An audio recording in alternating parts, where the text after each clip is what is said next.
my eye. Yeah. Ain't trying to waste my time, just standing in your line. Gotta take a shot before you pass me by. So you wanna be alone for a minute? Well, come on, tell me what's on your mind. I wanna know what makes you happy.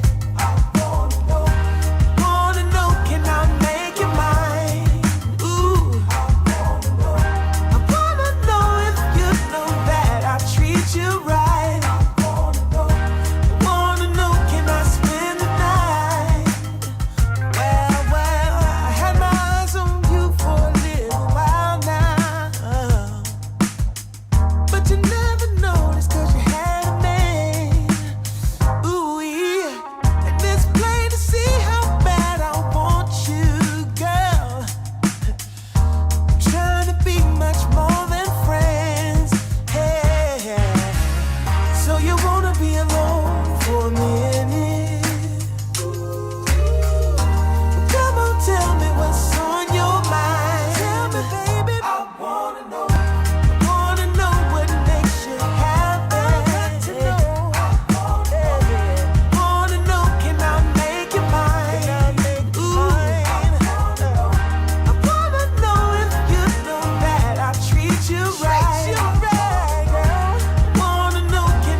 everybody's playing in the street.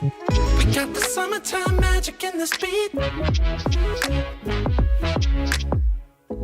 Sun is in my eye, feeling high. Only good vibes, I'm alive. And if you see me driving by, don't be shy. I'm so excited. You know just what I wanna do.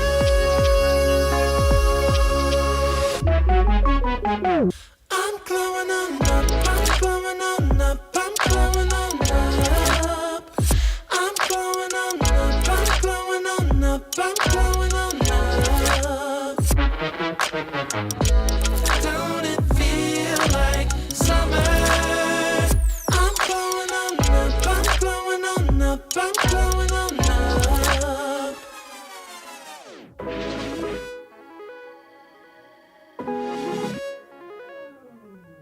Blow up, show up, soak up aromas, float to Sonoma, roll up to Nola, trope up, blow up, slow up, show up, get real, choke up, you're flowing, you're glowing, astral samosa, you're landing on Europa, your horns blowing, you're chosen, all the deep cuts you know it. I got the pre-glow and the post-glow, inspiration knows no boundaries where it flows, your fingertips to the globe's tilt, to the universe on stilts, hold on and chill. I'm so excited. You know just what I wanna do.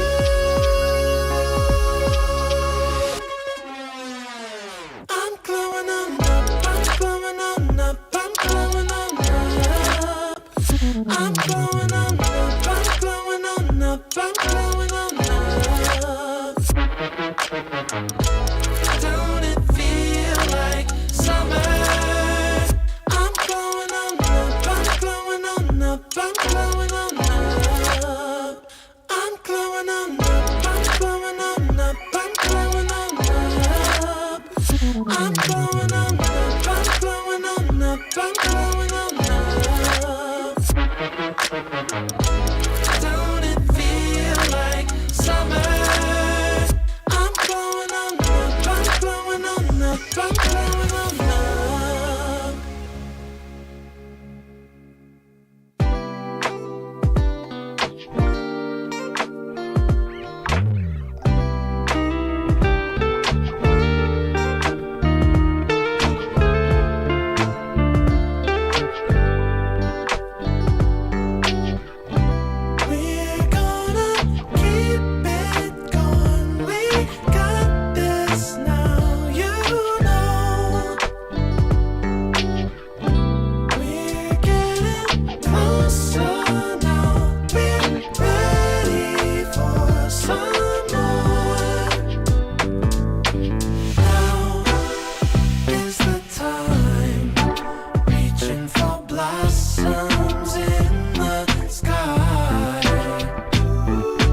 today's the first day. Wanna be closer to you. Closer to you, yeah. Want you to be all mine. I got all these choices, but I so made up my mind, yeah. There's nobody better, gotta be you. A thousand voices, 'cause it's so good to be alive, yeah. There's nobody better, so it's gotta be you. These myths are busted, the grass is greener on my side. It's done and dusted, I'm never getting off this ride. 'Cause life with you is golden, so how can I go back to silver love? I'll be holding on, can't get enough. Wanna be closer to you. Closer to you, yeah. Want you to be all mine. Oh, yeah. Got all these choices, yeah, but I so made up my mind. There's nobody better, gotta be you.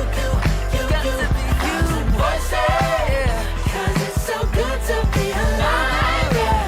There's nobody better, so it's gotta be you. Yeah. It's gotta be you. Gotta be you. Gotta be you. Gotta be you. Yeah. Gotta be you. Oh. It's gotta be you. Yeah. These choices, but I so made up my mind. Nobody better, gotta be you. Thousand voices, 'cause it's so good to be alive, yeah. There's nobody better, so it's gotta be you. Hey. Nobody else, no. It's gotta be you.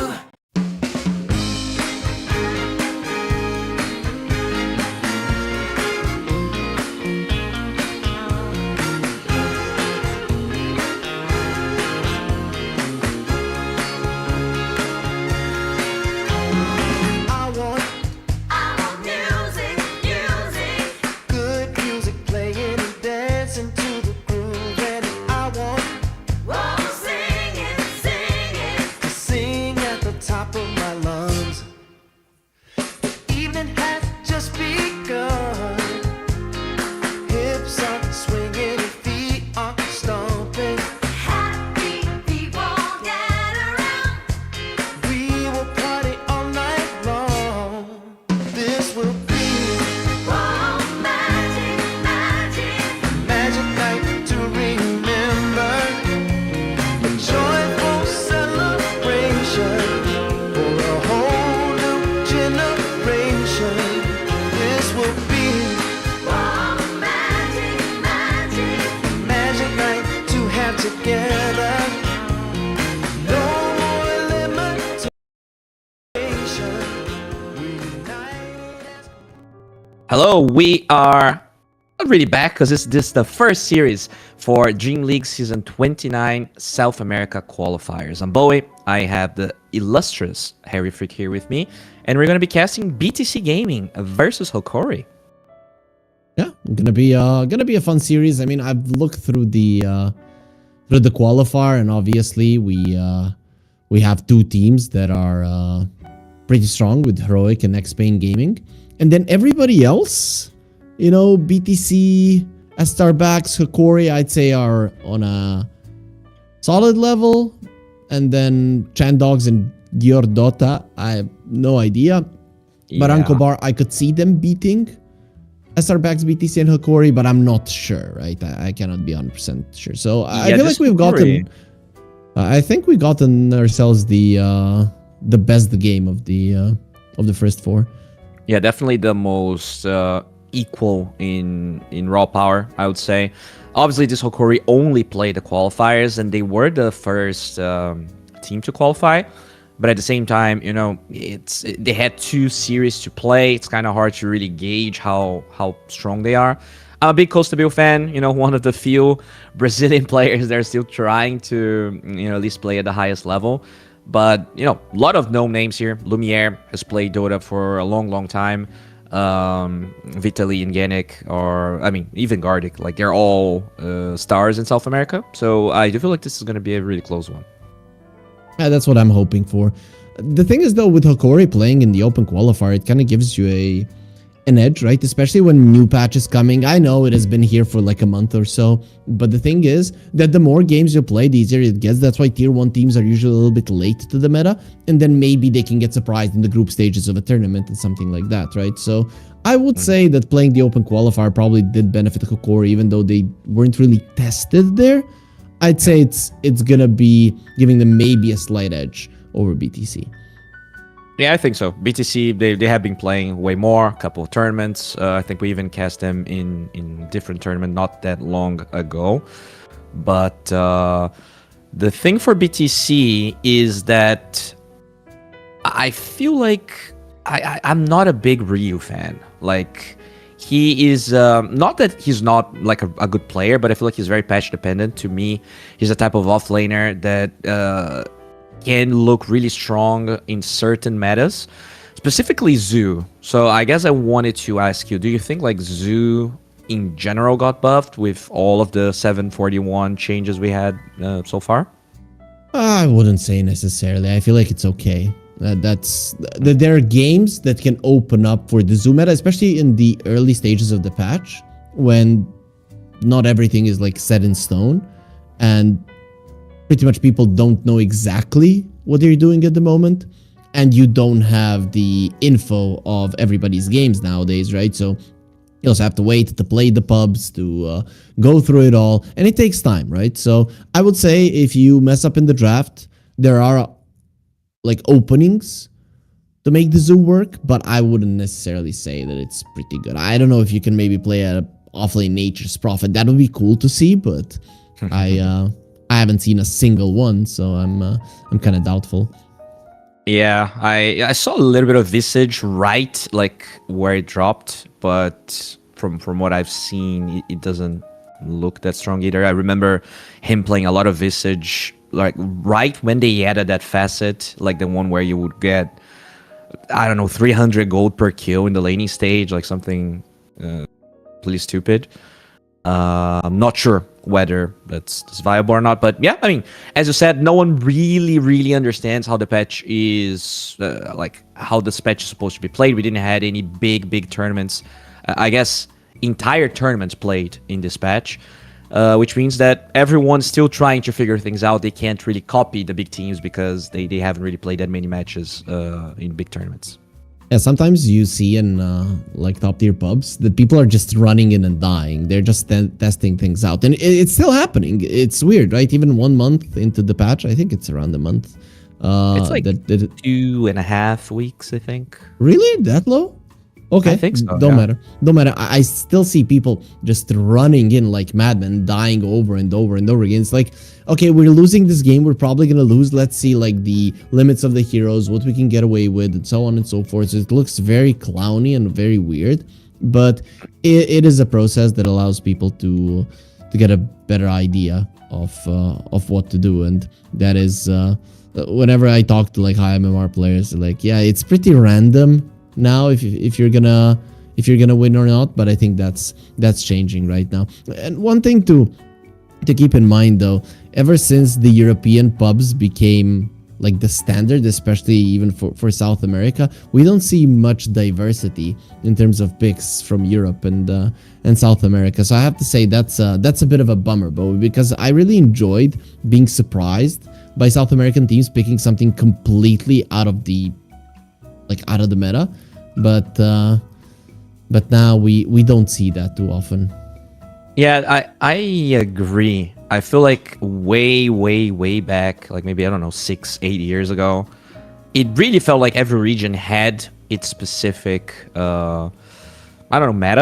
And maybe with a lot of the regional servers dying out and everyone that like is actually want to be like the best is playing Europe, I feel like things have homogenized quite a bit. But yeah, regardless, it looks like we should be starting. There's a little bit of a problem with ping, it looks like, but And hopefully. they're just discussing which server would be the best to benefit all of the players, and that's it. What is the city called where people go to play European pubs? Oh, that's Fortaleza. That's a coastal northern part of Brazil. Imagine, like, how did your city get on the map and become rich? Yeah, we had good ping for Dota European pubs, right? That I is mean, I'm the pretty thing sure that's a decent part of the economy now, because it's not only Dota that people go there to play. But yeah, we are now starting this draft here, and like out of everything, right? Because we already had like an A patch and a B patch, so out of everything that's in this game, do you have like 3-4 heroes that you think are absolute bans that like you just never give away? 10 seconds remaining. After the nerfs, I'm not 100% sure. Doom was 100%. Like, you don't play versus that. But I think now, Dire team not really. I mean, look at the bans right now. Shadow Demon, Viper, this is the same as in 740, right? Yeah. It didn't really change much. Then Beastmaster and the Bristleback, same stuff, right? I'm really surprised about Beast, because when I read the patch notes, I was like, okay, this hero's like deleted. Like, sure, they added a couple of things back to it, but I'm very surprised that's still being banned. No, dude, Obviously, it's South insane. America. This is what I'm gonna tell you, man. It's insane. The Beast is insane. You take 2 points in Axes, and then you max the Boars and the Hawks, and the Hawks are stupid strong, right? So now you might be weaker when you get the Ags, but before you get the Ags, you are much stronger than you used to be. And then it is still the Alchemist meta, right? People are gonna play the Alch. They're gonna give you an Ags. You're gonna be strong even before the Ags. I don't know, man. And those birds, they're even more like drum hits for the Aghanim Scepter. It can be very hard to play against if you are not prepared. So I don't know. It's hard to really say which one is stronger, but in a game where you screw up and a couple of your heroes start running towards the Beastmaster thinking that you can kill him, with the 2 Hawks flying around, it is just death for everybody. Yeah, and I guess if there's like one thing that's always true in Dota is that buffs to early game are always going to matter more than nerfs to a later portion, right? So Yeah, maybe. If you're stronger, like you probably farm the eggs faster, and then maybe you're weaker with the eggs, but if you can get it faster, it could be more impactful. They do go for a Pangolier that also did get substantially changed. Dude, I don't know what's happening, but the damage is dumb. The thing is, and Mage Slayer is so good that it's insane, right? If you do not need the Mage Slayer, which you probably do most of the games, you're gonna go Diffusal. But I don't know what's happening, right? One Swashbuckle and you lose 60% of the HP, and you're like, yeah, that's if you're a support. No, that's if you're a hero in the game. And it happens over and over again. So Bango is a bit insane. He's first pick, first ban material for sure. Phoenix as well, right? But, all of these heroes can somewhat be dealt with. That's the thing, right? So, versus a Pango, you're going to have Queen of Pains. You're going to have the Beastmaster. I'm kind of hoping for some Grimstrokes, but no such luck just yet. I guess the laning stage is way too hard for them, especially because the safe lane now is a bit weaker, and there's the Quappa ban. They're going to be going for a Ringmaster as well. Good luck killing this Pango. It's going to be impossible, really. Yeah, that's already a pretty... and I mean, Ringmaster is one of those heroes that actually didn't get that many changes, right? His other facet was kind of useless. You got the little cycle thing added back in. Yeah, So the this is one of the heroes that I think pretty much got buffed just because the other facet just wasn't used at all. Yeah, there's some heroes who really did take a hit.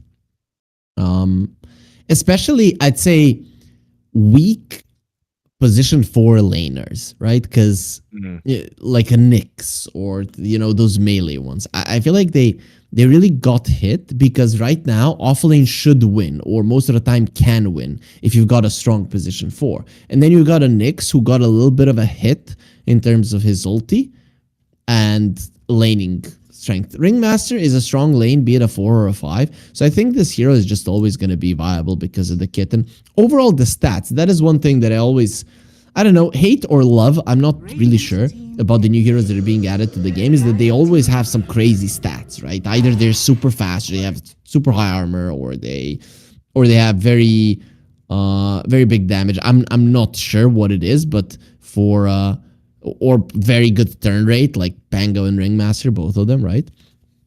I do have a question about this Death Prophet, because this hero was definitely not popular pre-patch. What? I remember that like the spirits get stronger per level, but is there anything else like memorable that changed about it? I've only played with it a couple of times. I haven't really seen the hero much.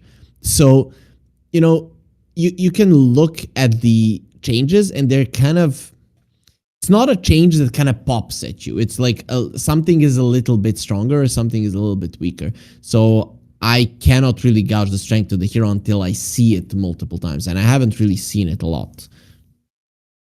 I think you remember. I am Death Prophet was one of the like heroes that I played the most when I started into Dota.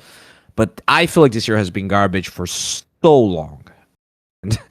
In general, if there's nothing that like screams, okay, Death Prophet is OP now, I'm usually doubtful of how strong it's gonna be. So I am questioning this Death Prophet. Obviously, I am not the analyst here, so my opinion doesn't matter. But What do you mean it doesn't matter? Of course it matters. Well, I mean, it matters less than your beautiful and Especially since you're a Death Prophet fan, right? I couldn't stand this hero, right? One of the reasons that I really couldn't stand the Chinese region is that they were picking the Death Prophet from like TI 1 to TI 5 all the time. Maybe that's why they haven't won anything since TI 6, because they're not picking this this hero too much. Maybe that's the answer to it. But overall, I'm not the biggest fan of it. I'm also not the biggest fan of not having a lot of lockdown around her, right? Use the egg, use the exorcism, and the enemies just run away.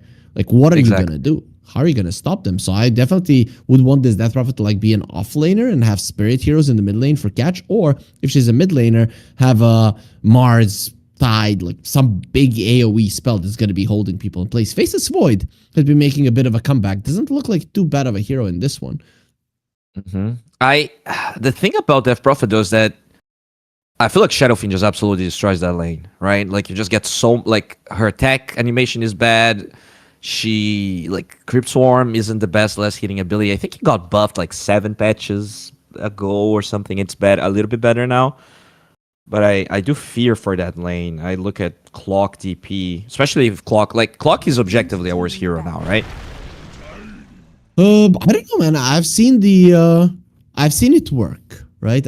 Okay. This is the thing. A hero gets changed in a way, and people are like, "Oh, I now can't do this," and they want to blame the same way. But I think when people get used to the way that the new cogs work, 10 seconds remaining. I feel like it's gonna be fine. So I'm.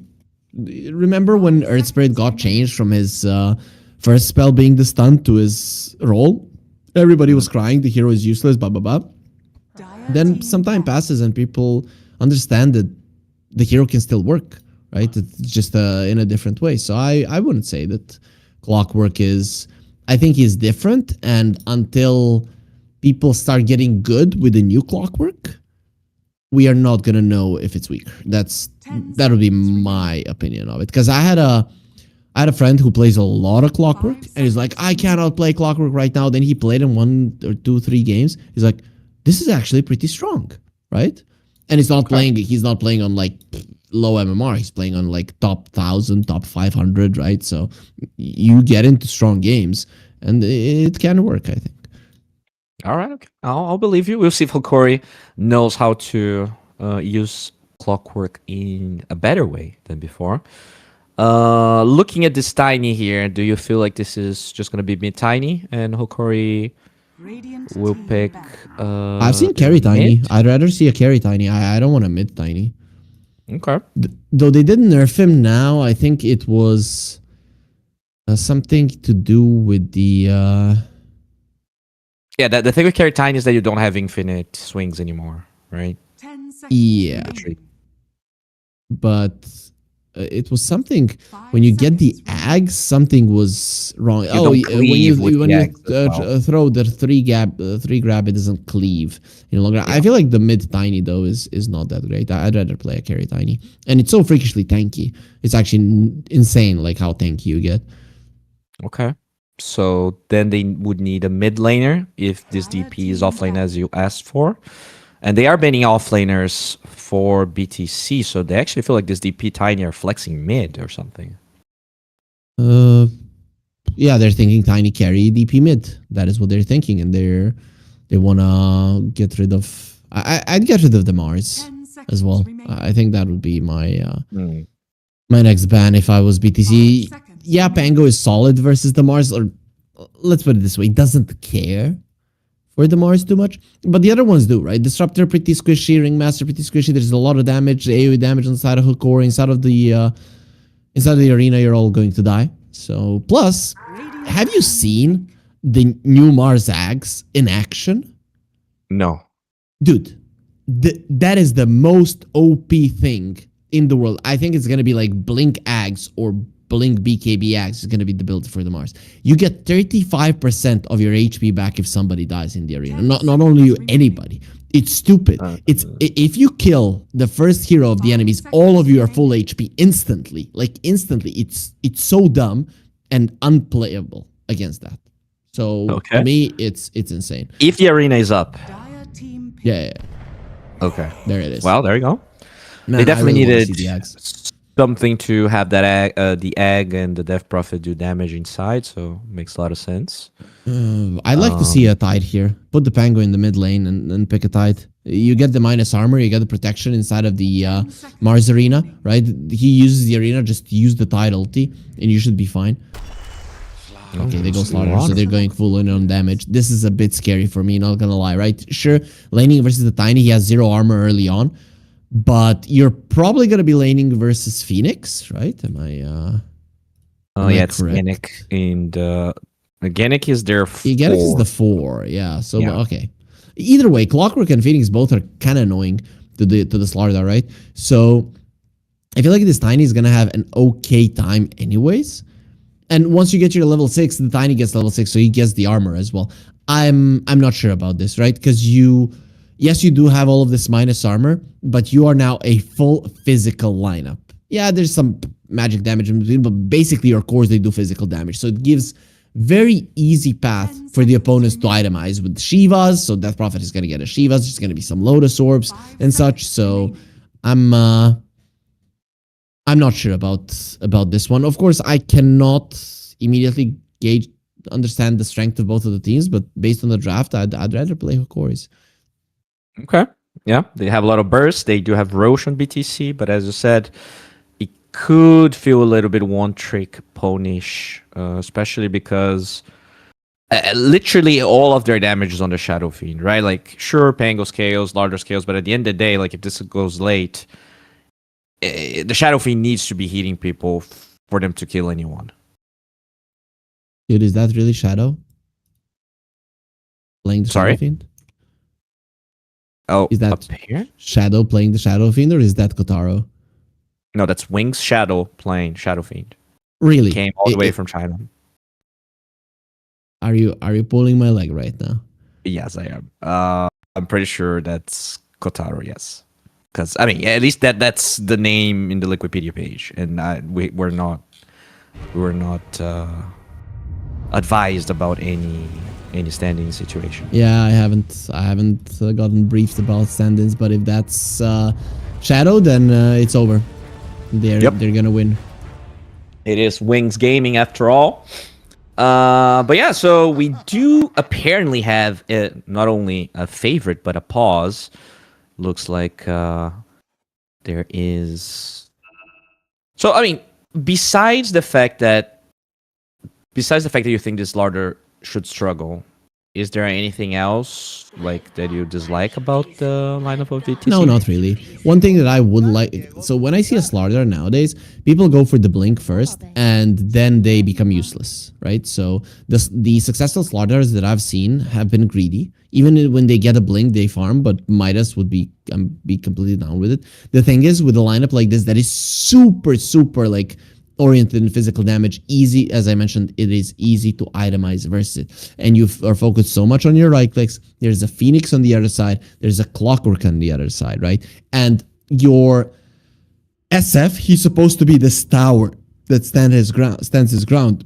But the thing is that ideally you would want to run away from the Hokori's lineup. I think with this Slardar, now they have a clear target. Like in every fight, SF, like just jump on the SF. Everybody buy a blink, jump on the SF, drop the egg, drop the arena, avalanche, the death prophet ulti, and even if they run away, the SF is gonna die and you're gonna lose an objective, right? And that is how I see it. The only good thing about these super high like minus armor lineups right now is that with the buffs to the tormentor, you sometimes really need the minus armor to kill it. This might be overkill, but sometimes you really need it. Okay. Yeah, I mean, it's not like they are very high armor on Hokori either, right? They can itemize, but as you said, like Tiny is probably the only one that gets the really good base armor after he levels up. So the supports could struggle potentially. DP is a hero that hates to be bursted, right? Her OT, like you want long fights, and if they can burst heroes, that could be a problem. Yeah, but he's probably gonna go like Phase Boots, Blade Mail, Shiva, Lotus, right? That's gonna be like his items. Ghost Scepter will be somewhere in between for sure. So yeah, Ghost Scepter is great. Do you think he can go for the new Ghost upgrade? Oh, the Crozier. Yeah, Would be cool. because you're immune to physical, but you can still do physical damage, right? No, you're unable to attack. You cannot attack. You're No, just I mean running. the DP, right? Like your spirits can do physical damage. I mean, Yeah, yes, they can. Yes, they can. so it is one of those physical damage heroes that actually can buy Crozier and not feel useless. That is true, but I just haven't seen this item. That is the thing, right? Even in games where you're like, there's an alchemist or something, and the minus heal is amazing. Okay. In this game, the minus heal isn't that great. Yeah, it's pretty So shit. Yeah, exactly. So I'd like to see it, but I kind of doubt that we're gonna be seeing it. Right? What do you think is the Probably- problem of the item? Like, is it just too expensive for what it does? I don't like the build-up. Any item with soul booster usually feels pretty crap. Yeah, yeah. And it's not like E-Blade he is has the so- biggest mana problems. Exactly. An E-Blade is so good, right? Well, why wouldn't you get an E-Blade? That's the. I mean, for that's DP is a little like she is probably the one hero that doesn't want to buy E-Blade. Probably. If he has a Ghost Scepter and it goes late, this is the hero that's gonna upgrade it to a Crozier rather than an E-Blade. Most likely, right? So yeah, I okay. guess. I do want this game to go late. All right, I want to lose my prejudice against Death Prophet, so that would be great. And hopefully, it could be a very long and exciting game here. But so far, we are still paused. Never mind. it's not. It is long. The excitement is kind of lacking, Bowie, I guess. Now calm down. All right, we gotta build up for excitement. All right, excitement isn't something that you just spawn. You have to. What do you mean? Let's say Foster it. I have a military airport close to my house. Imagine if a plane drops somewhere close. That's instant excitement, right? I don't need no build up. Excitement? Yeah. That's not excitement. That's despair. That's No, I didn't say it should drop on my house, right? They're like training, and it drops. The pilot ejected, right? He went into the field. Everything's fine. Like, oh, plane drop, boom, right? Explosion. Let's go. Excitement. That's what I mean. I would be Okay, well, despairing.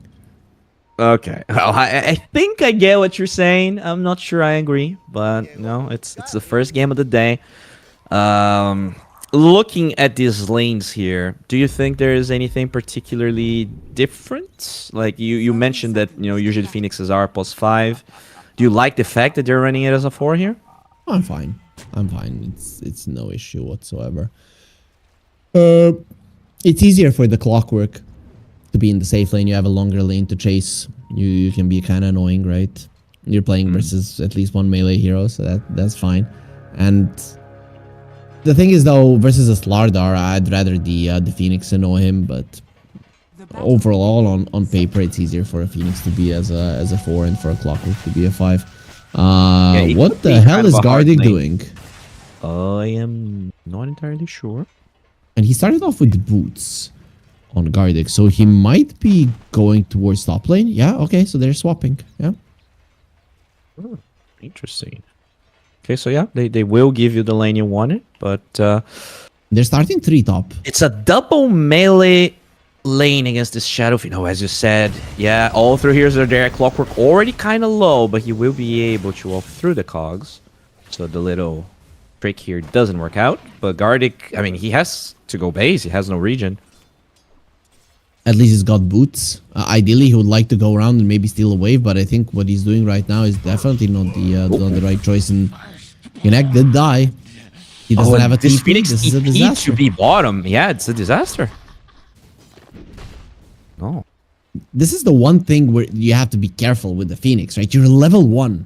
That is the Yeah. one level where, like, okay, buddy, let's take it easy. And he didn't do it. I'm not even sure how he died because the Ringmaster TP'd pretty late to that lane. So, like, it was a 2 versus 1. He was probably annoying just- the Slardar, right? He was trying to push him out of the lane, and the Slardar was moving him to the side to fight him, right? And then the second the MJZ comes, you get one Pillman Arts, and you're screwed.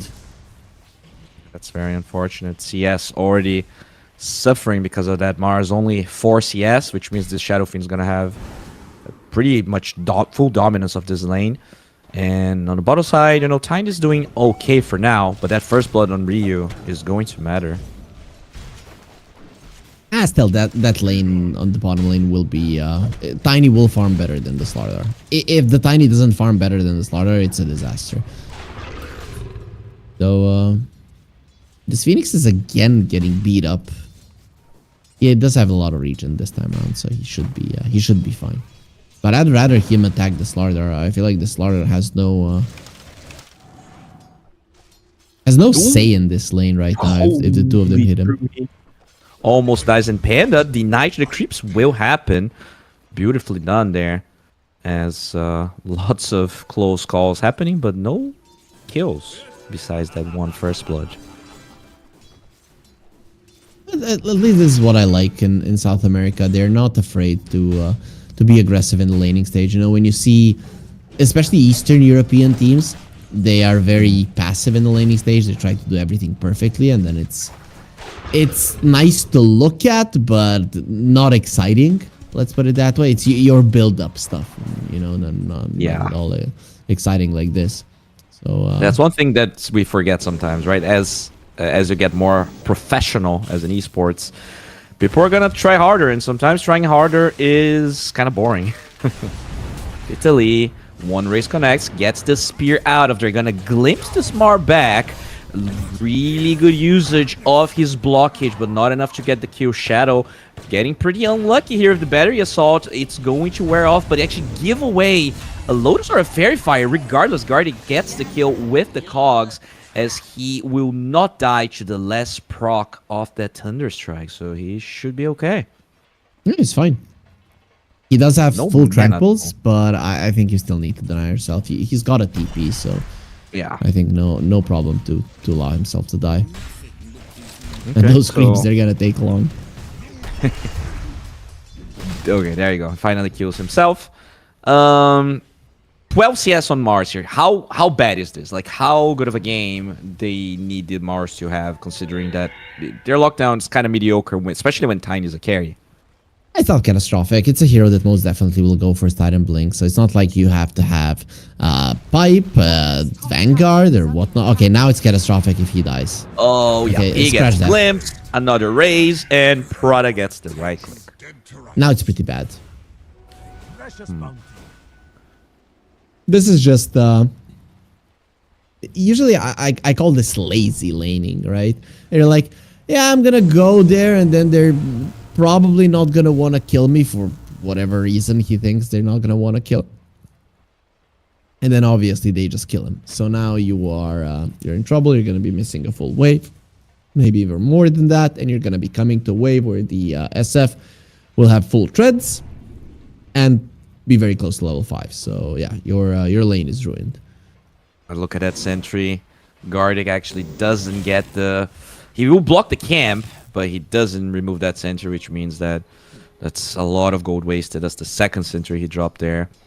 Trying to help this Mars, but do you think that maybe they have to create chaos somewhere else so that Vitaly at least gets a 1 versus 1 here instead of this Well, weird... they're bringing in the Phoenix, but the thing is, the Disruptor just saw him as he went through the Twin Gate as well, so Shadow is Yeah. gonna understand that this is happening. Are scanning. And I don't even think they can kill the Shadowfin. They need to land every single spell, which I they mean, might be Phoenix able is to. a Fire high Spirits with the damage Blood dealing Grenade. hero. EP coming in. The damage is just not fast enough. Shadow's still alive. They get really good whips. Shadow slowly wearing off the TPs. A long one. Can they at least get it? They will, but they sacrifice 2 supports as the backup helps the Shadowfin in the end. I'd be fine with that, right? Because you used 2 TPs on your supports. You were looking to go towards the bottom lane. I'm very surprised. Like, you could have just stayed hidden, waited for Prada to come back to the Twin Gate, and that's it. But he decided to fight. And yeah, they're kind of lowish on the damage side, but the Phoenix still does a decent amount, especially when he's dropping low. And he already came to the fight half HP. Yeah, exactly. They do have level 6 on this Death Prophet with a haste rune, so kind of a scary timing here. What do you think is the plan for Hokori? Do you want to utilize this exorcism instantly? What is this hero's not Ideally. popular, so I don't even Ideally, know what the game plan you just is. use it. Yeah, look at that. Just instantly go for the ulti. That's what I like Okay. to see. Yeah, they're zoning the Pangolier, but the No TP is support not even TPs. interested. Dire's middle tower is under Yeah, I mean, they don't want to kill him, right? They just want to get the tower, try to brute force this. No, the tower is gone. There's no more glyph. The tower will fall. The only thing is now, can you get at least 1 wisdom shrine if you're Hokori? I think because they focused on this mid lane, that they might now lose it. yeah. Because look at the top lane. Prada is stealing it, and that is going to be a problem. You're a Phoenix Clockwork without your level 6s. You kind of suck. Oh, that's huge. That is huge. Do you think that mid lane tower offsets this, or it's still too big of a problem? Not really, right? Because it is the Mars Blink and is the level 6 of the Clockwork that is going to be able to utilize it, right? So Yeah. unless this DP is with disadvantage, you're going to be able to apply a lot of pressure top, which he's going to try to do Level immediately. 5 on the support. I don't think Lumiere can get this kill without the OT. If they get the Blood Grenade, yeah, I mean, they have 4 heroes, though. They should be able to get it. Good rotation from Lumiere, trying to offset the side lanes that didn't really have the best time. Dire's top tower is under attack. What is the Slardar buying? He has a Ring of Health. Was that just a laning Ring of Health? Bottom tower Can't say I've seen a lot of this. Yeah. Is he I going to mean, go with the Mage Slayer? Extinction. That would be an interesting one. bottom tower is under attack. Do you like it? I don't dislike it. Dire's top tower is under Oh, attack. that's oh wait a second here. That's not good. DCs and dies potentially died because of the DC. I feel like That they feels would have awful. gotten him anyways. Okay. It might be one of those things. Your teammates are getting tilted because you're feeding, and then you're like, no, it was just a disconnect, guys. Unlucky. Unlucky. That's one of those even kill score, nothing really out of the ordinary, but you already look at the win probability and it's 30-70. I guess 35-65. Like, do you agree? Do you think that's how the game feels if we took away the logos of the teams? The thing is, this Dire lineup, if he starts snowballing, it can be a problem, and because they're ahead, It's like that, but I don't really think this is how it works in a competitive environment, because it does take in consideration the pubs, right? And I think in pubs, when you have a high physical damage lineup, the enemies, they make a couple of mistakes. You do so much damage, you get the objectives, and it's over. Here, I'd say because of the easy itemization, it shouldn't be that high. Okay. So speaking about the easy itemization here, just armor items in general, ghost scepters. Ghost scepters, Yule scepters, Shivas. Shiva is now a full armor item, right? It's insane. And wraps are such a good item overall. Again, defensive. Yeah. It's so dumb how good that item is. Imagine 741C. Consecrated wraps have been removed out of the game. I mean, they removed. I feel like they're not gonna do that, but it is one of those weird items to balance. Like I'm not even sure why you would give an all damage barrier item like that, right? It's so all encompassing that it feels like, why would you buy anything else? Yeah, I don't know. I think the idea was that they wanted to introduce this shawl. And then they're like, okay, we need more items so that cloak and shawl both have their spot. Right? Because if it would be only 4 items and then you would have 2 of these, it wouldn't make too much sense. They're like, just add something, and maybe they overdid it. So I think in time the item will change. Probably mostly numbers, and then at some point maybe even a complete change. Yeah, I don't know. For me personally, I feel like they added some really cool items. This one, I'm still like, it got nerfed 2 times still already, OP. and it feels incredibly OP. Yeah, just absolutely dumb. Hopefully, Gardic is going to come back. We are not entirely sure about the circumstances of this DC. Hopefully really he was does come sad. back as fast as possible. Yeah, that's not even like common with SA games anymore. I feel like I've cast way more like Eastern European games where DCs like this happen. Like someone needs like a generator, like their diesel is out or something. Like for SA, this hasn't really been the case for a while. Yeah, I recently met a person who lives in the area of Russia where you have to leave your car running forever, or else Really? it will never start. Yeah, so they That's literally crazy. yeah, it's so cold, so you have to every 2 days you just come over and you add the More the gas gasoline. to the car. That's crazy. So fun. Like the cost of, like, isn't it cheaper to let the car? I mean, I guess it's still cheaper to buy more gas, but that's expensive, right? Especially with all the things happening in the world. Gas, like, almost, I think it's like 30% higher here already. Yeah, true, but this is the thing we don't understand. In my country, gas is super expensive, right? And then then I went to like Russia. It's not nearly as expensive. Then I went to Abu Dhabi. It's like, I would say it's free. It's not free, but compared to my prices, it's free, right? How much do you pay for a liter? Where you For live? a liter, we pay now 1.95 euros. So more than $2. Damn, all right, that's expensive. That's pretty expensive. Yeah, but like so let's say in my country, I need 100 euros to get the full tank in my car. Now a little bit more, 110, right? So $125 around, right?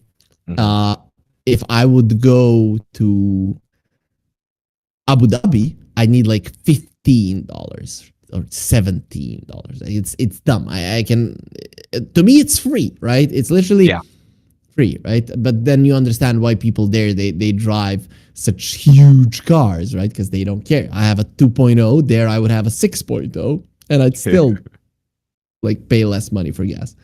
Yeah, that's crazy. And I guess, like, would you say?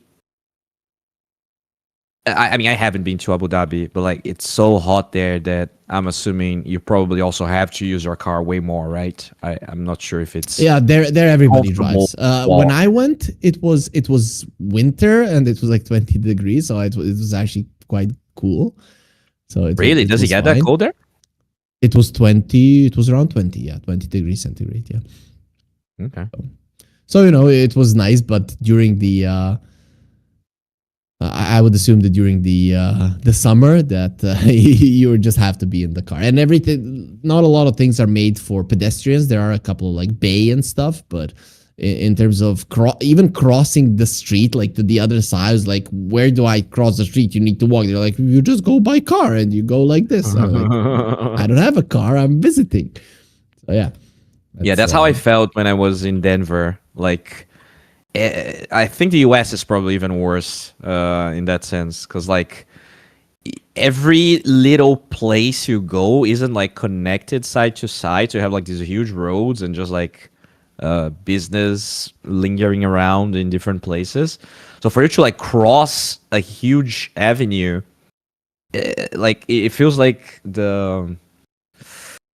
how do you say, the lights, like they turn off every 3 minutes, so you're just like waiting for so long, and there's like infinite cars crossing, and you're just like, okay, I guess I'm gonna be staying here for a while. Yeah, screw you, pedestrian, right? Yeah. Yep. Why don't you buy a car? The one, if you're homeless, just buy a house. Yeah, and you try to Uber there, and it's like super expensive too. So like it's literally cheaper to rent a car than to use like 2 Uber drives, because it's so expensive. Yeah, it's so weird. It's actually very weird. And when you go to different countries and you see different ways of living, right? Because I've mostly been going through Europe, and then in Europe everything is kind of the same, right? Kind of the same. But you go somewhere a little bit farther, and then you understand that people live a completely different lifestyle. Yeah, that's true. I mean, you don't wear socks, right? Well, this is the thing. that's not really a South American thing. Like even my Brazilian friends are they do bash me for it quite a bit. So much so that I started using socks recently. Dude, you told got me when you were here in Europe, in Belgrade, you said we don't use socks. You literally told me that it is a I was Brazilian lying, thing. man. I was just trying to get an easy cop out. Oh my god, man! I've been telling people Brazilians don't wear socks There's for no 2 way, years dude. now. For 2 years now. Oh my god! I almost said I it will to stream, like, take that one. Brazilians, they use socks. All right. The thing for me, look, here's the thing for me. There's this like powder thing that you can buy, and usually like old people in Brazil do that. Like my dad does that. My grandpa used to do that, where you just like sprinkle that thing over your shoe, and then like all of the sweat and like things get like kind of adhere to that, and then you just throw it out, and technically like your feet should be fine. But I feel like people are not ready for this conversation, and so the Yeah, sock yeah. monopoly, That's the real the big question. Did you- sock is just selling socks every day that are unnecessary. Yeah, very unnecessary. So the question: Did you watch Cloudy with the Chance of Meatballs? No. What is it about? Bowie. Hello? There's a spray on shoes is one of the inventions that he creates, and I think it would be ideal for you. Either way, though, he's back. He had energy problems. Energy problems are gone, so no more. You were saying Eastern Europe turning on the generator. You're out of diesel. Well, seems that same was true in your vicinity, Bowie. But it's back. It's back. There we It's go. working. Oh my god. Why had he shouldn't have said it so excitingly? God damn. Because I'm pretty sure Clockwork uses like solar energy. I'm not sure what Slarder runs on. Like Maybe fish? Maybe he just went out to fetch some fish. Clockwork uses solar energy. You do understand that Clockwork is a guy in a Clockwork suit. Yeah, but the suit has to be powered, right? Like he's No, he not- literally just walks around with it. It's like armor. then no. There might be some functionality to this armor, right? Yeah, But- it gives you. It's an armor. No, like wouldn't you say that Iron Man has an armor, but it also like does things? And it doesn't run on solar energy. Yeah, because he's like nuclear bullshit, whatever. But this is Dota. Yeah, because Dota heroes wouldn't smack the Avengers at all. Like I don't think Enigma Clockwork can scratch Iron Man, man. And I'm not even a Marvel fan. True. I don't know, man. He can cancel a black hole. I don't think Iron Man can cancel a black That hole. is true. I mean, he can stun Enigma, but I don't think he can actually stop the black. If the hook shot lands on the black hole still keeps on going.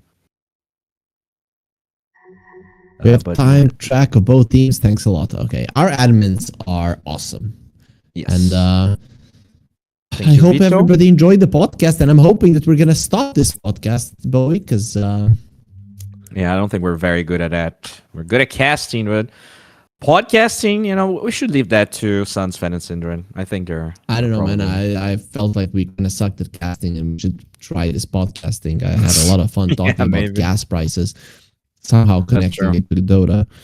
If you had to create a podcast that is non-esports related, what would you talk about?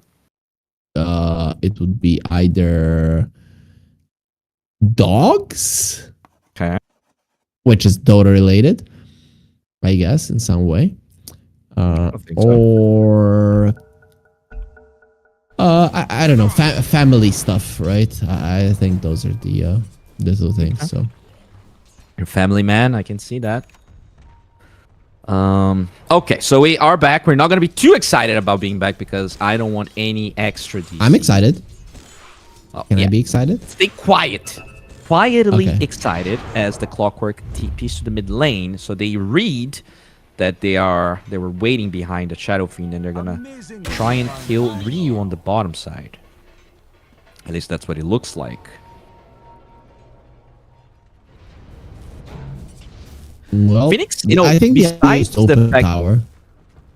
Besides the fact that they didn't get those runes, I'm surprised that Phoenix is level 5.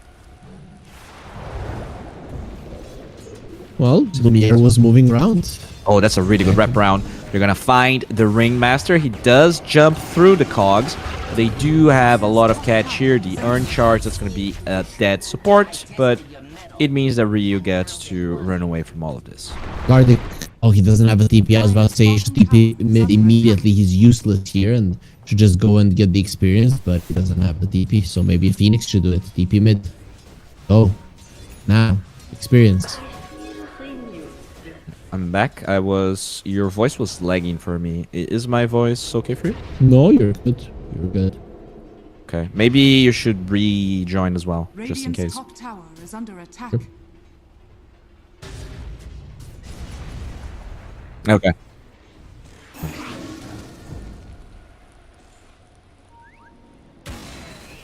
Okay, so we're back. They did get that kill on the bottom side. They didn't use Exorcism, though. Do you have any opinions about that, Mr. Harry? Do you think it's... About not should've- using it? Yeah, Well, they should've- don't need it for a tower, it seems. Under attack. Well, yeah, not this one. Yeah, they will get it, apparently. Shadowfiend's just jungling. Considering how easy they got those level 6s on the supports, I'm surprised that Tower has fallen. they didn't really try to aggressively use any of their supports for that. Do you think it was a mistake not really punishing the experience gap on the supports? I would have wanted them to see that for sure, right? Especially now Prada, he does have his static storm, but they're not going to be using it before there's an egg, and that in itself is going to be a problem. I think generally they kind of stomped the top lane, and now they allowed the tower to fall. So I'm not too happy about how things are going for them. Yeah, they're farming on all cores, right? Not that this larger, like no one's really having a bad time, but they aren't really taking any aggressive moves. Not at all. Looks like DP is going. Well, I guess that's why DP is strong now, right? Because like if you can buy consecrated reps and be 5 times tankier, that's always what DP wants. She wants to be tanky without having to spend that much gold for it. Still, these towers dropping for them is a problem. Now, if you're the dire side, you need to open up this bottom tower, right? Because this is where the Tormentor will be. Your lineup is so good at killing the Tormentor that if you do not get it, if you don't get this tower and the enemies contest you and they kill you when you're going for it, it's going to be a problem. And they only have 2.5 minutes left on Hokori. So if Gardic is losing power, this is going to be a problem. Yeah, it might not be a sunny day in Peru today. So hopefully he will get some sun to shine. But yeah, as you said, the siege, the early siege from them is really poor. Like once the Shadow Fiend is ready, they're gonna be able to take towers. But Penguin's Larder, if you're not killing heroes, you're definitely not taking any towers. So he's gonna go Yasha into Specialist Array. Yeah. I can't remember what builds on the SF I saw, but I don't think I've seen Array that early. I think you buy this because you want Hydras against tanky heroes, right? Like they have very tanky. Pretty much everyone is either strength or tanky. But you're playing versus a DP Silas and you're playing versus a Phoenix. I feel like a Manta would make a lot of sense. Yeah. I mean, he will get the Manta, right? I think you go Array Manta. Yeah, probably. Then BKB Satanic Hydra? and then you upgrade to Hydra. I think that's the... Yeah. He might I guess he doesn't need Daedalus because they have so much minus armor that he's still going to be doing like insane amount of damage. Yeah, probably doesn't need it. Yeah. But that's because he's going for Hydra. This is why, right? You're taking that damage, yeah, per second instead of just getting Manta, BKB, Satanic Daedalus, or Manta, BKB, Crystallis, Satanic Daedalus, and then just one-shotting everybody. I kind of agree with you, actually. Maybe maybe for range heroes that have like insane damage like SF, maybe you can just get the specialists early and you upgrade to Hydras like way later. Yeah, maybe. But still a slot. I guess 12 agility and 20 damage is kind of very strong stats. Because you probably jungle faster without having to use mana, right? Because if you're using raises to jungle, it's going to take much longer. This is. Do you understand the language? Apparently, it's raining. See, I told you about the... And there was like a thunder strike. And that's why his power is going off. Is it like heavy rain? No information about that. Okay, so how bad do the storms get in South America, right? Oh, they can be. I mean, honestly, our biggest problem is not even internet, is the power grid. So you don't need very strong rain, depending on the infrastructure of your city, to have it all go down. You're in Rio, right? São Paulo. Oh, Sao Paulo. Okay, so yeah, Rio and Sao Paulo, they're big cities. Is the power infrastructure good there? It's pretty good. It's pretty good. Unless you live in more of like, I guess, like if you live in the big part of São Paulo, you're gonna be fine. Like it's honestly pretty good. But if you live to the outskirts of São Paulo, it can be bad. Okay.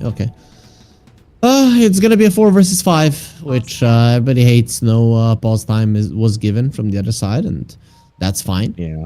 They also had some issues, so they also used some of their pause times. So you do wanna save it just in case. It is a competitive game after all. No one besides government should be liable. Should be power grid. Do you just keep farming them? Like if If your all you want is to finish your items and then start taking towers, right? Knowing this clockwork can't really do much right now probably gives you even more safety. Yeah, you just take it easy. Yeah. You just take it easy right now if you're on the dire side. You don't have to go super aggressive. There's absolutely no catch on the other side until the Mars gets the blink, but that is coming. Yeah, they're gonna try and kill that Mars, by the way. They just finished Mage Layer, but they're not committing. They get the glimpse. I guess they just wanted to force TPs. They're not that interested in killing him. I feel like they could have, right? Rolling Thunder, get him down. Killing him is I think actually so. a pretty good thing, right? And it's not like they can stop your Rolling Thunder and you can just TP out anytime. I'm kind of surprised that they didn't want to commit. Yeah, I'm surprised as well.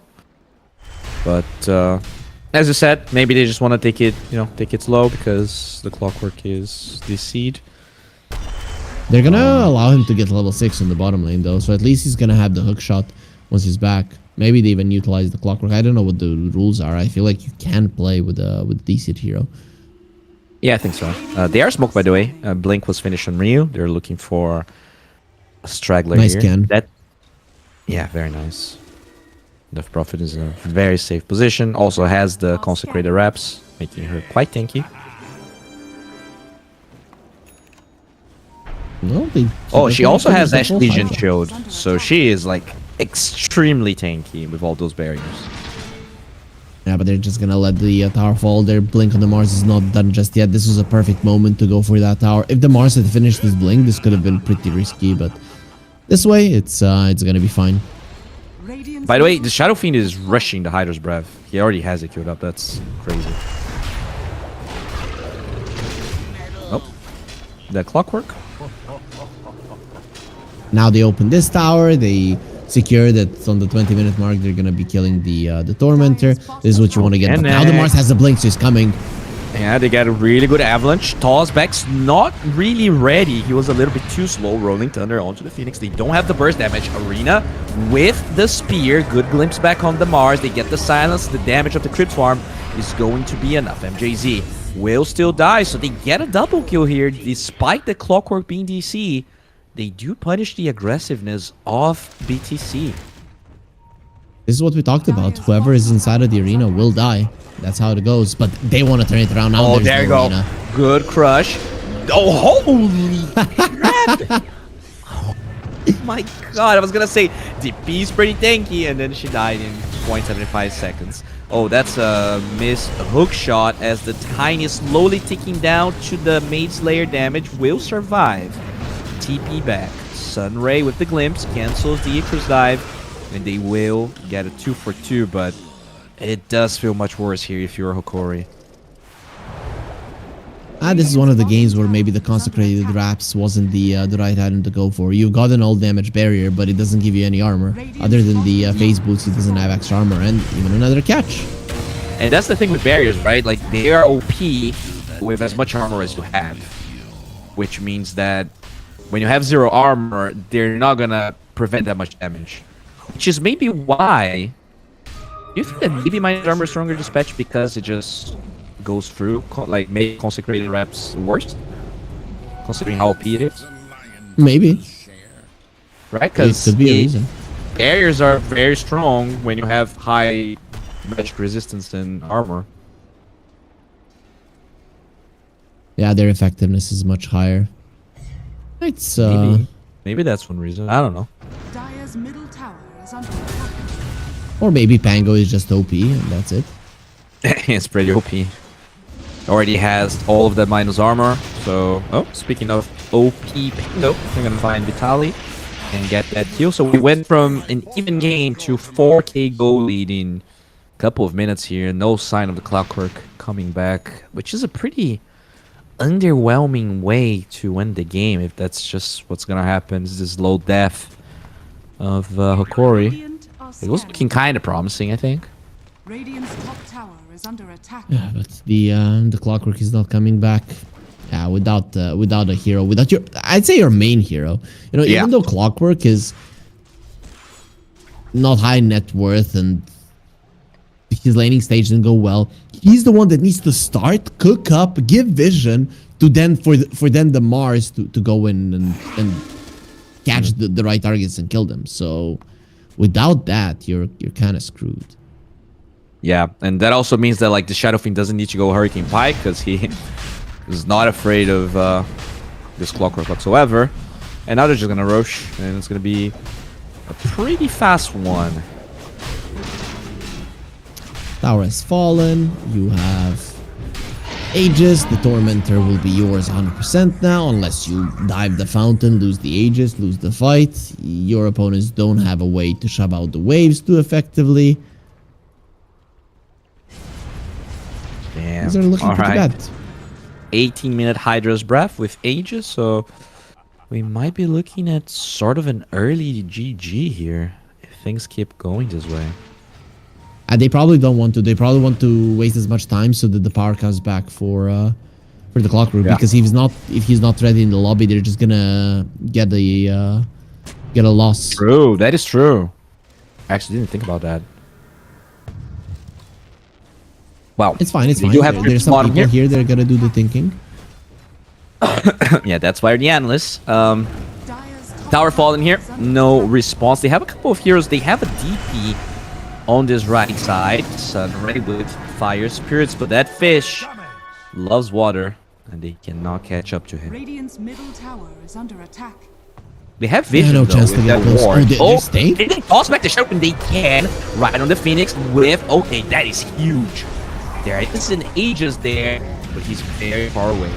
And they're trying to get the vision. Blink from Mars into that static field. This is not great.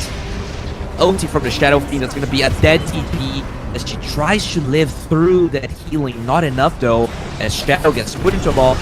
Phoenix is going to fall. Icarus dive away. Rio is dominating, and what looked sort of promising is, again, underwhelming. And the thing is, you feel like you have to fight, right? Because you have to be on that bottom side of the map because the Tormentor is coming. It's not like there's anything else you can do. Your lineup really does revolve around you standing your guard around objectives, preferably the opponent's objectives, but yours as well. Pressing your spells, and that's it. When the tier 2 lost 20 minutes into the game, Bottom tower has fallen. now even without the Aegis, it's secure that they're gonna get that Tormentor. Mars, he gets glimpse, try to steal a rune, and will more than likely dies here. The Shadow Fiend, I'm sorry, the Tiny shows up, gets a, nope, doesn't even kill the Disruptor. This QMGZ at least. That was close. But look at the it's pretty strong. positioning of Ryu. He's farming. He also went for entire enemy Greater jungle. Reps. It's such, like, in what world would Slaughter buy, like, a defensive item if it wasn't this OP? He has so much gold. Does the support have a shard on their side? No. So I was thinking maybe he's hoping to get a shard from the Tormentor on Ryu, but none of his supports has a shard of his own, so he's gonna have to buy it. Yeah. I guess if you're this farmed, maybe just buy a BKB, but so far they don't see the need for that, and they're gonna get a free shard. I'm assuming Ringmaster, and I was wrong. I mean, it's 50-50, Bowie. Why would you even assume? I mean, I'm just trying to have You fun just wanted here. to be You know, this cool game's if you get it boring. right. Let me have a little bit of fun. Metallic's not having fun. Yeah, it really isn't. Will Icarus dive away here on Genic, but with the Rolling Thunder, that's gonna bonus. be beautiful egg. Radiant's top Sunny tower side is up. under attack. And look at Prada already catching hero in the mid lane. Yeah, the second that he marks him, where's the dust? Where's the sentry? Has a sentry, didn't place it actually, holding on to it. He actually doesn't get clipped by the dust as they get vision with that sentry, and he will die. Barely got the vision with that sentry, not gonna lie. I actually don't think that should have given him the vision. Oh But no, okay. Lumiere, he goes for the deny, but could potentially be glimpse. Good cogs though, will push them away to not get vision, but now they get it. Lumiere, do you pop your OT? No, he tries to TP, but he just gets right click. Holy shit. Yeah, why did he buy an ogre axe over a plate mail? I feel like with the plate mail, he lives there. Yeah, potentially. I mean, we can now say, oh, maybe he should have done this. I mean, this game is over. The only reason that Hokori are not typing GG is because they're buying time for their Clockwork's power to come back up. And the thing is, that BTC, they want to end it as fast as possible. It's like, we can get a free win in game 2. Yeah, they're gonna get a really good rest because we have like I think it's 3 hours, right? 3.5 hours of delay, which means they can study the other teams. They can From now, have a 3 really hours. good rest. From this moment, 3 hours. Yeah, exactly. Like it's 4 hours Bottom tower is under total. attack. Yeah, from the start in of between one series to the start of the next one, yeah. It's gonna be a really nice rest. They're gonna smoke. Tiny shows up in the mid lane. Mars does find a support, but again, that silence preventing much to be done as he will put himself in the box, Rolling Thunder onto the Mars. That's going to be the first death. Shadow Blade Tiny gets found. He's pretty alone. They need to help this guy. And Defense. he's just gonna die. There's nothing else happening here. This is over, as I said. They're gonna try and wait as much as they can, but okay, Egg gets dropped. Can they SF's kill it? coming. They cannot. Oh, never mind. Shadowfiend shows up. They instantly get that one. 5 heroes dead. No GG. But we know what's coming. It was close. It was close. If the SF had a low ground miss, the egg would have survived. Radiant's middle Yeah. tower has fallen. Still pretty tough though, right? Your tiny is already dead. Like No, the I fight don't was know. lost. I mean, don't get me wrong, but you know, sometimes you can. It feels good for it to pop at least once in the game, which we just haven't seen. At least not in an aggressive position like that one. Very true. That's gonna be a dead barracks here in the mid lane. No tier 2 on the bottom side, which means they could potentially go for more, but I think they're gonna play it safe.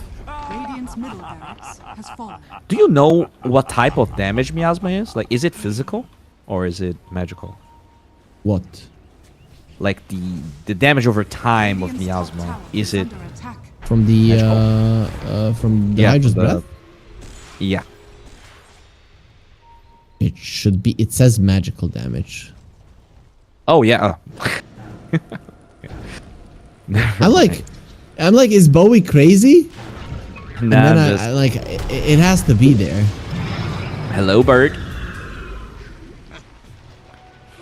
Yeah, I guess if it was physical, it would be OP. Radiant's top tower is under attack. To be honest, in the late game, Are fortified. magical damage is more insane. That's true, especially if it's percentage. Well, it's gonna be a dead tower here. Radiant's top tower has fallen. Do you think they wait for next ages or are they strong? No, they're gonna go high ground immediately. Like they just want to end this one as fast as possible, so that Gardic cannot come back. I know it might feel like Is under attack. kind of a not fair move, but you try to get as many advantages as you can. Possibly even have a nap or whatever, play a pub, doesn't matter. Radiant's top barracks No, are for under sure. I mean, attack. this is a long qualifier. You have 12-hour days, and that's not counting your screams and everything else you have to do. So you want to be as rested as you can, because as we talked in the beginning, you will be eventually facing Pain and Heroic that so far look like the favorites for this. So you want to be on your best form possible. Yeah, but only one team qualifies from South America, so Yeah. You need I feel like to- it's 3 teams from West Europe Yeah. and only 1 from Eastern Europe. What? Why? Because I think there's a lot of Eastern European teams doing well, right? Are scanning. Yeah. I think it's just out of pool of total teams. Oh, you think that the Eastern European teams are already directly invited to DreamLeague? Yeah, right. We have Aurora. I mean, is it Aurora even? Aurora Spirit, Bad Boom? And I Provision. think. Paria. I think Bad Boom are playing Eastern Europe. Yeah, Bad Boom are playing Eastern Europe. They're like the. Yeah, and Oh, Yandex. they lost like, today. Really? Red Bull lost versus Cheeky Ricky. Cheeky who? Bricky Cheeky. That's there's a Serbian player there, Chandogs. Like I think he's Oh, yeah, I do know him. offlaner right now. So easy. Okay. I mean, regardless, there's a lot of Eastern European teams. I think like they don't want to have 12 Eastern European teams in the tournament, if you know what I mean. As that's a dead clockwork. Shadow Fiend still has, has the second Aegis now, so they're finally going for Jugular as the BKB on Mars gets activated. It allows him to live for a couple seconds as he's forced back into the fountain. There's a glimpse onto Costa Bill. He's going to be right-click down to death. Shadow Fiend's first life gets popped as the hypnotization of the just kills this bird, and BKB onto Death Prophet trying to fight, but it's just overwhelming physical damage. They're not gonna GG out, but there is nothing left here for Hokori besides a DC Clockwork. They're still waiting. They're still hoping. You know, hope dies last, as they would say. But poor Guardix is getting two-shotted by the SF. That's the extent of their abilities. Look at one team not wanting to call GG, the other one fighting to finish as fast as possible, and considering their high physical damage, it's not really gonna take that long. Yeah, that's very quick. They may have, a little bit of time through the draft, right? They can probably farm some time for the penalties and everything. We'll see what they're gonna decide to do, but regardless here, this is just gonna be GG. The egg gets popped. And slowly but surely, this will be game one. Not the way we would have liked it to be, but unfortunately, it is what it is, Terry. BTC Gaming, they get game one. It's, it rates 30 minutes here, but I feel like it's been more like an hour. It's kind of annoying, but it is what it is, as you mentioned. And I'm not sure if you're allowed a stand-in mid-series as well. Right? Maybe if it was at the start, it would have been good, but this way, it's just not ideal. Yeah, definitely not. Hopefully, we're gonna get Guardic back to at least have a second game that's a little bit more fair. Obviously, from the laning stage alone, it felt like BTC was slightly ahead, but I do feel like Hokori could have potentially made this much more exciting, and we're gonna figure that out in about 10 minutes. So stay tuned. We're gonna be right back.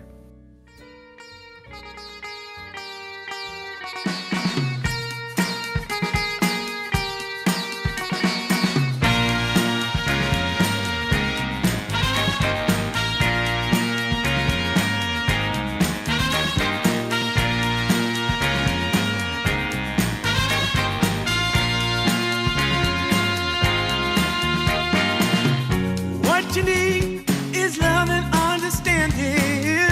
Find a heart whose love is true. Deep down, there's only one companion who's there for you when you need him to be. Your heart was broken in 1,000 pieces. So much pain that you've been through. Here stands a man who's your salvation. Just ask yourself, am I ready for you? 100% now. I'm ready. 100% now. Yes, I'm ready. Eyes wide open. I'm ready to move. 100% now. Take a chance in a new direction. Any place you wanna go. I don't have all the right answers, but one thing I know, I'm so ready for you. 100% now. I'm ready. 100%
feeling this good.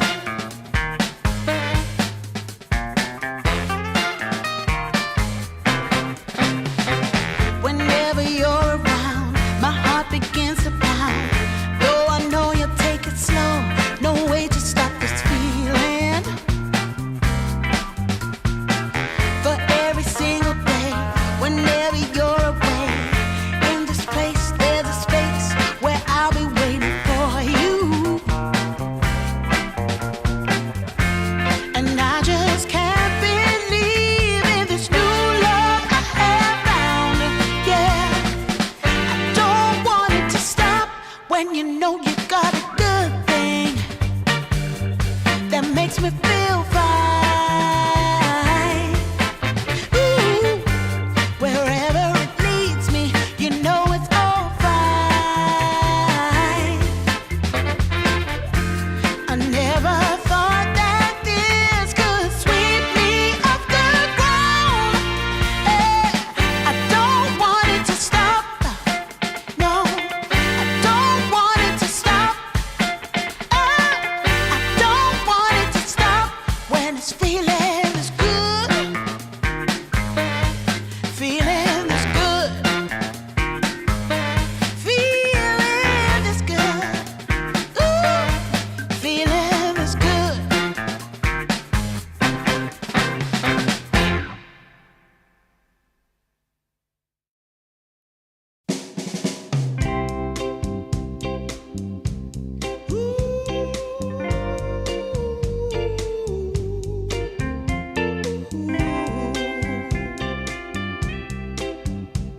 Yeah, yeah. I've been waiting a long time, just longing for a glance from you. Yeah, a chance to look in those big brown eyes. No telling what my heart would do. Hey, when we met, I sure knew it felt as good as it could be. In that moment, though it felt so good, I wondered why you noticed me. If you gave me just a little time, it would sure ease my troubled mind. Don't tell me that you don't feel the same inside. Don't tell me. These are feelings that I ought to hide. I don't care where you came from, just tell me where you wanna go. If there's a chance to be together, that's all I really need to know. Is it real or make believe that keeps me thinking of you? If you've got time to walk with me, I'll show you how my heart is true. And here I stand waiting for you. Tell me, baby, what I gotta do. Don't tell me that you don't feel the same inside. Don't tell me. These are feelings that I ought to hide. Don't tell me that you don't feel the same inside. Don't tell me. These are feelings that I ought to hide.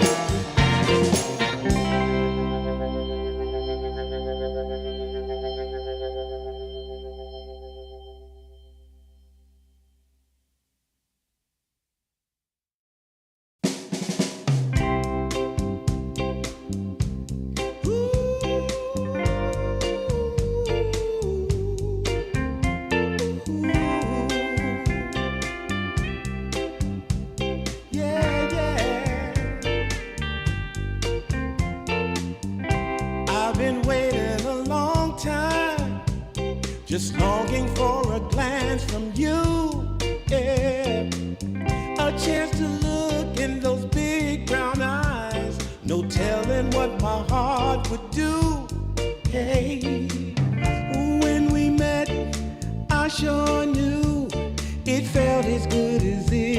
be. In that moment, though it felt so good, I wondered why you noticed me. If you gave me just a little time, it would sure ease my troubled mind. Don't tell me that you don't feel the same inside. Don't tell me who. These are feelings that I ought to hide. I don't care where you came from, just tell me where you wanna go. If there's a chance to be together, that's all I really need to know. Is it real or make believe that keeps me thinking of you? If you've got time to walk with me, I'll show you how my heart is true. And here I stand waiting for you. Tell me, baby, what I gotta do. Don't tell me that you don't feel the same inside. Don't tell me who. These are feelings that I ought to hide. Don't tell me that you don't feel the same inside. Don't tell me who. These are feelings that I ought to hide.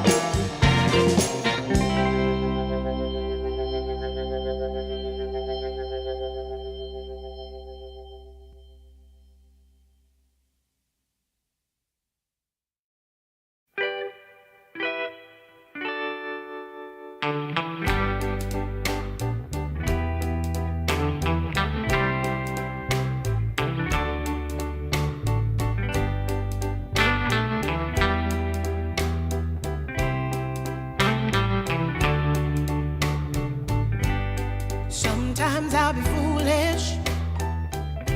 Sometimes I know I get mad. Sometimes I say the wrong thing to you that makes you feel sad. But one thing is true in all that we've been through. You've never stopped loving me, no matter what I do. So let me say, that every day I try to find the words from my heart to say thank you. 'Cause you take me as I am.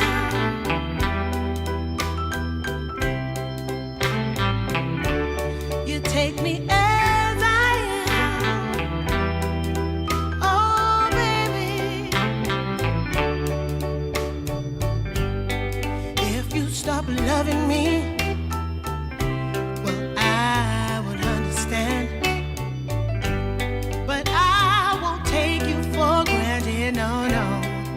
When you hold my hand, your love makes me feel that I could fly to the moon.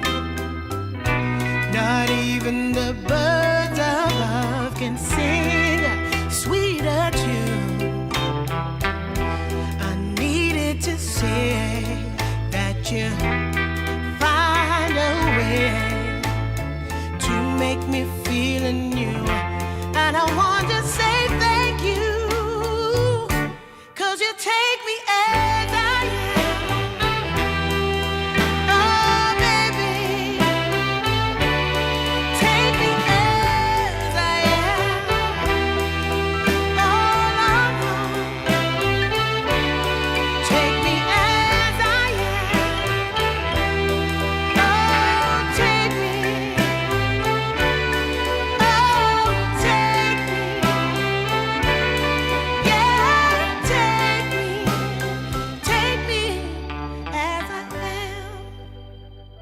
Hello, we're back with Dream League Season 29. I'm Bowie, followed by Harry Freak, and we have ourselves, but 10 players back in the lobby, which means we might have a normal game this time around. Yeah, hopefully that's going to be the case, though they started off the game nicely last time around, and I mean, you know it better than I do. Like, if the infrastructure is bad, sometimes it can go on and off, and then you can hope, oh, it's back, and then... Yeah, the fact that it was easy to fix probably means it wasn't something structural. Sometimes like the actual like power and antenna or something breaks, and it takes like a day to fix. So hopefully we have like this what we called summer rains in South America, where like it rains really strongly for 10 minutes and then like it sets off. So hopefully that's what happened. You want a disclaimer, Bowie? Everybody has summer rains. That's not true. They're called summer showers, and it's a thing that happens. I have never heard that expression. Summer showers? Let's see what Google has to say. No, that's a TV series, by the way. It's actually from Adventure Whatever you Time. write, it's a TV series, right? There's so many TV series right now that everything is a TV series. So you can't say that. Yeah, sure. You're just making things up, and you're just accepting the fact that I'm gullible. I believe what people say. I have a pure heart, and that's really my problem. But our problem is to figure out. We didn't really get to watch that much out of that game with 5 players on both sides. So I'm wondering if you think this could be close. You called me a liar. Summer showers are different from standard rain, falling from cumulus clouds via convection. This is where particles in a liquid or gas rise spontaneously. Oh, okay. Okay. I'm waiting for my apology right now. Well, I mean, you're reading what ChatGPT told you, so I'm pretty sure ChatGPT is a reliable source of information, Harry. I'm not sure if you heard, but they can lie quite a bit. I am sorry is what I'm waiting to hear. But obviously, I'm not going to be getting it. So, Bowie, we're going to get ourselves into the draft. And hopefully, this time around, when the draft ends and the game starts, we are going to be ending the game with 10 players. Yes, that's what I want to see. I just want a normal game of Dota, right? South America. As we said, we were hyping this series up because potentially all of the players here were of equal skill level, and sometimes in this close qualifiers, we get, some beat-ups. I'm pretty sure Heroic and Pain are probably beating the ass of their competition. As I say that, though, I will update the results just to make sure. And actually, apparently every series hasn't really... Every game has not ended. Is that correct? Maybe Liquipedia is just slow to update. But yeah, maybe sometimes it's instant, sometimes it's not. Yeah. But regardless, this one has the potential to be really good. Looking at the bans, we see the Phoenix being taken out, which means what is potentially the strongest hero of the whole patch goes through. Yeah, he got nerfed a couple times, so it's not as powerful as it used to be. The surprise to me is this Undying. I don't know what they're doing with it. Is this going to be a 5 Undying, or are we going to be seeing an offlane Undying versus an Elf? I want to see the offlane one, man. It is potentially pretty strong against Alk, right? In the lane, it's a melee hero.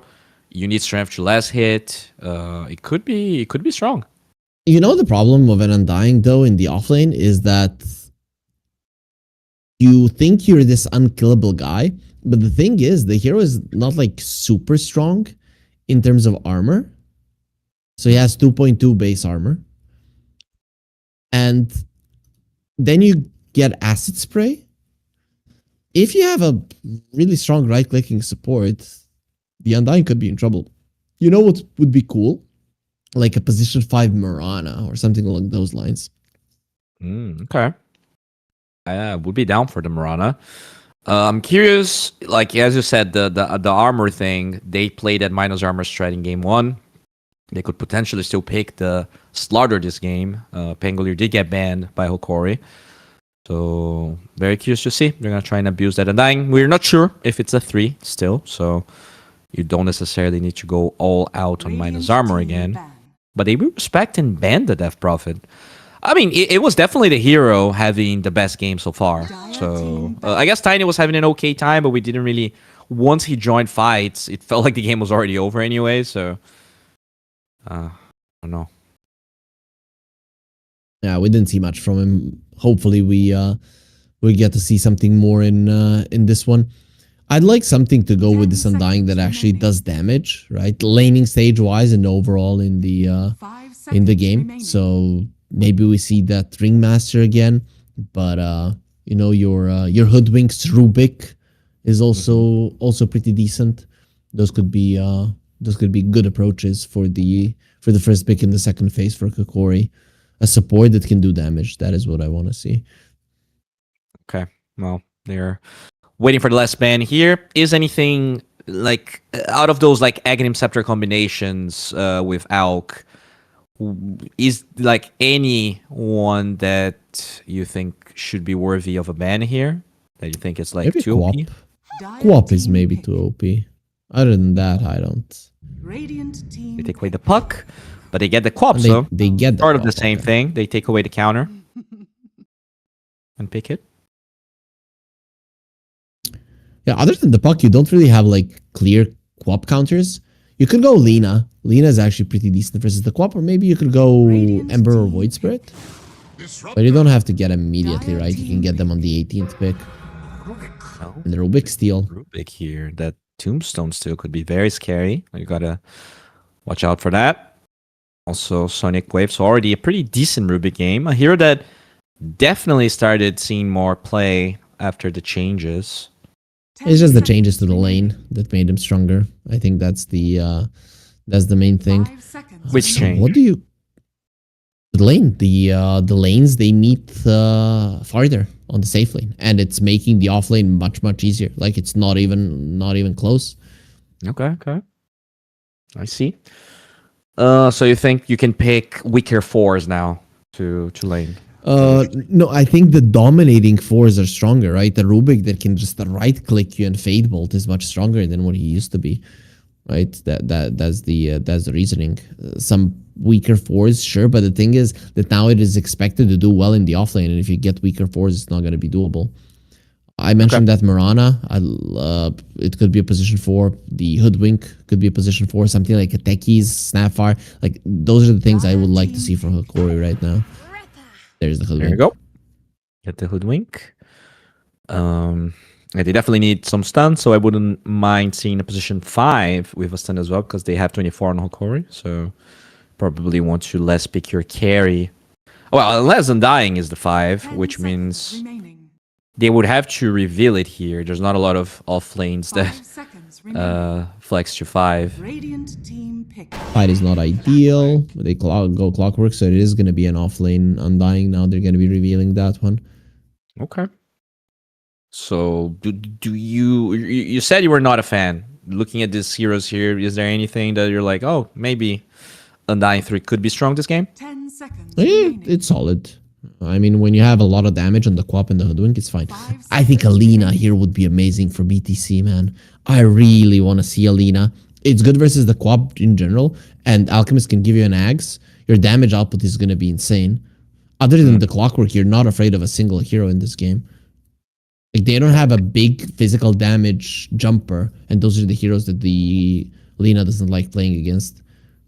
True. Yeah, they have this clock, but definitely not any physical. And have you seen, like, is Lina something that you just want to see, or have you seen it in your pubs? Like, I have is seen it a more little bit popular? in pubs. I've seen people experimenting with it in pubs, right? And I feel like with an Alchemist, it's where you can definitely play it. Like, it works 100% with an Alchemist. Without it, you know, you can be a little bit slow. But with it, doesn't matter. Just get bots, blink, and suddenly you get an axe, and everybody dies. Radiant cool. team back. I mean, it's going to be a Templar Assassin, so potentially an offlane Alk? Like, are they trying to dodge the Undying? Yeah, maybe that's the play. I mean, I'm not a fan of the mid lane TA, and versus the Quap, if he has a sentry, you're kind Yeah. of screwed. That's not a good lane. 10 seconds remaining. Yeah, it's probably offlane Alk or mid Alk, but I feel like that also 5 struggles against seconds Quap. remaining. But do we Even if, really like- want to see a psionic projection? I mean, it's cool, but it's more of like the ultra late game thing for a TA. Yeah, I don't think you rush. It's not definitely not the first execute. I Dire think team ban. they're probably gonna get another mid laner that can benefit a bit more from it. I mean, even Void Spirit wouldn't be terrible, right? Void Spirit, Ember Spirit. Void Spirit Yeah. is probably like the OP one. Just get the axe and suddenly you're a completely 10 different seconds hero. It really remaining. does change you completely. All of those heroes are gonna be terrified of it. 5 seconds remaining. ban Sand Deuce. King. Yeah, that's a good one too. Can kind of ignore the co-op. Jungle's very fast. But if you mess up, the co-op can murder you, right? That can be scary. Yeah. Is there any chance Alk could be mid, or is that just like too wonky? Versus the co-op, I don't think so. You have no reason to do it. And Radiant I'm team kind of ban. surprised that they would even put it in the offlane, right? Because the 2 new camps are so good for the Alk. One of the main reasons why the hero is good. is Yeah. Because there's no more an ancient camp. So you have Yeah. very 2 weak camps in very Team ban. defensive positions that you can farm. Okay, so they remove. So Terrorblade's available. No, that's a close to build special. It is a pretty good matchup into TA. I wonder if You are that's playing versus a Radiance hero, right? So maybe I mean, maybe Radiance a is Seeking. way worse against illusions than in the past, especially if it's offlane Alk. 5 seconds. True. Because they don't give the aura, the miss aura anymore, right? It's only the evasion on the hero. Yes. But they still die. But I guess terribly the illusions are quite strong. Yeah, and I'm not sure how good Terrorblade is, so that's why I'm asking. Because the Yeah, hero I might be haven't seen many. I haven't seen many. The Yeah. Luna is still solid. I like Luna. I wouldn't mind the Luna. Decent matchup into the Radiant TA. team pick.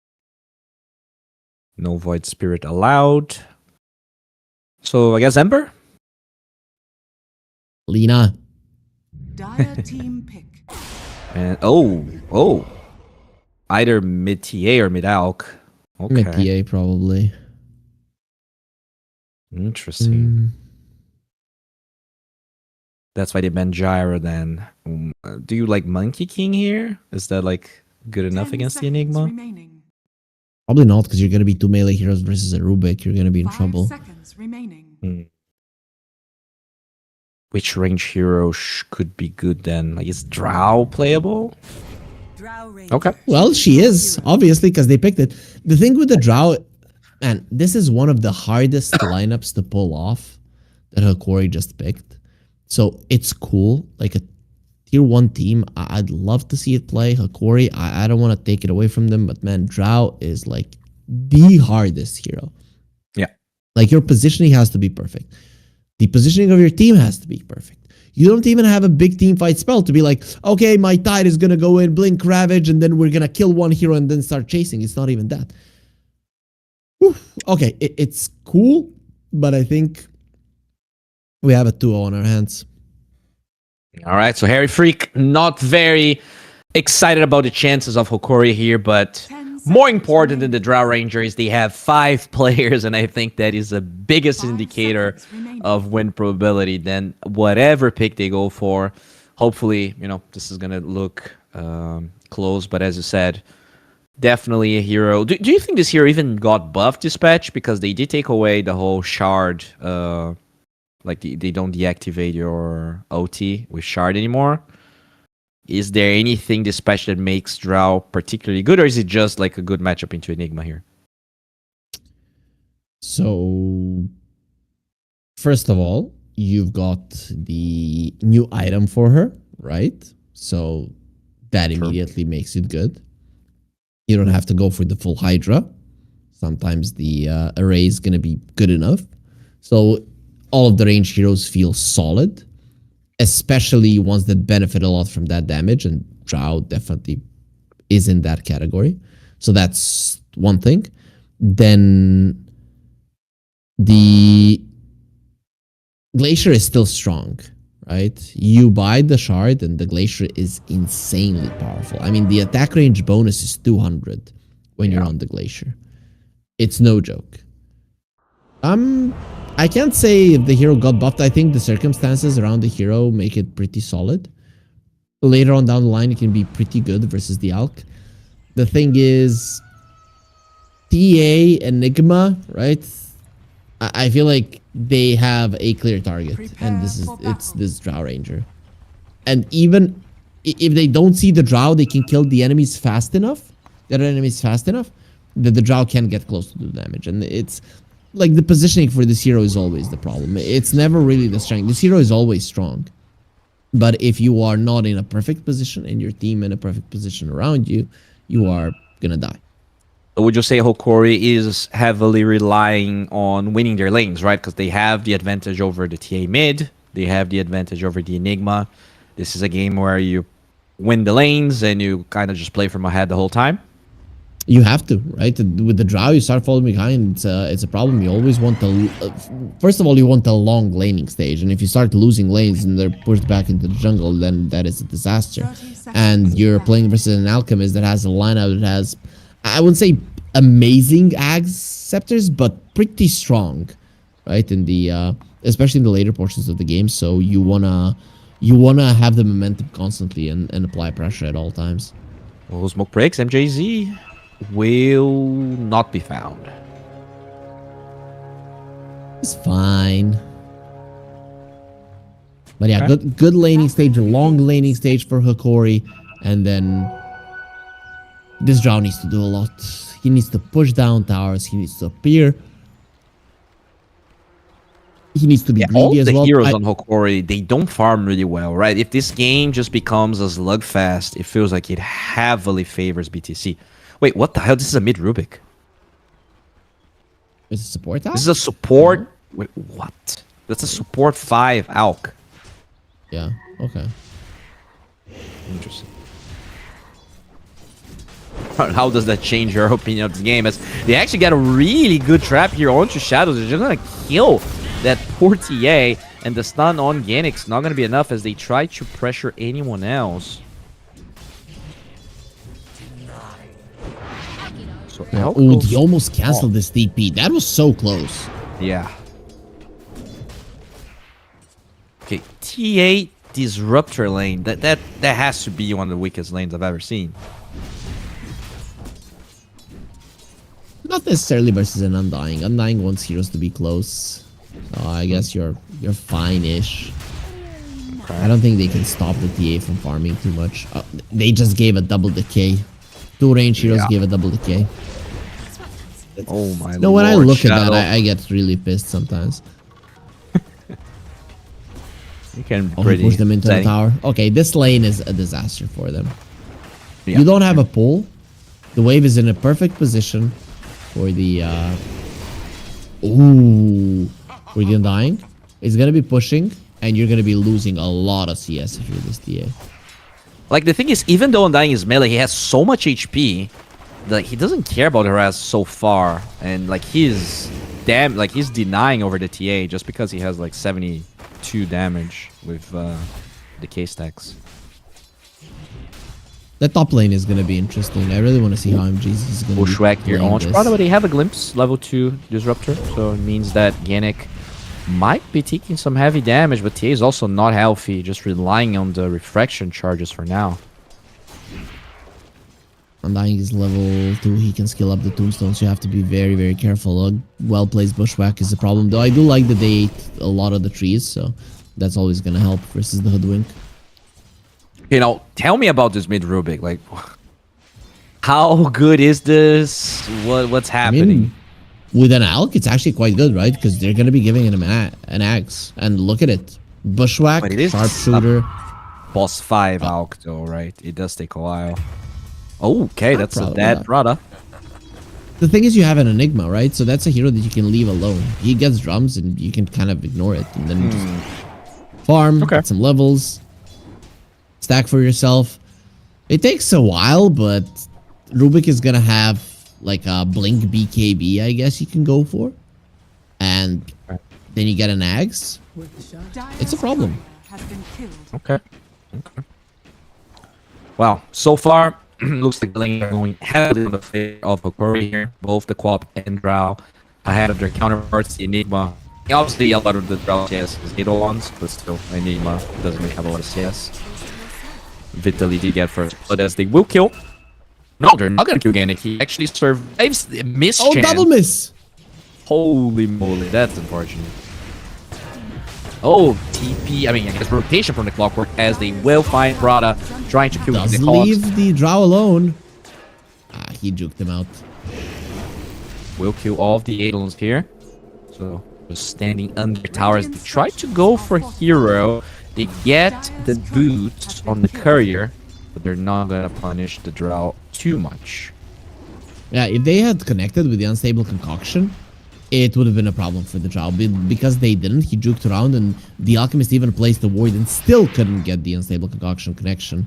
It allowed the Drow to survive. So Hokori so far so good. Their laning stage is going amazingly well. Yeah. The Undying is the only one that's not doing great, but that's still First Blood Undying, and also an Undying that is surviving the lane quite substantially here. I feel like he should have CS'd a little bit better. Oh, speaking of him, pressuring Shadow a little bit, but I guess Kotaro should be... They might decide to dive this. There's not a lot of sticks on the TA, and you don't have mana on the Undying. In 7 seconds, he's gonna have the Soul Ring, but that's a little bit too late. Yeah, they need a really good bushwhack, which they missed, unfortunately, there.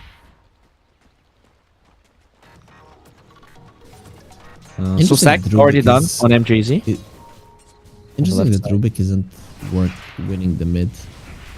Usually, you would see Rubik win almost any lane. True. Well, Cop does have raindrops, and a little bit of a lift onto Gardic. Nothing major happening.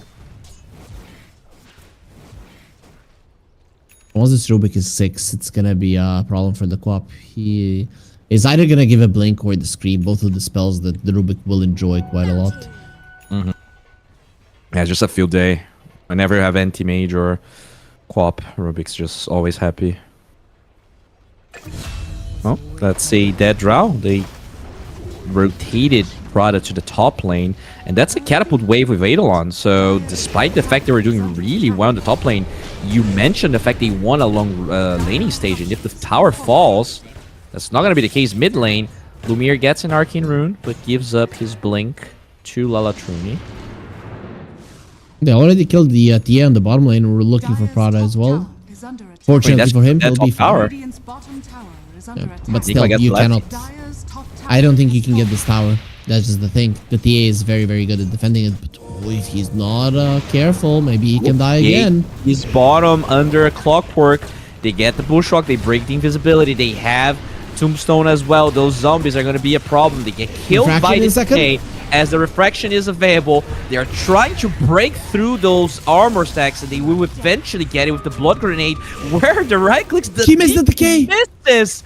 And Shadow is alive. Italy has a 1 charge, will survive as they actually kill the Disruptor. Again, he's missing. Whoop. Okay. Okay, there we go. Finally, they get the TA kill. A lot of damage done to the safe lane tower. They glyphed too late. fortified. They're not gonna get the tower Dire's now. middle tower is under attack. Still, the Rubik didn't have mana. He didn't have resources, so that was the call. Rubik doesn't have resources. Just start going to the bottom lane. And the TA without the TP now doesn't matter. It's still gonna be a solid amount of experience for the Disruptor. But still, your tower took a lot of damage, even though it didn't die. Hokori opening up a tower versus a TA is huge, because once you get level 6 on the TA and the traps are in play, damaging that tower even a little bit is hard. Yeah, I mean, look at the tier 2. Because they actually kept that catapult. Oh, well, wait a second. There's Rio. Will die here. But he did like 30% to the tier 2 tower. Minute 7. Forced a lot of rotations here. That's still probably good enough. Oh, MJZ. Okay. He self-damaged with his concoction and then died to a creep as they're gonna cut the tree as they're going for Lalatruni here. stolen decay makes him very He's dangerous. alive? Yeah, he has 1,000 HP because of the stolen decay. And they keep on chasing 80 HP, no blood grenade. They will He's gonna not have another get that decay. kill. Oh my god, the TA trap slow. Needs to kill the makes zombie. Clockwork just a little bit slow. Can Another he get decay. lucky with the procs? He gets lucky, but it means that they also kill Gardic in the process. At least they took away the decay, right? Because we saw how much of an issue that actually was. This is one thing that we didn't talk about. That spell, stealing it with the Rubik is a problem. And especially imagine what happens when he's got an Aghanim Scepter. It's gonna be 8 strength steal every single time. Imagine he has like Scream of Pain and Decay, and he's just going and spamming and spamming and spamming. He's gonna kill everybody. Yeah, that would be a disaster. So far, though, we are pretty far away from that Ags. Alk has no Ags components just yet.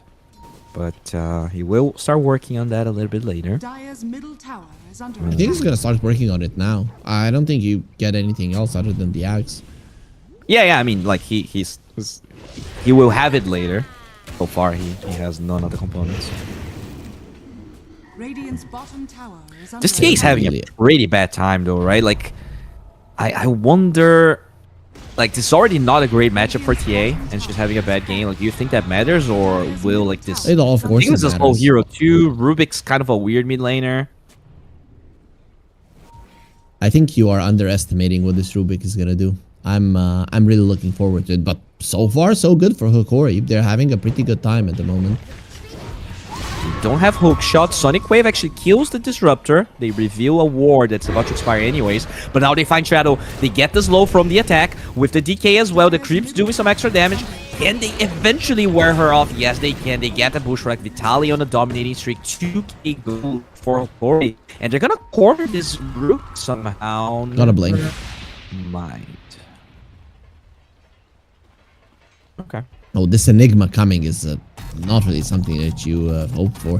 If they open up a tower, it's going to be kind of fine. But the thing is that this allows the draw. Look at Hero, what he's doing. Man, I love it.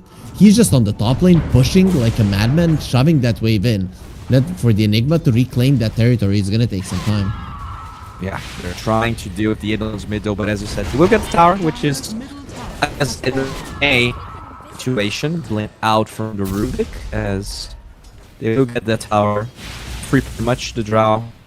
DTP back to the mid lane. Afraid If he of- had gotten silence there, that was a dead Rubik. So he was like... He was half a second before dying.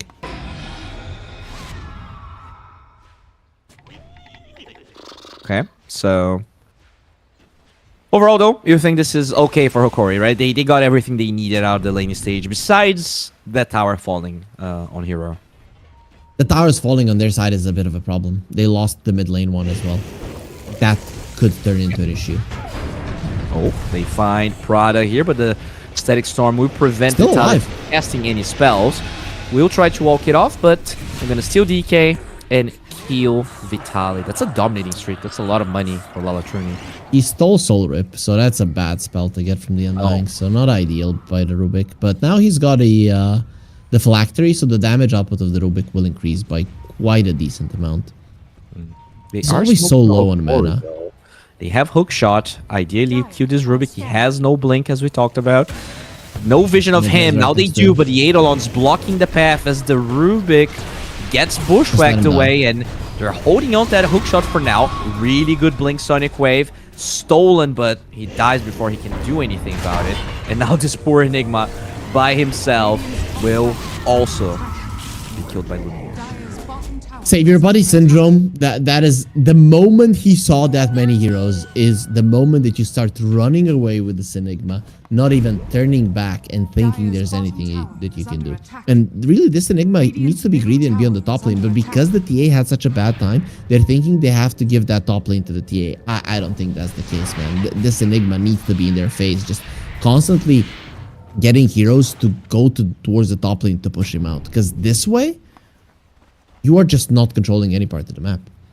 Yeah, it really feels, and it doesn't really help that this Alk's just jungling, right? Obviously, he has the plan of giving the Aghanim Scepter to the Rubik, but it feels like nothing is really working for them right now.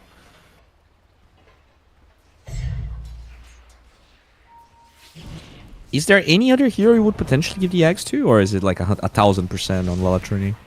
I feel like it's 1,000% on Lalatrini. Okay. If he gives it to somebody else, I'm gonna be very surprised. Yeah, well, they get the hook shot on Disruptor, so Prada will be killed. Lumiere yoinks another one. And yeah, I mean, it's a kind of a passive Fiesta here. The Drow is recovering, top CS. Net worth-wise, second in net worth here, so Costa Bill having a pretty dandy old time. Yeah, they're having a really good time on their side. Stolen Decay, they gave the Decay to Rubik. Oh, Bushwhack will find his Lalatrini Rubik. He only got a little bit of HP, so he will be wore down. Stolen. No, that's not a stolen tombstone. That's just a tombstone and potentially a tower. So Hokori again and again. You saw it was green. Killed. You saw the tombstone was green, so you thought it was from the Rubik. Yeah. There you go. That's a tower for Vitaly. And a Lotus Orb about to be done. So, I mean, it's okay, right? Do you like this Lotus Orb? Armor returns a lot of the spells. Almost every spell is point and click. I'd say yes. I think it's probably the best item for you to get. Okie dokie. That's what he has right now. Flying the courier to the secret shop. Shadow did finish a Blink Dagger, so does have the means to join fights if they feel like it's necessary. MJZ though, 1,000 gold away from the Axe, so it's gonna be relatively quickly considering the poor laning stage they had. And he's gonna be killing 5 creeps in a second now, so that's gonna give him a lot of money.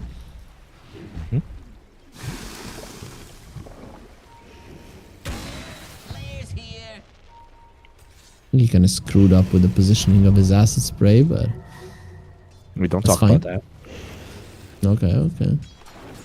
500 gold already. But it looks like they want to fight here. And again, that Elk not in any... I mean, this TA... I guess she can TP out, so they need the Clockwork to be in position. They could have definitely killed a TA. They were just scared of more heroes being in position. They're being very greedy with everyone. Every single hero is spread out farming on the side of BTC. The thing is, could they have gone through the refractions fast enough, right? Because you need to hook shot and then go through the refractions instantly. Because if you don't, he's going to be able to blink away. So. I mean, I think they potentially could, but... Yeah, for sure. There was an option. There was an option to do it. They just decided it just wasn't worth it. However, I like how he's playing. He's playing aggressively on the top lane, and he's kind of doing what the Enigma would be doing in a normal game. He's now hiding, meditating. They get the Bushwhack on this poor Enigma, and he's... Okay, I'm not sure you needed the Sonic Wave, but it's another Lumiere Mega Q streak, so pretty much perfect game from the Quap. I'm surprised the Quap doesn't want to go for an Axe. I've seen like Axe Bloodstone being the build for the Quap a lot of the times, but I guess he just wants armor. So, gonna be going for Shivas later on, and that item gives 17 armor now. 17. It's crazy. Radiant are scanning. Okay, they're gonna join the Roche Pit here. They have that Undying Amplification, so this should be relatively easy with the Drow Ranger. Okay, I mean, yeah, if they don't want to do anything, might as well just brute force Roche. Rubik has an axe now. He wants to get a Guardian Leaves and then wants to get a Blink. Interesting. I guess he is very, very tanky right now. I just think that the opponents maybe have a lot of damage for you. I'm not sure about the Greaves. I thought he was gonna go BKB Blink or Blink BKB. Yeah, because like effectively you're dispelling what Shadow Strike and Silence, right? And everything else is... I feel like BKB would have been better for that. I'm not sure. We'll see how it works. This definitely helps your teammates as well. There's a lot of AoE damage on Hokori, but I feel like if Hokori starts winning a fight, they're gonna push till the end. Yeah, well, they are starting to be in position here. Again, it gets found. Concoction will be Lotus. reflected by the Lotus Orb of Vitali, but really good Static Storm just zoning the rest of Hokori as they will not try to go through. Oh, glimpse onto the Undying, trying to chase. They do have a Concoction available here and Vision because of that Thunder Strike. Stolen DK, reflected Concoction on the Alk. That's a lot of damage here. The clock shows up, gets a good Sonic Whip. There's no static spell steal, but they're gonna black hole the top, and that's just a dead Lumiere. The Mega Q streak is gonna be gone. Hero, Costa Bill gets pushed back. A lot of damage with that multi-shot, but he still dies. And Hokori, they got absolutely baited into that fight. They're not done. His chance. Genek is so lucky with the the hell? Wayfarer. Like, Oh, what the really hell? good Those trees push next back. to him are just dying. Oh, how did he get vision for that? Oh, the trap. With the bugged trap. here. Yeah, the trap was bugged for me. Radiant's bottom tower is under attack. So what was the mistake necessarily? Did they just walk? I guess they walked nighttime into a high ground, right? You lost the clockwork. That's what's the mistake, right? You lost the clockwork and you don't have your initiation. We talked about it. The Undying is strong, but he's not a hero that's going to be punishing the opponent's bad positioning. So once the clockwork is dead, no longer are you afraid of being in a bad position at all. And then you're just running forward like... It looks like they're crazy. They're coming onto the high ground. The Drow has free hits on the supports, but it's just baiting you in a bad position that you cannot run away from. So this is the I thing guess- that you always have to be afraid of when you don't have the clock. Another thing is they weren't aware of the blink on Enigma, right? I think that was the first time it got shown. It was a reveal, yes. Yeah, so that was pretty clutch. Gets a 2-man black hole, kills the Quap. He pretty much farmed Nogger Club out of that kill. Because Quap gave away so much gold. Oh, But look at Latrone's Shadow spells right blinks now. out of the bushwhack here as they get a good poke shot doing damage. Shadow, I mean, it is low. That refraction just not gonna last long enough. Yeah, back up, but no black hole, which means they might still be chasing here. This is not ideal. Bop shows up on their left side. Bushwhack's off the mark, and they're gonna use that Static Storm to zone the Quap. Glimpse back into it, which is Pinky. Keep on chasing. run. How they get the killing streak. Now just pour out. Lumiere is deep. Oh, by the line. The damage is through the Oh roof. no. Okay. Four staff. Quap on the left side. Looking for a target. Still has a Sonic Wave. Gets stunned. Sonic Wave. Holy moly, that DK is just doing 3,000 HP on this freaking Rubik as they try to go for it. And of course, the dies as well. This Rubik. Not enough. He is insane. They need to kill him now. When they get a hit, they cannot get the hit. Double kill for Ryu, and they get absolutely baited Is again. under attack. I told you, man, just look at the spells of this Rubik. Bushwhack Decay, Bushwhack Decay. And he's just spamming the hell out of them. And I mean, he has Essence Ring Greaves. He's just so tanky. When he gets low HP, his armor is really high as well. And they also, that fight would have gone better for them. But the thing is, he caught the Quap first time with the Bushwhack, and immediately the Enigma killed the trees with the Midnight Pulse.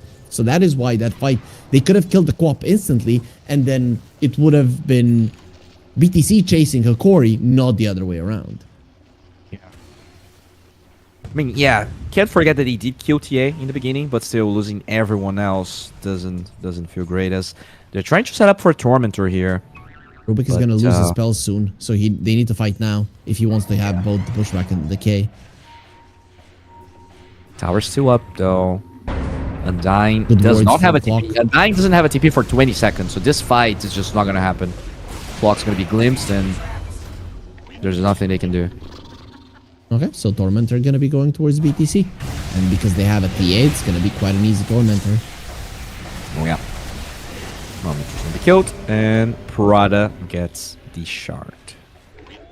I probably would have preferred it on the Alchemist, but vision-wise, or actually now it's no longer, now it's the kinetic fence. I really want to see how he uses it. Ali, stolen Bushwhack, and he's just gone. Another stolen Decay. It's such a strong spell to have on the Rubik. It's quite insane. Yeah. And I mean, as a core Undying, you want to be using that, right? Because your farming speed is just really shitty if you don't Oh, you have it. have to. Yeah. It's not like a support Undying where technically you could have You can just cast Soul Rip once and try to be a bit more mindful about it. Smoke. Oh, they want to dive. Out of BTC. Creeps are coming from the mid lane. Blink. They find Gardic.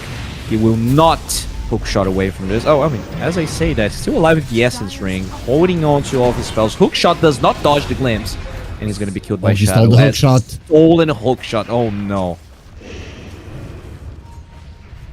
Dire's middle tower is under attack. So That's a what's big the one versus plan the here? Drow. Structures. Oh, like this was a 4k gold lead for Hokori, and it's now a 5k gold lead for BTC. Do you see the power of the Rubik now? Are you a believer? I think I am. I mean, it's looking amazing. It's playing really well. BKB on the Enigma. Oh man, he just needs to go in as a Rubik. Like, just go in with this hookshot. Well, 3 heroes here from Hokori showing up. They are doing a lot of damage to this Alchemist. The concoction will land, but Genic from downtown gets that kill. And looks like they're going to disengage. Yeah, they should. 4 versus 5 is a problem. Clockwork just needs to save the hookshot in this one. I think Clockwork should get a Blink in this game, because BKB Black Hole, he's the only one that can cancel it. So Blink is probably the way I want him to go. Nothing else they can really do anything about that besides a Basher Drow Ranger, which I don't think is what you want to be doing. Yep, and it's only the initial stun of the hookshot that gets... So if you connect the hookshot onto multiple heroes, it's only the first one that you connect that goes through BKB as a stun. The AoE stun is not BKB piercing. So it needs to be the Enigma, the first hit, and everybody's going to be around him. So you do need a Blink for positioning if that's what you are going to be doing with the hero. Dire's bottom tower Okay. is under attack. We'll see if he's going to change his mind. Right now he's pretty poor, so might not even be thinking about it just yet. Dire's bottom But, tower has fallen. I mean, this Rubik, I guess he's farmed because of the eggs, but he's still way more ahead in gold than I thought he would be. Like, this Quap was having a perfect game. Does have a BKB I mean, it's now. literally the amount that the Ags is, right? Between him and the Quap, kind of the same. Yeah, but I would expect the Quap to still farm faster, considering how good of a game she had. But yeah, it's just this. It's pretty much that difference. Shadow also Just running surpassed- around with his decay, right? And spamming the hell out of it. 2.8 seconds is the cooldown on it. That's just dumb. Imagine what happens when he has an Octarine core. He's not that far away from it. No, he's gonna be even tankier here with that soul booster as Genic. Arcane Rune, take it away from him, please. Goes for the Enigma, actually gets the stun before she gets the black hole activated. BKB is up. Sonic Wave should get that kill, and they will kill Rio in the process. That's a 3x streak. Stolen decay. But that's an and Arcane Rune Rubik. oh 2.1 my second cooldown on lord, decay. another decay. And another one. He has so... I mean, he's literally undying now. He has decay and so rip. Oh. I just take it away from this Like- hero. Brada actually gets vision for a glimpse there. Meaning Gardic's probably gonna die. No Gold Scepter just yet. Gets killed by Lala Truni. And with the creep wave here, this should be a free tier 2 tower. And Roche being up. So Hokori...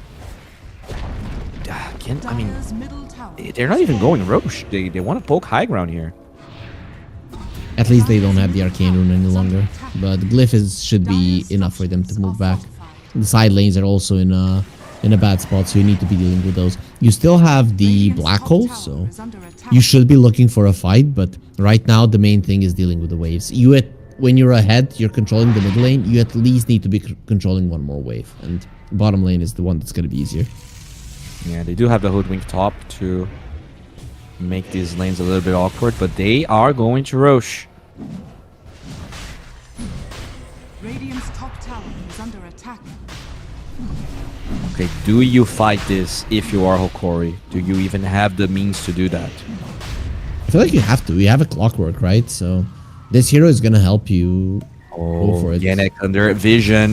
This is not great. Concoction Blink. That is a dead squirrel. No buyback. That's huge. Blink out from the Quap. Has to BKB or she will die. BKB's pulse glimpse with the Sonic Wave being stolen. This is a drop position. disaster already. the damage from the drow not enough to kill MJZ. There's Lalatruni looking for an angle here. Clockwork is still alive, so going Roche is still not easy. Dire's bottom tower Another is under missile will attack. give Vision of Roche. 70% HP. I mean, they gave up. They don't want to go for it anymore. Clockwork is trying to find an angle, but with all these Eidolons and Vision, he gets found and will be much down by Prada out of all heroes. A Sonic Wave plus Decay on the Rubik, and both of the spells he's gonna have for quite some time. That's crazy. 66-second cooldown, and I mean it's not lower because Quap was level 17 when she owed it. I think. Now it's lower. Now it's 50-second cooldown. Holy moly. That's crazy.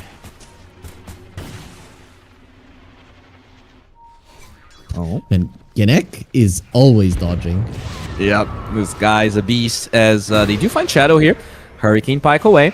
He is pretty it's far away here. ages. There's no one. That's the first life already gone. But you have, I mean, this Enigma is so far away. No TP. I'm not sure if they're aware of this. Sonic Wave will allow Shadow to Stolen blink out. Tombstone. Farm Tombstone will be acquired here as the Quap with the BKB goes for Sonic Wave, and still the Enigma is running the whole time, but it's not fast enough to connect to this. In fact, they find the Enigma. This Clockwork just making his life hell. They will find Gardic in the end, but can they do anything about it? The Rubik needs to have the Decay. I think now he understands that's his main spell. Everything else, you can just throw it away. Like, Decay is the spell to have. Yeah. And that was really bad from Shadow. I don't know what the hell he was doing. I mean, the entire team, right? Because how don't you have a TP, like the Enigma TP top after that Roche? But yeah, I mean, as a carry, definitely shouldn't be dying in. This is gonna slow down their playing quite a bit, because if they don't have Aegis, you're not gonna go high ground against the Drow Ranger in Undying, right? It's just way too hard. Yep. And you never know. You might find an opening with a good fight. The thing is, team fight of BTC is so insane. You've got the Disruptor, you've got the Enigma. Who is he gonna give the next Axe to? I mean, Disruptor would be like the biggest game changer. Enigma would be big damage. And then TA would be if they want to control the map. I'd say probably the Disruptor is the way to go. I think so. And he's also buying going a Blink. Yeah, I Yeah. think they're gonna go frags on him for sure. Just jump, use the use it on a Quap. The Undying should buy a shard in this game. I think Yeah, I was gonna Vitaly- mention he has that. a BKB. Just get the shard. Because you could potentially, like, if you cannot save, if you cannot cancel the black hole, at least you can potentially save someone inside of it. Yep. What's the cast range of the shard again? Because it, Oh, it's the cast range of the Tombstone. That's the... I thought it was. Oh yeah, if you cast it on top, if you cast it on top of someone, right? Yep. I guess it. That's how I look at it. Yeah. And he I can guess- enter the Static Storm. He pops the BKB, then he can enter it. So I'd really like for him to buy the shard. Smoke on smoke action here in the mid lane. Undying, first one to break. They actually gonna blink away, and that's a stolen Okay. DK already onto the Rubik. Static Storm is wasted. That was not a negative scepter Static Storm, so they're gonna kill this Disruptor with no buy. And now Scream of Pain stolen as the Rubik still just lingering around. So support for support, but there is a buyback here on this Hoodwink, and I think this Disruptor is a little bit more useful for the Radiant. They're just gonna be going to take their outpost, Yeah. and Triangle. you're gonna have to TP back because of the mid lane. So this is just a really nice move from BTC. They're gonna have all of their heroes, and Yeah, they this thing should got the have tier the one. Axe on the Alk, right? He's very close to it. Yeah, 400 gold.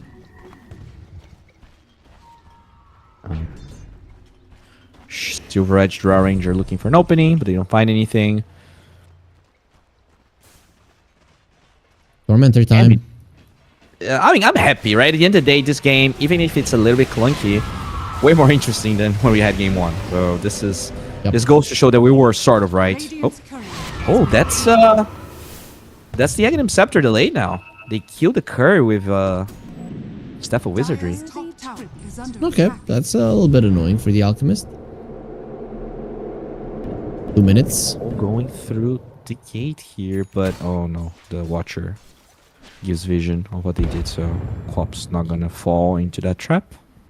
Oh, without the Axe and the Disruptor, they're gonna be needing a Black Hole to kill this Quap. I kinda doubt they're gonna be killing him in a Blink Lift.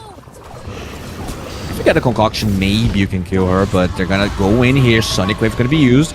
Stolen by the Rubik. They're being very lenient with those steals as the TA shows up and doesn't kill this freaking Hoodwink because she's immune to right click. I don't know what's going on. That was an Aghanim Scepter decoy, Bowie. Yeah. Oh. Well, I don't know what you're talking about as they're going with the multi-shot here. BKB on Ryu, Black Hole yet to be used. They need to get away from the Tombstone. BKB's already used. Oh, look at that Undying going. The Alchemist is going to be ignored because they want to find that Rubik, and with the BKB, they cannot ignore this Undying, and that's going to be a dead Rubik here. Dominating streak for that Drow, and somehow, Hokori just takes that fight. What happened? Clockwork is still good. That's what's happening. The full Hokori lineup is playing really well. The Clockwork is sitting on the Enigma, not allowing him to play. Ganek is baiting with his Aghanim Scepter, and now to use that as well. Here.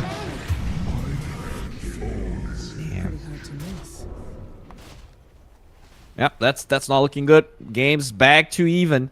And Roche is pretty far away, so I guess no team is going to be punished that hard. But I think BTC have to play a little bit more aggressively, right? You see a Quap just blink, Radiant's bottom tower Black Hole, and kill her, right? Just end the hero at the start of the fight. Now they're going to be doing a little bit easier with the Disruptor because his Aghanim Scepter is going to be done now. Yeah, imagine if that fight happens and the courier didn't die, right? And you actually had the eggs. That could have been a completely different fight. Radiant's bottom tower. Yeah, for sure.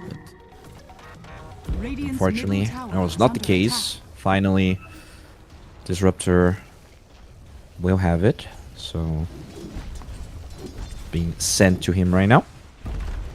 attack. Dire's top tower is Two tier under 2s have attack. fallen. Teamfight lineups don't do well when they lose a lot of their tier 2s. All of them would be a problem, but they still have one access point. But there it is. The axe on the Disruptor is done. Just given to him. Let's see what he can do. With Oh, this Blink TA is Dagger, he should isolated. be able to do a lot. Dire's top This tower TA is in no man's land. Oh, they found her. All right, does have the Opus reflection. Full Scepter buying close. some time. She will blink to the left side as they don't get vision. The Static Storm Eggs is used, but No damage. sort of useless here as they're looking for Ganek. Hookshot is going to find him, so there is no Black Hole cancel. Sonic Wave gets used. They kill support. That actually looked like it was going to be much worse for BTC than it was.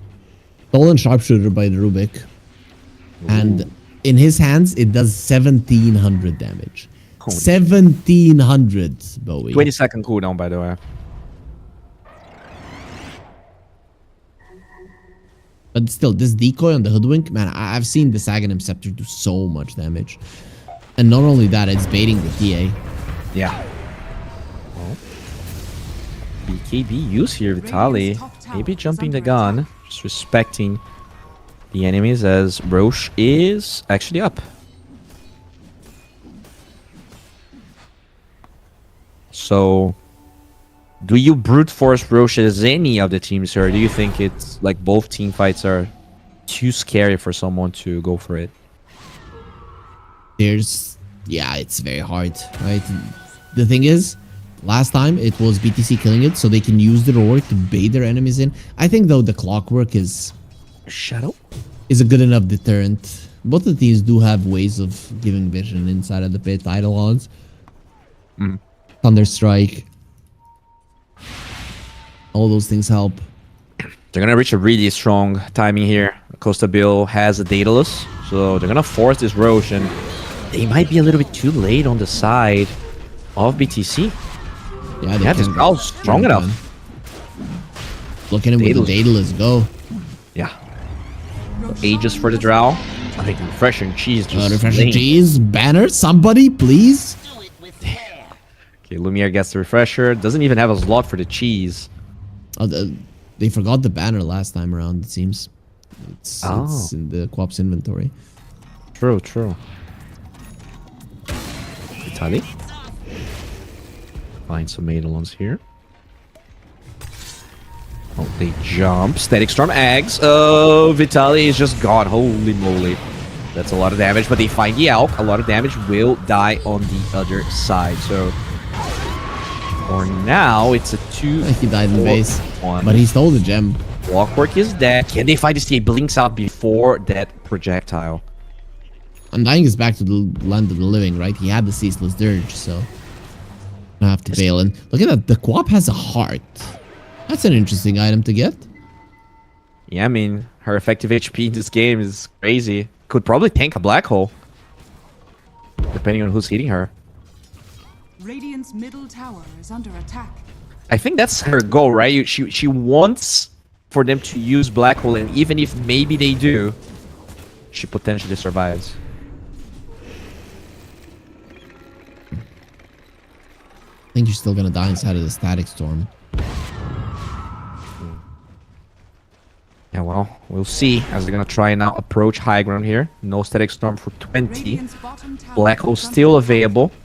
Enigma is actually buying his own eggs, but still needs 140 gold, and that's that. We've seen 2 black holes. No, actually 1 black hole in this entire game. Yeah. Well, stolen Scream of Pain. Eggs completed on the Enigma, so they're banking a lot of this game because now he has no Look at the buy. Drow on the Glacier. This is just... Okay, Bushwhack finds the Alchemist. A lot of damage here coming from that Rubik, but they jump forward. The Quap very Quap is in thinking at trouble. heart, making her extremely strong, but will not tank through all of it.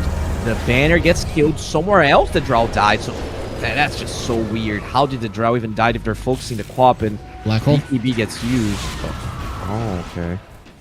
Was that a solo Black Hole killing the Drow? Yep. You know how much damage it deals with an Aghanim Scepter. You get 1 Midnight Pulse and then use the Black Hole. That's insane. Wow. So it's current HP as damage from the Midnight Pulse 10%, right? So you lose like half of your HP in an instant, basically. And then you've got the 200 damage per second plus 4% of the max HP per second. It's a lot with an axe, really. Okay, so now the game has completely switched around. They're gonna go high ground here. No buyback on this Quap, by the way. She did buy out with the heart. Dire's So structures are fortified. this is potentially terrifying. Cogs are gonna Rubik be still has a used to sharpshooter. try and make things annoying for them. But that TA is very strong. Jump onto clock. Has the Gold Scepter. Holy shit! they The found the Drow! Drow. Half HP with the sharpshooter. Forced to run away as this Enigma. I mean, okay, I'm dying, trying to go for this buyback on the clock. A lot of damage being done, but the Rubik is just extremely tanky. The sharpshooter finds the Alk, so he gets down Mr. President on Lalatruni that has 3,000 HP. DK And- Soul Rip. He's gonna be full. Yeah, that's gonna be dead barracks in the mid lane, and they could potentially go for more. There is buyback on the Undying, although they're not aware of this on the side of BTC. Black hole in 10 seconds. That's huge. Tower is under attack. Okay, Drow. No blink. He queued it up, but it's not even close. Dire's top tower. Okay, Quap goes in with the BKB, has the refresher. They will get the kill onto the TA, so this Black Hole is But not look doing at as the much damage. to hero they can, and that's a stolen Sonic Wave, and now Lumiere goes for the second one, but doesn't have enough damage. 3 heroes dead, no buyback on the Drow. This is a complete disaster here. Hokori, they were putting up a good fight, but this is going to be a 2-0. It looks like the last buyback remaining, the Undying, trying to defend the Spore Hoodwink here. That will actually survive. Blinks out, okay. Got out. No TA, so I guess the TA is here now after the He bought back, he buyback. bought back. But They should be How able to end dangerous is 70 seconds, right? It's too much. Yeah, it's way too much Dire time. structures are fortified. They should kill the top racks. They're so low and they take away so much armor. Is under attack. Dire's Wow, they're middle not tower going for has that. fallen. They're just trying to brute force tier 4s. They have hook shot. They have Sonic Wave is Tombstone. ready on Rubik. Blade Mail bot on the Undying here as they're trying to buy as much time as possible, but you gotta go now. This throne is just going to fall here. Half HP. Oh, Blink out of the Static Storm as a hook shot onto 3. But yeah, this Undying, okay, heals quite a lot of HP, but still Pressure Enigma. not enough to do anything about this. The stolen DK is there. They're gonna lose 1, they're gonna lose 2. And as much as Hokori wants to, that poor squirrel gets killed. And that puts it on.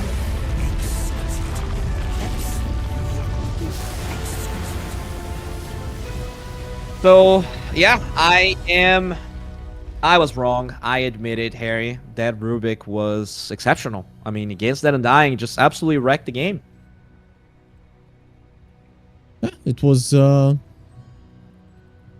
pretty good, right? He did a lot of damage, but in the end, this Enigma that we kind of were talking a little bit crap about, he only used 1 black hole. His black holes changed everything. The last couple of fights, it was Ryu bringing in the damage. Of course, the Latroni, he was keeping him in the game for the majority of it, doing the most work. But when it came down to the last 2 fights, it was the Enigma's damage that kind of brought down everybody. Yeah, that's the thing about that hero, right? It doesn't really matter how many you whiff or how many you cast, as long as you get a couple of them right, it can completely change the game. And BTC, they get the 2-0, so they will be waiting for the next opponent, as we will also be waiting for the other games to end. It's going to be sort of a long pause, guys, but stay tuned. We're going to be back with more SA Dota. There's 3 series total that we're going to be casting. That was the first one, which means there's 2. Harry, any last words before we close it?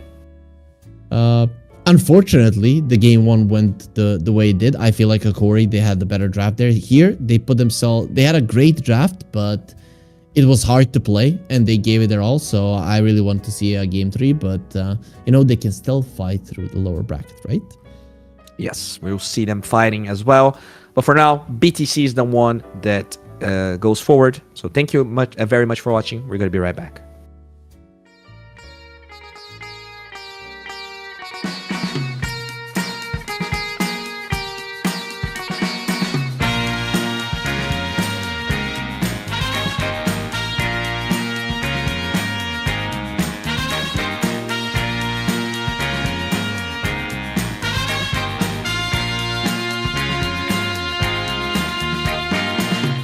What you need is love and understanding.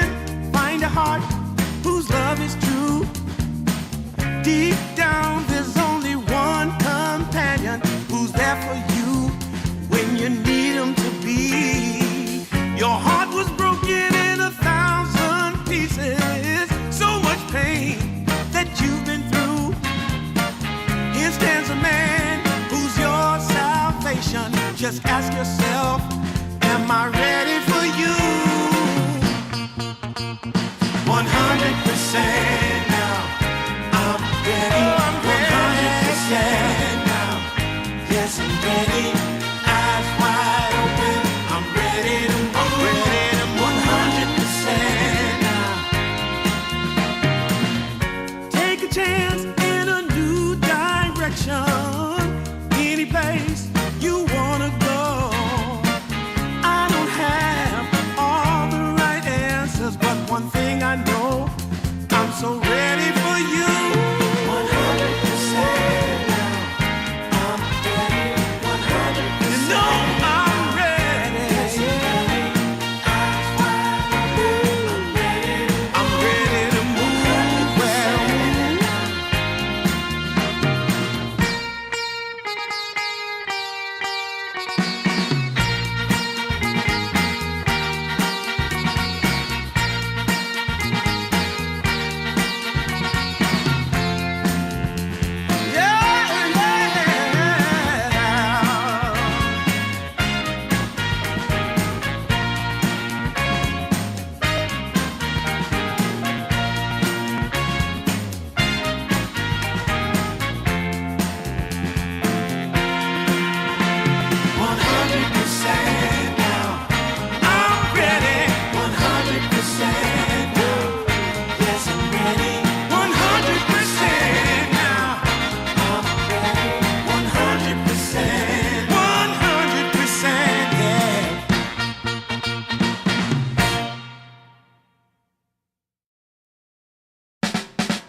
when it's feeling this good.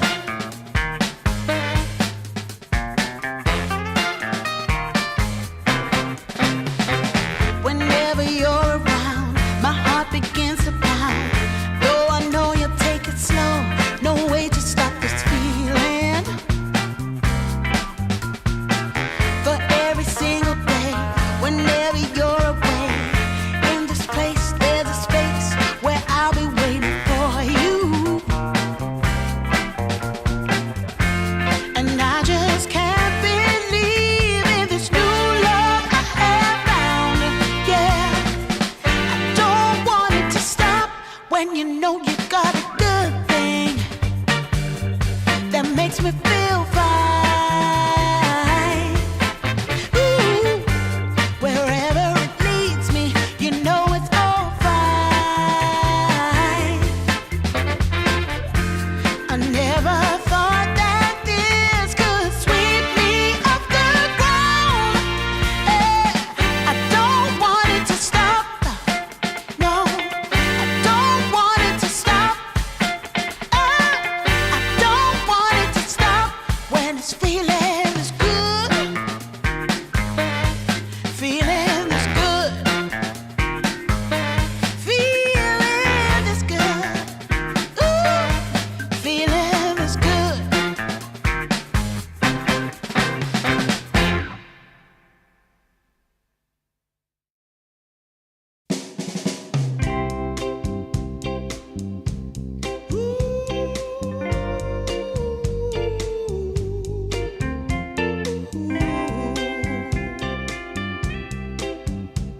Yeah, yeah.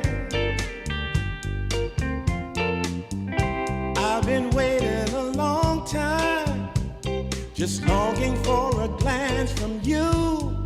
Yeah, a chance to look in those big brown eyes. No telling what my heart would do. Hey, when we met, I sure knew it felt as good as it could be. In that moment, though it felt so good, I wondered why you noticed me. If you gave me just a little time, it would sure ease my troubled mind. Don't tell me that you don't feel the same inside. Don't tell me. These are feelings that I ought to hide. I don't care where you came from, just tell me where you wanna go. If there's a chance to be together, that's all I really need to know. Is it real or make believe that keeps me thinking of you? If you've got time to walk with me, I'll show you how my heart is true. And here I stand waiting for you. Tell me, baby, what I gotta do. Don't tell me that you don't feel the same inside. Don't tell me. These are feelings that I ought to hide. Don't tell me that you don't feel the same inside. Don't tell me. These are feelings that I ought to hide.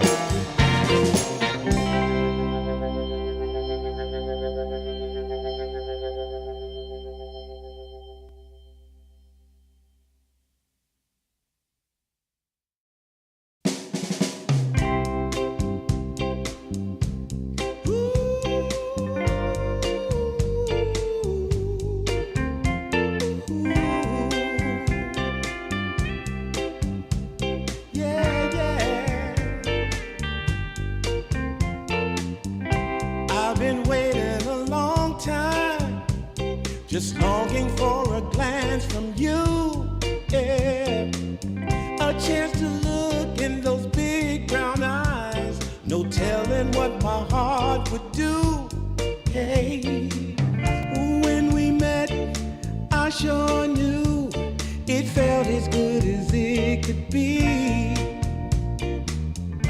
In that moment, though it felt so good, I wondered why you noticed me. If you gave me just a little time, it would sure ease my troubled mind. Don't tell me that you don't feel the same inside. Don't tell me who. These are feelings that I ought to hide.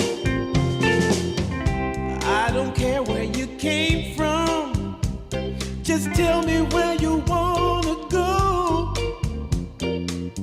If there's a chance to be together, that's all I really need to know. Is it real or make believe that keeps me thinking of you? If you've got time to walk with me, I'll show you how my heart is true. And here I stand, waiting for you. Tell me, baby, what I gotta do. Don't tell me that you don't feel the same inside. Don't tell me who. These are feelings that I ought to hide. Don't tell me that you don't feel the same inside. Don't tell me who. These are feelings that I ought to hide.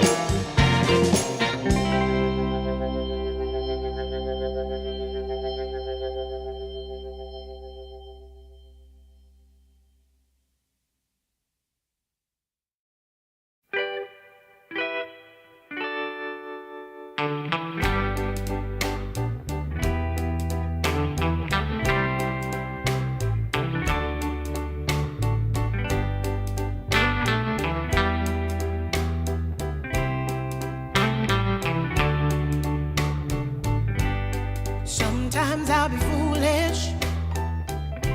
Sometimes I know I get mad. Sometimes I say the wrong thing to you that makes you feel sad. But one thing is true in all that we've been through. You've never stopped loving me, no matter what I do. So let me say, yeah, that every day I try to find the words from my heart to say thank you. 'Cause you take me as I am.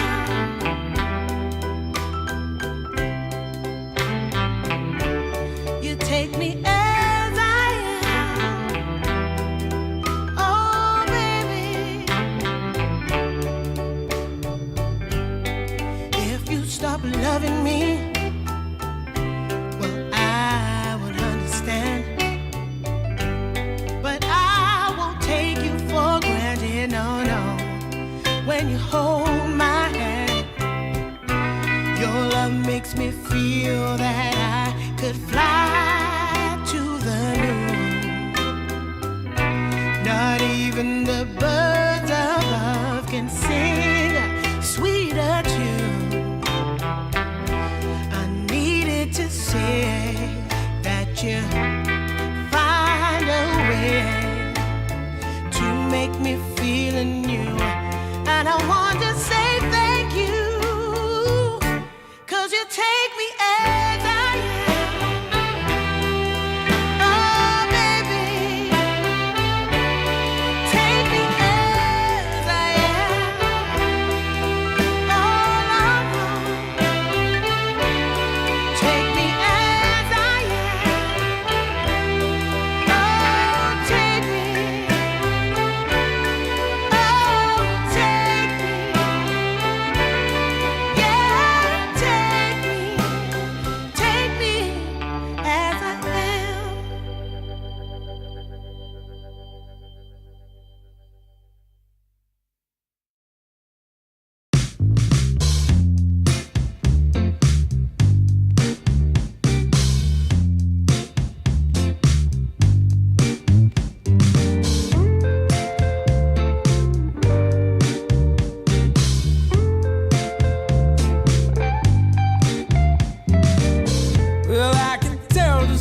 Right from the moment we met, I knew that I couldn't let my fear get the best of me.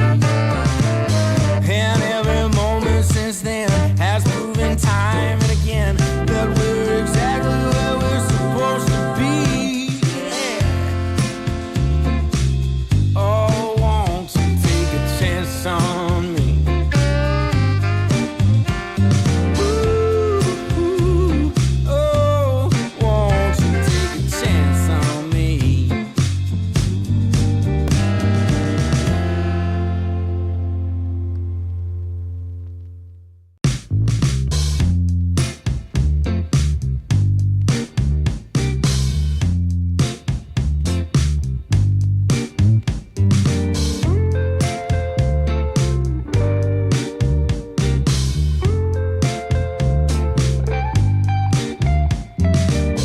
Well, I can tell just by the way that you're smiling that you're still unsure. And I can tell just by the look in your eyes that you've been hurt before. But baby, no one can promise you forever. Right now I only know that we should be together. Because it's now or it's never, so won't you take a chance on me?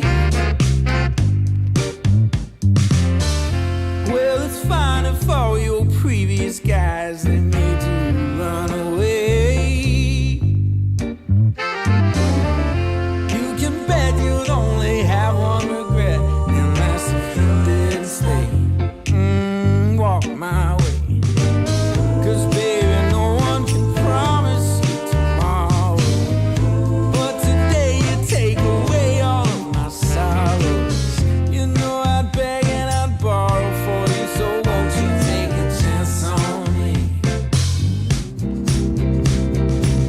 Right from the moment we met, I knew that I couldn't let my fear get the best of me.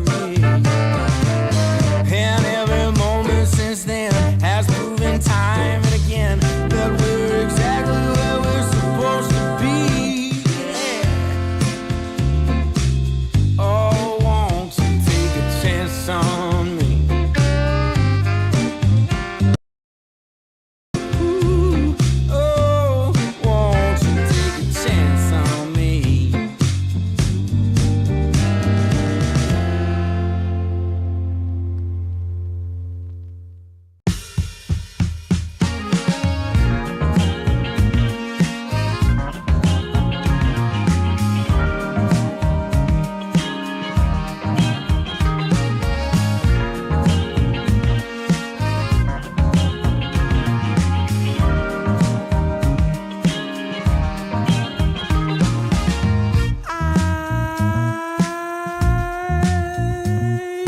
My eyes are closed so long after the sun comes up. We do a dance in the dark, down the hall, pictures fall, even the neighbors call. But then you rip out my heart, every artery, a part of me. Ooh, it's obvious to me that you love to watch me bleed.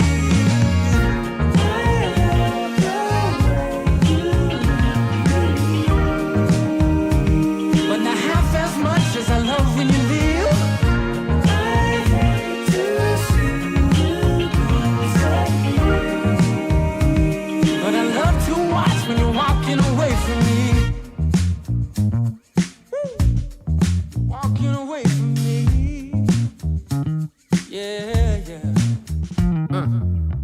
I could be anything you want. I could be anything you need. Baby, tell me it's something real, and I'll give you everything. Every now and then wicked smile. You know I can't help myself. They play around with me for a while, keep tearing me up until there's nothing left. Ooh. obvious to me. Yeah, you love to watch me bleed.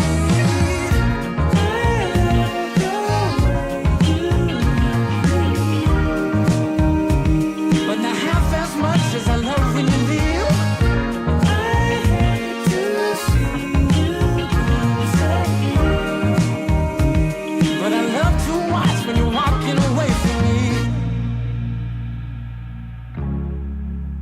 Yeah, yeah.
Took a walk down Pico, heard someone shout from a crowd of fed up people, getting told they should calm down.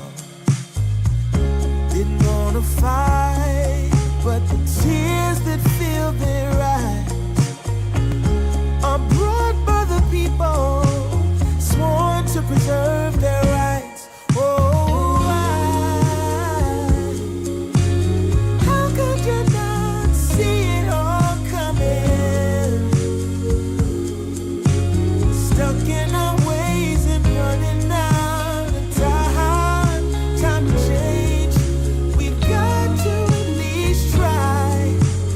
what will they do when the people are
you caught my eye. Yeah. Ain't trying to waste my time, just standing in your line. Gotta take a shot for you pass me by. Ooh, so you wanna be alone for a minute? Well, come on, tell me what's on your mind. I wanna know what makes you happy. I wanna know, can I make you mine? Ooh, I wanna know if you know that I treat you right. I wanna know, can I spend the night? Well, I had my eyes on you for a little while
So cold.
Coming out the gate with the heat.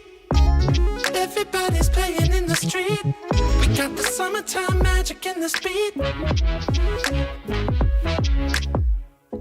Sun is in my eye, feeling high. Only good vibes, I'm alive. And if you see me driving by, don't be shy. I'm so excited.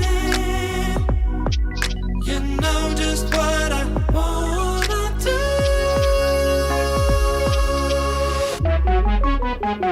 I'm glowing on up, I'm glowing on up, I'm glowing on up. I'm glowing on up, I'm glowing on up, I'm glowing on up. Don't it feel like summer? I'm glowing on up, I'm glowing on up, I'm glowing on up.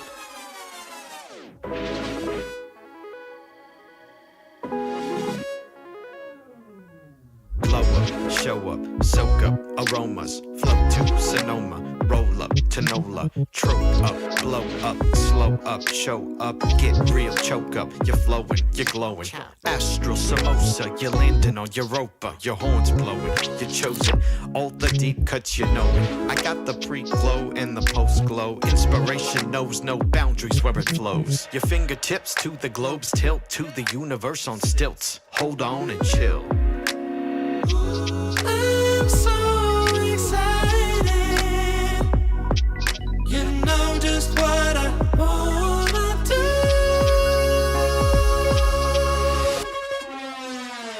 I'm glowing on up, I'm glowing on up, I'm glowing on up. I'm glowing on up, I'm glowing on up, I'm glowing on up. Don't it feel like summer? I'm glowing on up, I'm glowing on up, I'm glowing on up. I'm glowing on up, I'm glowing on up, I'm glowing on up. I'm glowing on up, I'm glowing on up, I'm glowing on up. Don't it feel like summer? I'm glowing on up, I'm glowing on up, I'm glowing on up.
forever's here, today's the first day. Wanna be closer to you. Closer to you, yeah. You to be all mine. I got all these choices, but I so made up my mind, yeah. There's nobody better, gotta be you. A thousand voices, 'cause it's so good to be alive, yeah.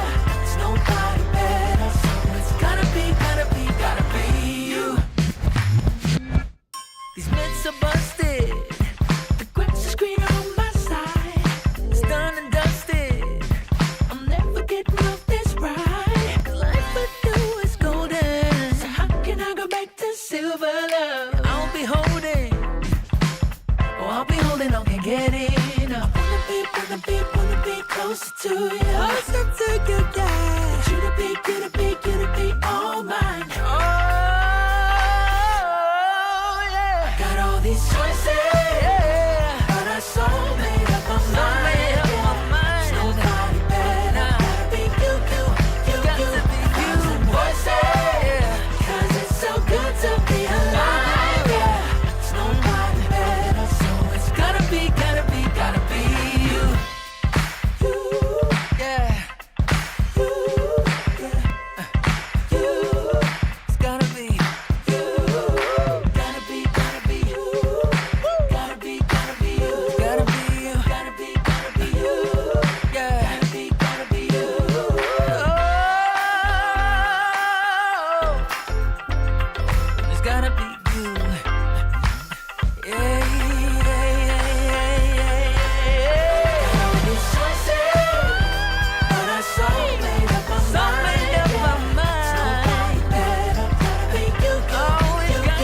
Thousand voices, 'cause it's so good to be alive, yeah. There's nobody better, so it's gotta be you. Hey. Nobody else, no. It's gotta be you.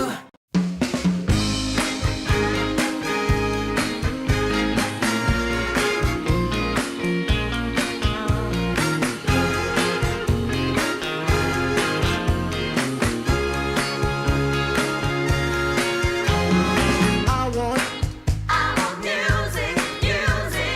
good music playing and dancing to the groove, and I want Oh, sing it.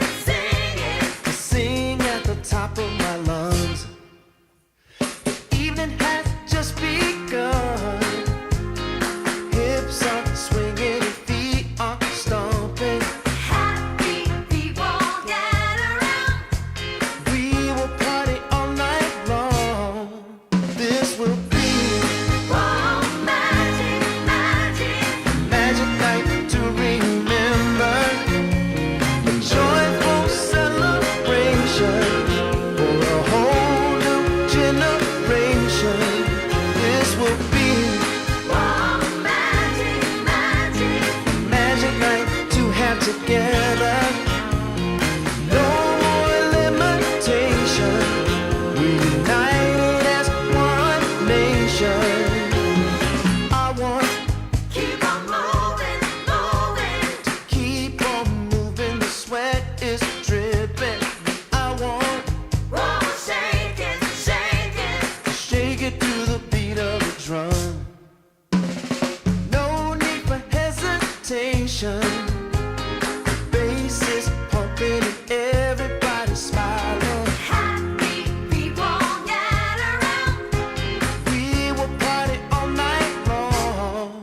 This will be Oh, magic. a magic night to remember. A joyful celebration for a whole new generation. This will be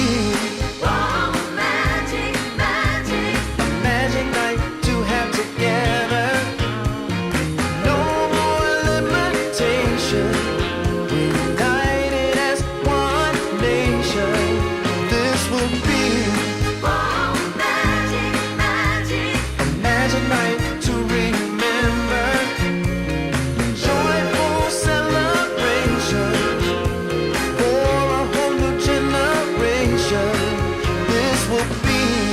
Oh, magic, magic. Magic night to have together. No more limitation. We're united as one nation.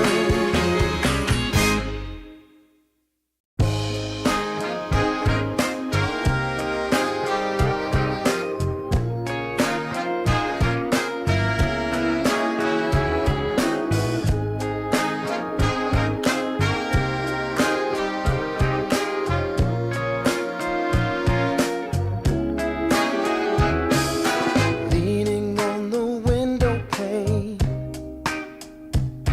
I found my mystery woman. The flame drives me insane.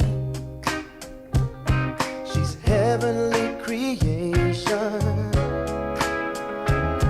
The spirit of the hot summer day, controlled by her emotion. Tomorrow seems too far away. Now I've got my shot. I'm meeting my soulmate.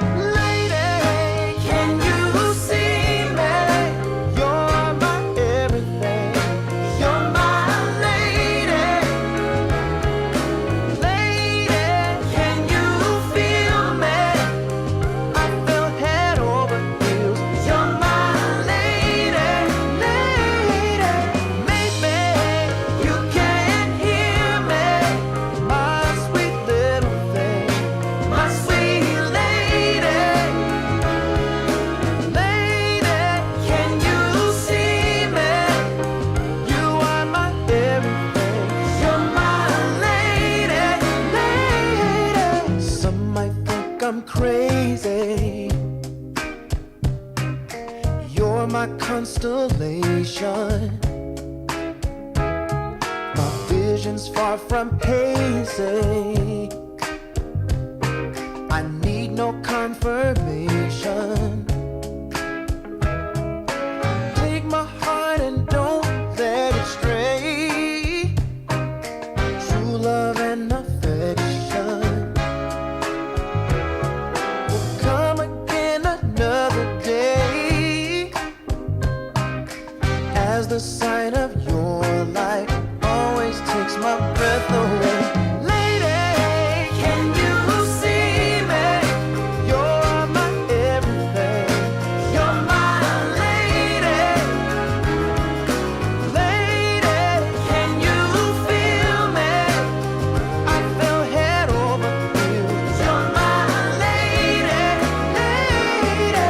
Maybe you can hear me, my sweet little thing, my sweet lady.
I never knew what others do. I hope and yet again, what do I know then? I believe it's all meant to be. All my dreams are so out of reach.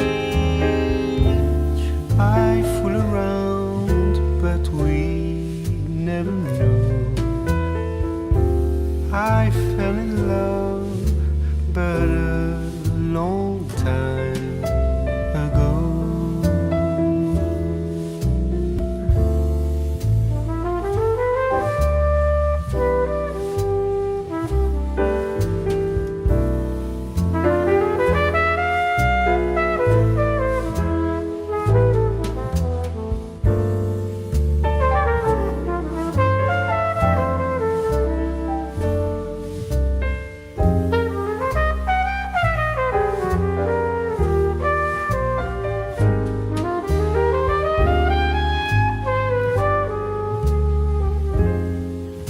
I sing the same old song, been going on for far too long. I hope and yet again, what do I know then? I believe we're all meant to be.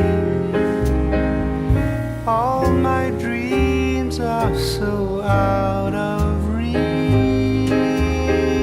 I fool around, but we never know. I fell in love, but a long time ago.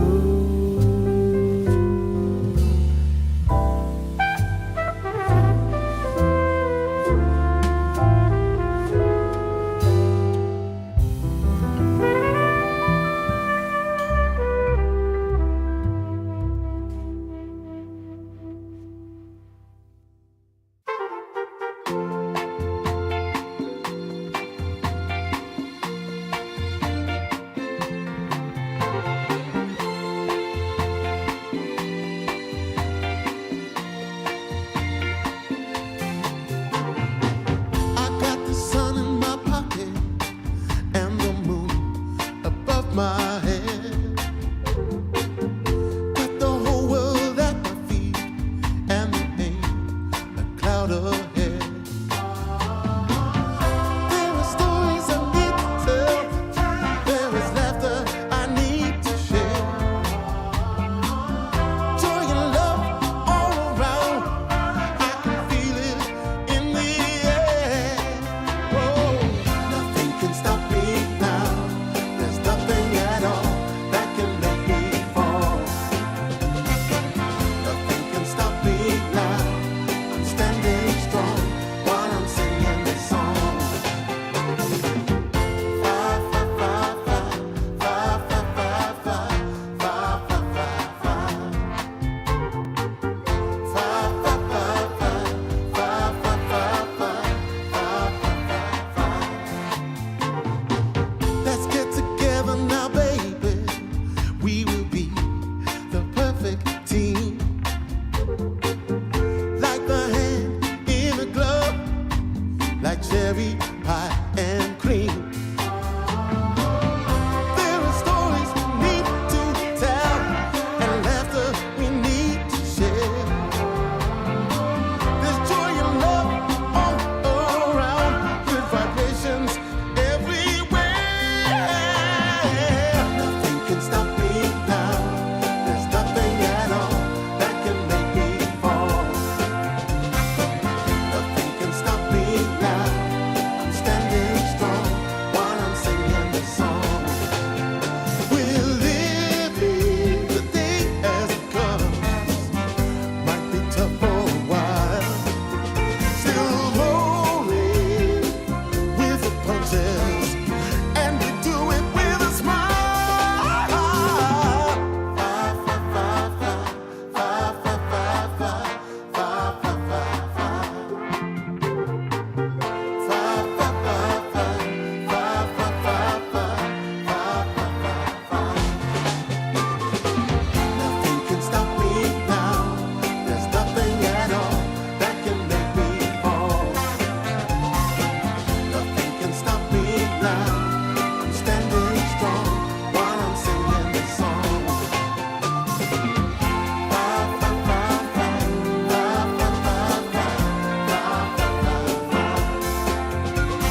wrapped up in blue.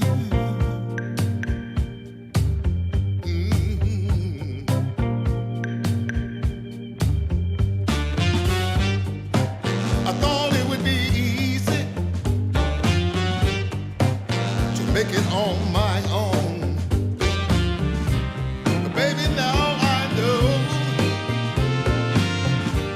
what it means to be alone.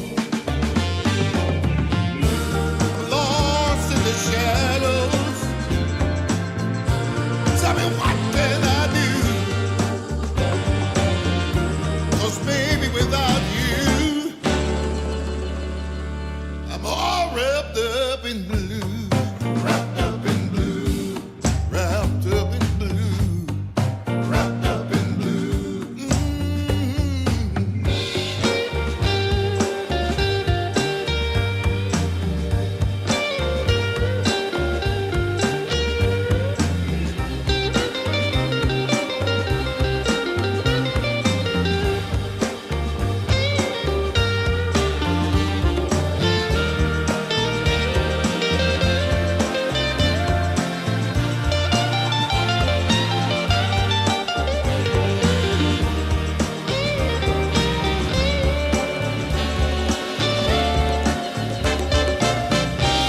You don't miss the water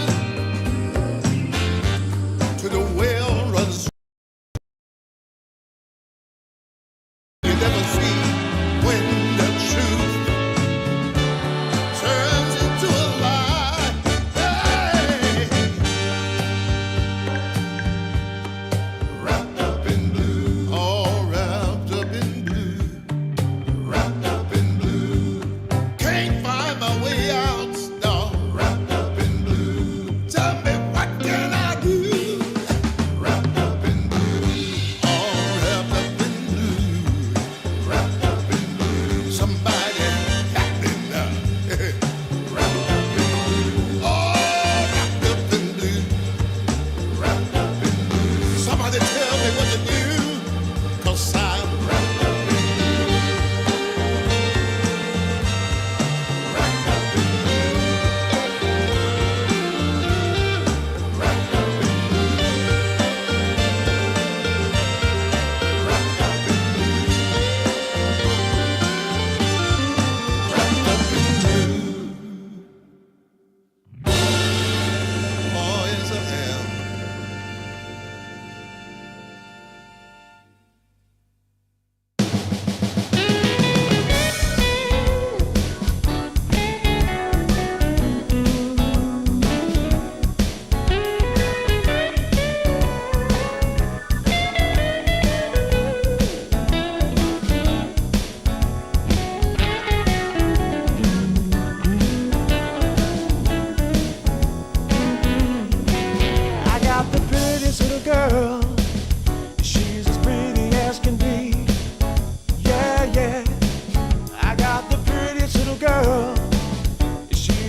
bag of bud, my camels and jack. Go ahead and take them all, I don't want them back. Those nasty things mean really nothing to me, 'cause lately it's so plain to see. All I want is you, honey, it's so true. Give it to me, baby, all I need is you. Yeah, yeah, yeah. Come on, you can take away my mint Cadillac, take my Harley too, I don't need them back. I got an engine, Lord, it runs so right, as long as I get your loving each night.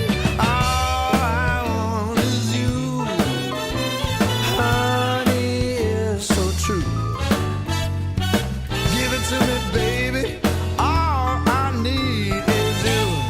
Yeah, yeah, yeah, yeah, yeah. In the morning, well, early in the morning, late in the evening, round around noontime, round about noontime, baby, 24/7. Give it to me, baby, all I need is you.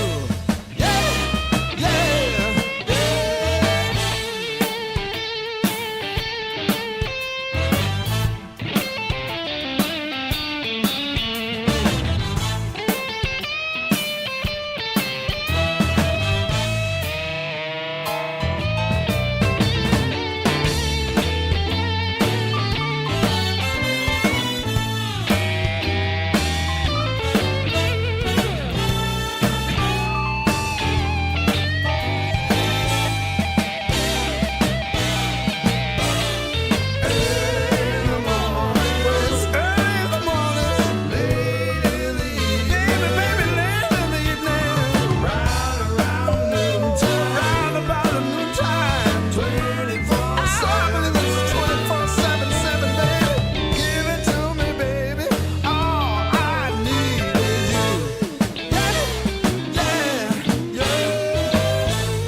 My camels and jack.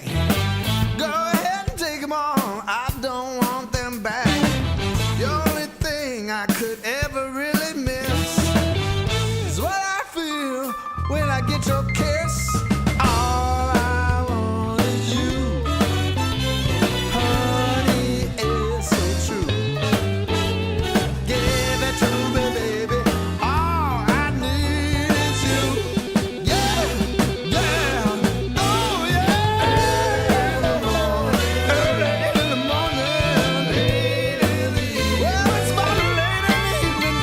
Right around noontime, 24/7.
take away the pain.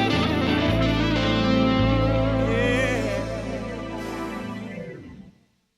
Ba-da-ba-ba-ba-ba, ba-ba-ba-ba.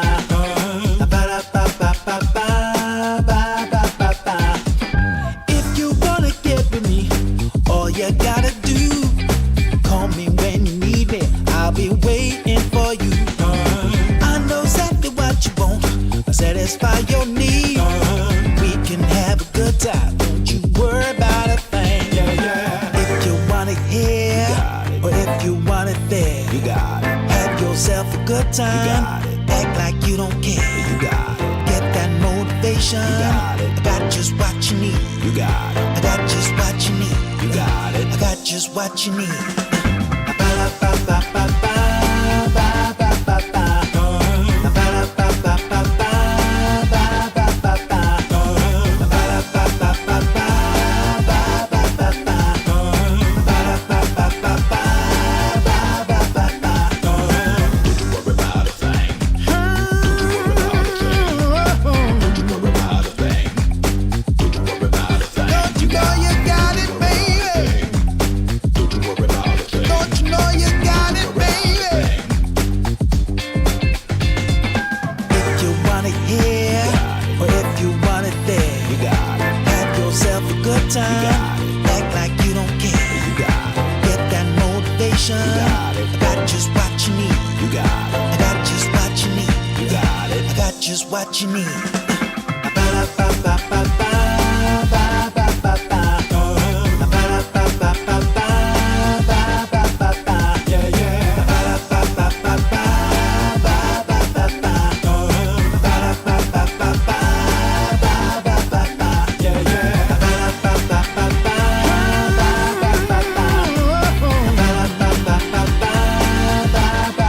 Don't you know you got it, baby? Don't you know you got it, baby?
struggle.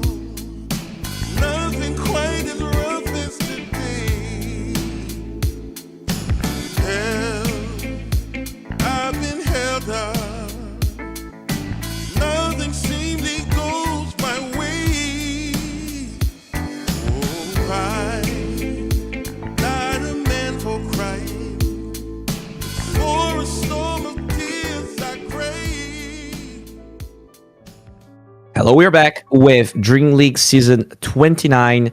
This time around, an interesting series here. Heroic, one of the South American favorites for the qualifiers versus Chandogs. I'm Bowie, and I have the beautiful Harry Freak here with me to tell you how things are going to pan out. How you're doing? Doing pretty good. We had a long break, and by the looks of it, after this series, there could be a long break as well, because Heroic are coming in as the heavy favorites, and Chandogs, they did go through the qualifier, looked okay in the open qualifier, but this is the big leagues now. Yeah, it is definitely the big leagues, and they are playing against a team that, has been inconsistent, but even, for the level of these qualifiers, I expect them to, like, if you actually want to get back to the level they were at some point this year, you want to absolutely cruise through these qualifiers, right? Any upset here, even if you lose like a game, right? It's not what Heroic is looking for. Yeah, they recently got 7th to 8th place in the Premier Series. It was a tournament that not a lot of people watched because it didn't have an official English stream, but it was a stacked tournament. So getting 7-8 there was quite solid. Yeah, but they lost to Liquid with a stand-in, and like they didn't play the actual, not qualifiers, but like the group stage, right? Because they were directly invited. So I don't know. I don't know if I take that 8th place as a solid placement for Heroic. Yeah, I don't know. Let's see how they won. They lost 2-0 to Mouse and they lost 2-0 to Liquid. Yeah, so yeah. Yeah, I watched like their Liquid series, and I was like, they didn't get stomped, but again, Liquid was standing. You would expect maybe a bit more out of Heroic, but I am not sure if they played from Brazil, because I know they needed, like, they have to be in Brazil, right, to play SA qualifiers. So maybe they were playing with ping. That's maybe the only excuse I have. Yeah, maybe, but ping doesn't change too much. And if they were in the town of Fortaleza, yes. Fortaleza, okay. Yeah, it's not Then, that big of a. It's like 90 ping, exactly. 100. Exactly. Well, we got a draft starting, so let's see where they're gonna go, right? Phoenix should be highly contested in this one, I think. Phoenix should be highly contested at all times. The hero just looks solid right now. I feel like it can be played in like 4 positions. Yeah, I mean, definitely here we saw a lot. We also saw a lot of picks and bans of the AUK that we did see as a support too. So that's another hero that we can potentially look out for. Even Tusk, right? I feel like this is one of the supports that absolutely won the jackpot in the patch, even after some of the nerfs. Yeah, that'll be nice to see. It's kind of a South America special to see a Tusk from time to time. Like having both tag team and the other facet like so easily achievable feels so good. But yeah, there you go, your Phoenix man. You think Can you AUK just call it the other facet? Yeah, I mean, one facet was tag team, and the other facet was the what was it called? 10 seconds. Don't know the name. Drinking buddies. Drinking buddies. Yeah, I mean, you get drinking buddies out of the shard now. Yeah, I know, but you still needed to say the name of the facet. Yeah, come on, dude. This game is just a nightmare for old people. Okay, I'm 54 years old. You should respect your elders, and I have no obligation of compartmentalizing names in my brain. All I compartmentalize are your beautiful feet, your face, all of our memories. Dude, imagine if you were a lawyer and you need to know all of the dumb laws and stuff, I guess, in your alley, right? Because people usually specialize. And here you're complaining about like 5 names of something. Yeah, but the laws don't change every 2 months, bro. Like, it's different, right? Like when you learn something, ideally you want to learn that Laws like, don't change every you month. spend They literally time change every month. to get there's the like long people. term. There's like people in the parliament or whatever in different countries, called in a different way, that are literally passing laws every day. No, but a new law is different than laws changing, and you are expecting way too much from Brazilian politicians, right? All we want is some. Oh, okay. That's you did mention Takis in the other series. And So how do you rate I this hero right saw- now? I feel like it's pretty strong. You know that you can place mines while you're flying. Yeah, because you're That's rooted really now. cool, right? If you get like an ether lens on this hero, like when you're halfway there, you're already planting down mines. It's kind of insane. 5 seconds And remaining. I've seen in open qualifiers here people playing some Magnus. So who knows? Okay, that would be very fun. Do see a Monkey King here on Heroic, which could potentially be played like in 4 roles, as far as I know. But do you think there's like specifically a role they want to play, or this hero is just very versatile right Monkey now? King, but Yuma Monkey King. But I feel 10 like seconds if you remaining. see a matchup in the mid lane that the Monkey King will crush, you can of course move 5 it. But seconds mostly it remaining. has been played as a carry recently, and Yuma is. It's one of his best heroes, has been for a very, very long time. And I mean, looking at the bans, these are the 2 offlaners that the Monkey King doesn't crush. The other ones are kind of screwed. Yeah, they do ban for the offlane here, which probably indicates they are very interested in playing that Monkey King as a carry. Apart from maybe the Magnus, right? Okay, you're very focused on the Magnus. Is there any Dire position 5 here you think pairs up with the Monkey See, King? ban Rubik? Heroics Huh? turn to Okay. That's not. Okay, we're gonna see the Magnus apparently. Let's keep watching out for it. But Theo, I mean, he is a very seasoned Rubik player. I feel like that might be his best hero of all time. So maybe that could also be just a targeted ban because the hero does seem to be pretty strong right now. Yeah, it's very powerful, 5 right? seconds It's remaining. solid lane. Usually you have good spells to steal. There's a lot of heroes that Heroics turn have great spells for the Rubik in the meta. Yeah. Didn't really expect an Oracle, but considering that you have a Monkey King, you can get away with a hero like this.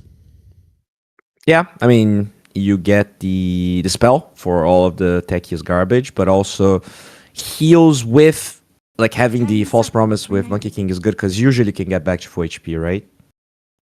5 During seconds the Half, fight, remaining. almost you got a lot of life 99%. too. But one thing I like to see, man, now when I'm seeing Oracle, I'm always thinking about a Spirit Breaker. Because now with just a shard, you charge in, you use your Q? shard. So you know what the shard of the Spirit Breaker is now? It is what used to be an Aghanim Scepter. Right? I thought you were talking about the like Oracle queuing to Spirit Breaker charge combo. No, but you get Planner Pocket. And then you can use it on enemies. And then if Oracle ulties the hero that you use the Planner Pocket on, the ulti goes on you. So you are literally a counter to Oracles, and they take it so they don't get countered. See? I mean, they already had 2 supports, right? So they would need a Core, Spirit it doesn't matter. Core Spirit Breaker. I mean, we've seen it now with the Aghanim Scepter. It's actually quite viable. Okay. Oh, it's unfortunately we're not going to be 10 able to see seconds that, but remaining. maybe they'll have a save for Chandogs as well. 5 seconds remaining. And this is quite cool, right? All of the heroes that are okay to stay in the mid lane versus a Spirit Breaker really suck versus a Monkey King. Like Buck, Ember Spirit, they're really not that great. So finding a mid laner is not going to be easy for Chandogs. They go Viper. Just the most toxic one. I want to make sure to stomp that lane. So I don't think we're going to see Monkey King mid anymore, right? It's just too hard of a matchup. Could be an offlane Viper, you never know. They have the last pick on Chandogs, so you can definitely get away with it. But this to me is like a perfect sniper game. Like a perfect one already. TA and Viper, they don't do anything to you. They're actually very sad. Techie's Hoodwink can also be in trouble. Once you get the shard on the sniper, you can stop the Techie's jump. I don't know if Thailand would want to play it, but I mean, I do like it. Not a lot of reach, as you said. You have a lot of cover. There's like Monkey King Spirit Breaker always want to be on top, like in front of the sniper. You also have a save. I agree. I mean, looks like a decent. It's a sniper godly game. sniper game. Like, I'll tell you that. You very rarely find a sniper game this perfect with your lineup and the enemy's lineup. You have a lot of lockdown, Monkey waiting in the trees, Oracle to save you, Spirit Breaker running through them. Like, you've got everything. Plus, all of your heroes benefit greatly from your added night vision. It's How good of insane a hero is Sniper right now, in your opinion? very solid. It's okay. I cannot, apart from if you remember the 2015 snipe or 16 sniper troll meta, I cannot remember when this hero was super OP or super bad. I feel like it's just always pretty good considering certain circumstances. This is a good Darkseer game as well, though, right? You get Guardian Greaves, you get a pipe. You and the Spirit Breaker are too freakishly strong in the lane. TA is not necessarily too good versus you. I like it. Team ban. Pretty smart as well to pick the Oracle, so make sure that there's not going to be any dispels on the enemy side. They already pick supports as well, so there's no way they can pick like Enchantress. So Iron Shell and Surge are going to be very annoying for Chandogs. Still feel like Sniper might be banned here by 10 Chandogs, seconds or remaining. maybe they feel like Tai Lung just doesn't play it. 5 seconds remaining. I still get rid of it. I mean, then you would be forced to play TA carry, Viper, offlane, and then find something else for the mid lane. And the thing is, the Monkey King and the Sniper can even change lanes if need be, if they really see it as necessary. So, Yeah, that's true. I'd rather see something like that. So they did ban Void Spirit, so maybe now they ban an offlaner just to make sure that they're covering everything they're scared of. I think they banned all of the offlaners that they're quote unquote scared of, right? The Mars, the Brew, and the Pango. Dire team Those are ban. kind of the only ones. Okay, they get rid of the Slaughter. That is somewhat of a flex potential, but But I don't think you're banning Slaughter if you want to play Sniper, though. So maybe... the Slaughter can be good versus a Sniper. Plus, it Dire goes well team with the pick. TA. Oh, they go Sand I'll King, go for okay. Krugen, some Refraction Breakage, more Lockdown. I mean, this is the... This Darkseer is going to enable all of the cores, right? Have 2 melees, Iron Shell, Surge, you're just going to run at these range cores, and they're going to be sad about 10 it. seconds remaining. I think you get an Underlord here. Not gonna lie, 5 seconds remaining. because it stops Sand King, Spirit Breaker. Underlord Shoves out the struggles, waves. though, right? Against the Yeah, Monkey King. lane is gonna be a problem. I guess something you might have to live with. If you go Viper offlane, then what could be a strong mid laner? Well, doesn't matter. They're gonna go for You may now Ember. select your So hero. it is that offlane Viper we talked about, which means it's Noemo on the Ember Spirit and Pato Donald on the TA. Yeah, the thing is now Oh. they knew that it was gonna be a Sand King in the mid lane, so they could pick an Ember. If they picked it earlier, then you would just eat the Monkey King in Yeah. the mid lane. And why is this Monkey King so cool? It's amazing, actually. I love Is it. this some new Dota Plus thing? I think it's new. I think it's new. There's a lot of sets. Yeah. Yeah, that's really cool. Might be the coolest set for Monkey King, actually. Yeah, I feel like it's an old set, but it's just a different color. Yeah, Right. like some aura type thing. Well, regardless though, looking at the drafts here, do you have an opinion? Do you think Chandogs can, if we take away the names of the teams, would you say this is a 50-50 draft? I'd say so. Maybe a little bit in favor of Heroic. The reason why is because there's more synergy between their heroes, in a sense of Darkseer kind of enabling both the Sand King and the Spirit Breaker, right? In that sense. But then you could say that the other side might have better lanes, right? So they might not ever allow you to enable that. But overall, in terms of team play, I feel like there is slight advantage on Heroic. But yeah, close to 50-50 for sure. Okay. Don't you feel like they lack stuns though? Because you know I look at all of these roots and then there's like a dispel on the Oracle. You feel like that could be a problem?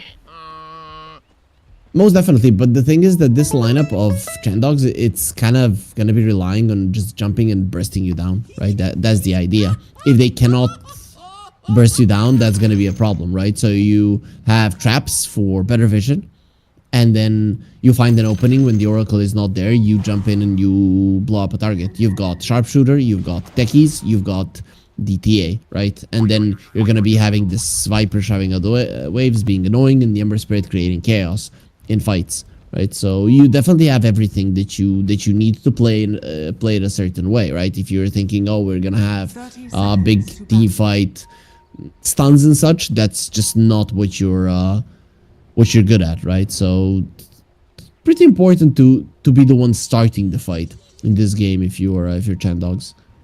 Okay. All right. We do see a smoke on smoke fiesta here in the mid lane. Spirit Breaker was just looking for vision to the ward, but they did wait quite a bit to drop a ward, and it's only for the rune here, as Isis will tank some hits, and this is going to be a 2-for-2 it looks like. Fired some explosions, Theo is low. Oh, Theo! Can you get this rune at least? Saving a skill he's point fine. has... Oh, yeah. Okay. The second that Salute. you start running downstream, especially with the boots, I mean, look at that, almost 500 Yeah. movement speed. That's a fast cow.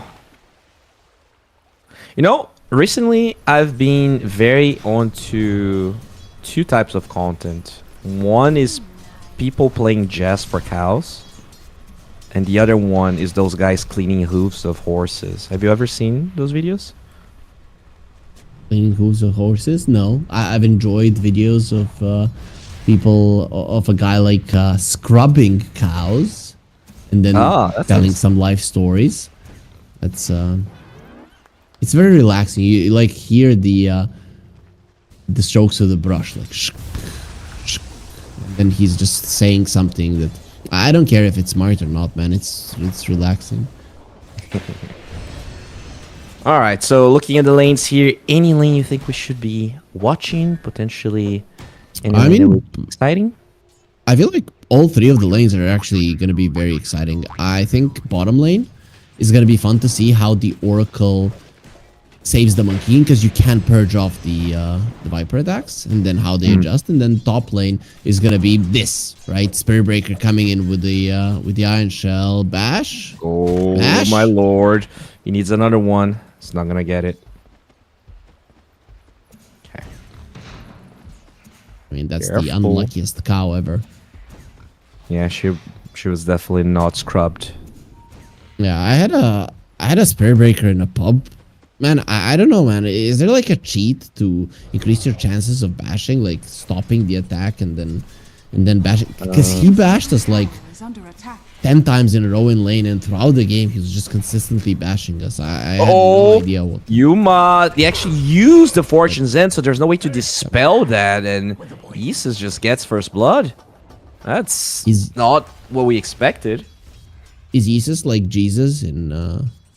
Yeah, I think it's just yeah. Just I think it's like a slang in English. Okay, good. Because you know it's not midnight yet. It's Easter today in my country, as they're gonna go for Theo. Top lane. Should be fine. I mean, Sand King is just gonna be dragging creeps and doing weird stuff. He's farming the enemy triangle with the creeps here. There's no point in staying lane with the Ember. Like, he can just get more farm, and it's not like Ember can do anything about that. That's insane how much he's getting. Yeah. 27 CS. I mean, come I mean, on. Tai Lung is a beast, right? The guy was literally ranked 30 playing from South America, and now he's like ranked 7 now that he actually gets to play Europe. The guy's just probably the biggest reveal of talent in South America since I don't even know who, maybe Whisper. Whisper, maybe Hector. True. I mean, I guess even Parker, right? Parker just never got to show his talent. Double Iron Shell in the top Okay, lane here top with the lane. Blood Grenade. This should be 1 kill, potentially 2. No refraction on the TA, but they don't go for a dive. There was a 1 available for Pato. Interesting. He went for 2 points in meld. He's like, I'm playing versus the Iron Shell. I don't care. I don't know, man. The refraction does give you a lot of bonus damage. Yeah, it's sort of weird. Sort of a weird decision. They're charging here, but- bottom now. They want the Yeah, I Viper. This is the only lane that's kind of going Can you kill him badly though? for heroic, so you want to change it. Okay, charge comes through. They're gonna charge the other spell here with channeling. They cut the tree, so Bushwhack is gonna miss, and they get a really good bounce on 2. So beautiful stuff here from heroic. They punch back real hard in the bottom lane.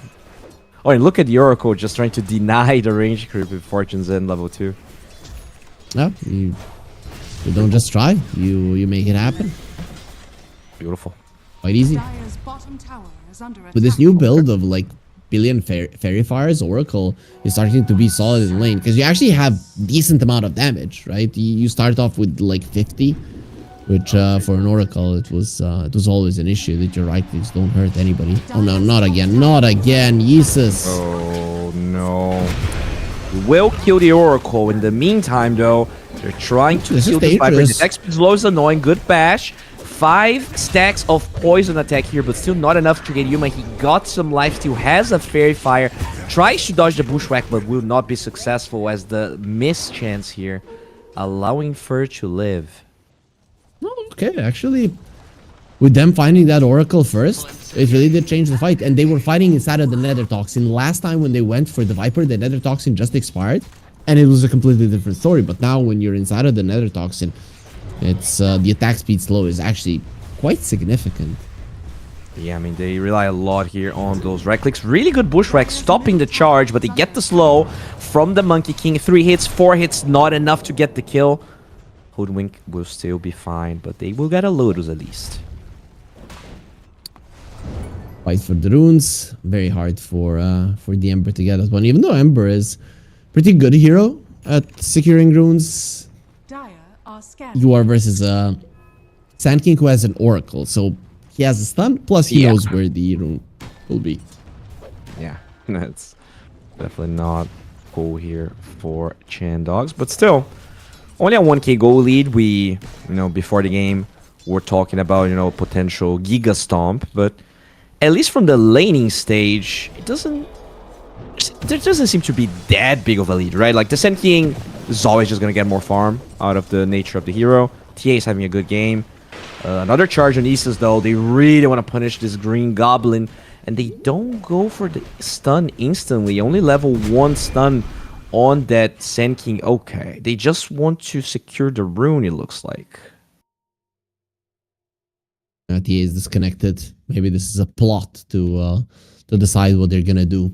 The Ember Spirit is in the vicinity, so they most definitely can fight this one if they want to. There's a region on the Sand King, however, so I feel like he just stands inside of the Wisdom Shrine, and they cannot do anything about it. You're probably going to have to concede that. There's a lot of vision, though, for Chandogs. They dropped a sentry as well as a ward in the high ground there. There's a sentry on King Jungles. We'll see if they might be able to at least get the ward here. Oh, look at that. Theo gets chained and bushwhacked, so they will get that kill as Tai Lung trying to fight here for the Wisdom Shrine. The Ember, very low, gets the Remnant out, should live, as look at that OT from Tai Lung. They get 2 kills as the Viper could potentially perish. They're gonna get at least No more run, Oracle, please. but they will also get the Viper, doesn't get the deny on the creeps, and they also get the experience of the rune. I lost 2 supports. You don't really care about that one because you got a core. You got so much experience out of this one. And if you look at the techies and the hoodwink, these 2 heroes really need their level 6s to start dealing the massive amounts of damage that the heroes are capable of. And if you don't get it, that ability to burst people, especially early on in the game, will just not be there. Yeah, and if that was not enough, they had a catapult wave hitting the tower the whole time. So this tower is already at 30% HP, and I feel like they could potentially just get it. How much money does... Yeah, Tai Lung pretty much has a blink dagger. Look at that. He's gonna have a 9-minute blink. On top of the phase boots wand and a bottle, right? It's not like he has brown boots and just went for the blink dagger.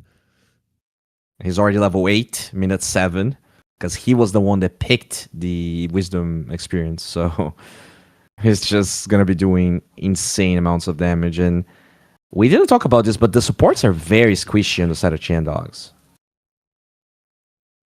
Yep. And there's so much AoE damage, right? Iron Shell, Epicenter, Boundless Strike, Stun, literally everything on the side of Heroic is AoE. You can just die to random damage all the time. Every hero has an AoE ability at least, and most of them have multiple. So definitely a problem they're going to have to itemize for. You're going to have to kill them before they kill you. There's no itemizing here to survive, right? Because if you're trying to itemize to survive, and Iron Shell, Sand King with a Blink Aghanim Scepter is going to have it probably pretty early on. You're not going to be doing that, right? So it's very important that you kill them first. How are you going to do that when you're already losing the game? Hard, but not impossible. We'll smoke here. There is a ward, so Koyotong will get vision before they connect. And pretty good positioning, actually. Dodging a key smoke before that Blink Dagger available for Tai Lung.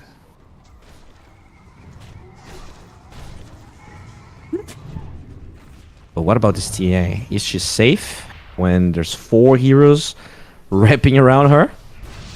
He's very unsafe. Okay, refraction already broken. Tomato clap. They're gonna get all of those refractions broken, and that's just a dead Pato. They didn't even try to TP. No one was in the vicinity. Now all this is happening. Theo is protecting the mid lane, not allowing the tower to get a lot of damage done to it, and he is getting his levels as well. Oracle will be level 6 in no time. King Jungles is very, very happy with how his game is going, and he has a healing salve still, so when he uses his ulti on somebody, he can give him a salve as well. That's going to be a lot of HP given back. And just TA now forced to TP middle here as they're farming some stacks that were made by Koyotong. And that's the thing, right? He's still level 3 on the stack. His level 6 is going to be extremely delayed. And you have a Viper, right? So it's not like you have an offlaner that's going to be making plays. Your only hero to be making plays is the Ember Spirit, who... he has a solid game, Nomo, but... nothing huge. Exactly. Like, this Viper died 3 times, and Ember has the same net worth as him. Like, it's definitely not I want to go for the Viper. Yep, speaking of him, Blink Dagger debut. So that is just a dead Isis as they try to go here for Yuma. Oh, he's a tinky boy. There's also False Promise behind him, so there's no way you can kill this guy. This Stylang Sand King will now just be everywhere. There's a huge discrepancy between him and everybody else. And you might look at the net worth, think, yeah, he's far enough ahead. But the thing is that TA, Ember, Viper, all of these heroes, especially TA and the Viper, should have a lot right now, right? They should not be this much behind a Sand King, no matter how fat this hero can get. Yeah, that TA, only died once, so could have definitely been a bit more ahead. As we do see some action here in the mid lane, but a charge from Theo should be enough to save his life. So what's the plan here? Because as you said, the Viper doesn't make plays. The Ember can make plays. Like, does the Ember rotate to the Viper lane? Well, yeah, mostly when you're rotating as a big unit, that's going to be you're going to be running towards the Viper. But the idea is now get level 6s on supports, and then you have the burst damage, right? So try to create chaos on the map through kills and through threatening your opponents. With the sharpshooter now, you can do that. Ideally, you want your level 6 on the techies, but that's going to be taking a little bit longer. But either way, that's the play. Ember Spirit playing with the supports. If they think they're not ready, then they're just going to be scraping by. Let's put it that way. And hoping that they give as low amount of kills as they can before those level 6s are up. But once you have the level 6 on the techies as well, it's time to go. And you really don't have time on your hands to wait even Charge on longer. Spur here. They have the Nether Strike, and with a Burrow, they're gonna get that kill. Theo gets the last hit, Dire's and top tower is under it attack. feels like they're just gonna get a top tower as well. There's no way they can defend this. They're just gonna let it go. The creeps themselves might be enough to take it down. Radiant's middle tower is Burrow under Strike on attack. the Ember, they get the Arcane Rune, but Dire's still top tower vision is of under this attack. Ember. Do you want to connect? It should be able to dodge With that all easily. with Yeah. light, no Nether Strike. I think no Ember is gonna die. He's just taking some damage from the iron shot. Radiant's bottom tower is under attack. Nomo, he gets himself away. This is why you picked an Ember versus a Spirit Breaker, because you know that you're going to be surviving, but you're still not doing anything significant on the map. Whisper did put himself in a pretty uncomfortable spot here. Still has the surge to try to get himself away. But Remnant the Ember with coming, Chains. Chains being there. He's gone. Okay. So first big kill here in a while for Chandogs. Dire are scanning. So do you think things are like, are they holding up, or would you rather see them actually trying to make plays rather than react to what Heroic is doing? This was a moment where you react to it, but definitely it's not going well for them. Because look at the positioning of all of their heroes, and whoever shows just instantly dies. Right? When you're behind, you're playing versus Spirit Breaker, and there's a lot of mobility on the other enemy cores. Like every single core of Heroic is mobile. You cannot show anywhere on the map alone. So now with the techies being level 6, in my mind, they should just consistently fight if they're Chandogs. Like, you cannot allow yourself to be defensive in this game. I know it's hard, I know you're behind, but it's just what your lineup does. Yeah, I if you think don't so. fight, you're gonna lose your Wisdom Rune and Wisdom Experience, and it feels like they will. 15 seconds here, and only the Viper nearby. They're gonna smoke towards it, so this could potentially be the fight you were asking for.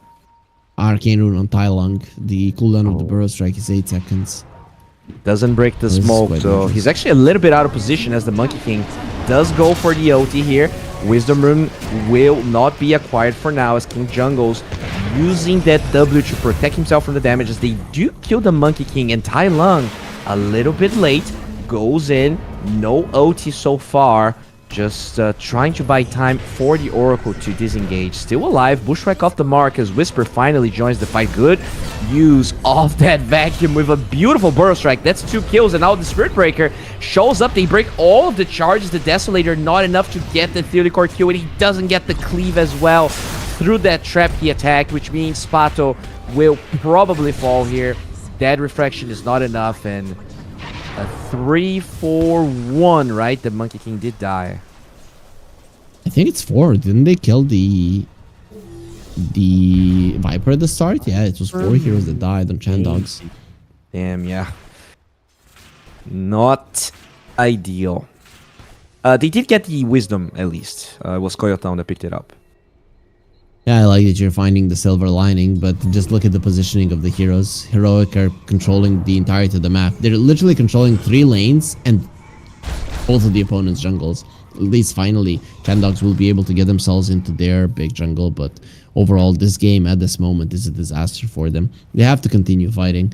How are their smokes looking? They have 1 on the techies. No way. No way that that's the only one they have.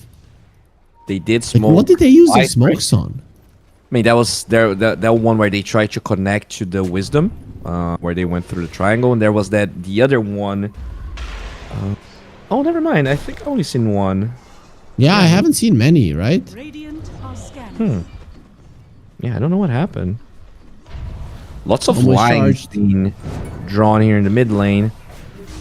Radiant structures. Look at that. Oh my god, that's a beautiful burrow on 2. Holy moly, that was pitch perfect. They had vision on the left side, so they get the perfect burrow into a vacuum boundless. Holy shit. Koyotown might be next here as well. He'll be fine.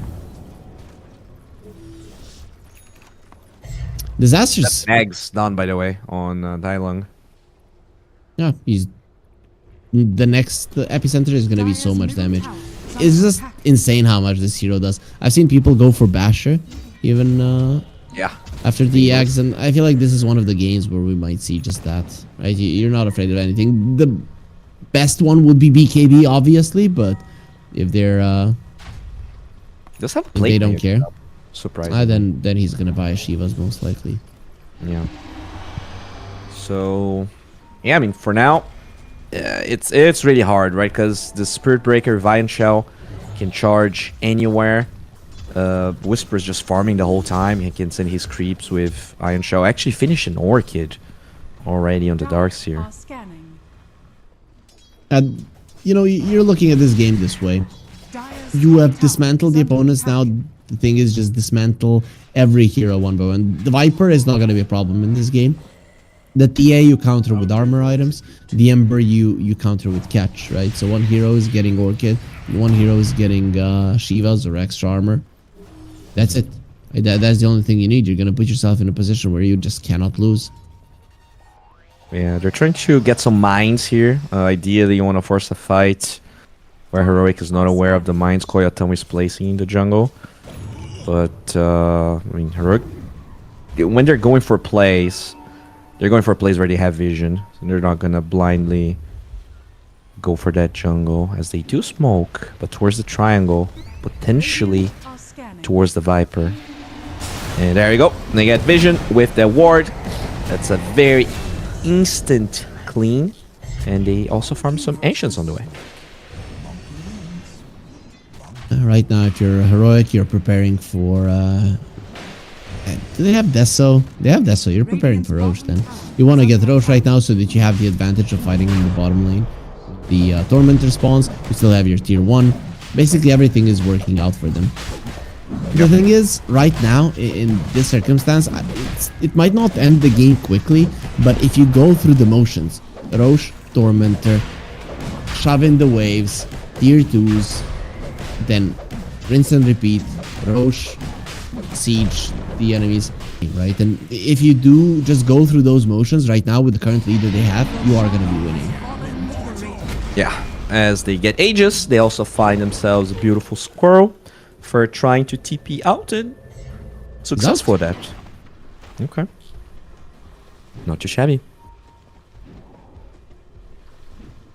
You're gonna be happy with small victories right now if you're Chandogs, but as I mentioned, this game is at the moment not in their hands. Yeah, definitely doesn't feel like that. Oh, top lane here. Charge onto the Ember through the other side. Oh, Spirit Breaker. The mines. Ho ho! There we go. Koyaton's gonna be happy about that small victory. Yeah, but if you're fast enough, I think you go through the mines. Did he stop when he heard the sounds? I think his charge just isn't really fast right now. He doesn't have the... Charge bonus speed 425. You have phase boots. You have bulldoze. You should be fast enough. I mean, but once the phase puts effect is over, like you're slower, right? Yeah, Like, it it was... think you'd be probably. Yeah, Probably like if he close. knew the mines were there, I think he could have pressed everything at the right moment. But I don't think he was aware. I still won't change the fact that the Tormentor will be going towards Heroic. So yeah, you got some small victories of Spirit Breaker exploding. But now he's gonna have the Planner Pocket. What can he take onto himself? Viper Strike? Not it, right? Pretty much. I guess Reactive Taser. Yeah, if you click it on the opponent, so if the techies uses the reactive taser, then you get it. Yeah, sure. Dire's bottom tower is under Okay, so they're gonna find a beautiful hoodwink, and now she's dead. Yeah, this game's looking pretty tough, right? Because even if they're farming on these heroes, as you said, like this Viper, the Viper farm just seems useless right now. Yeah, nothing. Even if you would give him a full Manta right now, I don't think the game would change even one bit.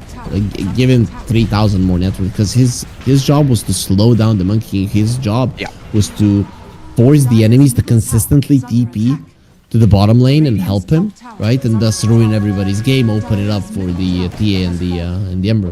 By not doing that, this hero is kind of losing its purpose. Yeah, sure, Viper can scale, but Yeah, You're I don't not even getting that think play. it's KOs as much as it did with the old talents. Exactly. Okay. Yuma goes in. That's a weird Wukong's. Not necessarily the best usage here. But he will zone Chandogs to the right side of this ramp, which they don't want any business in at the moment. Oh, never mind. Yuma actually goes in, maybe looking for a smoke. They're thinking about going for Yeezus. He does have a pike. Oh, okay, they find Yuma here. Chains, locking him in place as they get the Zero. break. Good hits here. Yuma trying to go for the TA, but he just doesn't have enough damage. Aegis will be broken, but on the other side, Coyote will fall to King Jungles. But Yuma still by himself. Look at that burrow, though, with the save, with the OT. The epicenter is going to be channeled right now, and this is going to be a dead Pato and potentially a dead Ember as well. Does have another burrow with the damage. Tai Lung just solo carrying this game. God damn, what a performance. That's a dead Viper. I mean, this game is not looking pretty good for Chandogs. It's looking pretty bad for them at the moment, but yes, it is what it is. They're not going to be calling GG just yet. I have to say, I've played a local LAN recently, a couple of them, and because I didn't compete for a very long time, and you can't really call that true competitive Dota, but you still, it kind of is. And when you're getting smacked like this, or you're smacking people, I'd say the best path forward is just to call GG. You are not getting anything out of this, and you just continue feeling like the opponents are that much better than you. Play the next game, play the laning stage properly, draft in a way that's going to be making it easier for you, and that's it. Don't allow yourself and your teammates to keep believing that there's a huge discrepancy, even though here we know there is, but you still cannot go with that kind of mentality into game 2. And if you continue to allow yourself to be smacked like this, that's exactly what's going to happen. Yeah, it definitely doesn't feel like, even if they hold this game for 100 minutes, there's a world where that draft's going to be better. As okay, 5 heroes from Chandogs coming from the right side. The TA will be fine for now as they use the Viper Strike. Tai Lung very tanky though, just walking it off. Good Wukong zoning the entirety of Chandogs from that mix session. Yuma though taking some damage. Where's the false promise? They're looking for it, not fast enough. King Jungles doesn't get the false promise, and this could be the start of a really big turnaround here by Heroic. They will use that surge to disengage, but look at this TA, just jumps on top of everyone, and the Appy will definitely destroy the TA. Tai Lung is on a godlike streak, and the Viper is also out of position. They got baited. They bit way more than they could chew, and the Viper is going to be next. Chains are not enough to lock them down, and now the charge. This is a disaster. He has the Yules. He had the Yules the whole time. He had it, but he did not use it, Mr. Freak. Well, at least it started off with them killing the Monkey King, so showing signs of life, especially because it was on the aggressive, and this is what we talked about. This lineup, it kind of relies on jumping in and blowing up that first hero. So we are going to be seeing a Bloodstone on the Sand King.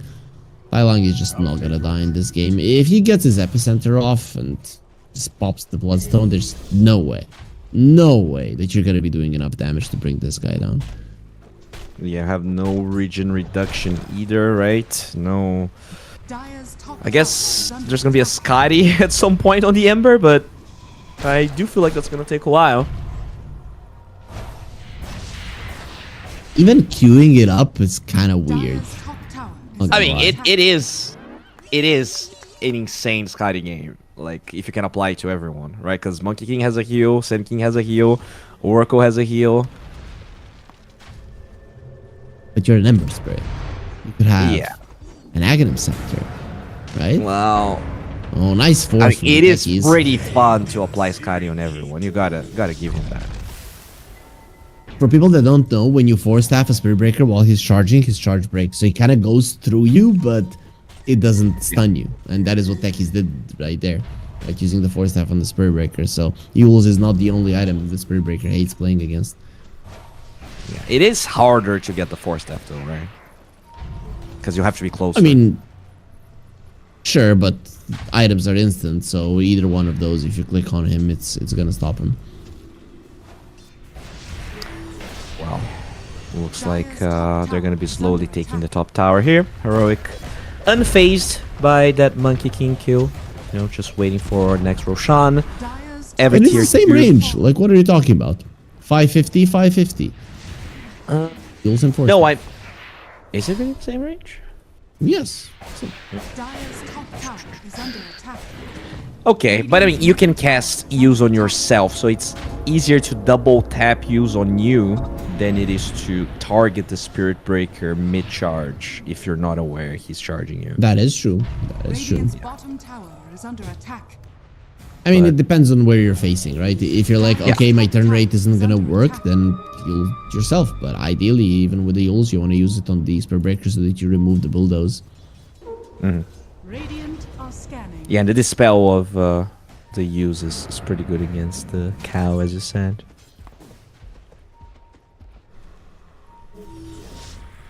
But Planar Pocket is not dispellable. That's Radiant interesting. are scanning.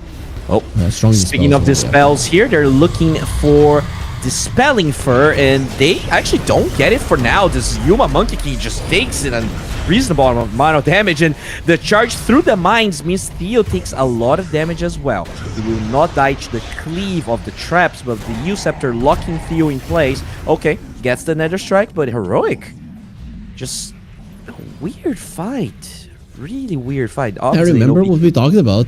If you go and methodically go from one objective to another, you cannot lose. It's going to be impossible for the enemies to play. Dire's Heroic, on the other hand, they're deciding that they don't want to be disciplined and go through the motions. They're deciding that they want to crush their opponents, thus putting themselves in a bad spot, thus allowing these supports that can do massive amounts of damage. Like, look at the damage from the techies.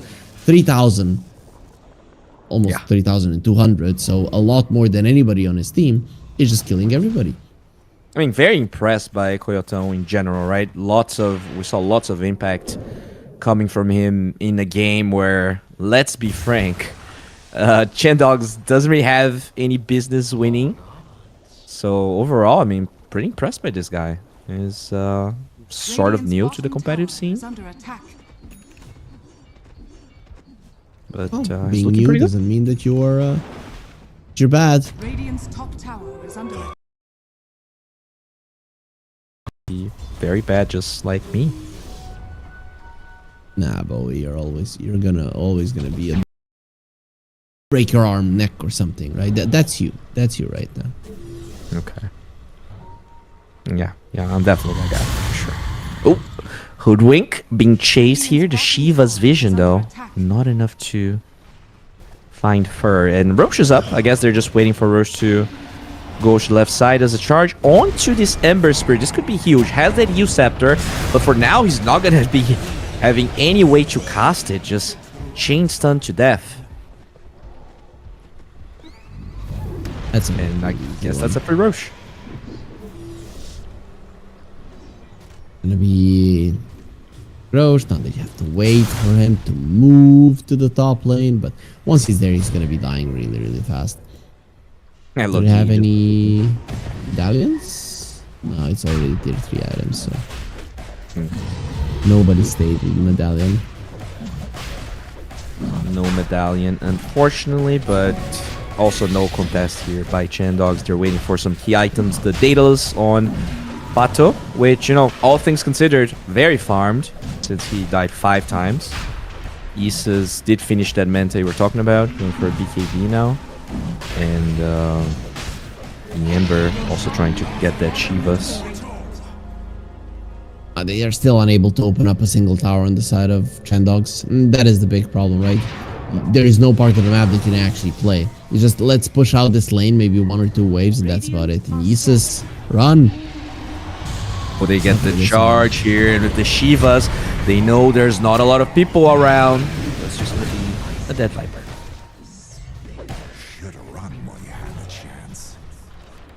Oh wow. 3 Tormentor as well now. I kind of expected this Viper when I saw him at the start for it to be like an Aghanim Scepter nosedive Viper. I really think they needed another right clicker. Then you have TA and then a worse TA. Yeah. How it feels. It's worse in pretty much every aspect, right? Doesn't farm as fast, doesn't scale as much, and you have no off lane as a trade-off. Dire's At least Ember will have this Shiva. The thing is, it doesn't reduce the heals any longer, so Yeah, that's a bit of a bummer. Radiant's top tower is it's. under attack. Is it even that good of a Shiva game? Because like besides the Monkey King, there's no physical damage. I guess it's damage, right? What they wanted to do is for him to. Oh. Shiva now does a lot of damage. So. Well, they dropped the banner here, waiting for someone to try and deal with it, and the Manta Illusions are what they have available. Monkey King. Okay, actually find Whisper here with a really good Bushwhack, still alive, they get the ulti. So Whisper will be fine, gets a really good vacuum on the 2 cores, on the 2 TAs, as Harry Freak explained, and they're gonna disengage, but nothing really happened. The banner is alive, which gives them a slow siege with the catapult waves. You gotta be careful about the mines on the left side here. Not sure how much Heroic is aware of their existence. Oh, Jesus. He thinks he can deal with the banner. There we go. OT with the Nether Strike. No buyback on the Viper as well, so that could be very problematic. The mines, some of them exploding on the left side, but none of them enough to kill a Heroic hero so far. Okay, another vacuum finds 2. Balance Strike on the TA. Trap is not going to slow them down enough. They lose the techies. He does have a buyback as the TA trying to position herself around the left side. Kills Theo. No, looking for more. Failed by the Oracle. Really good stun by Coil down here, but he will probably very quickly die. Dispel on the Scepter. Spells his death. Besides this Ember, doesn't have a BKB, doesn't have his use after ready, and now Donut should be next. And despite their best efforts here, Heroic, it looks like this game is slowly coming to an end here, even if they Dire's bottom don't have the best siege. Now without the techies, there's just no damage. Maybe there is? Nah, nicely done by the Oracle. is under attack. Will be okay. The Wukong's slowing down the Viper. Really good Harpoon. Holy shit, I love him. 12-0-17. What a performance. The GG is called. Yeah, at this point, you can't do anything any longer. There were a little bit of clowning from Heroic and, you know, not being super disciplined, but mostly they played a clean game, right? They got a good laning stage, and after that, they never let it go. This is kind of what we expected, and this is what is to be expected from Heroic until they're fighting X-Pain Gaming. That's the only team that should be able to give them any kind of trouble. So all things considered, you know, Heroic played at about the level we expected. Do you think Chandogs played maybe a little bit higher, or is that what you kind of expected of them as well? I'd say I would expect a little bit more from them, especially in the laning stage at least, right? You have to make sure that the laning stage goes the way it's supposed to and not worse, right? So just keep being focused, and if you have a better laning stage, maybe you can see more from them. But in terms of playing later on, I guess more than we expected, especially because the techies did so much in a couple of fights. We definitely want to see more of Chandogs, but I don't think Heroic is going to agree with us. We're going to go for a quick 10-minute break. We should be right back with game number 2.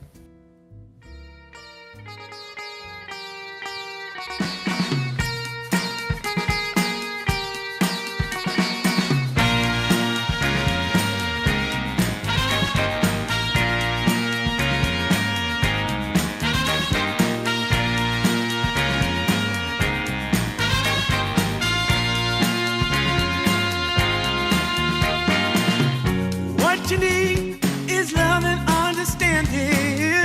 Find a heart whose love is true. Deep down, there's only one companion who's there for you when you need him to be. Your heart was broken in 1,000 pieces. So much pain that you've been through. Here stands a man who's your salvation. Just ask yourself, am I ready for you? 100% now. I'm ready. 100% now. Yes, I'm ready. Eyes wide open. I'm ready to move. 100% now. Take a chance in a new direction. Any place you wanna go. I don't have all the right answers, but one thing I know, I'm so ready for you. 100% now. I'm ready.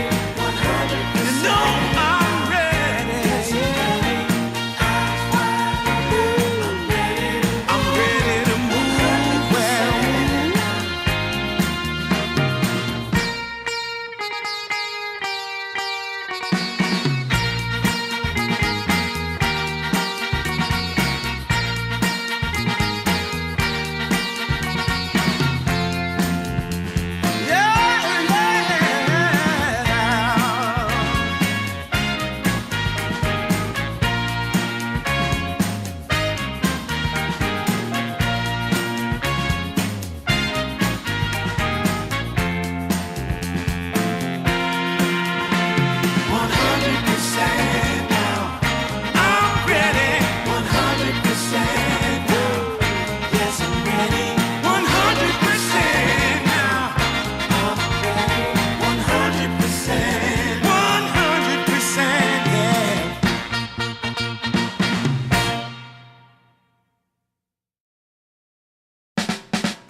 how I used to be was so good for me.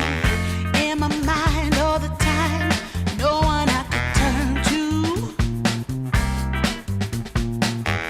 Now that I can see your love has set me free. You came along, made me strong. I've waited such a long time, and I just can't believe in this new love I have found. Yeah, don't want it to stop when you know you got a good thing that makes me feel fine. Ooh, wherever it leads me, you know it's all fine. I never thought that this could sweep me off the ground. Oh, I don't want it to stop when it's feeling this good.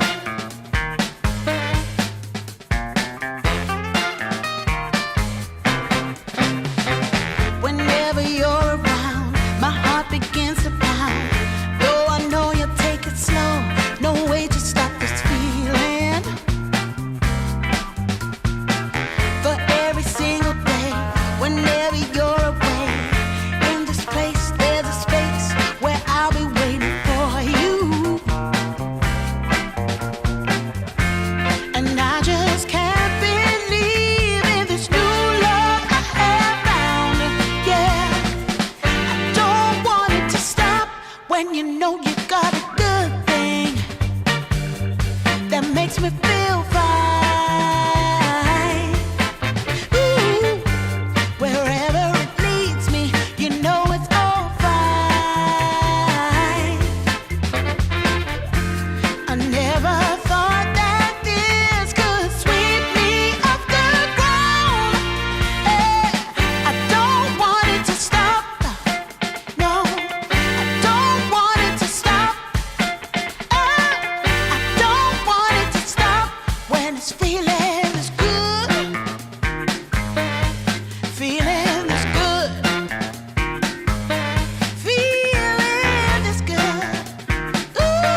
just longing for a glance from you. Yeah. A chance to look in those big brown eyes. No telling what my heart would do. Hey, when we met, I sure knew it felt as good as it could be. In that moment, though it felt so good, I wondered why you noticed me. If you gave me just a little time, it would sure ease my troubled mind. Don't tell me that you don't feel the same inside. Don't tell me these are feelings that I ought to hide. I don't care where you came from, just tell me where you wanna go. If there's a chance to be together, that's all I really need to know.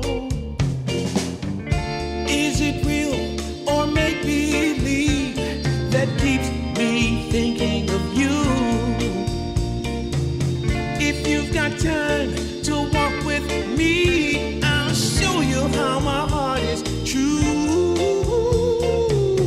And here I stand waiting for you.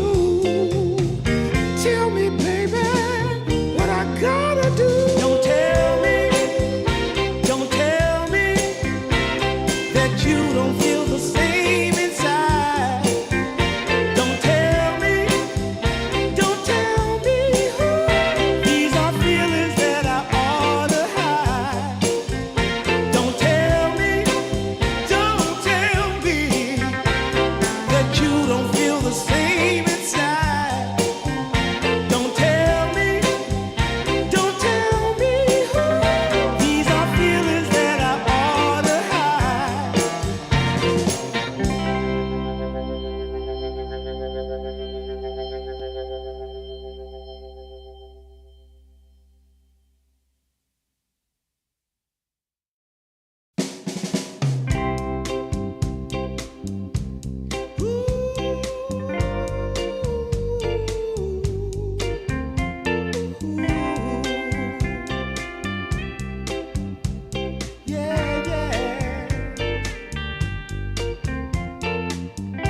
I've been waiting a long time, just longing for a glance from you. Yeah, a chance to look in those big brown eyes. No telling what my heart would do. Hey, when we met, I sure knew it felt as good as it could be. In that moment, though it felt so good, I wondered why you noticed me. If you gave me just a little time, it would sure ease my troubled mind. Don't tell me that you don't feel the same inside. Don't tell me these are feelings that I ought to hide. I don't care where you came from, just tell me where you wanna go. If there's a chance to be together, that's all I really need to know. Is it real or make believe that keeps me thinking of you? We're back with Heroic and Chandogs for game number 2. I have Harry here with me, and Okay. do you have any opinions here? Imagine you are Chandogs. You're unfortunately playing against Heroic as your first match of this You mean unfortunately? qualifiers. I mean, unfortunately, because you're probably gonna lose. Okay, but I get the chance to play versus some of the best players in the world. Exactly. Walk me through the mindset necessary to come out of the situation with a positive output? You don't learn much from stomps. That's what I'm going to tell you. So in my mind, I would allow myself to have a worse draft if it meant that I was going to be coming out of the laning stage at least 50-50. So that I have a chance to move around the map in the early mid game.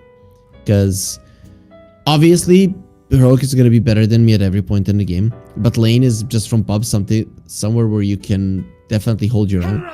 So I would go for that one, right?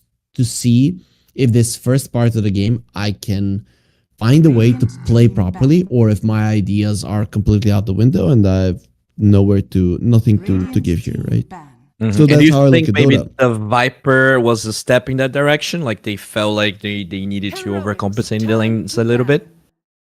Well, considering that they picked it into an Oracle, I'd say no, right? Because you picked it into a hero that kind of allows anybody to play versus that hero. So I don't know about that, right? If you a Viper to me is like a cheese pick, right? So then cheese with it. 10 seconds remaining. Don't Did just they pick it don't before get it the Oracle? 5 I'm sorry, seconds after the Oracle? remaining. They picked it after the Oracle. Yes, Oracle was the first pick in the second phase. True. Yeah. Well, that was the case. They're gonna have to go back to the drawing board here, figure out something that can be a bit more useful to them in terms of bans. They're actually gonna take away that Monkey King, which I'll be honest, I think it's really good from Heroic because it doesn't really give you much, right, to the opponents. Like it's such a flexible hero. As far as I know, even Whisper could potentially play it, and despite being first pick, it still looked amazing. 10 seconds remaining. Yep. I mean, it's one of Yuma's best heroes, right? And I'm pretty sure that they can flex it to Tai Lung. It's one of those that you don't want to be playing against. Yeah. So Oh, they're gonna be playing the Rubik, right? It got banned out last time, not this time. Oh, okay. I wonder if maybe these two teams have screamed. I mean, I would be surprised because I don't think that's the usual partner Heroic would 10 go for, seconds but remaining. very surprising that they were first phase banning this Rubik here 5 against seconds Heroic. Maybe they remaining. played it in that premier tournament you were talking about. I mean, yeah. when they're not in Europe, Heroic usually do boot camp in Belgrade, my hometown. But when they're not in Europe, maybe when they're back home, maybe they scrim versus South American teams. So Chandogs would definitely be on the radar. Yeah, I You guess you don't always- probably would scream them over like X-Pain, right? Where they are like the closest to you, and you don't want the second best team to get closer to you, but you're okay with like the sixth best team to learn a little bit, right? For sure. And you don't always have to scrim versus better teams. Ideally, you would have like 5 seconds remaining. let's say 7 scrims versus teams that are, or 6 scrims versus teams that are your level, 2 scrims versus teams that you're much better than, and then if you can find a team that is better than you when you're on Heroic's level, like really, really better than you, then you scrim two times versus them as well. Because that's kind of a split that if I was coaching a team, that's what I would be gunning for, 10 seconds right? Because remaining. when you're playing versus a team that is worse than you, you practice discipline. 5 You seconds practice what remaining. happens when the game is going well so that you do not throw, right? Mm-hmm. When you're playing versus better opponents, you're going to be finding some things out. You're going to get crushed. You're going to see where your holes are. Because in every point, if they're better, they're going to be dismantling you. And then versus better teams, versus similar teams, you will practice communication, just constant gameplay and stuff like that, right? Which is something that you need the most. So I'd say you need all three. Some people think that you should only be scrimming versus the best possible opponents and stuff like that. That's not true. First of all, it's going to be too taxing psychologically, especially if you're getting crushed all the time. You're going to lose all of your Radiant team confidence, and back. then you're just not going to believe that you can ever win. So I would assume that they probably scrimmed versus them sometimes if they do scrim it when they're in South America. Some teams decide to only play pubs. I remember back in the TNC days when they asked Cuckoo, like, what do you do for preparation? He's like, we play 1 billion pubs. Like, that's our preparation for tournaments. Yeah, I mean, that was some pretty good insight, about the difference between playing better and worse teams. That was nice. Never heard that articulated specifically the way you said, and it does make a lot of sense. Looking at Chandogs here, they do go for Marcy's Larder, and the Magnus you were talking about, actually, on the side of Heroic this time. Okay, the Venge I didn't expect. But Magnus I was kind of hoping for. I saw a lot of South America teams playing it, and I feel like Magnus is finding his spot in the current meta. I do like the offlane Magnus with like Boots Blink a lot more when he's going around the map and making plays, but I wouldn't mind even a Magnus that is on the mid lane or safe lane farming a little bit more. What exactly changed about, what changed about Magnus? So Nothing. Nothing changed. Radiant team. It's just that, new meta comes, and what changes that in the offlane, you can actually win the lane now, right? There's one easier than change. what it used to be. You cannot empower yourself, so it's a better offlaner, right? Then you cannot play it as a carry anymore. Yeah, it's definitely a better offlaner, but you have the constant power on you, as far as I know. Am I crazy? Undispellable as well. Yeah, interesting. Pretty cool. And they go for the fish here, so definitely a hero that looked extremely overtuned when the patch dropped, and then it seems to be in a better spot. Do you think this is just going to be Slark 1 with Marcy 5, or is that a weird lane to have? Well, I feel like it's going to be Slark 1, so now where the Marcy will go, I'm actually not sure. I'd say probably, yeah. Now with the Lion, I would assume that's the one that's going to be going with the Slaughter, and Lion is a direct answer to the Magnus, right? Because you have the Hex, so yep. Milling Skewer back is not going to be easy. Interesting. Okay. So Heroic, sort of, I mean, it's an interesting draft from Chandogs. Definitely not at all similar to the other drafts we saw in this tournament so far. Probably need a core. Are we gonna see like a hero that benefits from the Magnus in power, like a PA? That'd be cool. Imagine the amount of damage, right? When you have the Vengeance Sora and the Empower, which is like PA Juggernaut. The thing is, those heroes aren't necessarily super good versus a Slark. I guess the PA can be.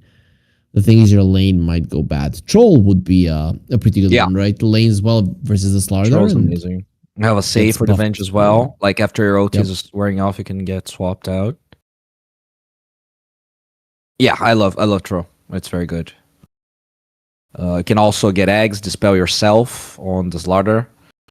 I'm not sure how good a hero is because I haven't seen much from Troll, but it looks good on paper.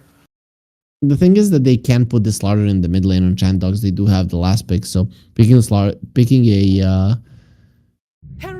troll could be a bait. Oh, interesting. That is a troll. It's just not Troll Warlord, but a Huskar. Yeah, but I think even if they play the Slaughter mid, which right now seems a little bit less likely, Troll is like one of those heroes that pretty much doesn't lose his lanes, right? There's very few lanes that he loses to. I mean, sure, you don't lose, but Slaughter gets smacked, and the hero like Mars still farms, right? So it's a different thing, for sure. So what are they looking for here as the carry, I'm assuming, for Heroic, right? I'm assuming this is Tai Lung's Huskar. Probably, right? But you never know. Yuma could be playing the Huskar as well. I feel like they want to maybe dissuade the movement of Slaughter to the mid lane. Maybe that's the idea, and then they still want to pick a troll. Yeah, they did ban Wind Ranger. I think evasion heroes in general are going to be good. You mentioned PA. It's also an evasion hero. That hero just looks pretty bad, though. With the Magnus, it's fine. That is the thing, right? Juggernaut, PA, those heroes, even when they're not in the meta, when you have the Magnus, it's a bit of a different story because he buffs you so much. I mean, Empower is not what it used to be. Let's not kid ourselves, but it's still pretty powerful. I do like the Jug more. You don't care about Pounce, Radiant have the team spell. ban. Besides the Yeah, Slark, but- Omni Slash is very good. Yeah, Slark is kind of annoying, and if he gets a shard, he can literally hide the entire team. Take away Meepo, even though it's not necessarily the best Empower hero.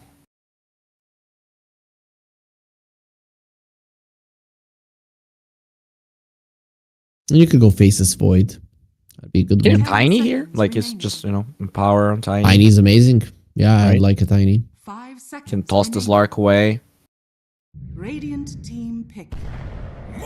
Oh. So it's a carry Magnus. Or Mid Magnus. Carry Huskar? Maybe.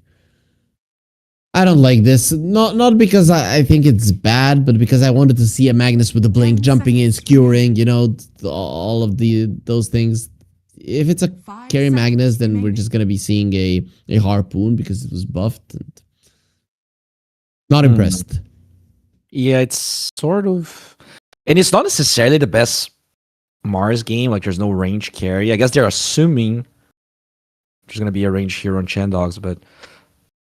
I don't know. I guess they needed a stun, so I do like that aspect of Mars here. Their lockdown's kind of mediocre on Heroic.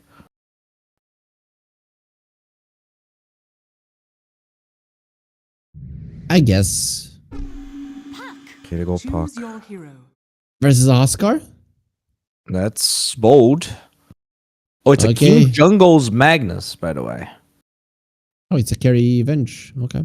I mean, carry Venge now makes sense, right? With the changes to the Ags. It's kind of annoying. You remember, you make an Ags and then you use your swap and your stun, and then you come back and use them again. Now you can't do it.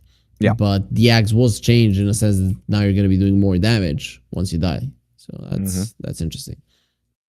Yeah, it's also, can buy Hurricane Pike into the Slark. Probably lanes okay against the Slaughter. I'm curious about this Magnus, though. This Magnus 5.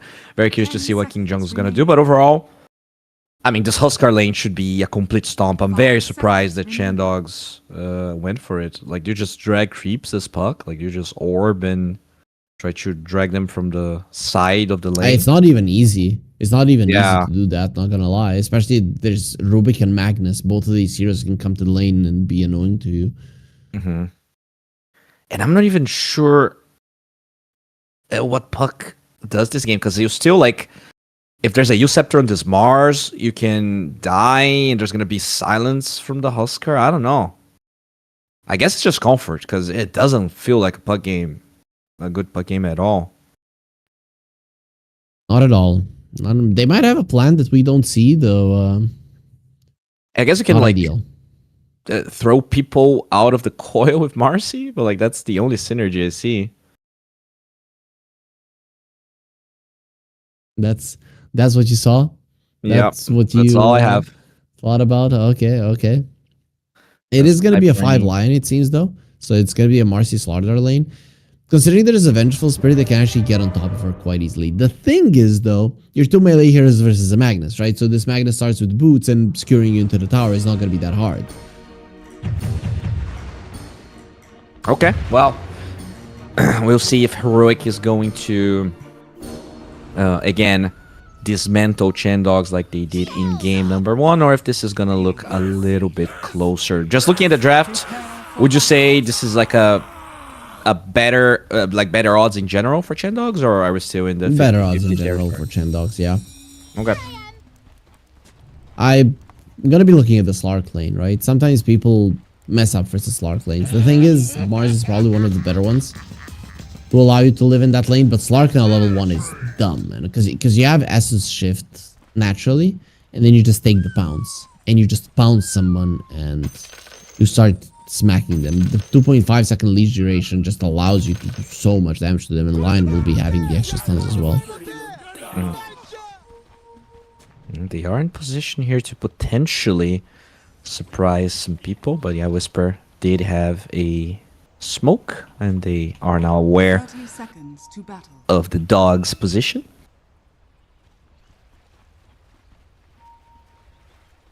Yeah, they're not going to be going up that high ground. You don't want anything surprising if you're heroic right now in the lanes. You kind of know how the lanes will go.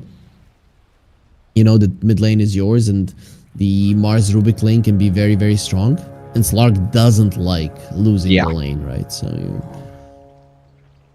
it is definitely a bit annoying, especially now that, because during some portion of Slark's life, he had Shadow Dance from level 1, right? So even though he wasn't that strong in lane, he had the regen. This is the type of lane where like just the spear spam and the fade bolt spam is gonna annoy Slark, and he doesn't have a lot of HP regen. This is one of those lanes that even though Mars is melee, not necessarily the Slark is gonna be doing that much. I mean, you have 2 spells to get him away from you, or 3 if you count telekinesis as well. So yeah. Oh, speaking of Theo? getting away from you, Theo is in a pretty weird position. No spells learned so far, and Whisper just assists here with a W. Meanwhile, look at top. Yeah, Issa's taking some harass. That's the strength of the Magnus. Stun, need to secure back. Doing a lot. Is being 100% zoned. That's so annoying. But they did drag some of the creeps, so I guess Issa's will be able to farm them at some point. Mid lane, Tai Lung, taking some harass, but once you get to level 3, this lane is just unplayable. Koyotong. You're gonna be getting so much more. That's a heroic start to the laning stage. Amazing for them. Everything worked out. The only kind of okay thing for Chandogs is top lane with the drag, but that's about it. Yeah. Puck. I mean, Puck only has 2 CS right now. Like, I don't know how this gets better. It is not looking good here for the dogs. Yeah, level 3. 2 points in orb helps you, but he's being zoned out completely by Tai Lung. Yeah, like you're gonna orb to get 1 melee creep. That's the full extent of your power.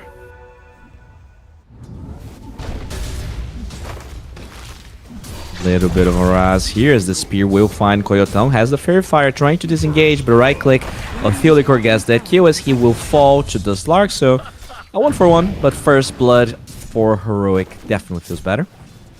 And while this is happening, they went for Yuma, and now King Jungle just saves him. As it's so hard to play 2 melee heroes versus a Magnus, right? Especially 2 melee heroes that like to come in together, right? You go. You jump on the Venge, you stand next to each other, and it just skewers you away. Yeah, definitely not great. Eventually, when you get more levels, you can potentially threaten this Yuma Venge if the Magnus rotates. But as you said, not with the Magnus there. Just want to see, will Venge get a 2nd point in Magic Missile? This makes a lot of sense because it's a big damage increase, and yeah, it will. Okay. I mean, pretty good game for Yuma so far. This Venge, not something I've seen a lot of from him, but it is interesting. It's something new people are experimenting with ever since the change to the Ags, right? So yeah.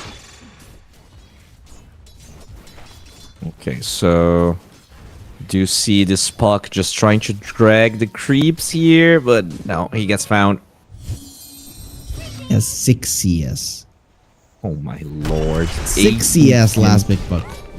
Yeah, we talked about it. Well, Venge is taking some damage. They will get the kill before Fear gets the right click. And in fact, is Marcy even looking for King Jungles here. Very strong little woman going for the right clicks, but will not find the Magnetor. Well, this was happening. The Rubik was being chased on the bottom lane, but the only thing that they ended up doing is just losing a couple of CS while they were chasing down the Rubik and not really doing anything of significance. Yeah, the CS is looking pretty bad. Like Mars is having completely fine lane.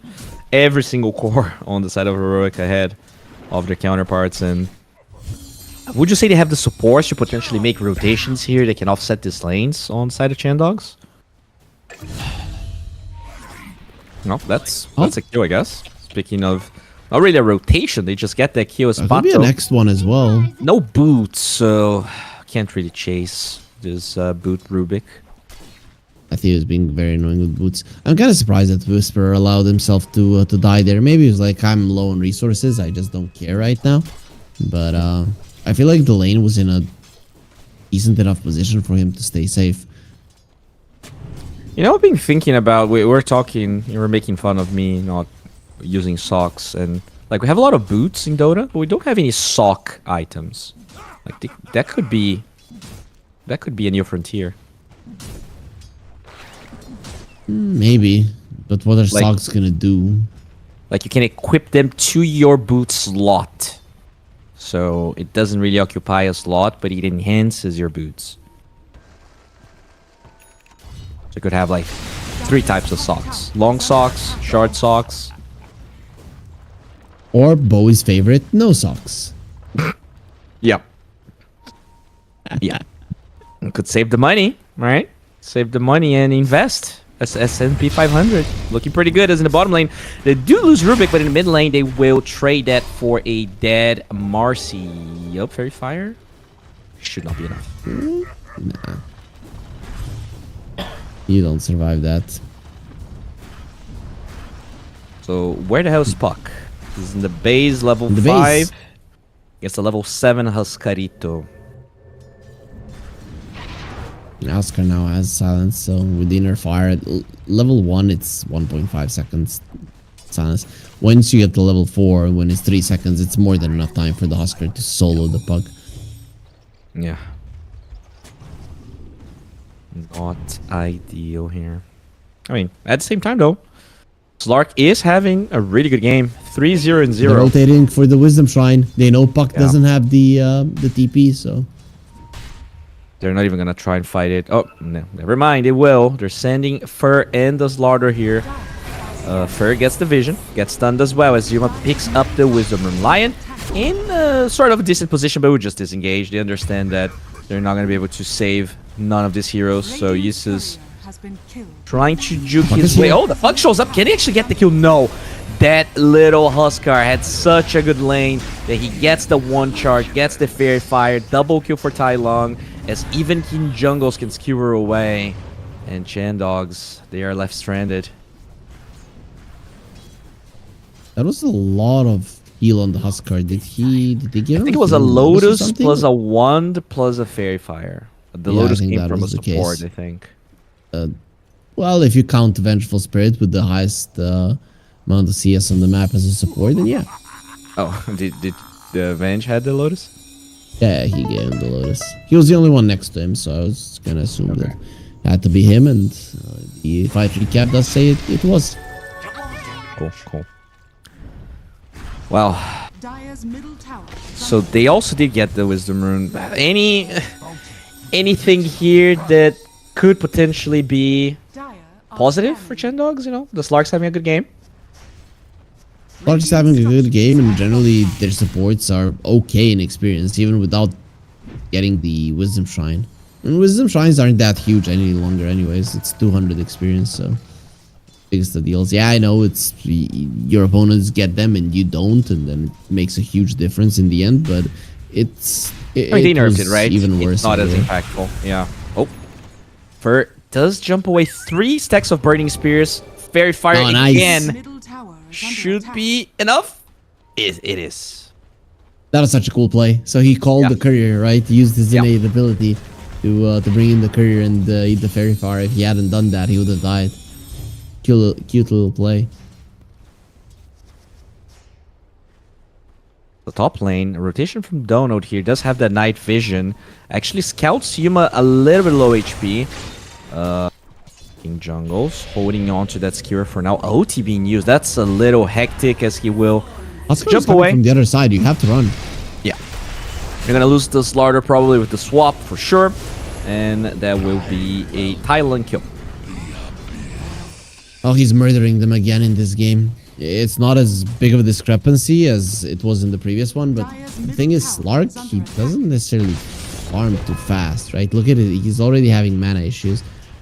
Yeah, I don't know if he's going to be able to keep up. He's trying to join fights and use the advantage he has, but it is a bit wonky. Like, they don't have a lot of disable. Like, I guess they have the puck, but the puck wasn't there when he rotated. We're going for the runes. It is a shield rune that they're going to pick up. But on the bottom side, oh, Donut, no OT. I guess no mana for OTS. He actually threat switches to int, but still, can he get out? Oh, he actually bounces before the life break. And on the other side, they did get Theo, at least. So that's a finger death charge for the Lion. Yeah, at least something. I mean, he got level 6 before the Rubik, so that's quite impressive considering that the opponents got both of the Wisdom Shrines. They will lose bottom tower though. Tai Long is incredibly strong at the moment.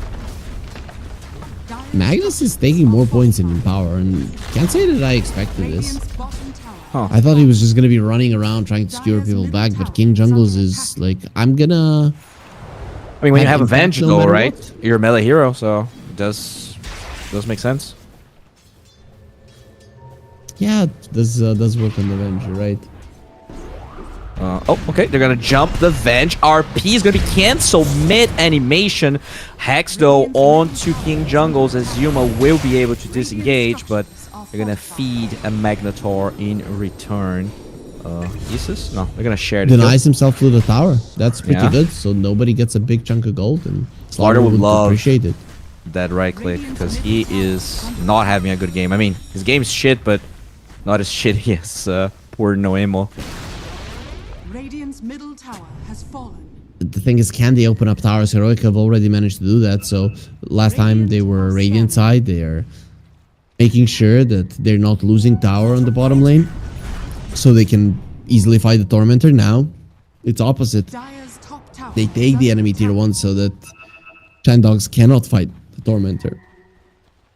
Yeah. They are gunning top lane for the Venge though, and he is kind of low. Stun finger, yeah, Yuma's dead. Oh, no, they don't land the jump, way. and no, she's running away, but they have the stun. It was also charged, so Lion's still happy with what happened. Skewered towards the high ground, but King Chungo's just taking so much damage from her. That's another kill here for the Lion. Coil finds Tai Lung.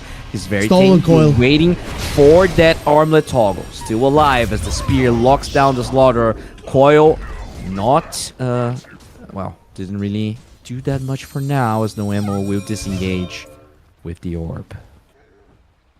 I mean, it wasn't that bad, right? You're fighting on the rook side of the map. You don't lose any important cores, and you kill Not Yuma. bad at all.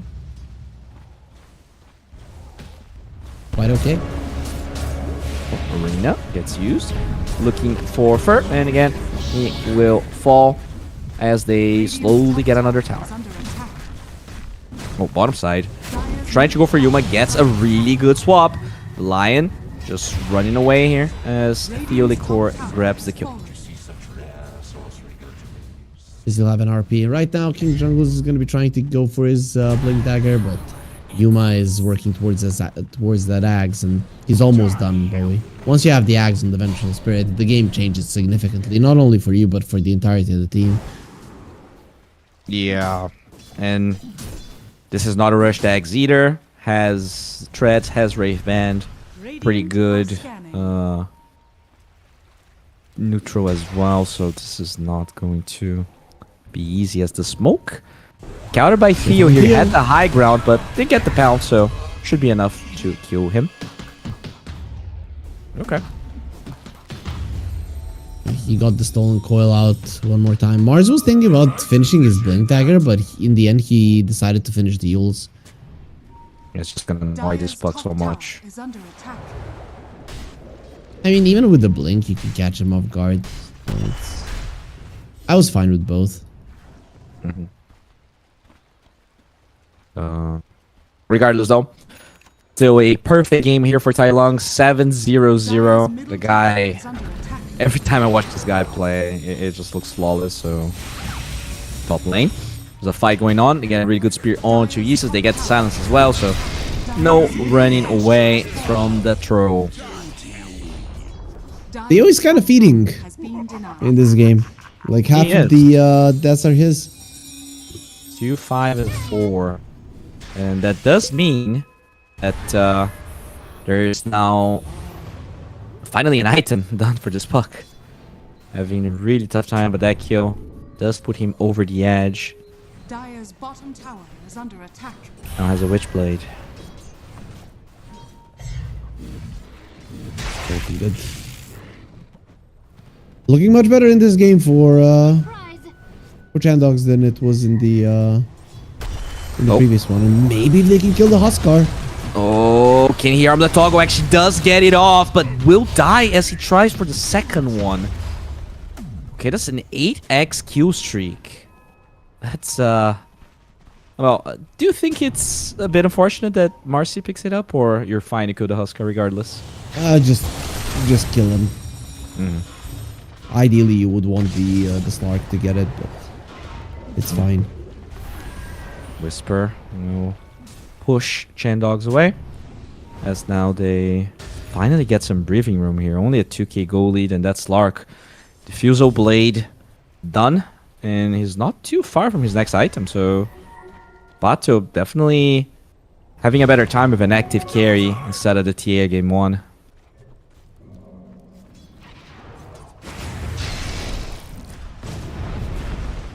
Oh, the Avenge now has an axe, boys, so you're gonna be seeing Yuma in an aggressive position all the time in this game. I would want King Jungles to be a little bit greedier to just get that Blink Dagger. Right? Question. Especially because... Well, do we use still stats from Strong Illusions as Lark? I think you should. Okay. Yeah.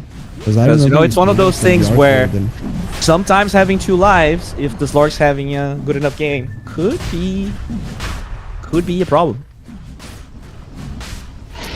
No problem. You give him a lot of stacks so that he's nice and fat, and then you kill him. Okay, just like a beautiful cow. This Venge is so farmed, holy moly. Like, I guess not farmed in the sense of, dodge on the magic. Or Avenge. Yeah. Oh, wait, as I praise the Venge, they're gonna try and go for the kill. RP locks down the Marcy, and that should be a kill stolen. Rebound. Dispose, sorry. Dispose. Yeah. Okay, it's Vlad's on the bench. Steal a rebound, right? Because he goes in instantly. He's gonna be using bodyguard or dispose. You kind of have to catch him mid jump. You're going through the twin gates here to connect to Whisper. That Lark's not gonna be you're not gonna find this Lark during nighttime. Just coil to the top lane. They find King Jungles, but he saves. No, they found Yuma, and then King Jungles was just in a good position for them to swap.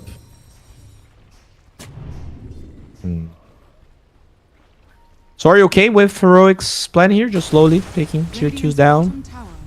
Do you think your timing is right now. Your timing is right now. You don't have to be in a rush. Ideally, you want to end the game faster, but the thing is, you are far enough ahead to feel comfortable. But the thing is, it's currently your timing, right? You've got the Axe on the Venge and the Aegis on the Huskar, so tier 2 should be on the menu. Goya down, slowed by the Skewer, and Tai Long goes in, gets another one. 9-1-0. Going for plate mail, so bonus side. That's a dead fur. I still would like to see the Magnus a little bit greedier, right? Because that's one thing that they're lacking, some extra catch, and Magnus with a blink would definitely help with that. So I definitely like for him to be a little bit greedier, especially considering that his team is now applying enough pressure for him to have all the info. They found the puck. Oh no. That is. Run, Emo. Yep. You Nice. scepter with spear. You're gonna have. Oh, beautiful. Doesn't even need the telekinesis.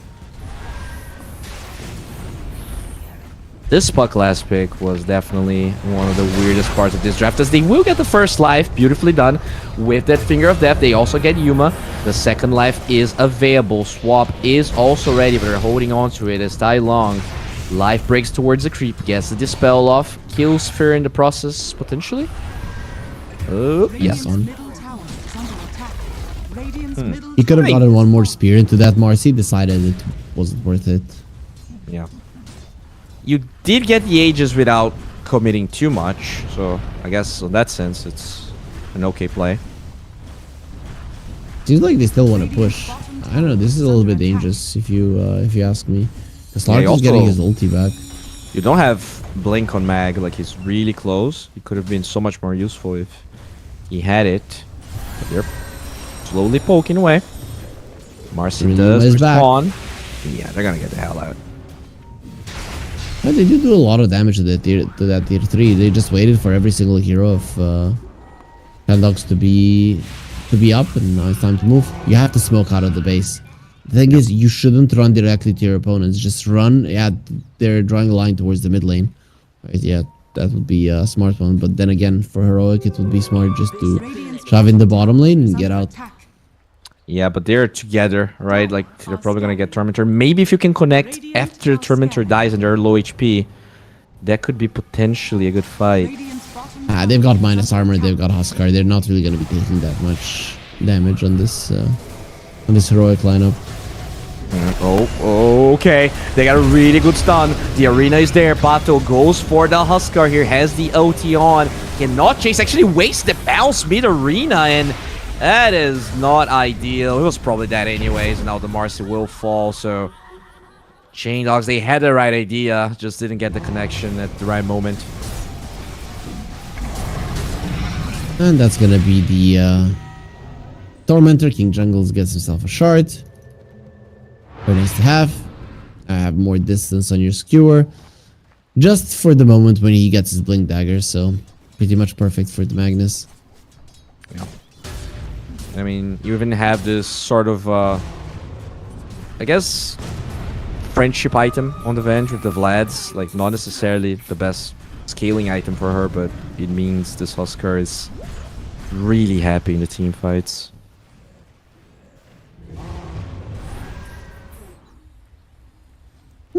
So 12k gold lead just like that for Heroic. It looked a couple of minutes ago that it wasn't that bad for the Radiant side. Now it does look pretty bad, Bowie. It definitely does. This Marcy, they had a lot of those early kills, didn't really get to scale, finish the BKB. In fact, Heroic are smoking towards Chandogs, and okay, they find a Huskar. Oh, and the Slark finds no. Who found who? Yeah, the spell on the silence, you should be fine. Oh, never mind. Beautiful arena here from Whisper. The OT will be committed, and I don't think he can get the hell out. Nope, he gets lifted and killed as They got a also bonus. find her. And the swap with the poop. What did you expect? Yeah, Magnus found them as they were trying to escape through the Twin Gates. Unfortunately for Heroic, he only found the Marcy. Fortunately for Chandogs, I guess. Yeah. Game, I don't know. Do you feel like... Radiant's top How tower big of a under deal attack. is this puck? Because, like, he didn't get absolutely trashed, right? He only has one death. But it definitely feels like he just cannot contribute to the game at all. Like, he has decent farm, but at the cost of the entire game, just looking like just crumbling. At the cost of everybody else. Yeah, you just allowed the Huskar to have a free game by picking this puck. They knew what they were doing, so... just live without regrets at this point, I guess. Dire's bottom tower Well. is under attack. Looks like there's definitely no regrets as an amplified damage here spawns for Yuma. He does it. His damage wasn't high enough. Oh, TP in the tier 1 tower as they find the puck, and that's just a dead Noino. Yep. And they find a mag as well. I guess the mag found the lion. It just looks way too easy. It just looks way too easy at this point. They're just running around the map and getting away with whatever the hell they want. Yeah, which is, you know, kind of what we expected of Heroic, as Slark tries to go for a play here. Will be able to TP out before the cast point of Magic Missile. Like I was about to say they're a little bit more disciplined in this one, but then I see a Huskard that is completely isolated in the top lane, and if Chandogs just had guts to go for him and call his bluff, it would have worked out for them. Are scanning. Yeah. Don't really... I guess they have a little bit of vision with the one Observer Ward in the edge of the cliff, but... Okay, they find Mr. Theolicor, and he actually has Phase Shift stolen. Really good arena. Finds 2 with the Spear. They're going to lose the Rubik, but at the same time, it means they're going to lose 2, 3, 4 heroes. Tai Lung on a triple kill. And the GG flies out. They had enough. Radiant's bottom tower is under attack. I mean, there's nothing to play for any longer, right? Heroic are obviously a better team. This is what I was talking about. You just go through the motion of every part of the game. If you get completely crushed in one, you can just call it GG, right? But the idea is, okay, laning stage went okay. Early mid game, okay, went okay-ish. Now we're just getting stomped. Call GG, right? And think about how not to get stomped at that part of the game. If you get to a point where you're going to be playing a close 40-minute game with Heroic, that means that you're on a high level. So that's what you should strive for. So, considering what we saw from Chandogs, which wasn't much because they're playing against Heroic, do you think they have what it takes to potentially challenge one of the lower bracket teams? I think they should have, right? To at least put up a fight. Will they be able to win? I don't know, because we didn't have much info from them, but I mean, at least their laning stage is fine, right? And Heroic is on a different level, so I'm kind of hoping the Chandogs versus some other teams are going to be looking better, and I think it's quite possible that's what we're going to be seeing. Yeah, they're probably going to be playing against Starbucks. They are losing 0-1 to BarrancoBar. And unfortunately, we're going to have an even longer break this time around because, you know, it was sort of a stompy series. But Harry, thank you so much for being here. For all the viewers, don't you worry. We still have a series to catch today, but it will take some time. So stay tuned, get yourself some snacks, take a shower, and make sure you have an alarm set up for the next series on Bowie. Harry was here, and we're going to be right back.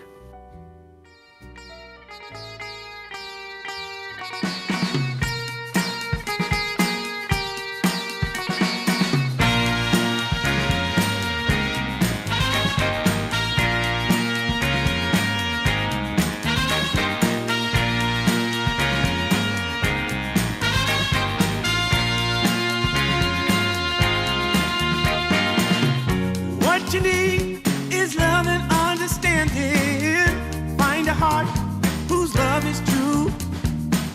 Deep down, there's only one companion who's there for you when you need him to be.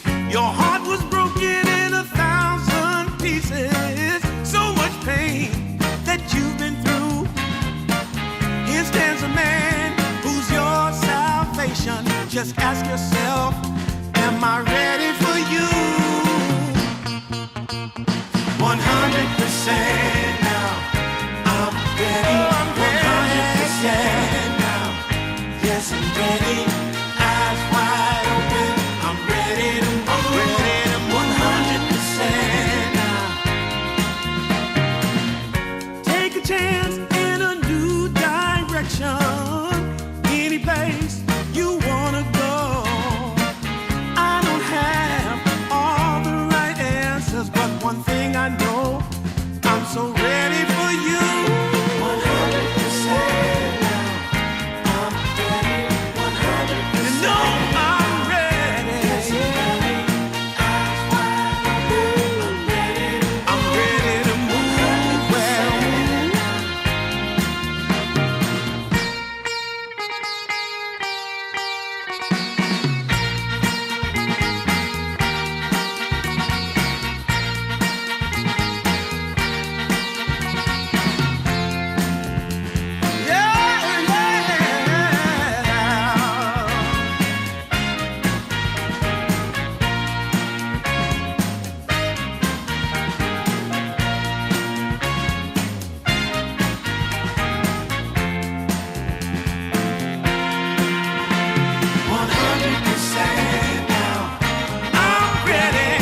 wherever you're away.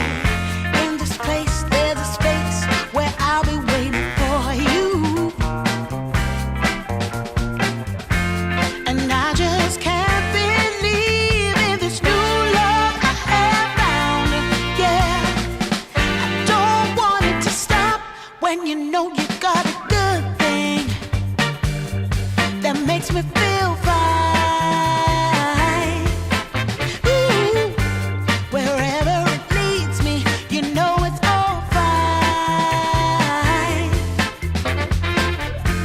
I never thought that this could sweep me off the ground. I don't want it to stop.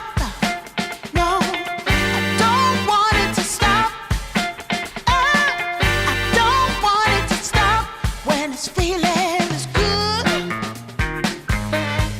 Feeling this good. Feeling this good. Ooh, feeling this good.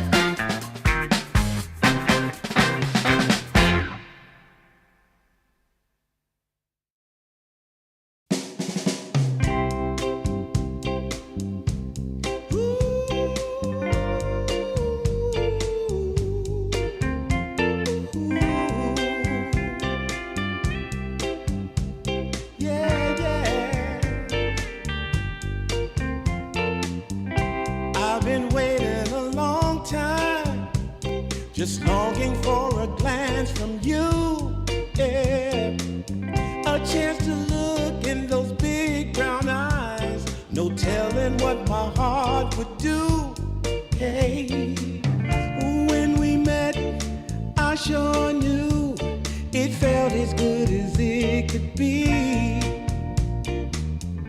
In that moment, though it felt so good, I wondered why you noticed me.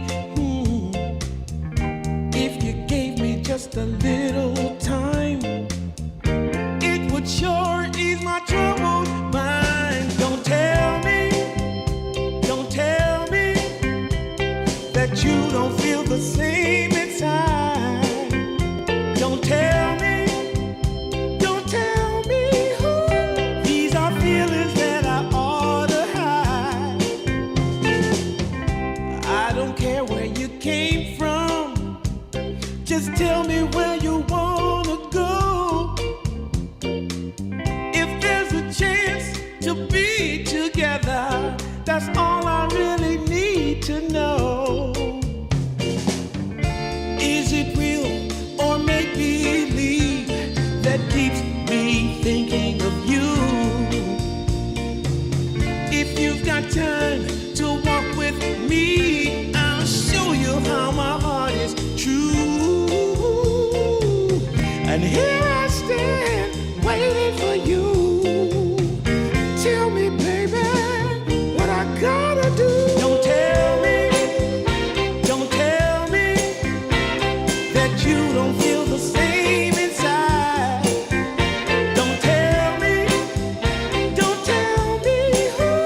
these are feelings that I ought to hide. Don't tell me that you don't feel the same inside. Don't tell me, these are feelings that I ought to hide.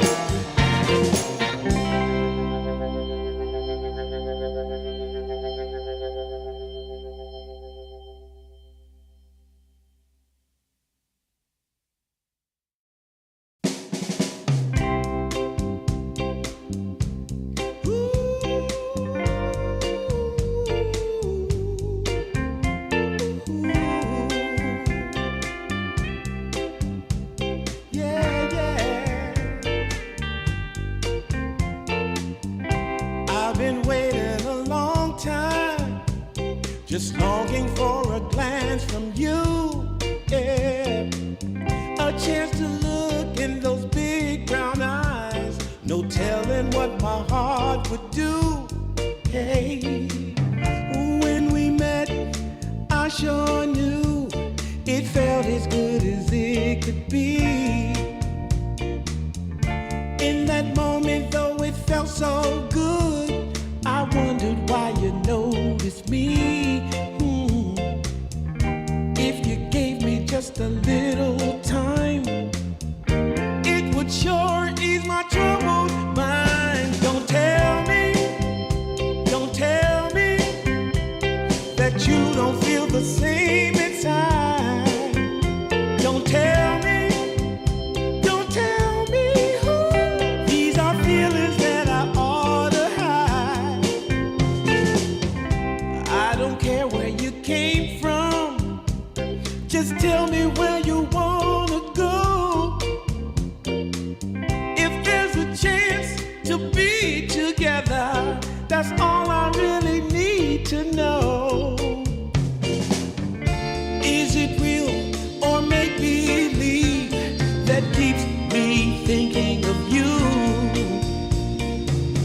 my turn to walk with me. I'll show you how my heart is true.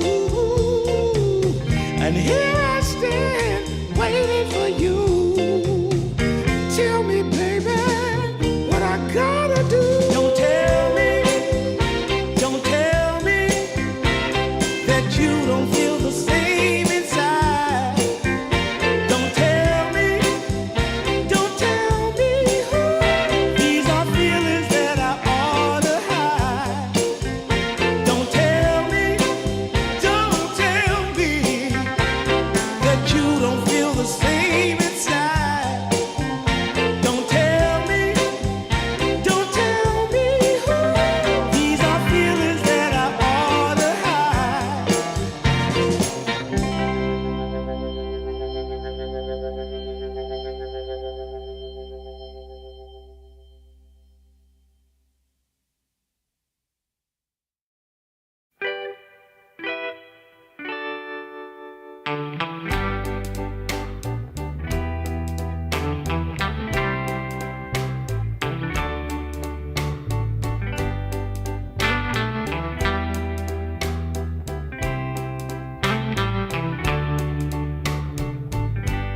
Sometimes I'll be foolish. Sometimes I know I get mad. Sometimes I say the wrong thing to you that makes you feel sad. But one thing is true in all that we've been through. You've never stopped loving me, no matter what I do. So let me say, yeah, that every day I try to find the words from my heart to say thank you. 'Cause you take me as I am.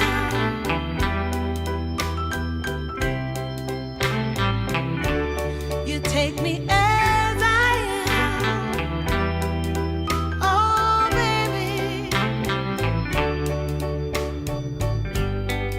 If you stop loving me, well, I would understand. But I won't take you for granted, no, no. When you hold my hand, your love makes me feel that I could fly to the moon. Not even the birds above can sing a sweeter tune. I needed to say that you find a way to make me feel anew. And I want to say thank you, 'cause you take me as I am. Oh, baby, take me as I am. Oh, Lord, take me as I am. Oh, take me.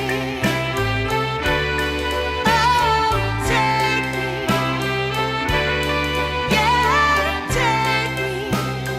take me as I am.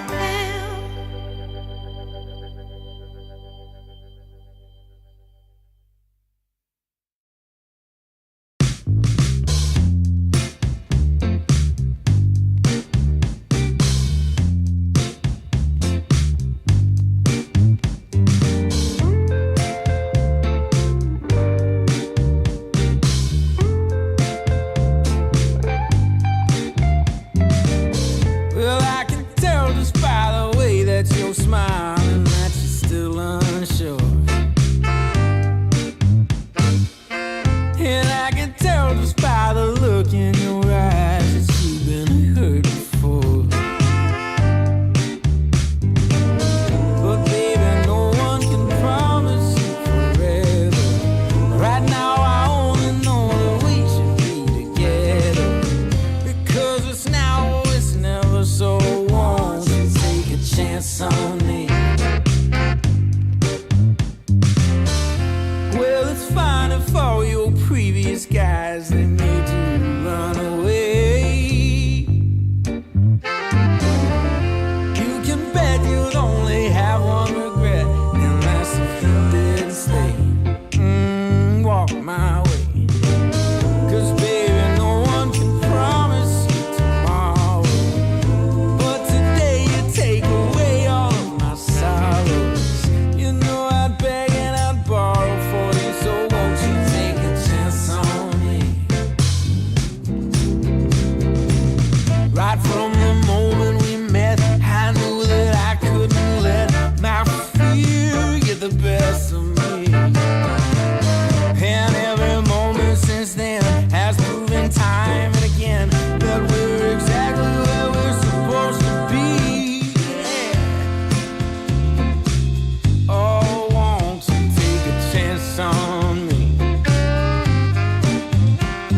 tell just by the look in your eyes that you've been hurt before.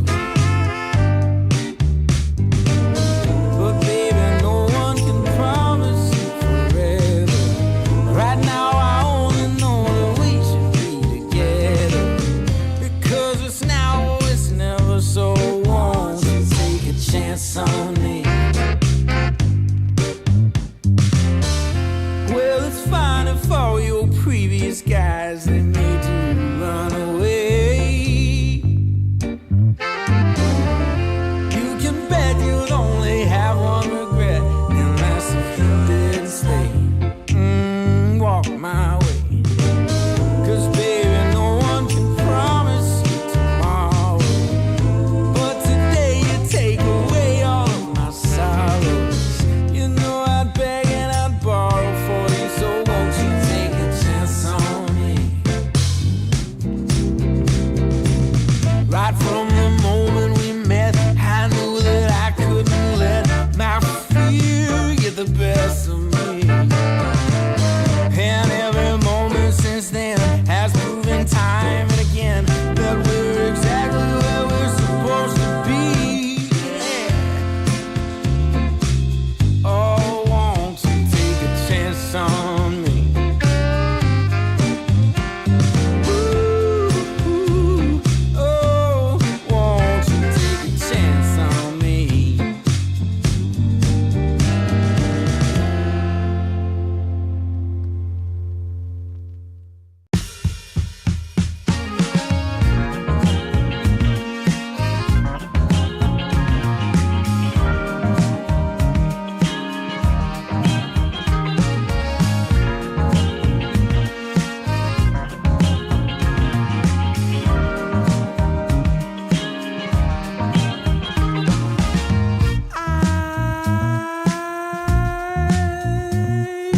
My eyes are closed so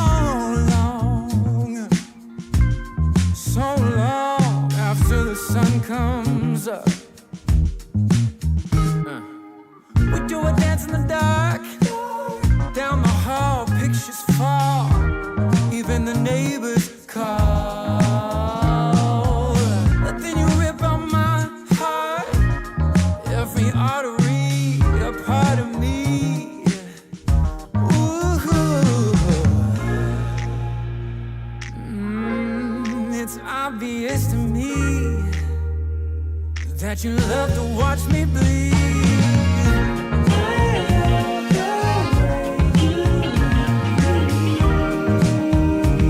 But not half as much as I love when you leave.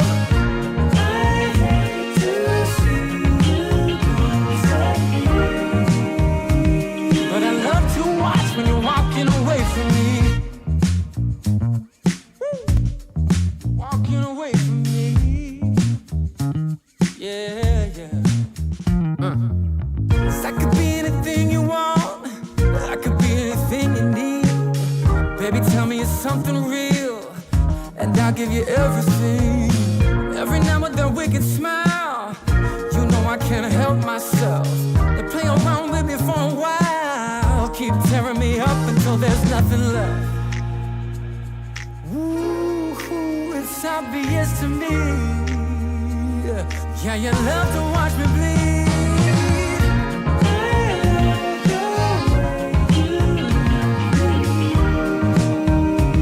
But not half as much as I love when you leave. I hate to see you go sad. But I love to watch when you're walking away from me. Yeah, yeah.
one shout from a crowd of fed up people getting told they should calm down. Didn't wanna fight, but the tears that fill their eyes are brought by the people sworn to preserve their rights. Oh, how could you not see it all coming? Stuck in our ways and running out of time. Time to change. We've got to at least try. But what will they do when the people are stepping out of line?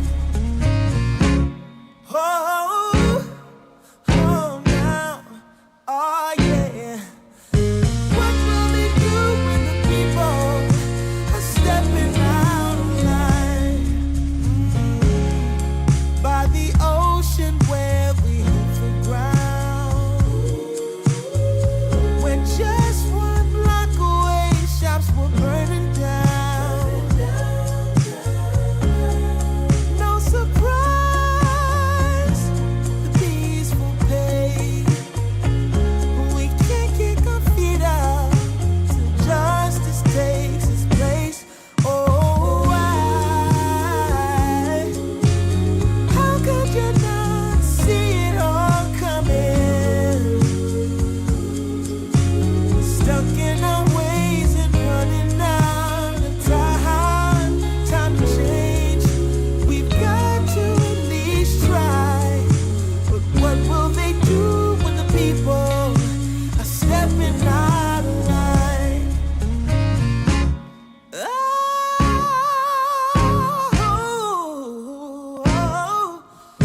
what will they do when the people are stepping out of line? Oh, what will they do when the people are stepping out of line? Oh, stepping out of line. I wanna know when they're stepping out of line.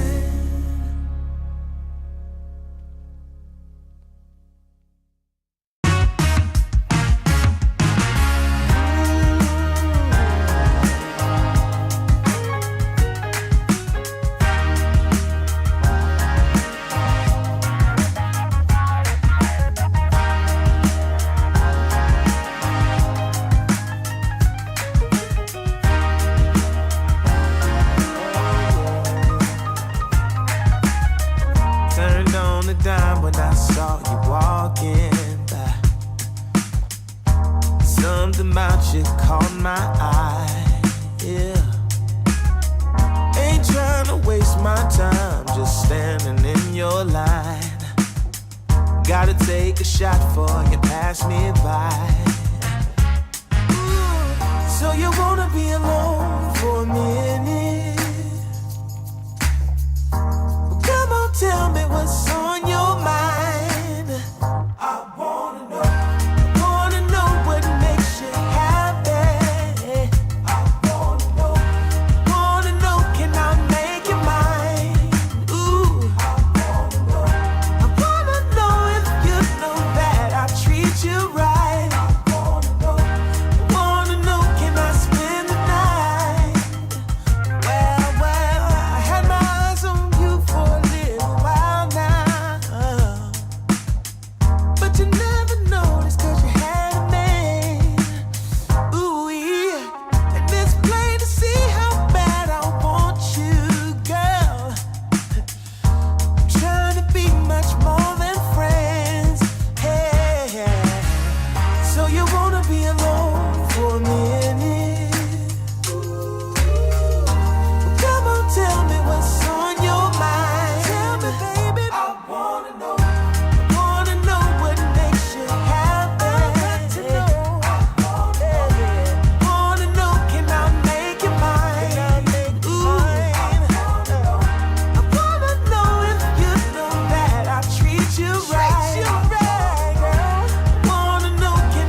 set me free.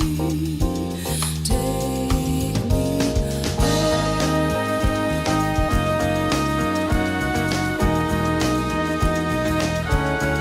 So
coming out the gate with the heat.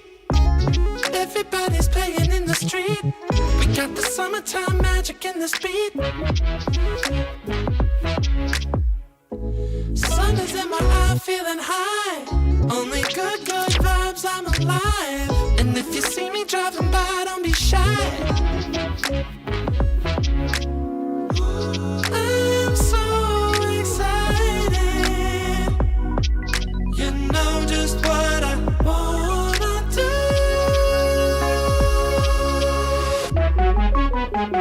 I'm glowing on up, I'm glowing on up, I'm glowing on up. I'm glowing on up, I'm glowing on up, I'm glowing on up. Don't it feel like summer? I'm glowing on up, I'm glowing on up, I'm glowing on up.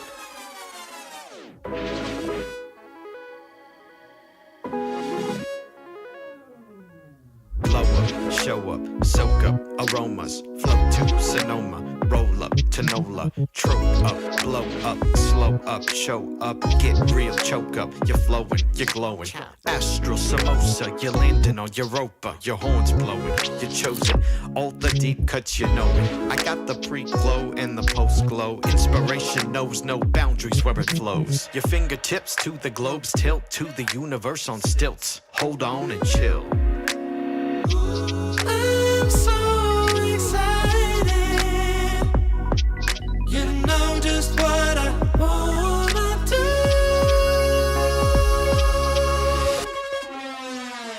I'm glowing on up, I'm glowing on up, I'm glowing on up.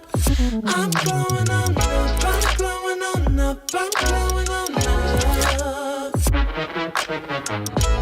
Don't it feel like summer?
today's the first day. I wanna be closer to you. Closer to you, yeah. You to be all mine. I got all these choices, but I so made up my mind, yeah. There's nobody better, gotta be you. A thousand voices, 'cause it's so good to be alive, yeah. There's nobody better, so it's gotta be you. These myths are busted, the grass is greener on my side. It's done and dusted, I'm never getting off this ride. 'Cause life with you is golden, so how can I go back to silver love? I'll be holding on, can't get enough. Wanna be closer to you. Closer to you, yeah. You to be all mine. Oh, yeah. Got all these choices, yeah. But I so made up my mind. There's nobody better, gotta be you. Got to be you. Voices, yeah. 'Cause it's so good to be alive, yeah. There's nobody better, so it's gotta be you.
You're my constellation.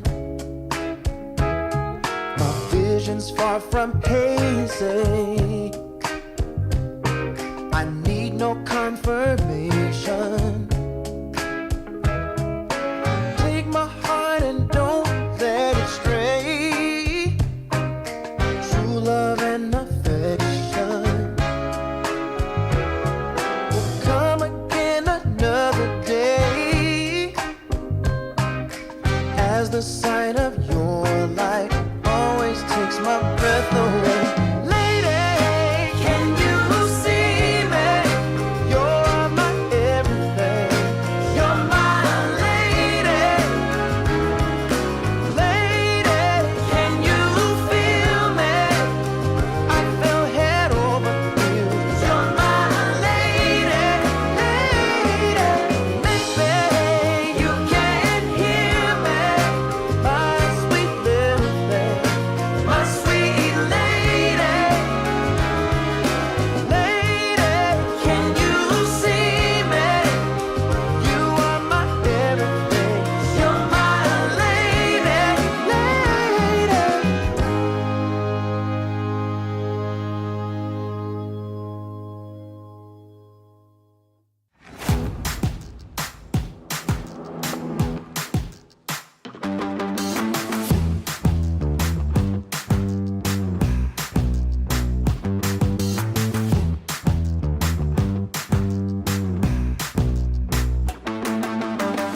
Let's go, get the party started. You know how to get it going.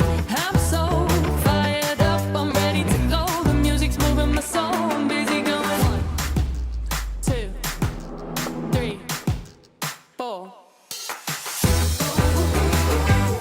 I really feel like dynamite. I really feel like taking flight. Oh, I feel good, I feel so fine. I'm making moves and getting mine. And I need you to get in line. 'Cause if we're gonna make it, we'll make it right. Huh.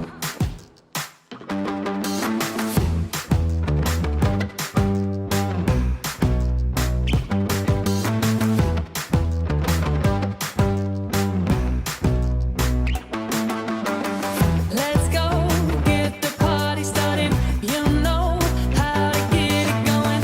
I'm so fired up, I'm ready to go. The music's moving my soul, I'm busy going.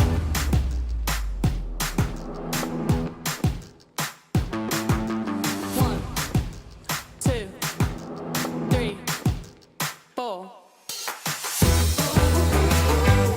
I really feel like dynamite. I really feel like taking flight. Oh, I feel good, I feel so fine. I'm making moves and getting mine. And I need you to get in line. 'Cause if we're gonna make it, we'll make it right.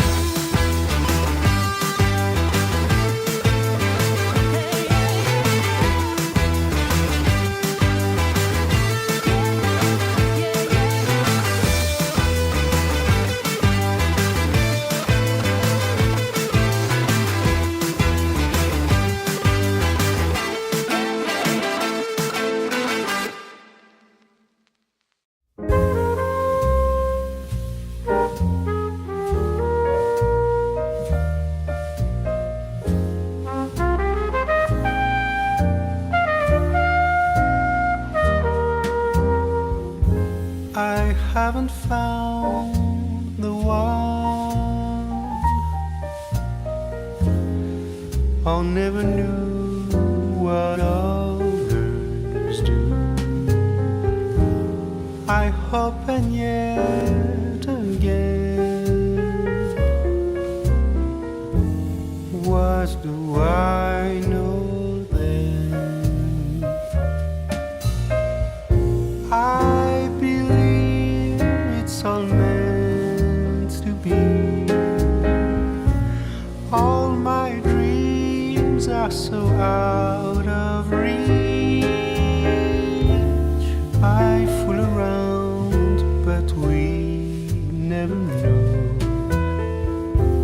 I fell in love, but a long time ago.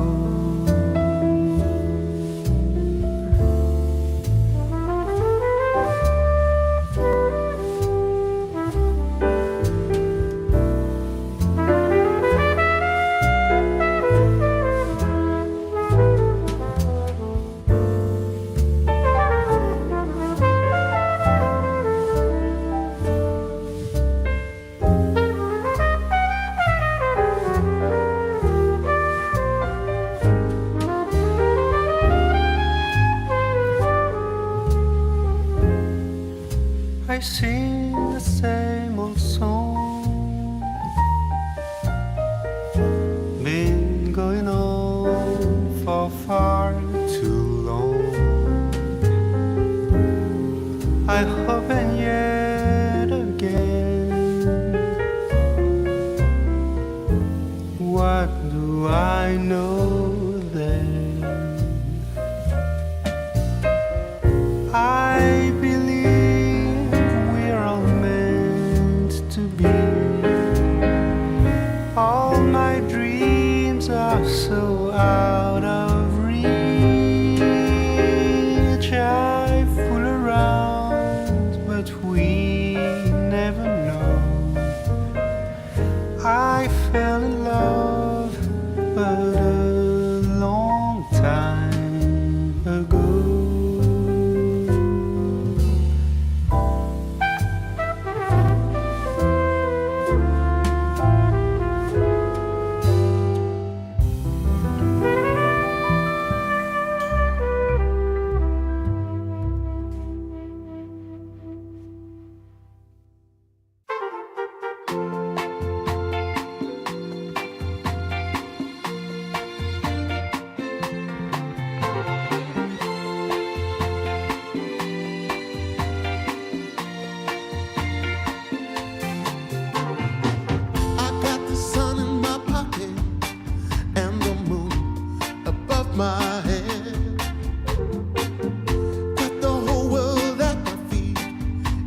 up in blue. Mhm.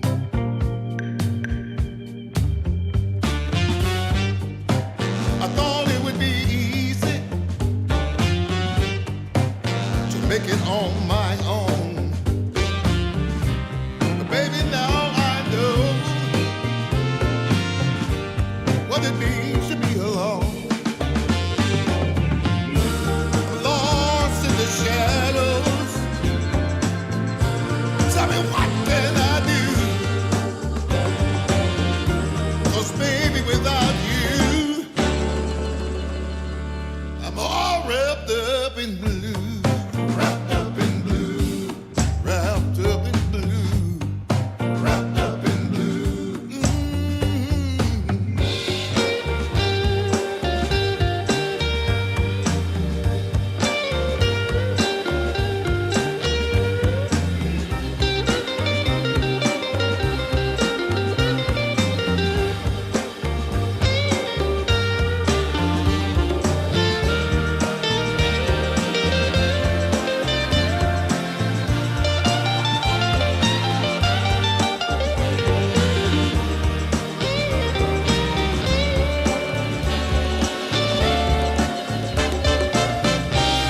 You don't miss the water till the well runs dry. You never see when the truth turns into a lie. Hey. Wrapped up in blue, all wrapped up in blue. Wrapped up in blue. Can't find my way out, no. Wrapped up in blue. Tell me, what can I do? Wrapped up in blue. All wrapped up in blue. Wrapped up in blue. Somebody got me now. Wrapped up in blue. All wrapped up in blue. Wrapped up in blue. Somebody tell me what to do, 'cause I'm wrapped up in blue. Wrapped up in blue. Wrapped up in blue. Wrapped up in blue. Wrapped up in blue. Oh, yes, I am.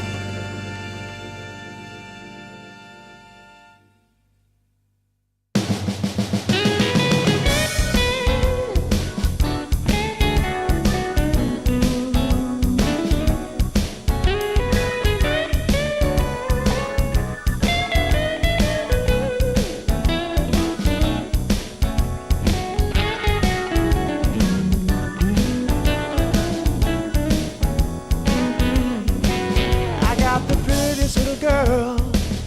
She's as pretty as can be. Yeah, yeah. I got the prettiest little girl. She's as pretty as can be. But what I don't understand is what she sees in me. Ooh, I've been drinking too much, staying out all night. I can't remember my left from my right. I'm kinda blurry from my head to my toes. It might seem like nothing, but there's one thing I know. I got the prettiest little girl. She's as pretty as can be. But what I don't understand is what she sees in me. Whoa, yeah, yeah.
glad she's mine. Whoa, no.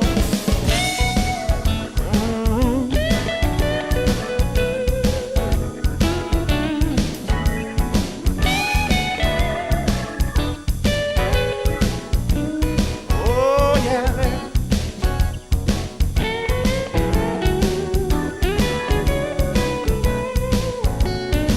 Oh, yeah, yeah.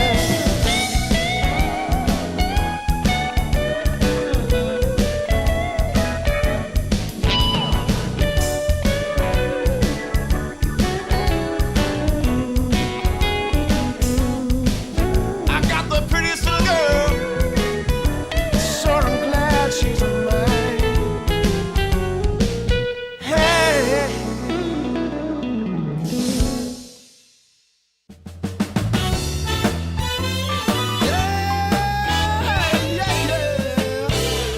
Oh, yeah. Take away my bag of bud, my camels and jack. Go ahead and take them all, I don't want them back. Those nasty things mean really nothing to me. Cause lately it's so plain to see. All I want is you. Honey, it's so true. Give it to me, baby. All I need is you. Yeah, yeah, yeah. Come on, you can take away my mint Cadillac. Take my Harley too, I don't need them back. I got an engine, Lord, it runs so right. As long as I get your loving each night. All I want is you. Honey, it's so true. Give it to me, baby. All I need is you. Yeah, yeah, yeah, yeah, yeah. In the morning, well, early in the morning, late in the evening, round around noontime, round about noontime, baby, 24/7. Give it to me, baby. All I need is you. Yeah, yeah, yeah.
Camels and jack. Go ahead and take them all, I don't want them back. The only thing I could ever really miss is what I feel when I get your kiss. All I want is you. Honey, it's so true. Give it to me, baby. All I need is you. Yeah, yeah. Oh, yeah. Early in the morning, late in the evening. Well, it's about late in the evening.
set me free.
Take away the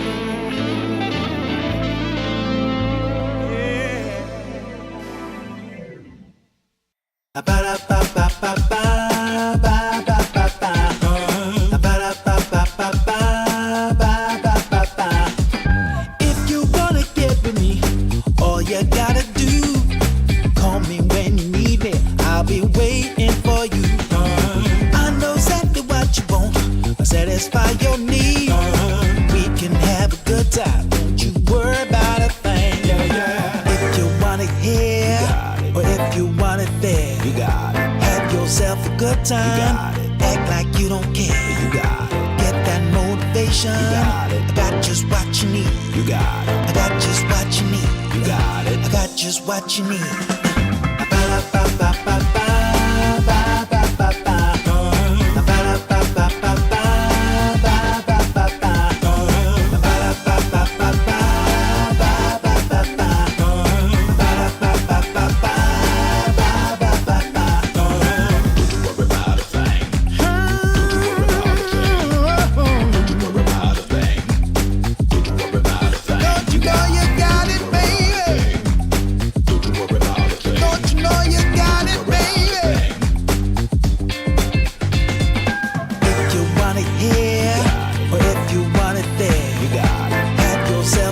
Act like you don't care. You got it. Get that motivation. You got it. I got just what you need. You got it. I got just what you need. You got it. I got just what you need.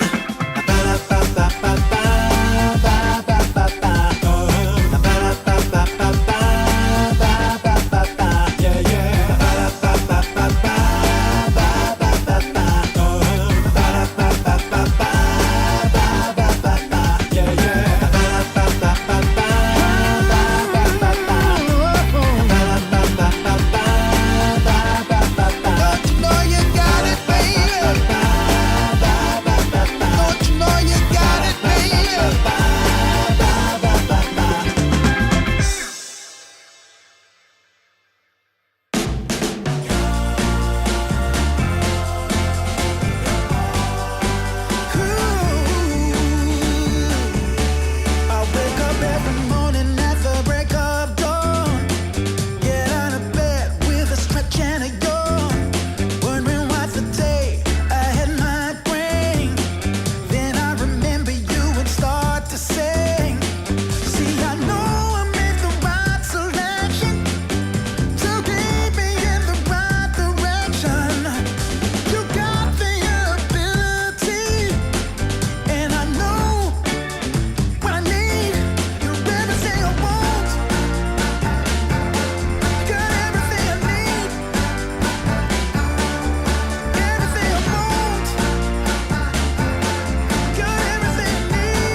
days of struggle.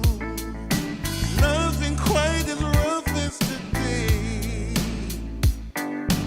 Hell, I've been held up. Nothing seemingly goes my way. Oh, I'm not a man for crying. For a storm of tears I crave. Take all this sorrow from me. How much more do I have to pray? Foolish of me, you might say. I make my way out of this here my way. All reservations I have come to bear. It's clear that I'm not going anywhere.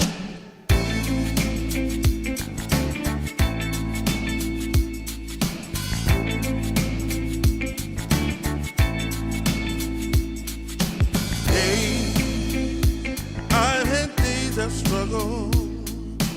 Nothing quite as rough as today. Hell, I've been held up. Nothing seemingly goes my way. Oh, I'm not a man for crying. For a storm of tears I crave. Take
street.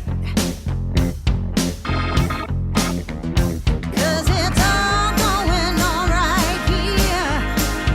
We're gonna make it perfectly clear. When you hear our voices ringing in your ear. Yeah, yeah, yeah, yeah. Run, tell your mama. She better come around.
Whoa, girl, shake that body.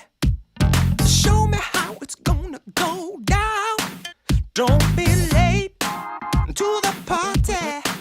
Don't be afraid to scream and shout. 'Cause when we dance to the music, you know that's what it's all about. Yeah, yeah. Hey, girl, shake that body. Shake it to the left and to the right. Yeah, girl, shake that body. We're gonna shake it all night.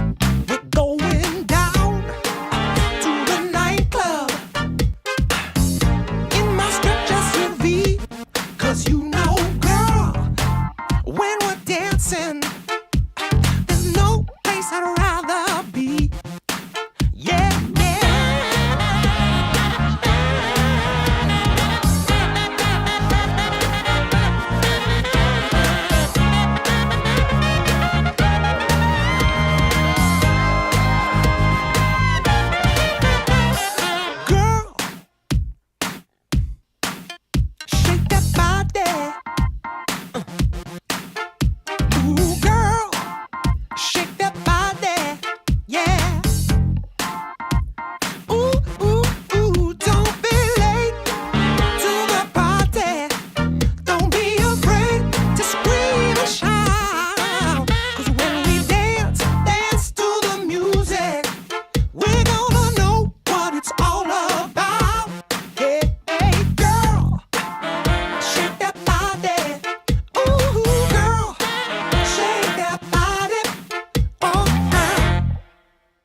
who's there for you when you need him to be. Your heart was broken in 1,000 pieces. So much pain that you've been through.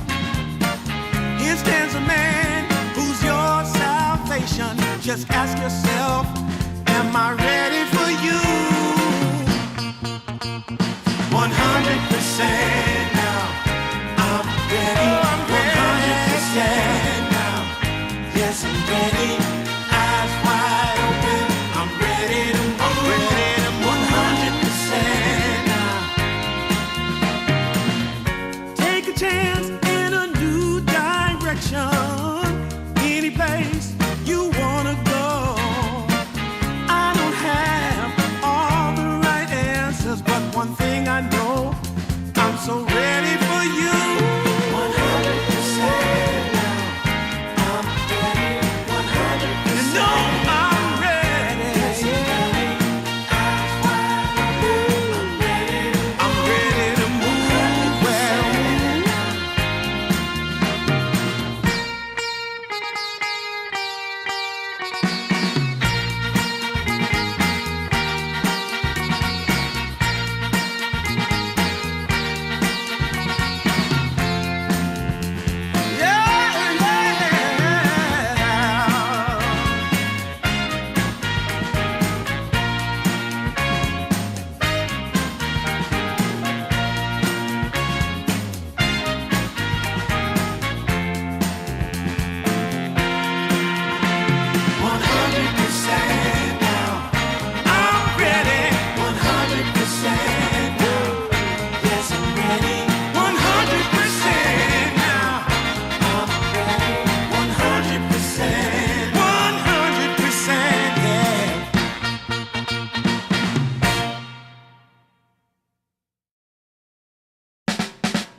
how I used to be was so good for me. In my mind all the time, no one I could turn to. Now that I can see your love has set me free. You came along, made me strong. I've waited such a long time, and I just can't believe in this new love I have found. Yeah, don't want it to stop when you know you got a good thing that makes me feel fine. Ooh, wherever it leads me, you know it's all fine. I never thought that this could sweep me off the ground. Oh, I don't want it to stop when it's feeling this good.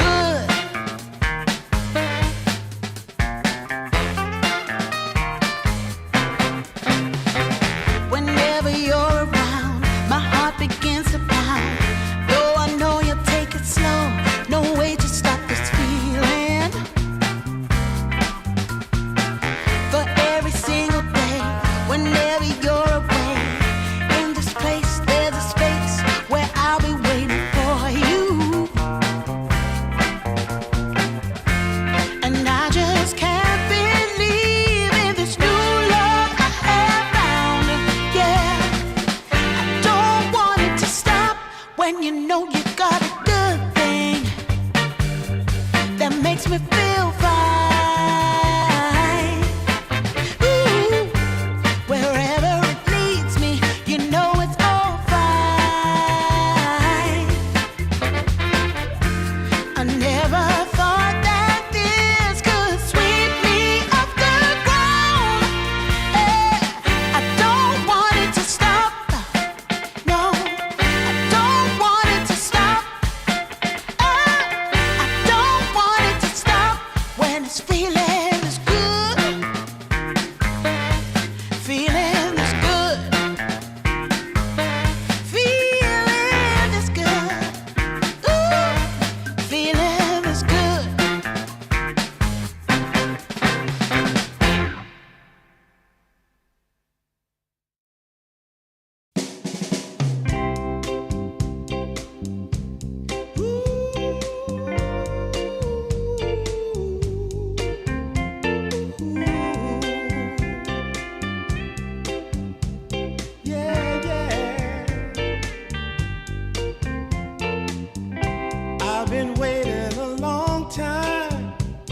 just longing for a glance from you. Yeah, a chance to look in those big brown eyes. No telling what my heart would do. Hey, when we met, I sure knew it felt as good as it could be. In that moment, though it felt so good, I wondered why you noticed me. If you gave me just a little time, it would sure ease my troubled mind. Don't tell me that you don't feel the same inside. Don't tell me who. These are feelings that I ought to hide. I don't care where you came from, just tell me where you wanna go. If there's a chance to be together, that's all I really need to know. Is it real or make believe that keeps me thinking of you? If you've got time to walk with me, I'll show you how my heart is true. And here I stand waiting for you. Tell me, baby, what I gotta do. Don't tell me that you don't feel the same inside. Don't tell me who. These are feelings that I ought to hide. Don't tell me that you don't feel the same inside. Don't tell me who. These are feelings that I ought to hide.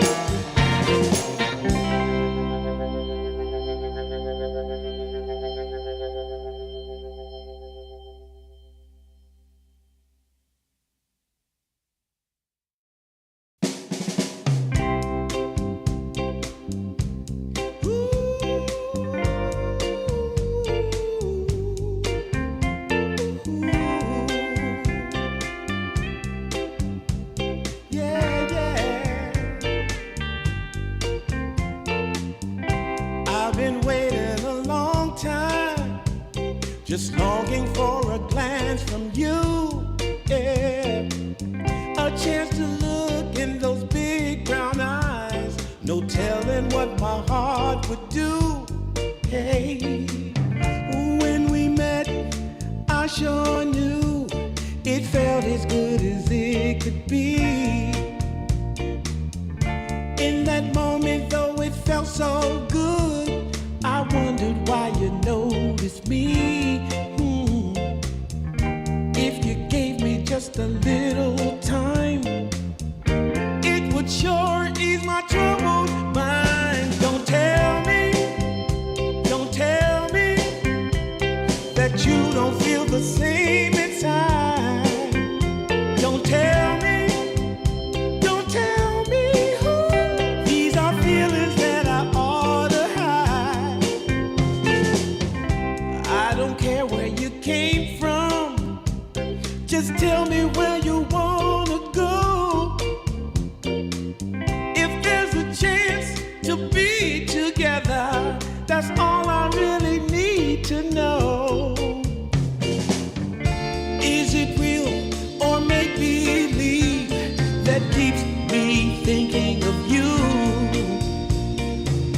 If you've got time to walk with me, I'll show you how my heart is true. And here I stand waiting for you. Tell me, baby, what I gotta do. Don't tell me that you don't feel the same inside. Don't tell me who. These are feelings that I ought to hide. Don't tell me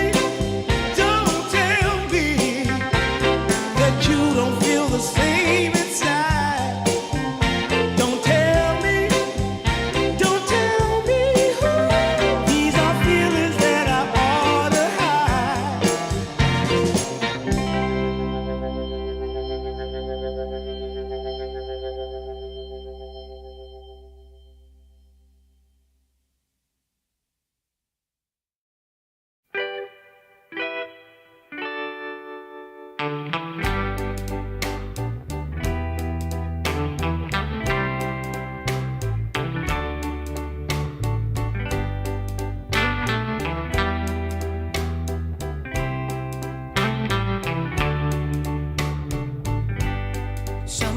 I'll be foolish. Sometimes I know I get mad. Sometimes I say the wrong thing to you that makes you feel sad. But one thing is true in all that we've been through. You've never stopped loving me, no matter what I do.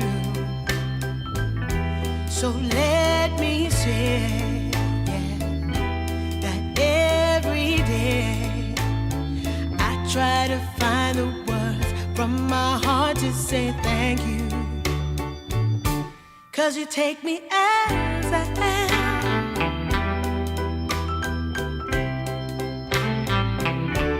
You take me as I am. Oh, baby. If you stop loving me, well, I would understand. But I won't take you for granted, no, no. When you hold my hand, your love makes me feel that I could fly to the moon. Not even the birds above can sing a sweeter tune. I needed to say that you find a way to make me feel anew. And I want to say thank you, 'cause you take me as I am. Oh, baby, take me as I am. Oh, Lord, take me as I am. Oh, take me. Oh, take me. Yeah, take me as I am.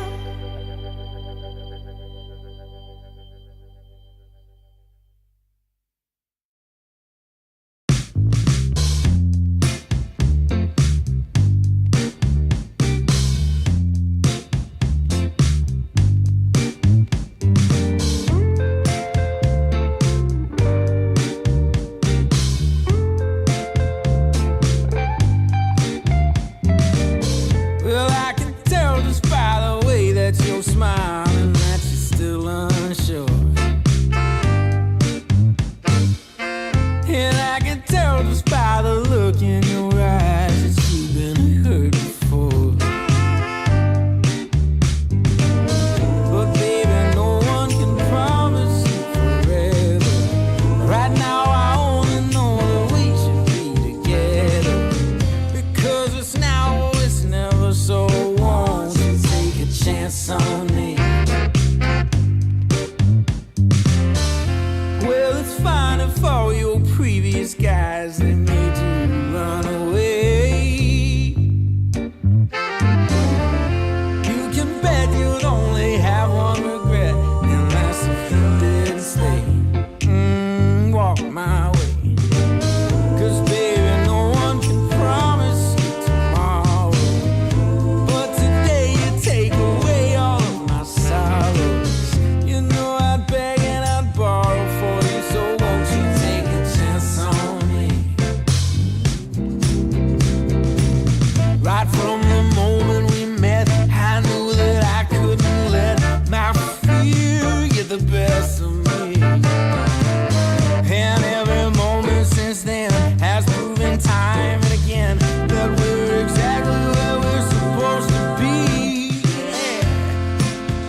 We do not care what time is where you are right now. We will have Dota 2 until the qualifiers for South America are over. And this time, we have Heroic versus the illustrious. Well, not that illustrious because they haven't really played that much, but the very cool BarrancoBar team. I'm Bowie. I have Harry Frick here with me to break down what's going to happen.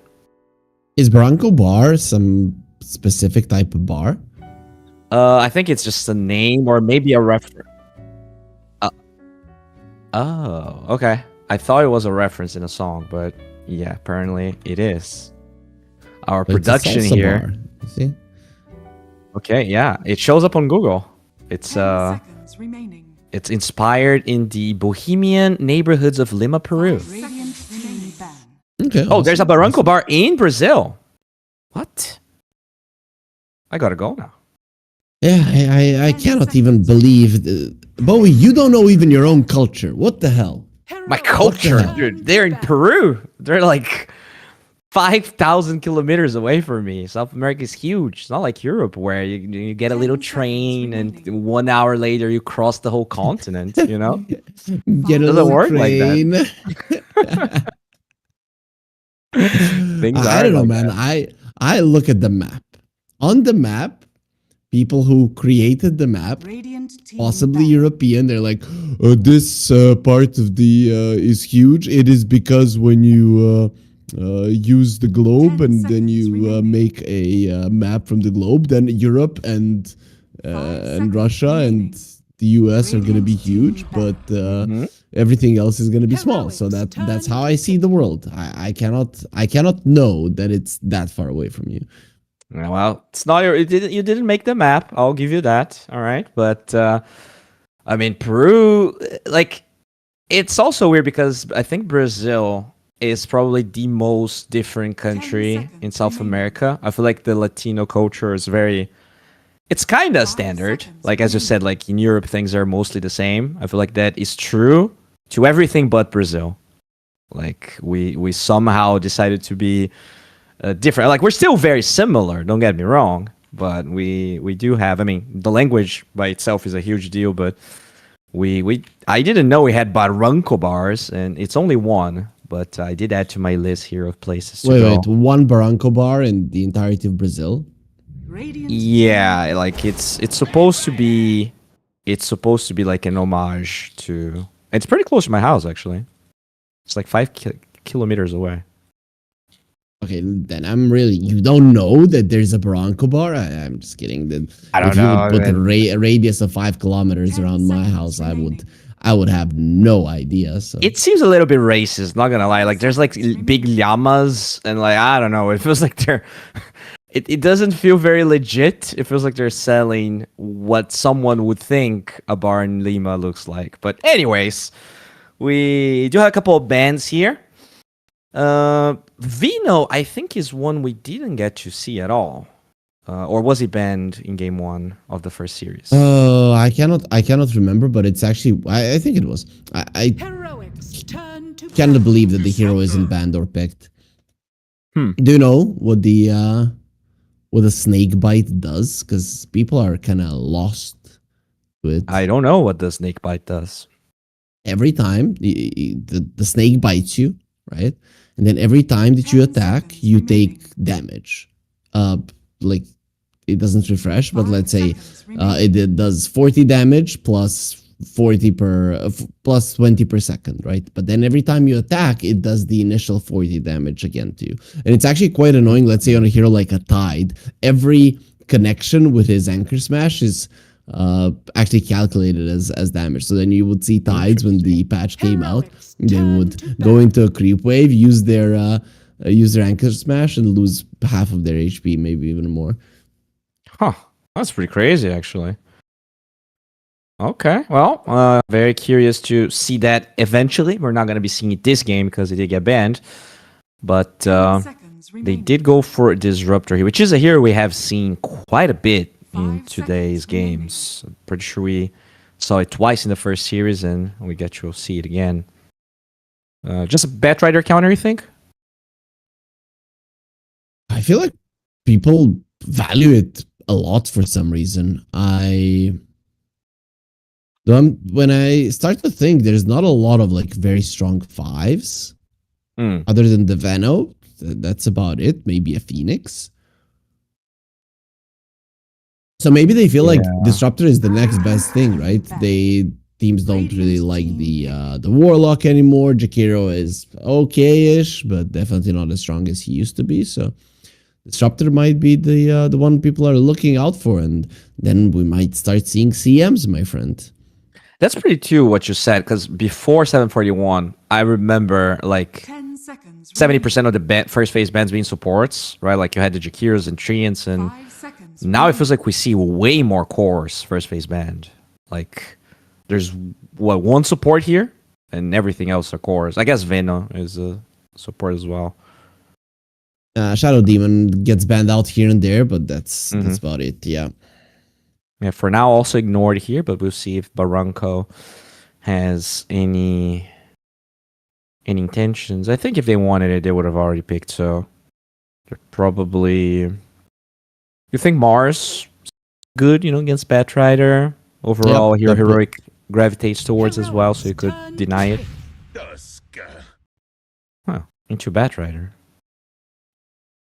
I mean, you can't save from the lasso, but it's still a BKB piercing disable and something that as soon as you see a lasso on somebody, you jump in and you try to burst him down. Batrider doesn't like when you do a lot of damage onto him in a short amount of time, and that's exactly what the Tusk does. Not even on his own, but it just helps everybody else do the damage necessary. So I'm not against it.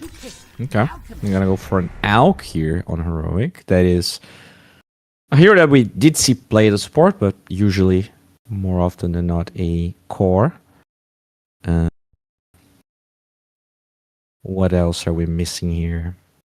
Potentially some minus armor strats. Heroic didn't really do it that much, but we did see a lot of minus armor combinations. Although there's no Pango or Slardar already. Radiant team. We're probably going to be seeing a 5 now. Okay, that is a flex, but from what I've seen, mostly played as a 4. It is good to stack, right? So yeah. You have Alchemist, you have Batrider, so one of the best heroes to stack is the Shadow Demon, so it makes sense that they go for it. Yeah, it's pretty amazing what these two heroes are going to be able to do. Although, as you said, Batrider could be Whisper's hero. So for now, we're not sure if it's going to be a support bat. I mean, as far as I know, even Thailand plays it, so... Let's see. You want some solid physical damage. TA not the greatest versus the bad alchemist, so yeah, that's probably not going to be the way to go. You used to see a lot of Sven into Alk, but I have no idea how good that hero is right now. What do you see? Sven, you get the extra armor against acid spray. But I feel like Monkey King could be something to look out for. However, still because there's a Batrider. And there's Shadow Demon, the best right? way to go. Just the dispel. Yeah, I'm thinking Quap plus the offlaner would probably be the best way to go. Like Quap Mars would be a good way to continue this draft. The puck is banned out, so I feel like that burst damage is something that you would want. Oh, Dawnbreaker, interesting. I mean, pretty good matchup into Alk, right? Not a lot of armor on him. Dawn is heavy physical, high armor. And lanes well with the Tusk, right? Benefits from the tag team quite a lot. These two, when they go on somebody, do a lot of damage. That's true. Insane damage. Turn to And they're gonna go Ember. Okay. So... It is a hero that doesn't care about being Demonic Purge as much. As long as you have a Remnant, you can always... like ignore that. But if you don't have a remnant, you care, right? So that can be a problem. Yeah. Yeah, I mean you can dodge concoction, like even Batrider kind of struggles to hunt you. It's okay. And you have a save with Dawn. We could see a Void Spirit now. Right? Because it lanes okay into an Ember Spirit and it would be really good. Or Heroic. I'd like it, but it's not like the greatest beneficiary of the Aghanim Scepter. True. Yeah, I gotta account for the Alk. effect. I guess we used to see a lot of shaker in the past, but not really here. We see that much anymore in the mid lane. Maybe just get a Sand King. I think that's True, yeah, that's probably the probably best gonna go one. Sand King. Like you do so much damage that like the Dawnbreaker save just doesn't even matter. It doesn't come in time. And it's so dumb how much damage it does. Yeah, you probably just go for Sand King. Turn to ban. Oh, interesting. But still, it's interesting if you're not an Ember Spirit. If you're an Ember Spirit, you hate this hero right now. You could be thinking to move the Ember to the safe lane and maybe Often, get right? something else versus the Viper. Some people do play 10 that, seconds and it's remaining. okay against Alk, I think. It's 5 fine. seconds remaining. I mean, you don't have to change your item choices, right? You can still go for Radiant the team ban. Red Spirit Vessel. It's fine. Anti-Mago ban. What the hell? Is this like some weird offlane Alk? Well, it could be a position 4 Alchemist with the Bat Rider, right? It's not. Oh yeah, true. Not out of the question. 10 seconds remaining. Yeah, the one Alk we saw was 4 or 5. 5 don't seconds remember. remaining. It was 4. It was 4. Yeah, okay. Heroics turn to ban. Tide Hunter ban, so they feel like it's just gonna be into the Ember. Makes sense. Normal bans coming from Barranco and Heroic. And that anti-match ban tells me something else is happening here. 10 seconds remaining. Their heroes aren't necessarily bad versus the AM. 5 seconds remaining. Yeah. It has to be support Alk. Because I feel like if you're playing core Alk, you're Radiant completely team fine ban. with AM. Like, it's just so slow. Yeah, he's slow, and you're just going to be giving those Acceptors and ending the game pretty early.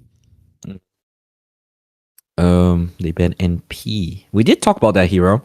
Not something we actually got to 10 see at all seconds today. remaining. Yeah, you have good setups on BarrancoBar, right? 5 Especially in the seconds early stages remaining. of the game. So TPs from the Nature's Prophet would be hard to deal with.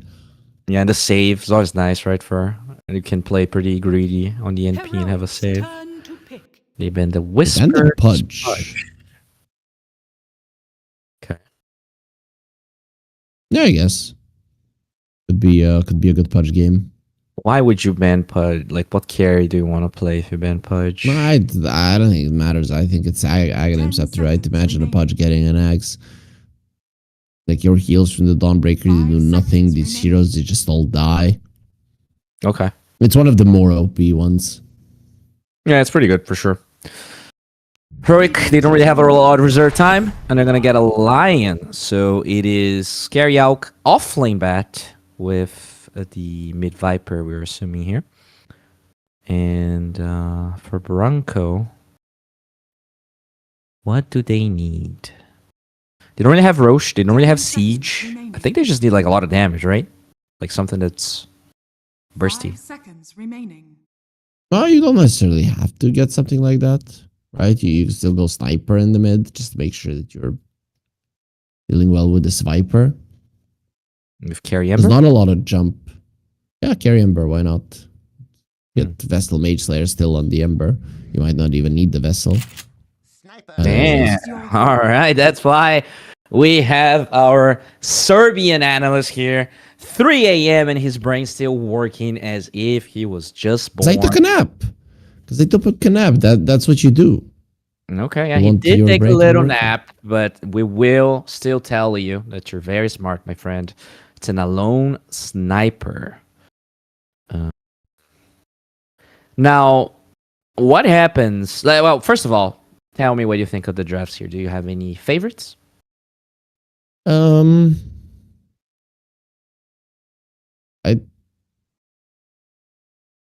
have to think. So I like BarrancoBar's draft. The problem that could happen with their draft is that the sniper might be left behind, right? So remember that the Drow that we cast today, man, that was a long time ago. So I do remember. with this kind of a lineup where they can just run in all of them, the sniper could be left behind, so he's not doing enough damage. So it's not easy to position. This lineup is not easy to play, but I actually like it quite a lot. So yeah, I would prefer Barrancobar's lineup a little bit here. Okay. All right, we'll see if we're going to be able to deliver to the expectations of Harry Freak. Heroic, though, pretty standard lineup, I would say. You do have this Lion hero that struggles a lot against Sniper pre-blink, but he is very strong against the Ember, so let's see if we're going to be able to connect to him, maybe. And what do you even, like, do you think it's just going to be a mid-Ember build on a carry Ember, where the actual Yeah, for sure, Sniper for sure. in the mid lane? Exactly. I don't think much is going to be changing, and it shouldn't. The only thing I'm not sure of is if he's going to be buying a vessel or no. But maybe even not, because what we see is a Mage Slayer all the time, so that's probably going to be That's his what I build heard. as well.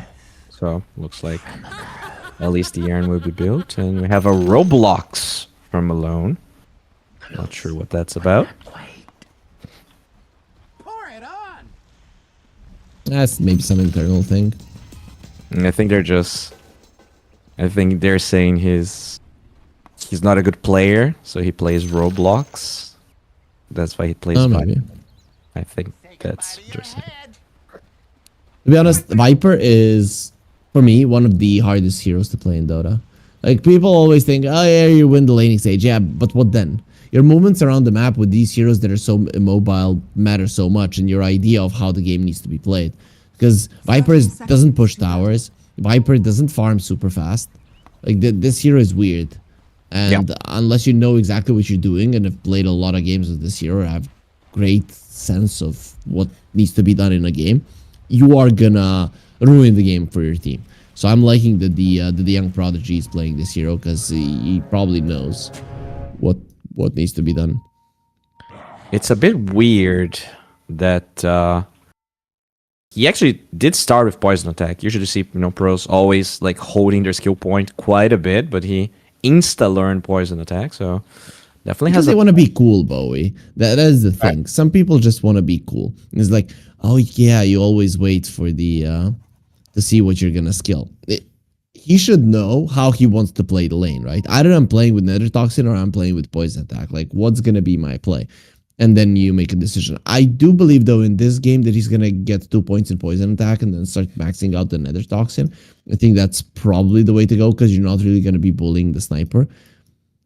Yeah, probably That's my first two thought. levels, but after that it's just impossible, right? Yeah, for sure. Sniper's just sniper. And that is a sniper that is enabled by the Dawnbreaker. So very curious to see we're gonna see from Andrew here. Is this just like an Aghanim Scepter game? Or there might be like a different build for Dawn these days? I've seen Echo Saber builds, Okay.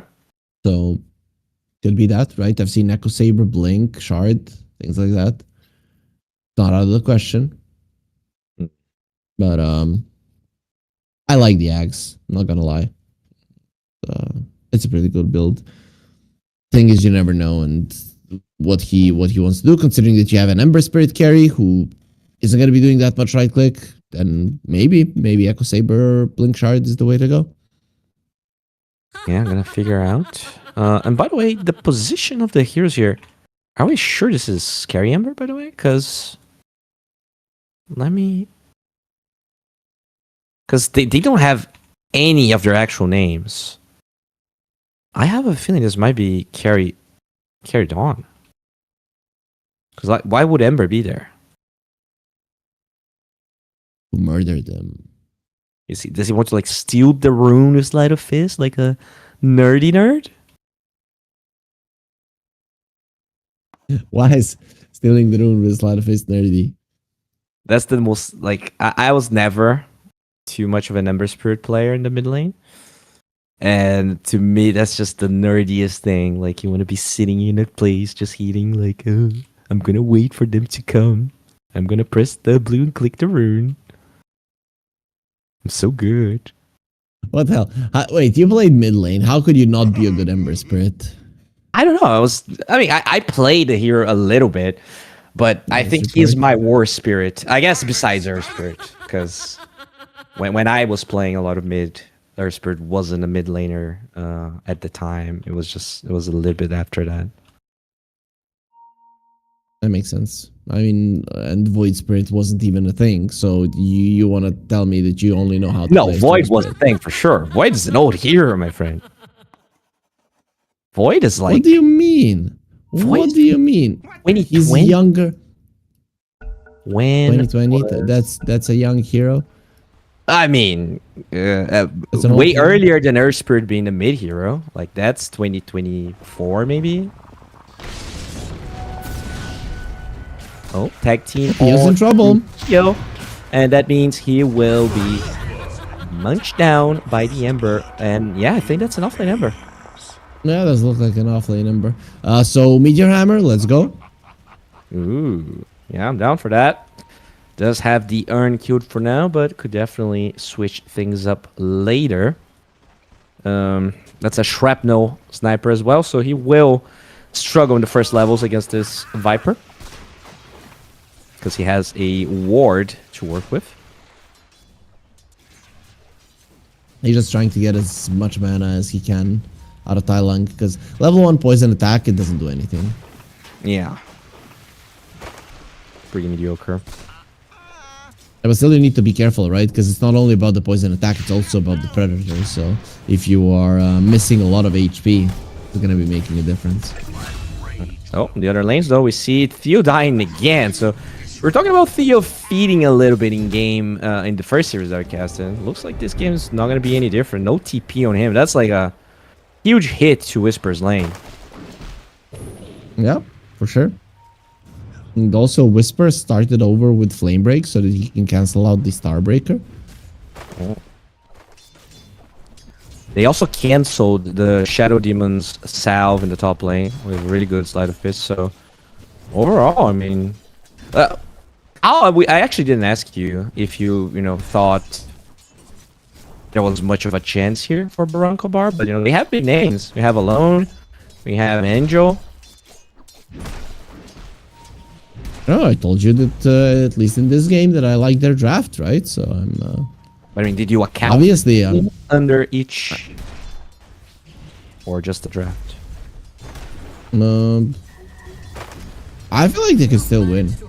I mean, the thing is, first of all, it's still a young meta, so there's always a chance for these teams to do well. And somehow, the Viper is beating the Sniper. Yeah, he struggled first couple levels. Viper got level 3 a little bit faster. And I mean, it's annoying, right? The shrapnel corrosive skin. It's pretty annoying to you. But he will shove the lane at least. Could stack for himself. I don't know, man. This is not something that I like. And top Guard lane, block jungles. jungles. He's in a pretty weird spot, so they don't get to really chase him, as the tag team and Sleight of Fist is enough to get that kill. They take the aggro away, and the Tusk will live. That was very nicely done, right? He was waiting with the tag team for the Ember Spirit to leave the disruption, and then he used it. Yeah, it was really More nice. than enough. Get that bonus extra damage. Level 2 Sleight of Fist as well, so that's extra 90 plus the tag team.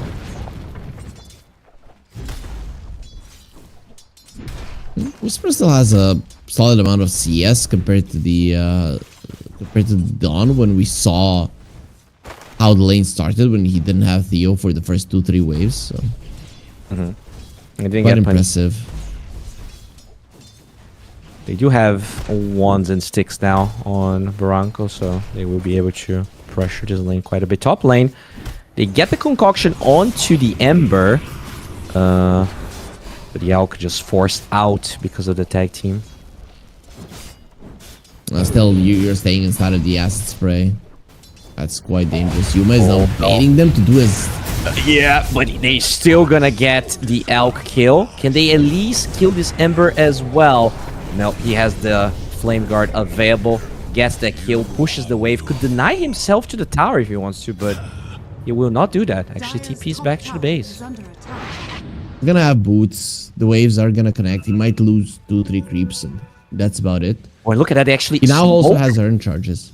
They smoke the Ember so he can go faster, but he also ganked his mid lane as Monthly comes back. TP in the mid lane. They're trying to at least kill alone in return, and they will not be able to do that. He had a Fairy Fire. So overall, Heroic just bleeding kills in every single lane. Oh, bottom. Might even continue doing so. That Lion. And now Whisper trying to brute force this. One's being used only on the Batrider. There is a stick on the Dawnbreaker, but still, Whisper gets a double kill and alleviates some of that pressure. And that's a problem now. He's also going to be getting solo experience, so he's going to be getting 5.5, a little bit less than that. This Batrider, the amount of damage the hero can do is insane. Yeah, it is. I mean, he's pretty much recovering from that rough start that he had. The Sniper, even after all of that, still not looking amazing, but it definitely makes this a little bit more playable. At least he's ahead of the Viper, I guess, but it's not ideal. He's going to be getting his level 6 base. though. With the Assassinate, things change a lot. Okay, so Alk's Courier delivers a Soul Ring, but he will be killed by Monty. And in the bottom side, actually killed the Disruptor. Look at Whisper, still alive. There's 2 TPs coming in, and he realizes, so he will not be caught. As I say that, oh no, there's an Assassinate with a Snowball giving vision. That's a kill. And now another attack on Theo, but oh, Radiant he's still structures alive. are fortified. Has a Hex available. Scanning. 3 And a seconds. healing for Lotus. Dawn Radiant's should be middle tower okay. is under attack. That wasn't close. It was never gonna die there. I thought the Batrider might actually survive because of the infused raindrops, especially because the snowball didn't connect, so his raindrops didn't get popped. But Assassinate 300 damage is just a little bit too much. Yeah, it's the attack as well, right? The attack damage onto it. Yep. That is physical. And I hate it so much. Bottom tower is When under I'm like, I have 450 HP, and the Sniper Assassinate kills me because his Maelstrom procs. And it happens more often than not, I swear. Oh, look at that, they're fighting for the wisdom here. King Jungles disrupts himself, but I mean, that's not really a fight. He's just gonna be murdered as it's a 1-for-1. That just gives an extra kill. Did he make any stacks? There are some for the Alk. Okay, I see one actually. Not But that still, many. it helps. He is level 6 on the Alk, so definitely primed to fight. Has a lot of CS, even though some of those are probably jungle creeps. Oh, Disruptor gets vision of Yuma here. No OT for now, but only 2 supports. I don't think they have what it takes to kill him. Oh, maybe with that Dawnbreaker, they could potentially... Oh, Disruption being saved here as they will protect him from the glimpse. But there's way too many heroes. They're going to collapse on him. Mega kill streak for this offlane Ember. What a performance so far. As King Jungles goes through the portal. No one to help You're gonna him here. chase. Oh, okay. There are too many creeps for the Dawn to care. is under attack. Exactly. And nobody else was coming to help, right? If he had one more hero coming through the Twin Gate, then maybe, but on his own, it would take too long. You get disrupted, you lose creeps, it's just not worth it. Yeah, they're losing the top tower. I guess they finally do glyph it. But Tai Long doesn't really want to do anything before his Boots of Travels, which are going to be done very shortly. So they're going to be able to at least assist with the side lanes. Do you think you want to defend that top tower? Like, how important that is for an Alchemist at this stage of the game? Well, ideally you do want to defend it, but I don't know if they can. They're just way too good of a positioning for the top lane, and December Spirit is having a great time, so I think you're gonna let it go. But ideally you would want to save it because of the 2 camps. Yeah, they're gonna get it pretty quickly, and that means Vessel is gonna be ready. I mean, that's a really fast Vessel against a hero that relies a lot on its region on the Alk, so that's the dream if you're playing this offlane Ember. Perfect laning stage Radiant's for him. bottom tower is under attack. And I guess Alchemist plus Shadow Demon just isn't the strongest of lanes. It is true. Although, I mean, also, they did fit bottom quite a bit, right? 3 deaths on Theo, as they will get a less so. Is that enough for a kill? The Snowball buying time, dodging the DOT, but still, they're gonna queue alone. But in the process, they're gonna lose Whisper. Probably worth it though. Lots of rotations here. The thing is, the sniper game is ruined, right? You pick the sniper to counter the Viper. The sniper is really good versus all of the heroics heroes, and a sniper with no net worth, a hero that is kind of made to do well in the laning stage. It's gonna be a hard game for him. Really, this hero wants to be aggressive. He wants to be in your face early on, but when you are at the lowest net worth hero, you just die way too easily. You're not that tanky. Dire's middle tower is under Very true. attack. That is going to be a problem. We'll see how they're gonna try and deal with that. The Ember Spirit's just going for a Maid Slayer for now, and just pressuring mid here. No response. Viper keeps farming. Batrider keeps farming. Dire's middle tower is And they under are attack. aware of this big ancient stack Dire's that structures are Whisper's trying to go for. I'm surprised that Tusk didn't go there to leave some experience, but yeah, they seek some kills. Okay, does get the disruption and the OT of the Viper.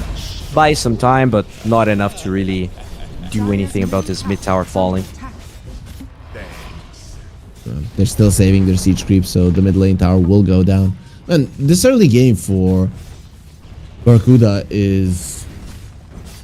Oh, sorry, Barranco. I don't know why I said Barracuda. Yeah, because I remember the Slark. You were saying? Oh, the early game is perfect for them, right? Yeah. Other than the sniper having a bad time, that's the big problem. But other than that, opening up the map. really Oh, good. Theo, you're out of position again. There's no saves for you, and the Ember goes in, gets the vessel down. Lasso onto the Ember, but at the same time, they're gonna stop the movements off Whisper. But a Finger of Death from Theo actually gets that kill. He survived through it all. And with a Shadow Demon Disruption, they might be able to get on top of Angel. There is not enough damage to kill Theo, and King Jungles gets a double kill out of that. Okay. So, what happened there? Did they just overstep a little bit too much on Barracuda? Yeah, the Ember overstepped, right? Because they wanted a kill on that line, and he had Healing Lotus, Wands, surviving, baiting them in. Ember goes too close, and then even with the Solar Guardian, they cannot save him. That's 700 gold that King Jungle's got. Like, he's 1400 gold out of nowhere now. Oh, okay. That's a dead lion. Another assassinate from Malone. I mean, even though he's struggling, per se, he's 3-1, so he's recovering a little bit through kills. I'm surprised about how underfarmed Angel is, though. Like, he didn't really farm that much. Oh, Blind Fist onto King Jungles. They're gonna Static Storm, make sure he cannot buy any more time. And they see the stacks, but I don't think they can kill the Ancient ones. It's only one stack, right? So you're kind of fine Dire's bottom tower is letting it go. If the sniper was in the vicinity, they most definitely would have farmed it, but without him, you're not gonna be doing it. This is why I really don't like. This is the one thing that could haunt them throughout this game, is that the sniper is having a really bad game. Yeah, he's afraid to ever leave the safe place of the map, right? He's just farming top lane and mid lane. With that said, Radiance is done for the Alkin. BKB is not far for Whisper. Those are going to be some big timings. A Whisper is going to be doing so much damage, and once you get the BKB, you really don't die. All of these heroes rely on either magical damage or physical damage that doesn't go through magic immunity, right? Because headshot doesn't pierce debuff immunity, so your sniper is not going to be doing any damage. His Maelstrom is not going to be doing that much damage. Ember Spirit, almost no damage. This bat will be free to do whatever the hell he wants, and we all saw that his damage output is kind of insane at the moment. Question, do you feed Viper or Batrider Nags? Viper 100%.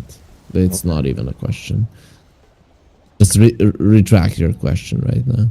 I retract my question. Radiant's middle tower is That's under what I attack. thought. Okay, I mean the double S is pretty cool though. Yes, yes.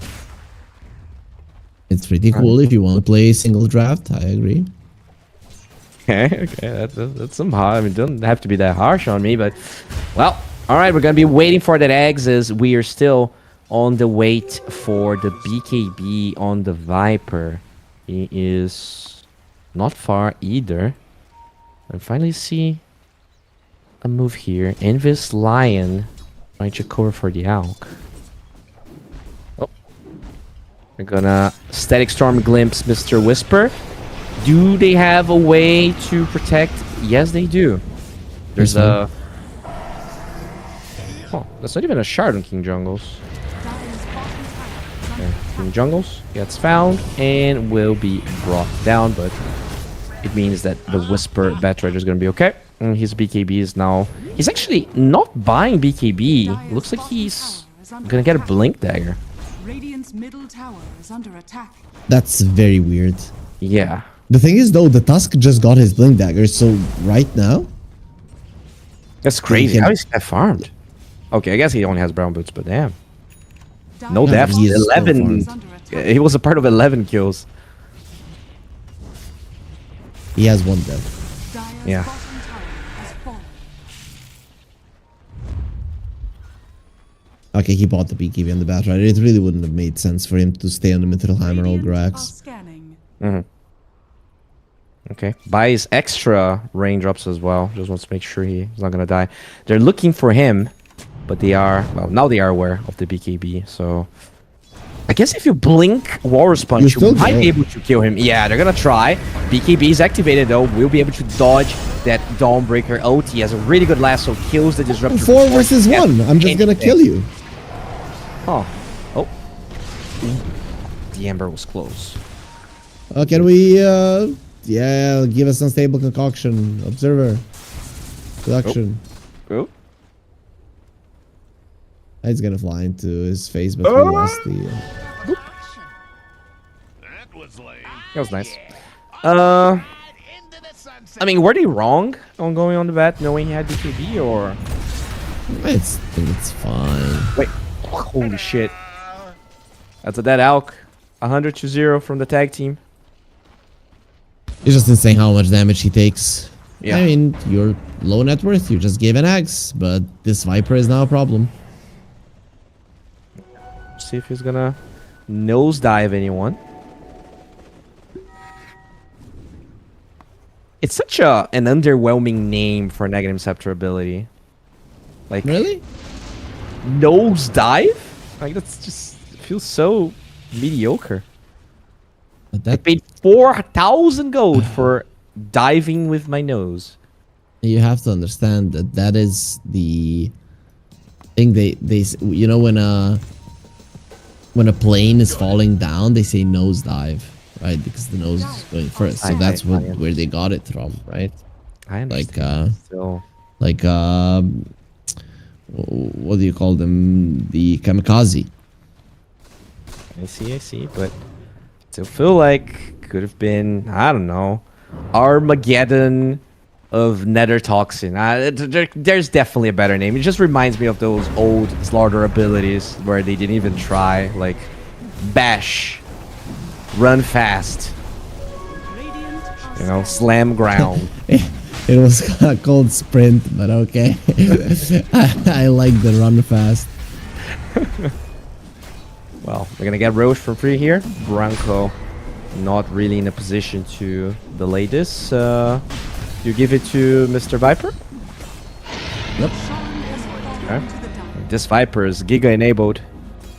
Yeah, but still, what are you gonna do? You need to open up the towers, and you go to a tower and you hit it with your amazing 130 damage 20 minutes into the game, right? So nobody really cares. Yeah, no shard on him just yet. But you know that's all they have. That's all they have. Dire's top tower is under attack. Look at alone, he's level Radiant's 15. bottom tower is under attack. He's actually looking pretty solid, and this sniper is still a hard hero to play against. I guess once the Batrider has a blink, which is now, you need to start hunting the sniper. but you should probably wait for daytime. During nighttime, killing the sniper is next to impossible. He's always gonna see you before you see him, even if You you're need coming to out of account smoke. for that Dawnbreaker protection. So, and I mean this Tusk, right? This Tusk that's so farmed already has Blink, working towards an Ags. That is going to be a big problem later down the line. Very surprised he got the staff of wizardry. I understand it helps you farm, but point booster or ogre axe in my mind would have been a much better choice for the first item. Plus, nobody's buying like a lot of clarities on their side. Smoke breaks. They find the Shadow Demon. At the same time, that's a stun and a hex and a concoction. The healings are coming here. This Ember Spirit very tanky, surviving. Holy shit! How is Ember doing that much damage? Doesn't matter. The Ember did die as they're gonna try and TP with Enjo, and they don't have a way to stop that. So it's a double kill for Tai Long, but Barranco, they are able to disengage this Tusk. Will be fine. Radiant's top Now he's tower out. is They under tried to stop his blink dagger, but the second that he blinked out was, you know, it was obvious that he's gonna be getting himself away. The heroic, definitely not looking crisp. That's what I'm gonna tell you, right? Because Yeah. this is still not a game that they're in full control of. Yeah, this Viper is super farmed, but one bad fight and it's gonna turn on its head. It definitely feels like the laning stage had under attack. a lot of mishaps. So, I mean, Tai Long played really well, as he has been through all of the games that we cast. Like, there wasn't a single bad game from him. Radiant's top tower is under The one death he has was from that gank of the Tusk, like minute 4. But, yeah, side lanes have been a little bit shaky. But now they're gonna go for the Tormentor here, which will... Radiant's Shadow Demon already has a shard, so it's either Lion or Whisper. Okay. Did die for it. Yeah, but it's he wasn't there. He died on the other side of the map. Finally, they're bringing in the sniper a little bit into these fights, and him and the Tusk did a lot of damage. The sniper will have a Hurricane Pike in no time. It's pretty much done. And, you know, we're talking about night vision. That sniper has even extra night vision from his alert, so finding him in nighttime fights is not going to be easy. So they need the smoke to pretty much work, or else the Aegis not going to be lasting for too long.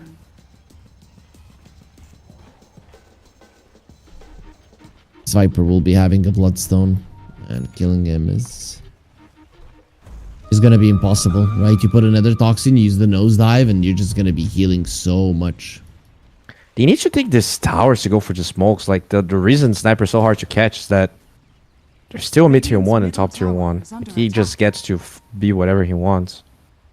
Now having the Pike is just so easy for him to farm safely. They're not gonna be able to catch him. Yeah. They are, however, gonna be opening up a tower. Yep. Finally get it, but only 50 seconds here on this Aegis. Doesn't really feel like top tower has fallen. they're gonna do much more besides denying that from Barranco. And I mean, the gold lead's remaining cost. Oh well, that's that disrupt. Oh, never mind. That's an alive disruptor. No, very nice disengage coming up from Barranco. And the thing is, you had some vision here from Heroics. You kind of knew. Yeah, the opponents had defensive vision as well, but still, you were the ones that were moving towards them. So it should have been at least the grab on one hero with the blink lasso. In the end, they don't get anything. So Heroic with the lead stagnating are not the happiest of the bunch. They're not. Viper still, as you said, incredibly tanky, incredibly farmed with the Bloodstone completed. But He doesn't die. they're not fighting any fights. I guess the question is, do they need to fight? Like, if this game just becomes a farming slugfest. Yes, you do. Yes, you do. Even with giving 4 Aghanim Scepters with the Alchemist, I don't think it's enough. You still don't have great catch. There's going to be Lincoln Spheres at some point. Oh, And they you find the Alchemist here. The disruption will buy some time. He has BKB ulti, but he just absolutely melts to the damage of Angel.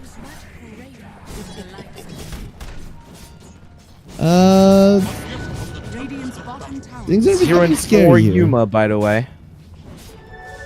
And this is what I mean when I say there's Radiant's middle tower is under attack. They are going for the the Viper Dawnbreaker lineups are on hard to play, the bottoms. right? Because did you see a lot of impact from Tai Lang in this game? Because I didn't, Nope. and he got himself an Aghanim Scepter. And just remember the other games that we watched him play, just different heroes, different approaches. But with the Viper, it's just hard to play. Man, I'd like for him to get a Blink Dagger. Not gonna lie, he's queuing up a Shiva, and yeah, it's great to have that with the Aghanim Scepter, with the Nether Toxin in general. The AoE is gonna be insane, but without the Blink Dagger, you're never gonna be able to close the gap. Meanwhile, top. How did you go for the Ember Spirit with Finger Death? That's a kill for Whisper. Radiant's That is a bottom dead tower is under Emberino. attack.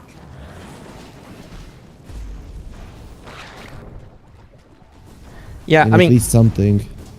in general, it feels like the catch has been lacking on Heroic. Like they do have 2 Blink Daggers now, but even still, they're struggling to find the jumps necessary.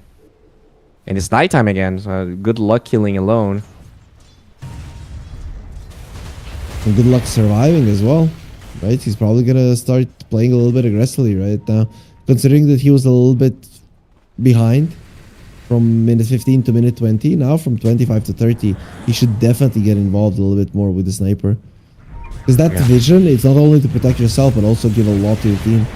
Nope, they're gonna find King Jungles again. TP out for Monty is not gonna happen though, as they do glimpse the Alquay, but Viper's here. And now they're trying to find any stragglers here, but it is nighttime, so Whisper unable to locate anyone. The vision also helps Disruptor to disengage through the mid lane. There was no mana on the Dawnbreaker. I feel like if Dawnbreaker had the resources, that they would be coming in with both the Ember and the Sniper Is under attack. to defend their Tusk, but unfortunately they didn't have those resources. And By the way, Viper gave up on the Shivas because Whisper already has one. So, he's going for Lotus Orb, which Radiant's bottom I want your tower is opinion under on. attack. I think he just wants to make something from the plate mail. And it's not bad. You have Chains, you have Thunderstrike, you have Snowball. When it's coming to you, can buy yourself sometimes. So. Not the worst thing in the world. The worst thing in the world, though, is that the Tusk will have an Aghanim Scepter, and then your whole lineup will be screwed, because they're gonna have one of the best catch in the game. True.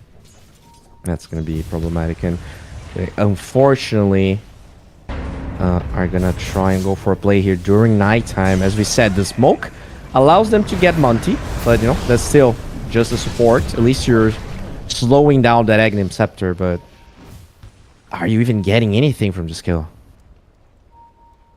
They're gonna do some damage to the tier 2, maybe force out a glyph. The thing is, can you deal with the waves? Cutting the wave on the top lane, maybe cutting it on the bottom lane would offset some of the issues, but in the end it's just a pick off, so not the Dire's top best thing in the tower world By the for way- Heroic, but they are increasing their lead. We talked about the Aghanim Scepter on Tusk, but this Disruptor is also very close. In fact, they are equally close to an Aghanim Scepter. No, they're not. Yes, they are. Because Disruptor needs a point booster, Yeah. and the Tusk needs a Blade of Alacrity. There's a 200 gold difference. Oh my god. You're so fun at parties, bro. Radiant are scanning. Yeah. Holy shit. 200 gold is enough. Dude, this freaking Radiant's Dawnbreaker middle is tower scary. under attack. Every single... Okay, we're gonna Yeah, try he and is scary. go for the Dawnbreaker here, but Warrior's Punch slowing down Alp. He gets the BKB off, dodging most of that vessel as they find King Jungle. Snowball with the Dawn ulti actually gets cancelled stopped with it. Lasso. So it is going to buy time here for everyone to disengage, and finally they're gonna kill that Dawn. This is a huge kill. Now Ember controlled by the Hags. On the right side, we see Monty trying to cut the wave as this Ember will be controlled and dealt with. So that's a 2-for-0 here. Heroic finally getting a good fight. 10k gold lead as they find another support. This is finally a disastrous fight for Barranco as Heroic claims their elite. TP's cancelled. Okay. And Mullen's dead as well. At least he did buy his Aghanim Scepter, but True. this is not how you wanted the fight to go. Heroic as you mentioned, finally breaking the game in their favor. 12k goal lead is nothing to scoff at, and this is the thing. You needed to use your sniper, right? We talked about it. 25 to 30 minutes. You have nighttime. You have better vision. His damage output is high, and he is nowhere to be found. Yeah, he's been farming for so long. He had to really give back to the team, and this is going to give them a second Aegis here. And finally, this Viper is getting to that point where he can actually siege. Shard's already queued up here on Tai Lung. And that's when we're going to see Heroic actually posturing. And now it's going to be daytime. You're going to be hunting with the lasso. You get a kill, you get a tower. That's going to be the play right now. And the bottom tower already half HP. It's time for them to apply pressure. Sniper going for a Silver Edge, so that might be how they kill this Viper. The thing is it too late for the Silver Edge to matter? I mean, he has the BKB as well, right? So you break, he pops Dire's BKB, top doesn't tower care. is under attack. Yeah. AC getting done on the Dawnbreaker. Ember Spirit does have a Shiva, so, you know, despite some of the late deaths, this Ember is still very impactful. Both the Dawnbreaker and the Ember played phenomenal games.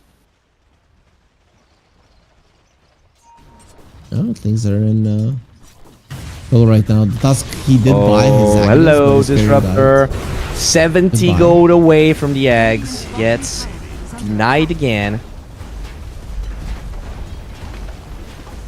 Well, that's the first tier 2. Now the question is, do you try to force them back? With the way that they're positioning right now, and probably thinking that this Viper cannot die, which he can't. I They will think you go, do. The thing Yeah, is, well, let's see. they Kick scout back. eggs on Tusk. Is under attack. Dire's middle tower is under attack. Okay, there is a Lotus Orb on Tai Long, as they're slowly sieging here. The banner will protect the siege creeps. No way to draw aggro, so keep going here, slowly but surely. Only the Dawnbreaker outside of the base, trying to finish the AC, but just doesn't have enough money. They're not sure if they want to kick him into the Oh, base. there you go. They go for the kick, nosedive away. The snowball will connect. Viper still alive. They're holding here onto any saves. And now the jump from Yuma doesn't want to go on the Dawnbreaker as they do kill Tusk. No buy on him. That was the Aghanim Scepter. And it just wasn't enough. Is that going to be a full lane or Axe? I mean, with the 2 siege creeps still alive and him still having the Aegis, I feel like there's nothing you can do about it. Yeah, there's nothing they can do. They're still mid-tier 2, so this is not the end of the world here, but it does solidify Heroic's advantage. And with the Aegis still being alive, they can heal this Viper and go again. Has fallen. Oh, I'm starting to hate the sniper pick, but not the pick itself, but the way that it was played. Like, alone was never there. He was alone the whole time. And it's in his name, I guess. We should have known. Yeah. I mean, he's been, you know, that's the heaviest criticism alone has been taken for a while now. He's always been a very greedy player. And unfortunately, it is biting them in the behind a little bit here as they go for another Tormentor. Still 2 minutes on the Aegis, so they could potentially go mid still.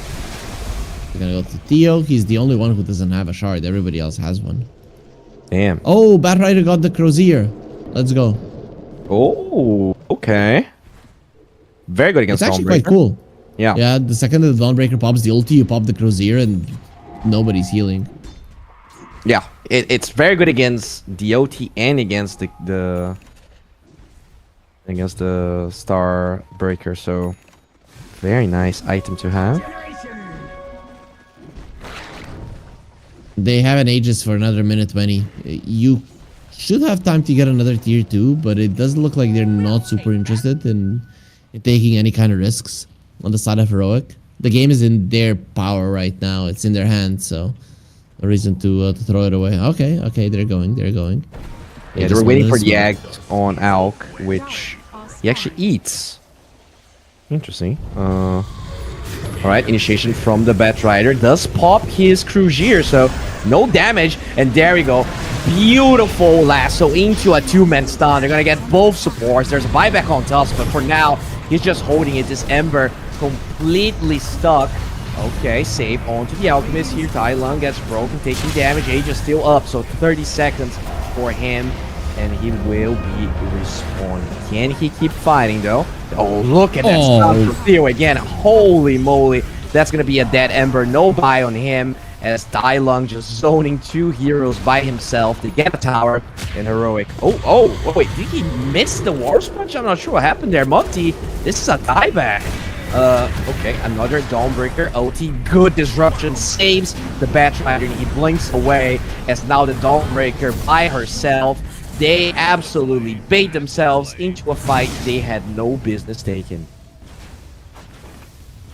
They had a business taking that fight, but a long time ago, right? Not when now your opponents have everything. Axe on the Batrider, this line with the blink. Viper broken. Another lasso. This beautiful support gets caught, and that Aghanim Scepter on the Disruptor never made a difference here. I mean, this is looking like GG. Yeah, it does look pretty rough for them. But yeah, maybe you're right. Maybe the last on the bat is great. I mean, it is great in the later portions of the game. Definitely wasn't good as the first one to get, but now we see that it pretty much wins them 2 fights and makes sure that they get a second lane Rax, possibly Megas, because no buybacks from Bronco. Buybacks whatsoever, as now they all force stepping the Ember forward here, and they have concoction. They have everything to just, I mean, they're just dying one by one for a while now. This lift's just not gonna matter. Heroic, a couple of hiccups here and there, but you know, wouldn't matter. It does feel like Tai Lung has been the pillar of this team, right? He very rarely chokes. I think he never chokes. It's just that, does he have the experience sometimes? I can't say I'm impressed with the Viper performance. I expected Heroic to have a bit of a better time in this one, but I guess the laning stages didn't go too great, so it just needed to take a little bit longer. But when you're a stronger team, just 1 or 2 mistakes of the opponents is going to cost them the game instantly. Yeah, that's sort of what happened here. Game was pretty even though they had an AUK. It was like a 3-4k goal lead for most of it, and once they won that bottom fight, that's when things really clicked for Heroic. I honestly want to see the damage for Alone after this game's over, because I can't help but feel like it's gonna be one of the lowest on the Radiant side. Yeah, it's insane how ineffective he has been in this game.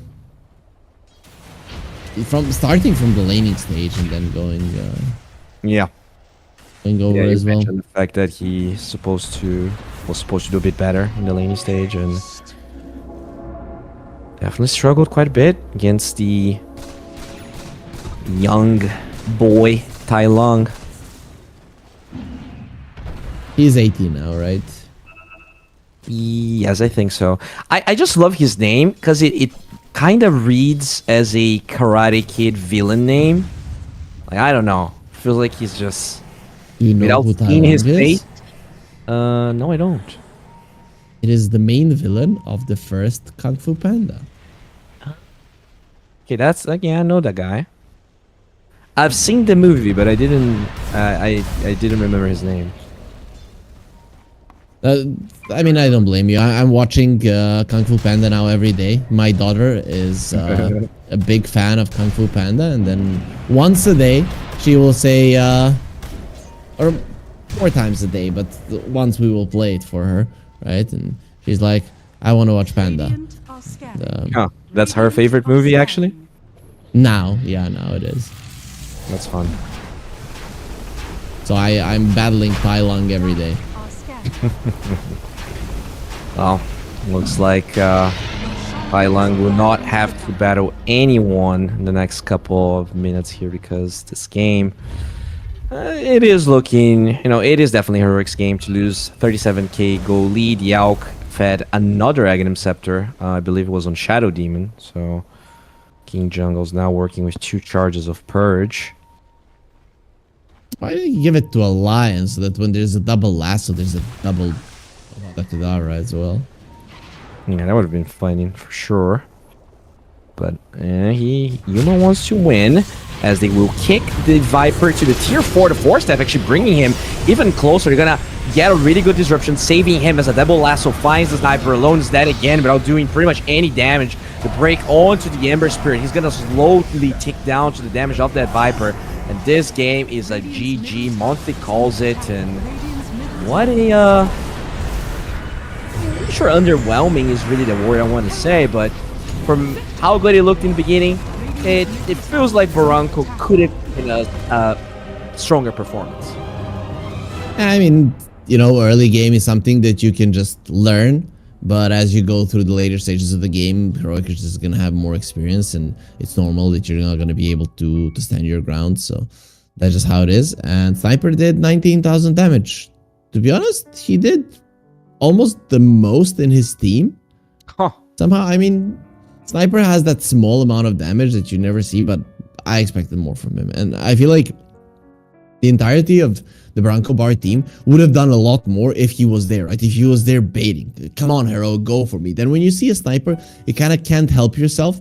You know, you start salivating and you want to go forward. And then it would give chances for Barranco to do even more. But Alone was farming most of the game, and Heroic didn't really need to do much other than farm and then just end the game when the time came.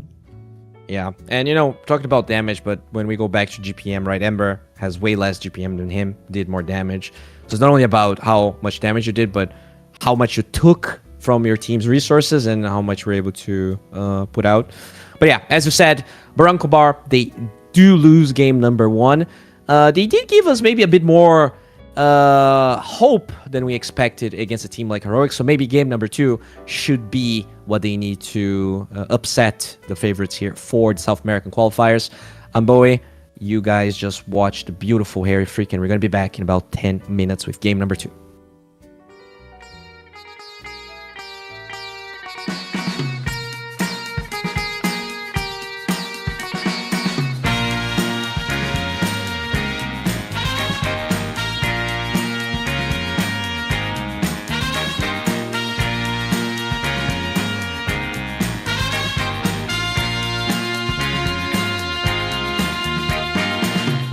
What you need is love and understanding. Find a heart whose love is true.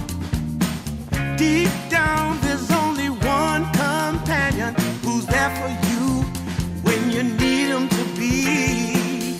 Your heart was broken in 1,000 pieces. So much pain that you've been through. Here stands a man who's your salvation. Just ask yourself, am I ready for you?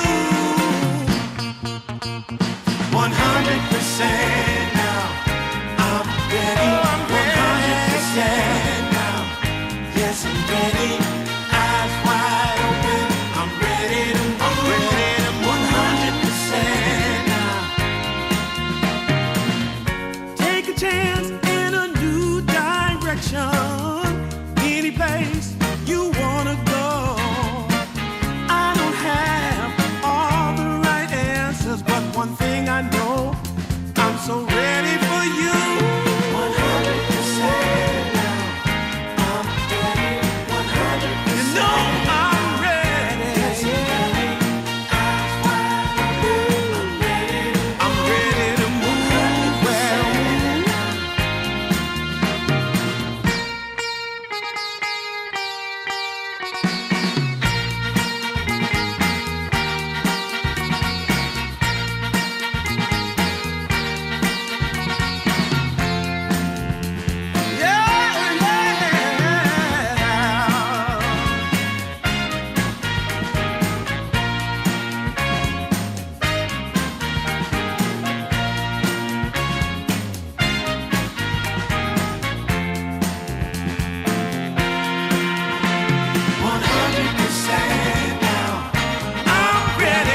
been waiting a long time, just longing for a glance from you. Yeah. A chance to look in those big brown eyes. No telling what my heart would do. Hey, when we met, I sure knew it felt as good as it could be. In that moment, though it felt so good, I wondered why you noticed me. If you gave me just a little time, it would sure ease my troubled mind. Don't tell me that you don't feel the same inside. Don't tell me who. These are feelings that I ought to hide. I don't care where you came from, just tell me where you wanna go. If there's a chance to be together, that's all I really need to know. Is it real or make believe that keeps me thinking of you? If you've got time to walk with me, I'll show you how my heart is true. And here I stand waiting for you. Tell me, baby, what I gotta do. Don't tell me that you don't feel the same inside. Don't tell me who. These are feelings that I ought to hide. Don't tell me that you don't feel the same inside. Don't tell me who. These are feelings that I ought to hide.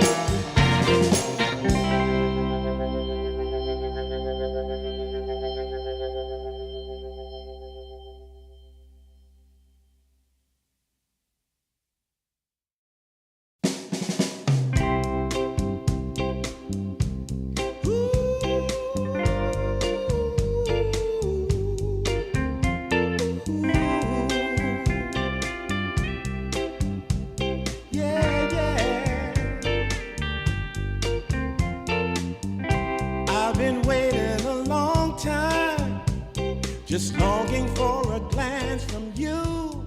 Yeah. We are back with potentially the last game of today. I mean, at least of our stream between Heroic and BarrancoBar. I'm Bowie. I'm Harry. I'm everyone.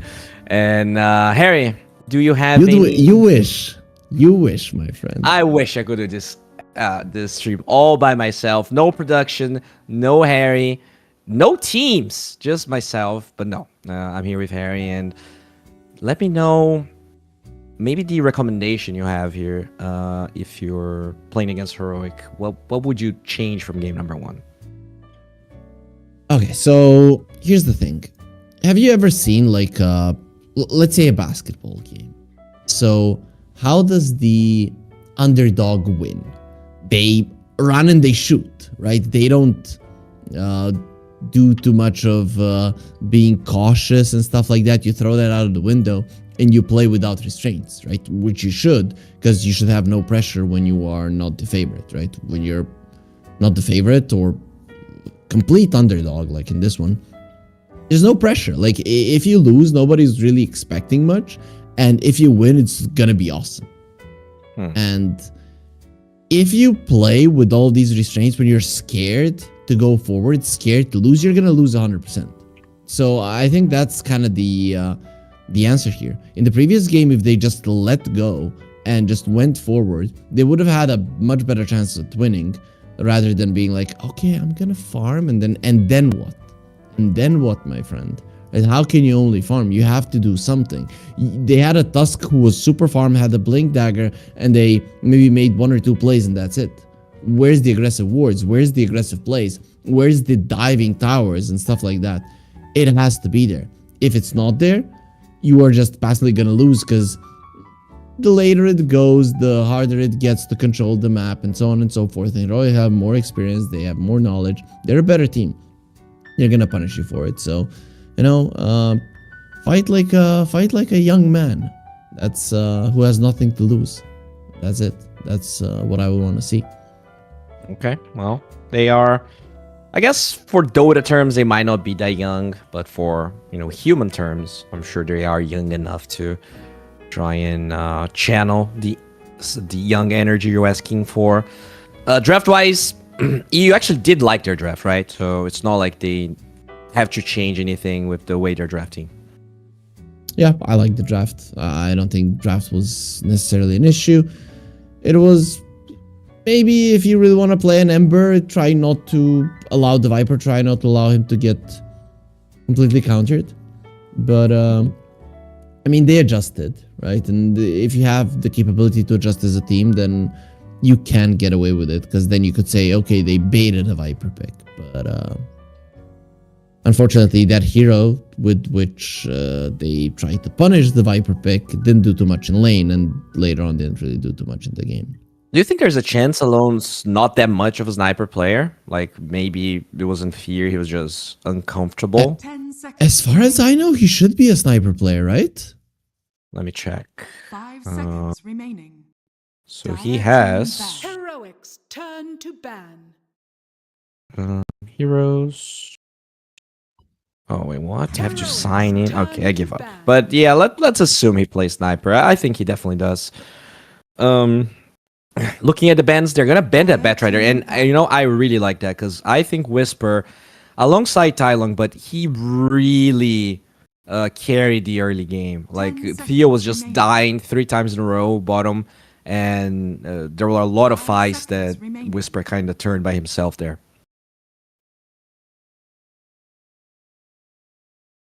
Yep, that is true. Whisper had an amazing performance, and I mean, banning the Batrider is probably a good approach. They did ban out the Tusk by Heroic, and there's the Viper ban. Okay, now this is the thing. You shouldn't change everything. Banning the 10 seconds remaining. the Batrider is fine, but then just being afraid of the Viper, that's 5 seconds I'm not sure if you should be afraid of this hero. There's ways to play against it. Just maybe ban out the Alchemist. Turn to ban. Oh, Heroic are gonna do it themselves, I guess.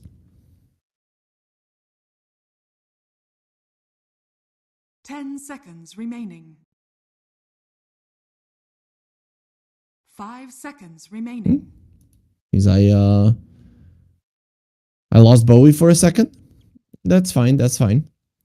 We'll see how Heroic ends the first banning phase. The Phoenix is still in the pool, so if you don't want to be playing against that, you're going to be banning it out now, because it's probably a hero that almost every team is just going to be first picking. Just looks good as a hero. I've seen it on almost any position. They ban out the Slardar. Cool. BarrancoBar.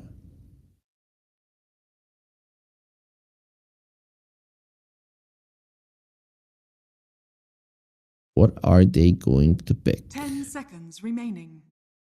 I'd really love to see the 5 seconds remaining. the Phoenix.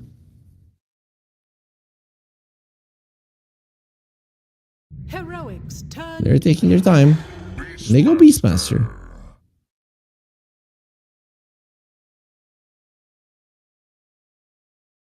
Oh. Yeah. I guess I really want to cast by myself because I muted and I didn't realize I was muted. I profusely apologize, 5 Mr. Harry. seconds remaining. No problem. No problem. I saw that you were muted, and I went to see, like, maybe you wrote something to me, like you needed to go to the bathroom, and then I see you writing, and you're like, "Are you okay?"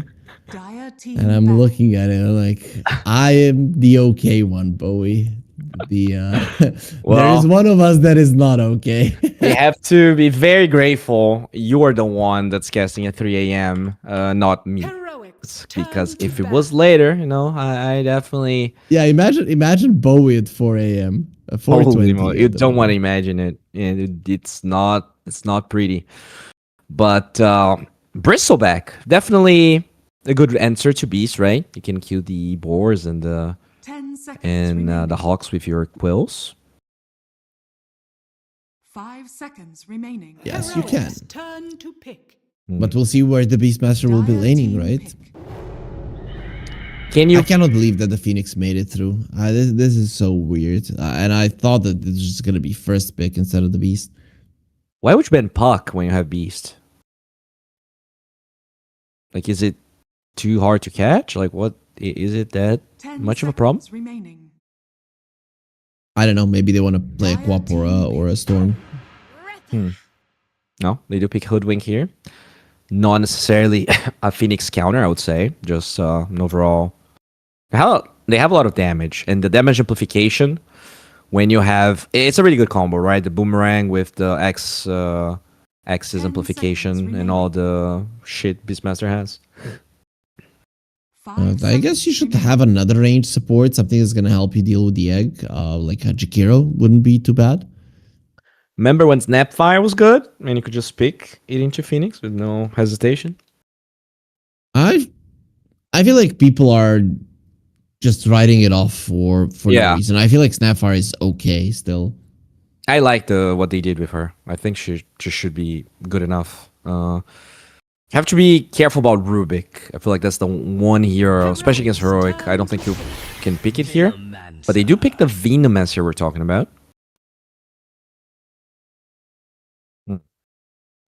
Okay, I'm trying so to think, like you said, what they did with the Snapfire. What did they do to her?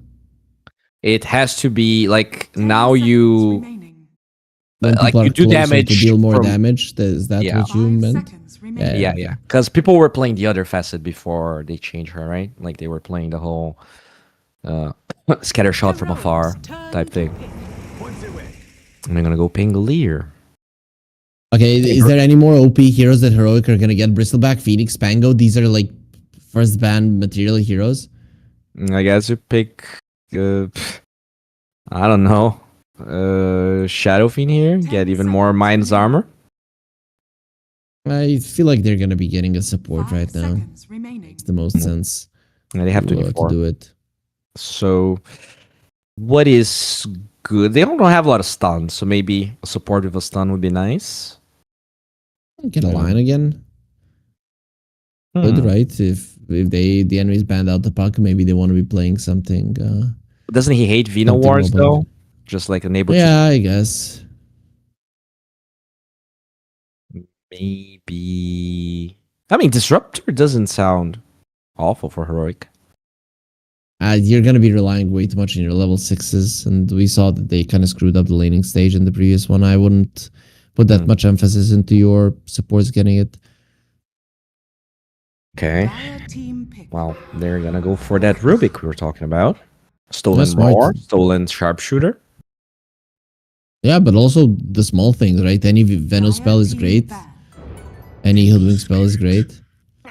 You're gonna go for an Ember now. The puck ban makes even less sense, right? Because if there's a spirit hero that likes laning versus the puck and playing versus the puck, it's definitely the Ember Spirit. Yeah, I think they just wouldn't have catch for the puck, right? I guess that's probably the rationale. Like none of the 10 supports seconds has remaining. anything on him. Even That is true. the chains are 5 kind of seconds like the remaining. lane is fine for the Ember for sure, but later on, Yeah, if you don't use the roar and kill him, he's gonna be a problem. so now they do have two bans here for Heroic. You probably want to ban. What do you think? Is this Carry Beast? Is it? You can't really tell. It's very hard to tell. I guess you would want to dodge the bristle. Yeah. Ideally in the lane. Though Veno Beastmaster sounds like a very, very hard lane to deal with. Yeah, it's Yes. tough because you also can flex the bristle anywhere. Carry or off lane, and they do have 24 on heroic, so it is a bit tougher for Barranco. They're just gonna ban Yuma's Meepo. And they Yeah. don't really have counters for the bristle. This bristle buys a Lotus Orb and he doesn't die. I feel like you might have to go for something like a Mars on They have a BarrancoBar. break. But that's about it. Yeah, but the thing is, 5 seconds remaining. Hoodwink's break, you usually want to charge it up to do as much damage as possible, right? So unless you roar him, right, and then you're smacking him, and Heroics turn after to the battle. roar, the Yeah. Hoodwink sharpshooter will come, right, and already a lot of the damage will be soaked in. I get what you mean. You're gonna have a vessel on the Ember at least, so that's something. And that's why Lotus Orb. That's kind of yeah. 10 seconds remaining. Then you would rather 5 play it as seconds offlane then, remaining. so you can get something that can scale more. Is BarrancoBar did ban out the Underlord Slark.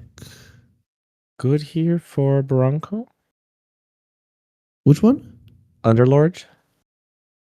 Well, they banned out the Slark, so I'm thinking about it as well, but I'm not sure. Doesn't look like a good Underlord game, right? Phoenix, Rubik, Pango. Yeah.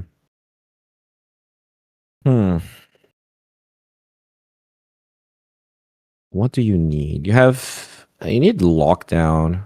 Yeah, I think you play Beastmaster carry here, and you just pick an offlaner 10 seconds remaining. that has like more control. Cause like Roar, like it's a 5 decent seconds stun, remaining. but I feel like you want something that is a bit more fast paced. I don't know if Mars is the hero. I kind of okay with it, but the thing is, Rubik can steal a spear. It's great. Other than it being good versus the Bristol Black, it's good with BarrancoBar's heroes, though. Mm-hmm. That's one thing to point out, but it kind of is not great versus Phoenix, Pango, Rubik. No, it's pretty mediocre. Darkseer is fine with Ember. Vacuum is alright. Not sure if they even play it though. Is Brew good here? Like you just brew OT, you lift the Ruby, you lift the Bristle, and just like It's wreak okay. havoc. Just go Primal Beast, right? Cancel the Pango's roll. It's I Rubik guess that though. could be a good one. It's so easy for him to get your OT. You can it's roar interesting. while you're ulting. I guess. Heroics turn to pistol. Oh, interesting. And we actually don't know where he's going. Because it could be Muerta. carry or offlane. Muerta is Muerta. very nice. Yep. I do like it. Sign me up for some Muerta Yuma. Seconds remaining. Would love to see that. 5 seconds remaining. The thing with the Necro, though, is that he wins any lane. That's just Yeah, Drow? how strong the hero is. I don't know. Ember Spirit, Hoodwink, these heroes can close the gap. I wouldn't. Well, they only have 2 seconds, so it will be Quaparino. So that's your carry. Bristleback, Carry Bristle. offlane. Oh, wait. Carry Quap? Offlane Bristle? Yeah. Yeah. Okay. Okay. And it's gonna be the offlane Ember again. Interesting. I mean, I'll say it. I think he played really well, and that was into a lane that I thought he might struggle a little bit. So I don't mind that. I wonder what the build for carry Necro is. Like if you actually go Radiance, or if you're gonna go for something maybe a bit more fast paced. I like a Radiance. I feel like you need it for farming purposes as well. The thing is, though, you're gonna have mid Beastmaster that needs to go Ags, a carry Necro that needs to go Radiance, and those kind of lineups can go really bad really fast. Yeah, that's the thing that actually worries me, because alone again in a hero that can just like keep farming forever. That is the worrisome part for me. But overall, I kind of like BarrancoBar draft. Technically, you have ways to kill this Bristle now with the Reaper Scythe. December will get a fast vessel. I'm not sure about Vino though. Like that's the one hero. Like I haven't really seen it that much dispatch. So here's to see how it's gonna turn around. So you think there's still like there's a chance BarrancoBar takes it, or is it a worse draft in game 1?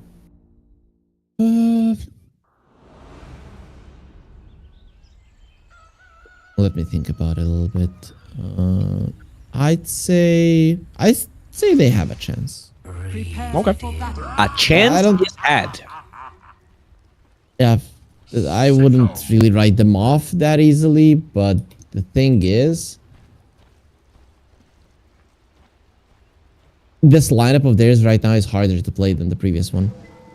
Because Beastmaster and the Necro are very, very slow. In terms of movement speed and in terms of getting items, in terms of gameplay. But they have clearer timings, especially the Beastmaster over the Sniper? sniper, yeah. So you get your ags, you have the BKB blink, and you just go, and even in between. And you can always feel like you want to fight, that those item timings are actually big power spikes. Whereas with the sniper, it's just, you always need to be in 30 position. seconds to battle. I get what you mean. Tai Lung's ward gets scouted here as he goes up the high ground, so I'm assuming Barranco will... What's a Pulpex? What? Oh, He Pulpex. I said, think good luck, that's Pulpex. I think that's his nickname. I think that's Vitomancer. It's a say The good battle begins. view.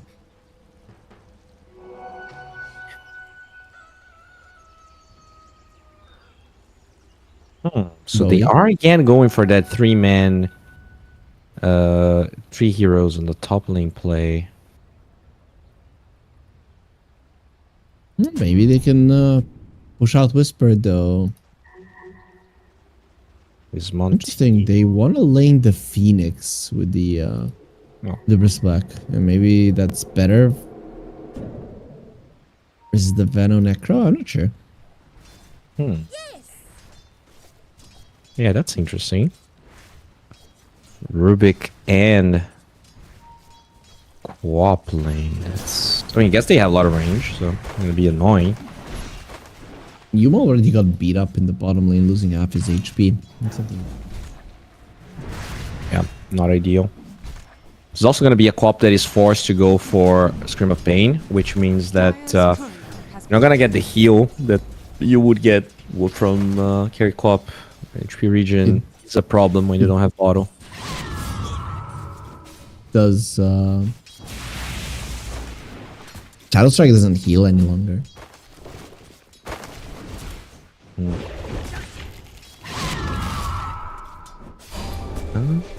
That's true. What, is that 741? No, that's like 3 years ago. No, that's not true. That's I mean, your facet heals you, right? And now I'm gonna see when it was taken out. No, yeah, but the facet heals you, so it. No. I don't want to hear this. Just let me God. let me try to find the info. Holy shit! And was heal removed? It's so entertaining. We have to What? Google change logs. No. Yeah, I'm looking it up because I don't trust you, anyways. So in 7. Oh well, first blood's there as the Venomancer kills King Jungles in the top lane. But doesn't mean that the wave's gonna push and Whisper gets to farm. But at the same time, that's a dead Rubik. So Heroic again, just struggling the lane stage. Double kill for Monty. 2 years ago. It was May 2024, so 2 years ago. Well, yes, but do you know what the facets of Queen of Pain used to do? Yeah, okay, Bowie. I just Self. Yeah, okay. At the same time, though, they will kill the Beastmaster in the mid lane here with a rotation from King Jungles. And the bottom side, he killed the offlane Ember Spirit. So 2 kills being recovered here from Heroic as the Phoenix does have to walk to the top lane.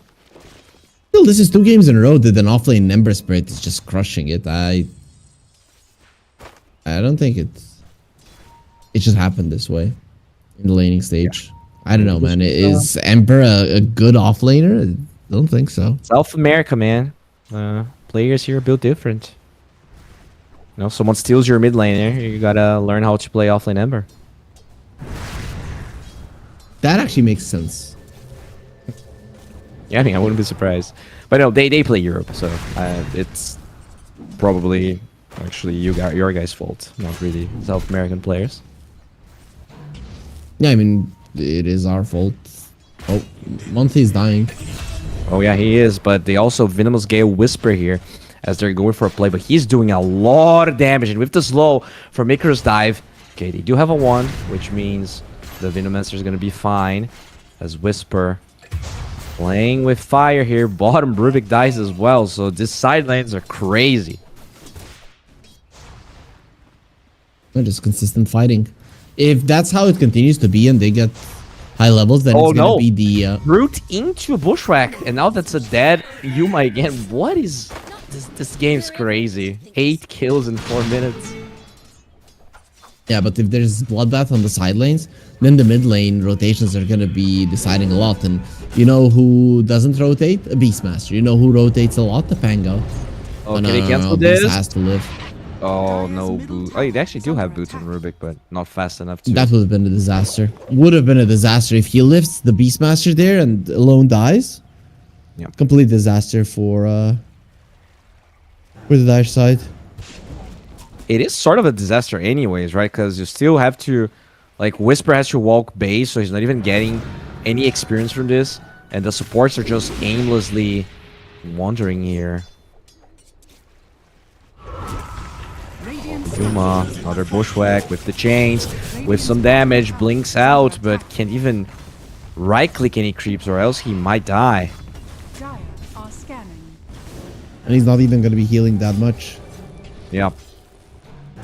Has to be extremely careful here as he backpacks his items. Monty will find the Quap, or maybe the Quap found her. Kind of hard to say as they find the Ember on the right side. Lift is there, no remnants available. The courier just walks past all of them because they want the Ember kill, and they will get it. Theo gets the right click. They also get the courier from Monty. What a clown fiesta of a game, but still 1k goal lead for Barranco at the end of the day. But look at the Bristleback. He's been ruined so much that he cannot stand his ground versus the Necro. There's just too big of a discrepancy in strength. And this is what we see all the time with Necro lanes. Necro is now also level 6, so if you come close, you're just dead. Okay, Monty does die bottom, as Yuma now forced to probably walk back base. But yeah, as you said, this Necro, I mean, 55 CS, minute 6 is having... They found alone. Yeah, they did. Can they get this kill though? The sports do have lift, so they were saving it for a TP. As he tries to run away, but will eventually die. Necro is here, but these heroes are all full HP for now. But what about... Oh, not Reaper Sight. Eventually gets this one. Doesn't get the Reaper kill. A bit unfortunate here. I felt like he could have gotten the first one. Yeah, but then they wouldn't have killed the Rubik. Because they wouldn't have anything to stop the TP. True. Reaper Sight is good though. You want those counters. Dude, he's 4,000 net worth 7 minutes in. That's gonna be like 6k net worth at 10 minutes. He doesn't get much better than that for Necro. Don't jinx Angel, but yes, he is having a really good time, and he's going for travels. So apparently it's gonna be a Hyacinth travels build for him. Okay, so no Radiance, boo. I'm kidding. The Sanchka is actually a pretty solid item choice to go for. Dire's middle tower is under attack. You see Tai Long going for the Defu this game. Pretty good against the Necro. Yeah, I hate playing without the mana. Though I feel like because there's so many spell spammers that you're always gonna have full ones. Oh, Tai Long. His OT gets cancelled by another OT. They get a really good Bushwhack on him. Can he roll away? Holds it for now, but he will get the kill on him as the Sonic Wave kills alone. No blink on the Quap, but no follow-up for Barranco. And the Amplify damage gets picked up by Monty. Whisper is just trying to do some shenanigans in the top lane, but he's definitely continuing to struggle. Him and the Beastmaster are struggling, but Radiant are scanning. and he's he got the perseverance on the bristleback, but he's thinking about an Ag and Scepter. I feel like he should just get the Lotus Orb. Like you can get Dags later on with the bristleback, but Lotus is just way too good. A pretty greedy build considering how hard of a game he's having. Does farm some of the stack arenas, but now this Venomancer Revolti shows up, and they also have Reaper Sight, and that's Enjo getting another kill for himself.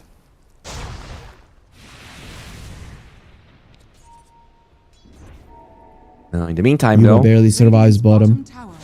yeah, they're losing the bottom tower. Ember barely doing anything to get that, as they also kill Theo, just taking full control of the triangle at minute 9. Radiant's top tower This Heroic being bullied very hard from the shaky laning stage once again.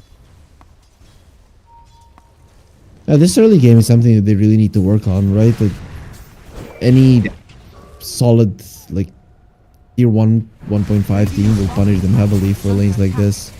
That's another death on Whisper. I mean, what is even going on here? He just walks into a triangle that is fully occupied. The Diffusal Blade, though, is ready for Tai Long. So this is a great timing for Heroic.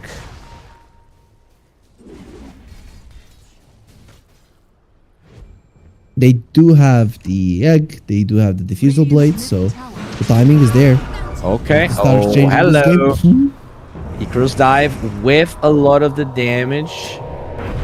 They will save the Pango, but it's sort of a waste of the egg. Yeah, he almost died on King Jungles. He had to pop it. I think he didn't want to, but he probably felt like he had to go for it. Now he's gonna die for sure. Stolen Sharpshooter onto the Rubik. Actually goes up the high ground thanks to that, but the Axis will get the kill nonetheless. Yuma. I mean, Yuma is actually not as underfarmed as I thought he would be. But Quapsa here that just doesn't farm that fast. He relies so much on I mean, memory. you have one carry who has 7,000 net worth, the other one who has 4, so... Yep. You know. Level 11 Necrophos minute 10. That's just crazy. Yeah, the Phoenix is queuing up an Orchid. They're like, we have to find a way to kill this hero. And has he Thinking of killing a gone hero. too far?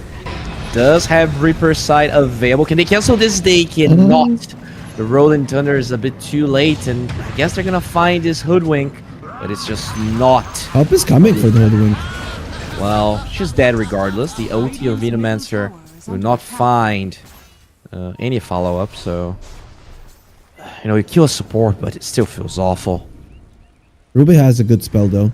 He's got the Death Pulse. Okay. The level 4 spell, it's no joke. is under attack. Guess that's why Necro as a carry is stronger, right? With the small camp, you just get to farm so much. Like those weak creeps, you get the mana regen. Like you pretty much just farm them for free the whole time. He is going for Radiance. I think it's because he's gonna have it in such a good timing that it's too good to pass out on. Mid lane, they find Mr. Tai Long and he gets killed. Absolute carnage here as another remnant. They actually miss the chains. Didn't he Theo use them? looking for a way out, gets Eternal.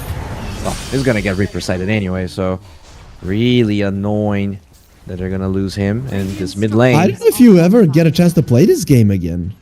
Like, what do you do if you're heroic right now? Like your only stun is Rolling Thunder, and yeah, and I guess Lift. Radiant's middle tower has fallen. It's a weird game. I think they're being lifted towards game 3 here, heroic. Of course, it's only 13 minutes in, but it's looking pretty bad for them.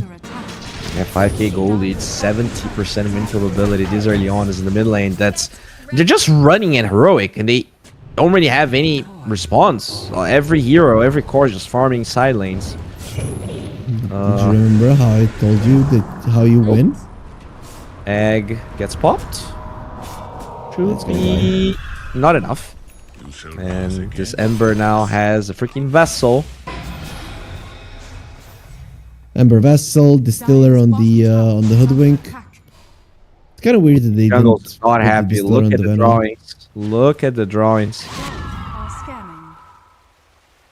Dire's bottom tower. Okay. King Jungles tends to be I don't want to say he's vocal. not no, he's not, let's say, toxic in pubs, but sometimes he displays an ego of being like, guys, this should be done like this, right, the way I'm telling you and stuff like that. So you know that in a game where you're getting crushed like this by a team that shouldn't be crushing you, maybe it's gonna exhibit in competitive play as well. Yeah, definitely problematic here. As Vino did steal wards, so that's very nice to get the passive proccing here. So gonna lift the Ember, has a Remnant out. Nothing of value was lost here as King Jungles. His 4th death of the game. 6 deaths on Theo. Definitely. It's like Look at this farm on Necro. What the hell is this, Bowie? He's got a Radiance Travels, Falcon Blade, Bracer Wand. Feels like a turbo 14 game. and a half miss. Exactly. 8,000 gold lead, and he's like, is half of it. It's insane. It's insane how farmed he is. And also he's level 13. The highest level on the enemy side is 11. He's gonna be level 14. And that's the thing, right? The supports are also farming on Barranco by stealing farm from Radiant. You have all of these wards here in the triangle. They might be able to punish the Venomancer, and they will. So they steal the wards, they get a kill. Tai Lung, not his proudest game, but I mean, how do you even play the game when every side lane is being crushed like this? Dire's top tower is under attack. This poor Bristleback just doesn't have a game. He really wants that Aghanim Scepter, so it's the burst that he's going to be going for. The thing is, I don't see this as an item that's going to be helping versus the Necro in any way. The Lotus Orb could at least dissuade him from using the Reaper side sometimes. Yeah. It is an interesting path he's taken, but they're gonna get a tower at least. No response here from Barranco. They're completely okay with finishing their items. Mage Slayer on the Ember. The Quap is gonna finish a Kai Sanj. Nothing major here. By the way, the Necro has a Dormant Curio, so when he decides to use that, God help Heroic here. Well, he'll do it now. And he has a Searing Signet. Okay, damn. Oh, that's a beautiful bushwhack on 3 heroes. They're gonna kill the Hoodwink, but can they punish anyone? Blink out from Yuma before the chains connect, as King Jungles might be forced into a nag here. It's fine for now. Mana drain, not enough, as King Jungles will be okay. Rolling Thunder finds the Ember. They don't really have any control. Level 15 Necrophos just waltzing through the fight. Malone is finishing Roche while this is happening. Oh. Nobody's contesting him. It's gonna be dead in a second. Yep. Free Roche as they force the entirety of Heroic. And that's a Reaper side as well. So 2 supports dying. It's I don't even know what to say. This might be a stompier stomp than Heroic versus The stompiest of stomps. Yeah. And you just don't expect a team like Heroic to struggle this much against a team of okay players, but definitely not a... You would definitely rate Heroic much higher. Yeah, they're being stomped. Let's put it this way, and this is what I was talking about, right? You just go all in, go and smack them, get strong lanes, and just run at them. And this is what Barranco are doing. Yeah, they're gonna for them really well. You again. From afar, they get that kill. They kill. I mean, that's a solo kill from Endro without using Reaper. What? Yeah. I don't even understand how that's possible. Couldn't he TP away? That would be a cowardly move, right? Then stay and fight. Tai Lung has a shard, will dodge that bushwhack as he slows down the Ember, but he did have a wand and a remnant away. There's a Greaves on the Venomancer, man. They're already struggling to kill anyone, and there's Greaves. Oh, pushback. Finds Tai Long. No way out. He's gone.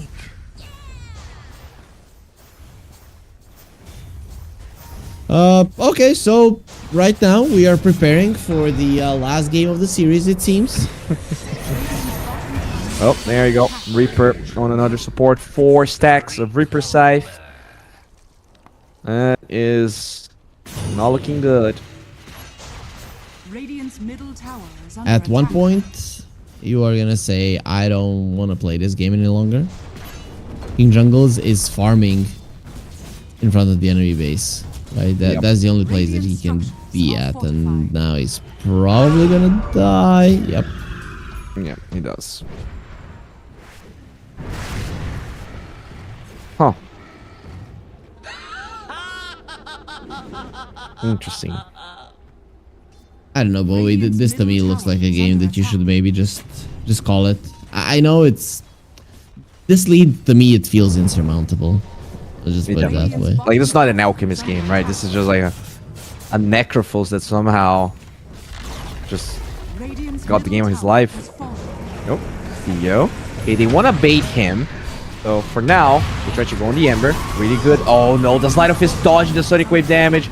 The Venomancer might be... No, they can't even kill that guy.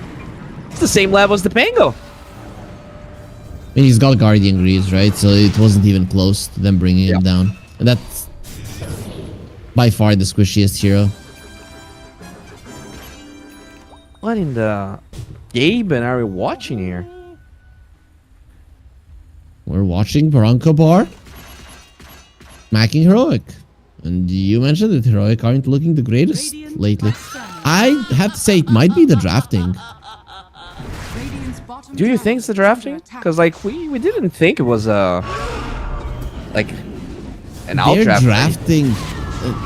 No, but they're drafting not. They're not drafting to win the lanes. Okay. Oh, okay. They actually all. don't kill the Phoenix. She actually gets the egg off. They don't have any stuns, so they're only gonna get the Venomancer for now. As they go for Theo, and that's Molly with another kill. Holy shit. Ember.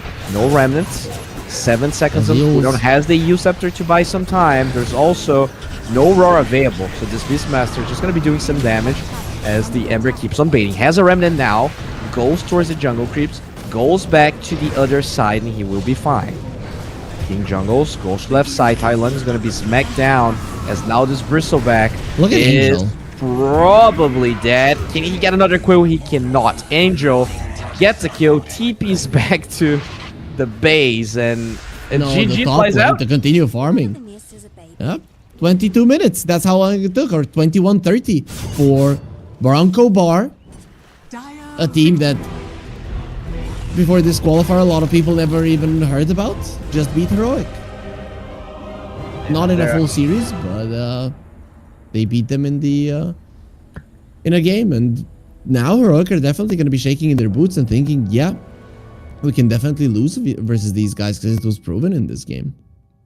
Yeah, that's definitely not how they wanted this to go.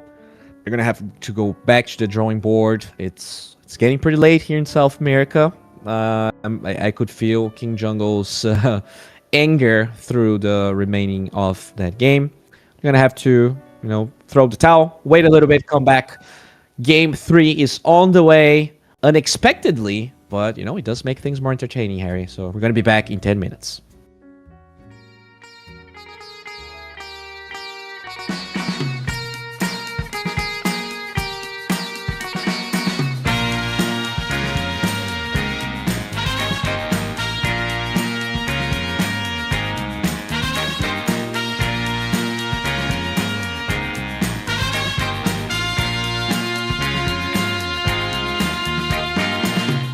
What you need is love and understanding. Find a heart whose love is true.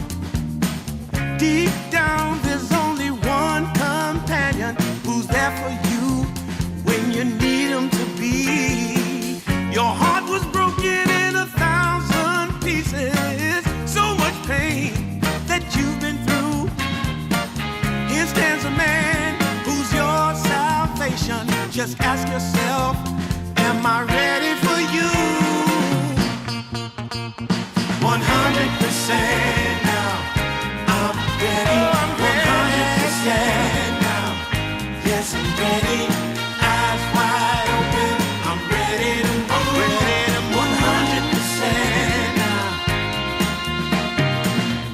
Take a chance in a new direction. Any place you wanna go. I don't have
just longing for a glance from you.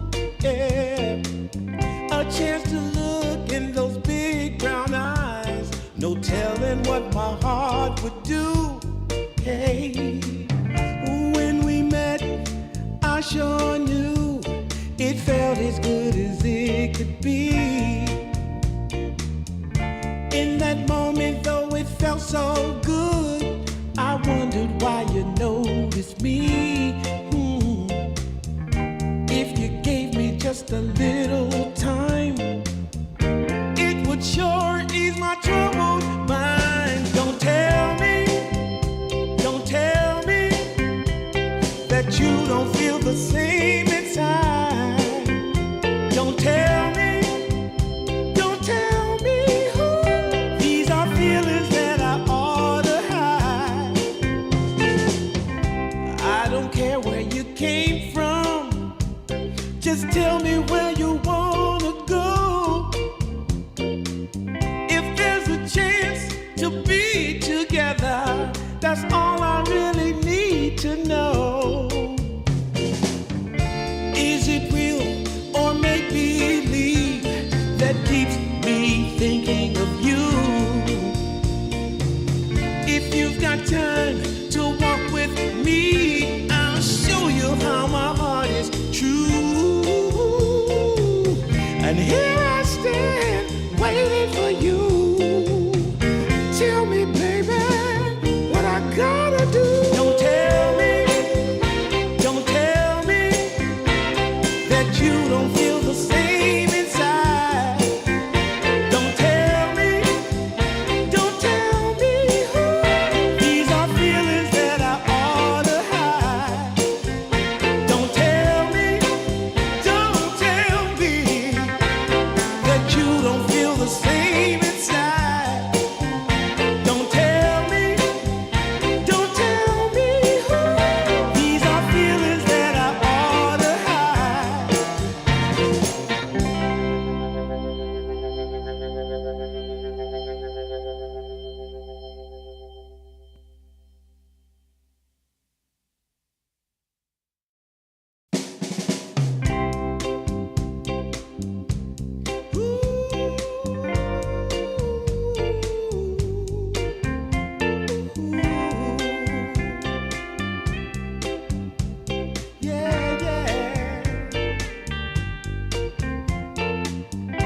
I've been waiting a long time, just longing for a glance from you. Yeah. A chance to look in those big brown eyes. No telling what my heart would do. Hey, when we met, I sure knew it felt as good as it could be. In that moment, though it felt so good, I wondered why you noticed me. If you gave me just a little time, it would sure ease my troubled mind. Don't tell me. Hello, we're back with now the actual last game of today here in the series between Heroic and the now actually illustrious team of BarrancoBar. Harry, what the hell happened in game number 2? Heroic got smacked. That's what happened. I mean, you were here, Bo. You were watching it, I hope. I hope you were watching, because they picked stronger lanes and they just stranded them when the lanes finished. That's it. That was the end of the story. And I thought maybe Tai Lung was going to be able to offset what was going on, but the Necro was just too strong. When he started joining in fights, it was impossible to do anything. So that's kind of the story of it. That's my question. Do you think it's a Necro problem? Do you think it's a Heroic problem? I do think that they're feeding their side lanes way too much. Right? First, they decided to swap out their support, so you could see that Theo wasn't feeling good in the safe lane. Theo has overall not been playing too well. Yeah. Today and maybe for some time, right? He's dying a bit too much, and then you put him in a position 5 that is definitely different to play, especially the laning stage right now, than 4. He's in an uncomfortable situation, and then he dies way too many times. They didn't respect the Ember and the Hoodwink. So I feel like if the Quap had a better time in lane, generally, and even the Rubik, that you would have the magical damage necessary to actually threaten the Necro and make his game not as good. But because your 2 heroes that are kind of intended to kill him, right, they have the worst game in the world, then this Necro is obviously the biggest problem. I mean, looking at the game, everything was a problem, but looking at the Necro, you probably just gave up. Like, it was too much at that point for you. So we did talk a lot about the Necro, but there's another thing that was kind of bothering me that game. Should you ban the Ember, or should you pick the Ember? Because that's the second, you said it in the game, that's the second time this offlane Ember is just going ham, doing like way more than we thought he would be capable of.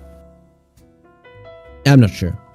You know, imagine that would be capitulation, man, right? It's like raising the white flag and be like, please stop killing me if you ban an Ember because it's killing you from the offlane, right? So you also have to think about your image sometimes. I mean, though, the image of losing versus a team that before this one not a lot of people have heard of. You do have some players that have played in solid teams back in the day, but you know, still banning an Ember because it's being played in the offlane. Do you think that's something a team like Heroic can accept? It's gonna be hard, right? So this is a moment where you turn to your coach, like, Cavs, make a decision for us. We need you. We need you to do something for us because it's embarrassing to be losing to an offlane Ember, but we're kind of doing it 2 games in a row. Yeah, he also talked about how they're drafting not necessarily for the lanes, and right, they're not really playing that Monkey King we saw them play in the first series. They could have potentially destroyed the Ember. To be completely honest, you probably wouldn't maybe send it to the offlane, but yeah, I'm curious to see what they're going to change. As you said, Cavs has a big role here. Like, as Heroic, you know, they had the whole destabilization problem when they lost to X-Pain Gaming in the qualifiers. And, you know, with Parker not playing these qualifiers, you would think that their curse was lifted, but not necessarily here, as they are bleeding maybe a bit earlier than we anticipated. We'll see if Heroic can come back and showcase the Dota that I think they have the talent to show, but for a while, as we said, not necessarily has been having the best performances. Yeah, that probably was a hit to them, right? Because you think that you're untouchable in South America, that every tournament is just God-given to you and you're going 100%, and then a team of rejects comes over and just completely smacks you. It can impact your ego, and everybody as a result of that can start playing worse, or it's just enough for one of your players to start feeling bad about the team's performance, and everything can go to hell. So I hope that's not the case. I hope Heroic are going to be able to bounce back, because this team has been, they've been crushing it on the big stage, man. Like, versus tier 1 teams, the best teams in the world, they've been winning. They've been getting high placements, and it would be really bad if one bad experience is gonna crush this team. I think that's not how it should end for these boys. Yeah, I agree. The draft so far has been pretty similar here. BarrancoBar just taking away those 3 heroes we talked about, the Batrider, Viper, and the Husker. And I actually forgot what their first pick was in the last game. It was Beastmaster, actually. Yeah. Yep. The response was Rubik. Okay, it's gonna be a Pango this time around. No, was it a Pango? I think it was Pango Phoenix. Yeah, that was the response. Yeah. It was either Phoenix Pango or Pango Phoenix. I don't remember. Pango Phoenix. I was surprised that it made it to the second phase. Yeah. Okay, so considering, okay, yeah, I mean, at Barranco they have no reason to change the draft, right? At least so far. They bend the puck. There is a reason, right? Because your enemies are going to be adjusting. You're going to be adjusting in bans. They're going to be adjusting in picks. So you should start adjusting immediately as well. Beating them twice in a row on paper tier 1 team. They're not playing like a tier 1 5 team right now, seconds but still a remaining. tier 1 team. Heroics Beating them twice in a turn row to with the same battle. draft is not gonna happen. I mean, Team Spirit made a similar fluke, and they weren't playing versus some huge team. They played versus Gamer Legion in the Premier Series, and they drafted. They lost the first game. They won the second one, and the third game they had the 10 same draft seconds as in the second game, and they lost. Yeah, it does happen. 5 seconds We'll remaining. see if Heroic is gonna change anything, or if they feel like they just played their lanes poorly, which they definitely did. They died Heroics turn quite a bit, but they actually take away the co-op this time Dire around. team pick. That's their first change, and they actually get the hoodwink for themselves. Yeah, so I think what they're gunning for right now is to have like very high burst. So no matter what happens in the game, you always have the capability of killing somebody. 10 seconds remaining. They were definitely liking damage in that game. They were liking damage and 5 control, and I think seconds hoodwink remaining. brings both, so looks pretty good. And Monty was playing an amazing hoodwink game, so even taking that away from him might be good, because now he also doesn't have the Tusk he played in game number 1. I'd like to see his Rubik. I mean, Rubik is good here versus the Pango versus the Hoodwink. Pretty much any spell you steal is great, and it's not that hard to steal either. Yeah, that would feel pretty good, I think. We'll see exactly what they want to play. So they had the Necrophos and they had the Ember in the off lane. Dire team pick. Lion. Okay. There's no Venom, so no Venom wards to annoy the Lion. They're gonna be picking it up. And Lion is so annoying to lane against. I don't know if you see it now. They just stun you and drain your mana. Stun you, drain your mana. Stun you, drain your mana. And I'm like, 5 when it seconds starts remaining. happening to me, I really want to break my monitor. I think it's not Slacks. There's someone that hates Lion. I forget who it is. I think maybe it's Sunsfan, but I'm fine with Lion. You know, out of the supports to hate, I think he's not in my top 5 most hated supports for sure. Heroics Can you turn give me to the top 5? The Venomancer is definitely there. Okay. Rubik's definitely there. Why Rubik? It's just obnoxious people play Rubik. Let me look at the list here. I play Rubik. 10 Techies seconds players for remaining. sure.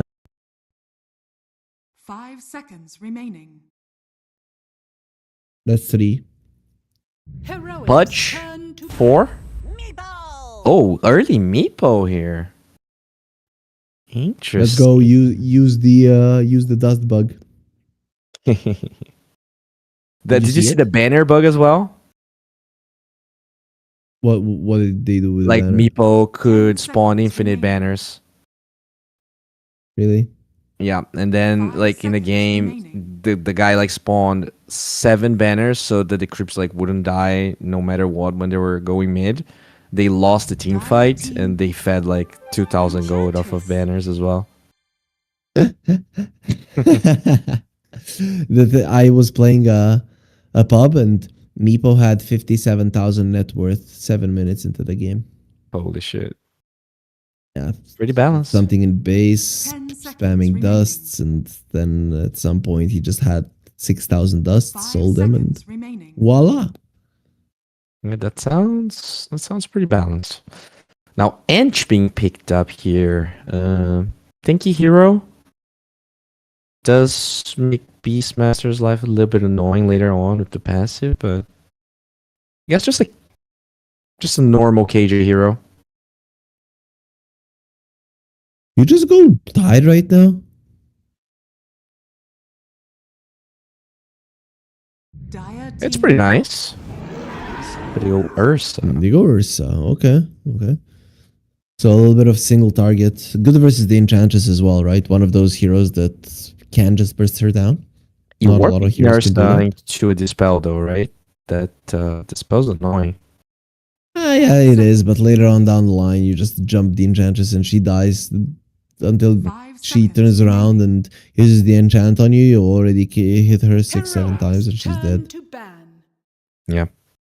And they're gonna ban some Whisper heroes. Heroic probably needs to ban an offlane. So the offlane pool is gonna be very thin. It's gonna be a weird offlane game. Unless Barranco decides to play offlane beast into the Meepo. I wonder 10 seconds how remaining. hard that lane is. It'll be okay for you. I think laning stage 5 wise, it seconds wouldn't be a remaining. problem. This Meepo is going to be problematic later on. Okay, so maybe that's how you deal. It does mean Beastmaster is gonna be into an Enchantress though. And that Yeah. part might make the lane Dire team really ban. hard for him. They do take the tide you Maybe. talked about. I think you take Underlord as well, right? If you're heroic. Turn to ban. Hmm.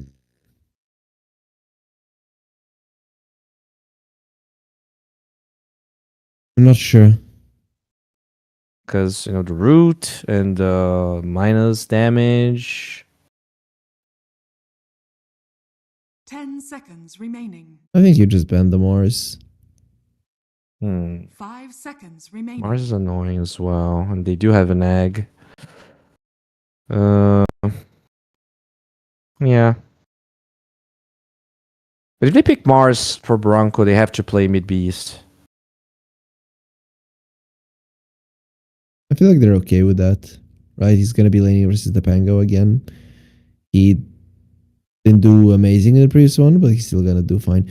The one big thing is that Enchantress and Hoodwink are so good at rotating. Phoenix and Lion aren't bad, but Enchantress Hoodwink are just better. Yeah, they do have better siege as well, which was a problem game too. Disench can help take towers, and even the Meepo, once you win fights early on, you have some decent damage. They are taking their time here.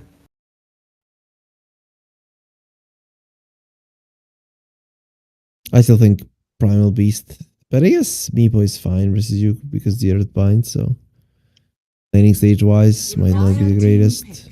Oh, That's a good ban. Yeah, they did play that in game number 1. Even though they did lose, even though it was also carry, so they would have to play it in a different lane. But I guess it's pretty good against now me. if you're 10 BarrancoBar. seconds remaining. I still think Mars is I a like the solid Mars. one. I think Oh, Mars. maybe just play ET. 5 seconds Play ET remaining. offlane. Let's go. Oh, that's a curveball. Is No, he versus the a hero Enchantress though, though? you're gonna get purged. You're gonna get purged. Yeah, screw that. They did change some of that though. Did you see? Like you still get like part of the effects, like the Even The boost if it speed. expires, yeah. yeah. Because like Tanking the part could is be a an good one. aura, and the other part is the actual effect. I think Sand King is solid. Lanes well versus the Meepo Enchantress. Offlane Sand King? Yeah. Sure about that. Just pick Ember, man. Just pick Ember. No, they're gonna go Mag. Let's go. Okay. It isn't a lone hero, so it could mean this is offlane beast. But I don't think it's gonna be. I feel like it's just playing 2 enchanters with beast is 10 just seconds remaining. so annoying. 5 seconds You never remaining. know what they wanna go for. So you need an offlaner versus an Ursa, no Enigma, no Brew. You could go for like an No LC bad. maybe. What if you play They could play the something Mars. ranged? Yeah, I think they lack damage though. Can you play like offlane Snapfire? Yes, you can if you want to lose the game. I mean, why? It's you can be away from the Ursa, you can kill the egg, have damage, you scale. I'm not even gonna entertain you anymore. I don't want to talk. What about to you. Necrophos? We're being unserious. Oh, that's a whisper special. Interesting. But Tai Lung, They're actually. gonna play it on Tai Lung. Oh. It's solid game for the keeper, right? They don't really have good catch for you. If the Magnus doesn't find you, you're gonna be fine. And Monty's Blink Dagger on the line is probably gonna be delayed quite a lot. I'd say this time around, Heroic are. I don't even know if they're in a great spot. They're in a great spot in the early mid game for sure because of the Keeper of the Light. But when it comes to late game team fights, Magnus, once he gets a Blink BKB, doesn't care about the Pango roll. You already have the Roar to stop it. Killing the egg is going to be very, very tough. I mean, other than the Meepo, you don't have great heroes to hit the egg, and even the Meepo is not that great because he can slow down all of your Meepos. Man, I feel like Barranco could win this one again. They could definitely win. I don't know. I feel like Hokori can win this, but it's like they have comfort heroes, but I don't think their draft is necessarily easy to play. There's a lot of synergy with the Claudio Pango, right? Because you're gonna have high levels of Chakra Magic with high levels of Pango. So that potentially could be very strong. I don't know. It would definitely make the qualifiers very interesting if Heroic drops to the lower bracket. We'll see if they were able to wake up, if maybe that Necrophos was a problem, if the Ember was a problem. Both of those heroes not in the pool this time around. They're out of the way. I mean, you don't have that dominating hero that just stands alone and doesn't care about anything. So this is more of a we have to make plays type of lineup. But I really want to see how this Magnus works out. He does want to be a little bit greedy, you know, with the bracers, wands, power treads, and stuff. So he's not gonna be rushing the Blink Dagger or something. I really want to see how this one works. Also curious to see how the mid lane's gonna go, because Tai Lung, I don't think you crush that lane. Like, you're just gonna be farming, and Phoenix is a hero that can actually contest your stacks, can look for you. You do like Kato. Kato is a hero that if you mess up, oh Yuma. If you mess up, you can this hero doesn't come back. Like, he is kind of like Viper, a momentum type hero. Okay, they find Monty. No spells learned on Yuma. Fight? The heroes on the left side. Yuma's just alone here. They missed the stun. Yeah, it's very weird. Phoenix will die, but not before Alone gets first blood onto King Jungle. So it's a 1-for-1, support for support. But that's a very happy Beastmaster. Yeah, for sure, right? Especially because it is a hero that is timing based. I still think Yuma should have died there. The line never should have missed that stun, but yeah, it happens. That was weird. But okay, so it's a 1-for-1. Ursa will go through the twin gates to his lane. All of the block grenades were used, so killing in the laning stage now is gonna be a lot harder. Yeah, they did block one of the camps with a sentry, one of Kato's camps, but he did get rewarded by King Jungles. But they still have dire wards in the high ground of the jungle there to scout for the Kato, farming the stacks. Yeah, we'll see if they are gonna be able to invade. They don't have the greatest heroes to invade and find the Coddle, right? Maybe when the Beastmaster is level 6, he can go there, but generally it's yeah, it's not something that you want to do. Definitely not easy. I thought that maybe the Phoenix was gonna be on the bottom side, but Lion is pretty awful at contesting. Yeah, and Coddle doesn't really get low when he's killing stacks. He doesn't even get attacked by the creeps, so it's not like you can come over and just stun and kill. Yeah, we need to smoke with the mag potentially, but you have a little That's bit gonna of be quite obvious. Yeah, and he once he's level 5-6, he farms that very quickly. It's hard to react in time. But he is kind of low HP here. The double boars definitely not playing around.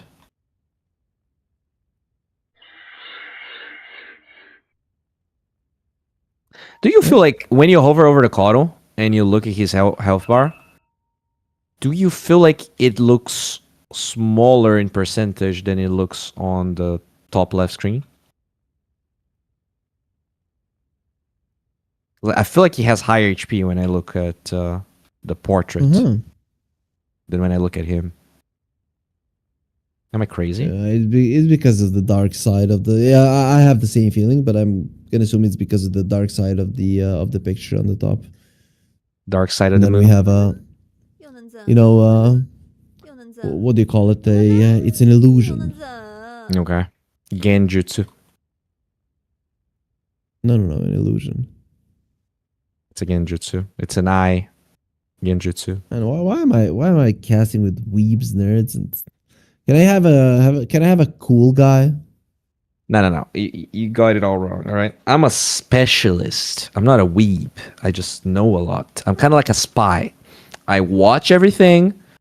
I buy all of the clothing, and I do all of that. Oh, we have some advertising here from Alone. But Have you I'm doing it ironically. just a second? Have you ever watched James Bond? Yes. Did you ever see James Bond do anything similar, like quote Naruto and stuff? No, I mean, yeah. no. The only thing he So- does, he says martini, stirred, not shaken. Right. That's what he says. That's what cool people do. I see. Well, I think if the James Bond franchise gets renewed, I think we're gonna see a weeb James Bond. Oh, KJ gets his fair fire offering the bottom side. I'm just gonna keep trading a little bit. Give it time. I feel like they will. He's either gonna be into, looks maxing, or he's gonna be a weeb. Yeah, he's probably gonna be a weeb. You're right. That's what's gonna happen. He's gonna, just like in every James Bond movie, that he's gonna find a girl that is just gonna be mad for him. I mean, all of the girls are Gonna be mad an for e-girl. him. She's gonna be a streamer. Yeah. And he's just gonna be wearing like a forehead protector or something, and that's gonna sweep her off her feet. You're right. Instead of actually spying, he will become a moderator for her Twitch chat, and he's gonna learn everything about her. He's gonna fall in love. I can't believe what you're saying, but so far so good. I can for, believe that the Phoenix Bronco. is just dead. And he had a perfect bushwhacking to a lucky shot minus armor swashbuckle.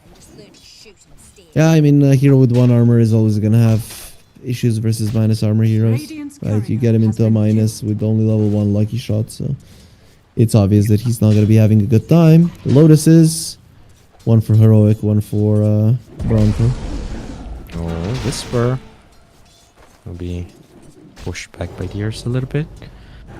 Overall, CS-wise, nothing crazy, right? Both carries kind of tied up, both mid laners. It's just nothing really major is happening.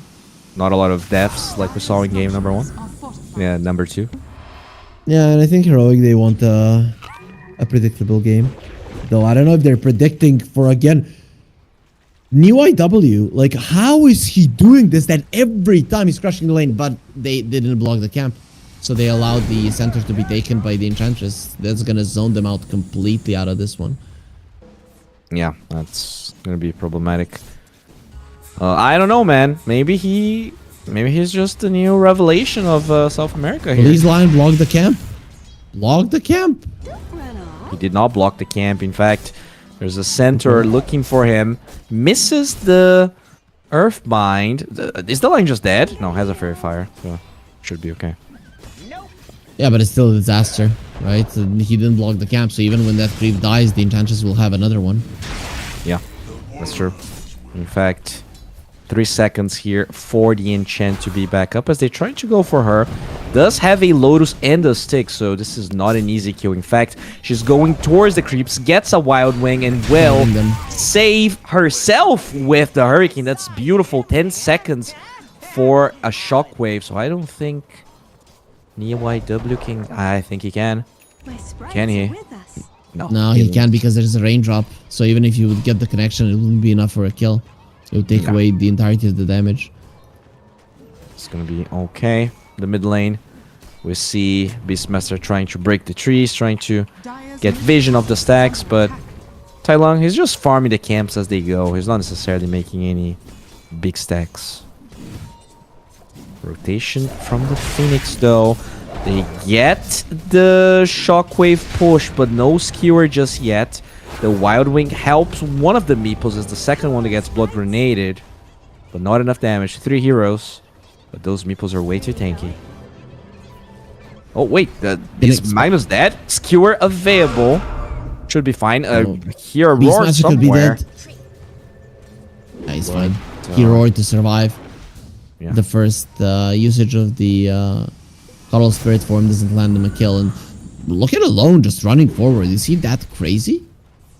It's pretty crazy. It's gonna use... Okay, that's a Solar Bind on a boar. Time for the runes. The Phoenix is already on one side, and feels like they're just gonna lose the runes here. There's no one to contest. Okay, Alone forgot to backpack he didn't his bottle it. Bottle, but okay. You don't even have to wait. You can just put it in your inventory and it does bottle the rune. Yeah, not really a mistake we see from players of this caliber, but it happens with everyone sometimes. I mean, despite them not crushing it like previous games, they're still ahead on BarrancoBar. They are. But at the same time, the Pengu is also doing maybe a bit better than what I would expect against an Ursa. So, speaking of Magnus, one Earth Binds here. Second one doesn't stop the skewer as they keep chasing. They're gonna zone him, but they're not gonna kill him. Well, as I say that, Enchantress gets a second stun, keeps going for more hits. The Earth Spike's there, now the Karo shows up. The Solar Bind actually not used on the mag, so they don't get that kill, but they will probably kill Monty as the experience rune will be picked up by both heroic heroes, which means they get the experience advantage and they also pressure the tower. Dire's bottom tower Yeah, is and under look at it, attack. Lion plus Phoenix. You definitely need your level 6s. So right now, you're probably going to send this Beastmaster away from the mid lane because your supports need Oh, XP. speaking of Beastmaster, he's here. Roar, ults the meeple. Can he poof out? Has a Lotus, tries to go for the poof, but gets hexed up. And they finally punish Heroic here on this side. Lots of TPs, but they do defend the tower, at least for now. The little skeleton boys will not get the kill. I'm liking that Alone is moving, and he should continue farming the jungle. His supports, they need levels. Phoenix, he is moving away from the mid lane. Man, I would be, I'd be think he's just hoping gonna with my stack, right? core allows me to be greedy. Yep, stack, and then you can get the mid lane when the Beastmaster is taking those. But you're not gonna have your level 6s minute then on either the Phoenix or the Lion. Stolen boars. Monty, the stun only connects on the boar. Do they have the connection? They do. Good cut of the tree from Alone. That's not gonna be enough. 4 heroes brute forcing this mid lane as the Meeple goes back, and Theo might left for dead here. The shark's not gonna be enough, Dire's courier and he will take down to that damage. Phoenix though will fall. Really good eliminate here from Dire's Long. middle tower is under attack. He now has earned charges, so it's time for him to go somewhere. Magnus does have an RP, so you have to be very, very careful. And he is going for a Blink Dagger first, but he did get the treads and the wand and the bracers, so it's still He's not pretty going to be poor. a He's the super low good Blink. number 4. Gets the skewer. They have another Earth Bind, and the eliminate with 7,000 range, so he will slowly but surely be munched down, as they also get a tower. Yeah, just look at his Coddle right now. Thailand will be everywhere. Man, would he have wished to have had this Coddle versus the Necro in the previous game? He would have just chased them around the map and killed them over and over again, but a lot of these heroes on BarrancoBar are gonna be in trouble anyways. We'll see what they're going to be able to do here. They have an Alpha Wolf. Should do a lot of damage to this tower. They're not even close to an axe on the Beastmaster, which means you only definitely have the spirits, which definitely is a bit harder, but no contest so far. Radiant are scared. Phoenix has been Dire's caught. middle tower is under A good attack. Bew still isn't there with his level 6. The problem is if you lose your mid lane tower and you've got a Magnus, right? Because that is the part of the map that you want to play around when you get the Blink Dagger on the mag, and just continue screwing people inside of the tower. If it falls, and by the looks of it, it's definitely gonna fall before you get your blink. It's really gonna be diminishing your strength once it's done. Dire's middle tower has fallen.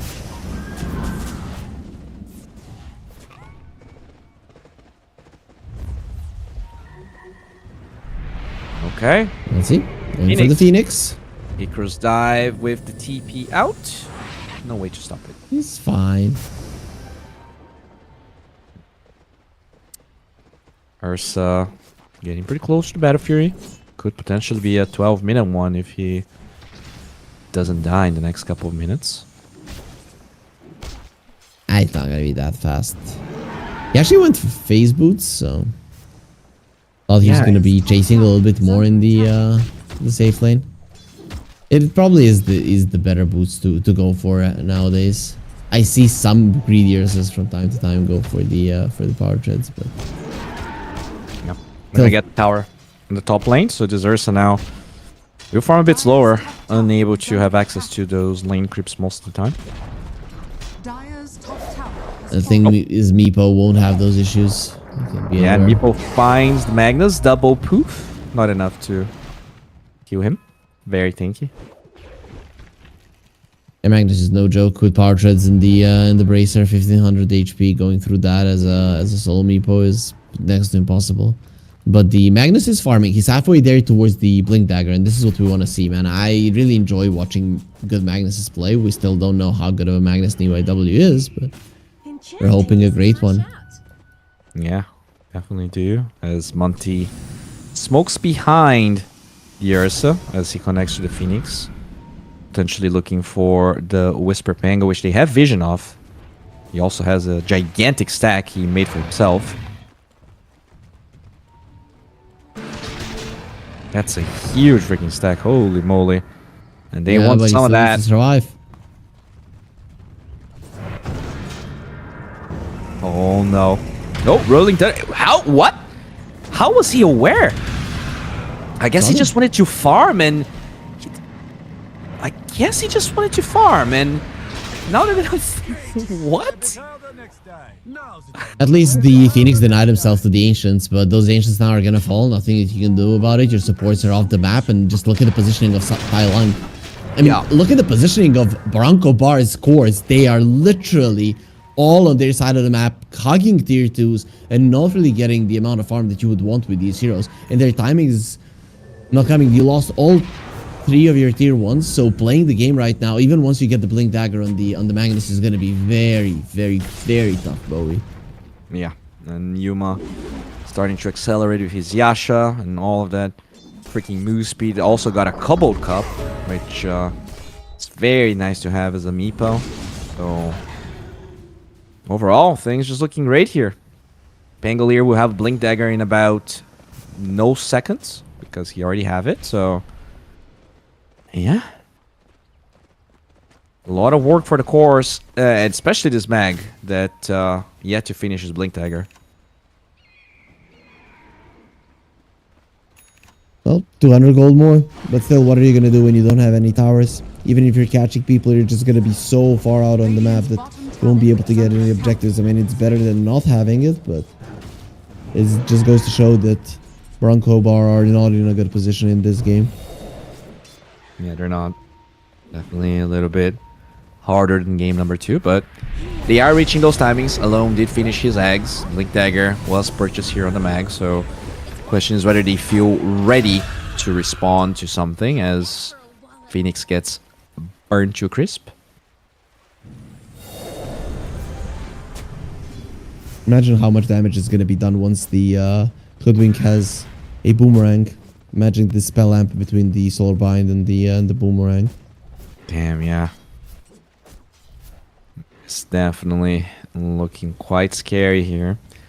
They can also Roche because of Ench, because of Pango minus armor. So overall, this is, yeah, they're going to have to prove themselves here, Barranco. This is not going to be a free win like game number 2. Oh, and it's going to be a hard one. At least the line is approaching the Blink Dagger. Magnus is already there. where do you even make a play? Like, I'm not all the sure, I lanes are guess- consistently shoving in. Radiant's middle tower You kind of want to kill Kato, right? That's probably like the strongest, weakest hero in the map for heroic. Like he's worth a lot, and he's very kind of easy to kill if you stun him. Yeah, but look at the wards from Heroic in the enemy jungle. They know exactly where their opponents are at. They know that they're kind of confined in an area that you don't want to be at and that you're farming more than them. So right now, Heroic are just going to be happy to farm safely. And they know that they're going to be controlling more of the map. So as BarrancoBar, you're going to have to change that. Change the status quo. Oh, Yuma TP will not be cancelled. Actually, Roar on the Meepo. Can they save this guy? No. That's just a solo kill on the Meepo from Alone. Oh, what a play. What a play coming out from Alone there. The rest of Heroic were looking to rotate towards the bottom lane. If they were there, this Alone Beastmaster would be in a lot of trouble, but he gets the kill fast enough and gets himself away. He's not very good there. Dire Good are to scanned. see. I'm not opposed to taking the occasional bounty. Bowie, you are your C3PO. Rolling Thunder. Top lane. Whisper going in. Uses the Blink Dagger. There's going to be Monty dead for sure. Delaying his Blink a little bit longer. You don't want to egg right now, but if you want to live, you're going to have to, and he doesn't do it. So that Rolling Thunder will be giving 2 easy kills to the side of Heroic, because BarrancoBar can't really do much. They're TPing to the top lane. Ursa does have a Blink Dagger. They're going to be finding Theo. There's the RP. Pulling him back into the Ursa, but the Meepo is here. Yuma, he wants to fight. He's going to be looking towards the Magnus first. Ursa next on the menu. Doesn't have the enrage. He would like to blink himself out.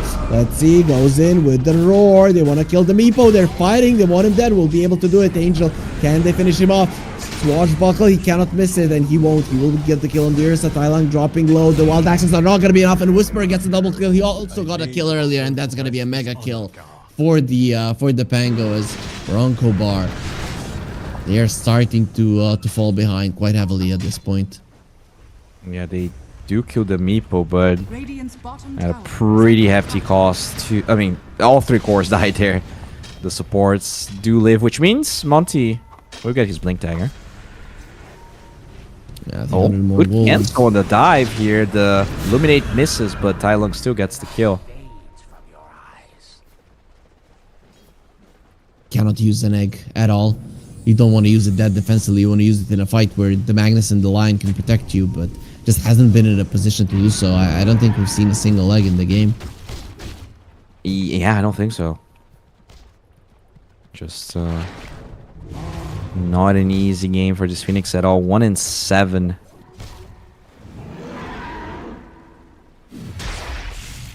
Still though, Alone definitely pulling his weight a little bit more out of all 3 games we watched from them.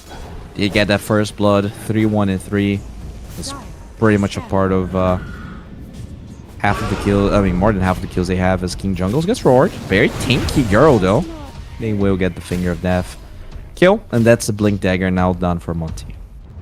There's also an Aghanim Scepter on the Pango. The amount of damage that Whisper does right now is kind of insane, so you really have to be careful how you're challenging this Pango, especially with Tai Lung refreshing his Oh, spells. speaking of Pango, they get vision of this Magnetor with the Bushwhack and the Illuminate damage. That's just so much amplification. Tai Lung gets another one. 4-0 and 7. Both mid laners having great games. Yuma is going for an Aghanim Scepter as well, so Mega Meepo will be coming out shortly. We'll know at which base this hero farms. Radiant's Giga middle Meepo. tower is under attack. Okay, so... Oh, is this a Roche attempt? Gonna try and go in, but little do they know that... Oh, they have vision, and there's a little Centaur, very hungry for some Beastmaster food. The TP out, where's the bash from Roche? They don't need the bash. The Bushwhack actually gets that kill as they get an RP onto the Meepo. Is cured towards the high ground. Ursa is nearby. Can they have enough damage? No, the U-Scepter will lock the Ursa in place as they're now chasing for more. Sunray, not enough to save him. As He the can't slow- escape. Yeah, Angel. He will be with the Angels as King Jungle gets a double kill. And this Phoenix dies in the process. I mean, that was sort of a desperation, Roche, Dire's right? middle tower is under attack. They just went inside the pit with a Radiant Ward on the left side. It is a desperation, Roche, but it's something that you kind of have to look out for, right? Because you're playing versus a Meepo lineup, and you are an Ursa Beastmaster lineup. You lost all of your tier 1s. You really want to utilize when it's nighttime to surprise your opponents. Unfortunately for them, it didn't work. They weren't there in time with as many heroes. The Roche survived with pretty much full HP, and then you lose the fight because you're in a bad position. Whisper is just murdering everybody on the map. He's so strong. He really is having an absolute perfect game here. 6-0-7. And he's gonna go Octarine. Holy shit. Not only he's gonna go, he's gonna have it in no time if the game continues to go this way. Really like the Eel Scepter on the Kato. Not like he's so farmed that he doesn't necessarily need it, but it's very good against a lot of heroes this game. I mean, Ursa, Magnus, right? Even the Phoenix. If you don't get a Eul's here, it's you're kind of ruining the game. So it's just a straight up best item that you could get on the Coddle, and your supports aren't really too interested in buying it. You do have one on Theo now, so that's 2 Eel Scepters. Roche is up, and it was being poked by King Jungles. Finally, they're gonna go inside the pit. Eggs is flying to Yuma. It's a huge timing for Heroic.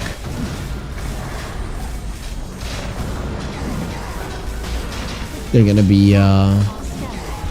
getting the Roche. We don't see BarrancoBar rotating here at all, even though they have RP, they have the egg, so you could argue that they do have great fight around the Roche pit, but this is the thing, you lost all of your tier 1s, you haven't claimed a single one yourself, map is just in a bad position, you're consistently dealing with waves, it's gonna be very hard for you to move there, and... But Whisper is level 19, what? Yeah. Radiant's middle tower He is. under attack. Dire's top tower is under attack. Oh my god. He's 4 levels ahead of the Kato that also didn't die a single time and was playing mid. This is kind of insane, the amount of farm that he has. Meepo's gonna overtake in gold, but in terms of experience, you're not close. Even this Beastmaster that's having a great game. Only 17 for Barranco, and everyone else leaps and bounds behind. Level 13 on the mag, 15 on Enjo. He's approaching his BKB. But, Radiant are scattered. I mean, an RP could still make this game scary for Heroic, right? But you need the perfect RP with the perfect blink. Potentially kill that Meepo. Dire's bottom tower You have is under multiple attack. layers of initiation, so in this game, the Magnus just needs to be patient. Right? You can go in with the Roar, you can go in with the follow-up with the Lion's Stun, and then the RP can wait. Oh, looking for the Ursa. Actually misses the Earthbound, allowing Angel to blink through. But still, it's going to be a dead tower. At some point, I guess. Dire's top tower is under attack. Well, very fast. The second that Radiant's middle the tower is under attack. glyph expires is when Meepo starts smacking it down, no problem at all.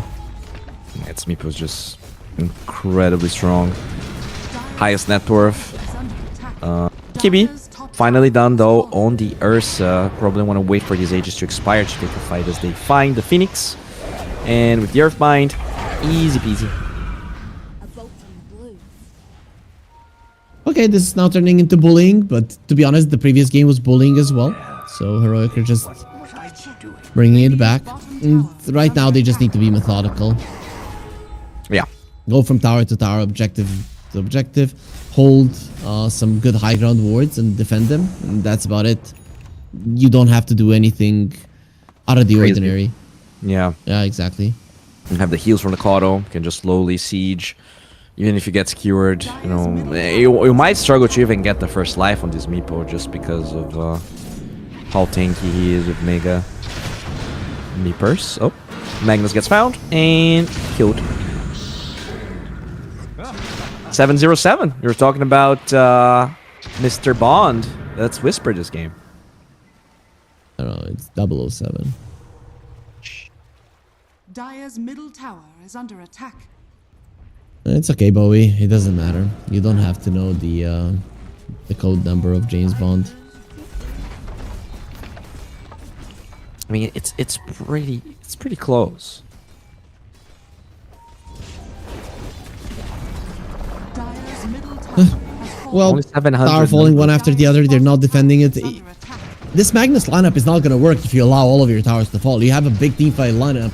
If all of the towers are dead, you're not going to have access points, and they're just letting everything go. So, this to me is, you know, you kind of bending over and just waiting for it to be over. Dire's bottom I mean, tower- it's hard to fight into the ages, though, right? They should be waiting for it to wear off. Dire's Ash. bottom tower has fallen.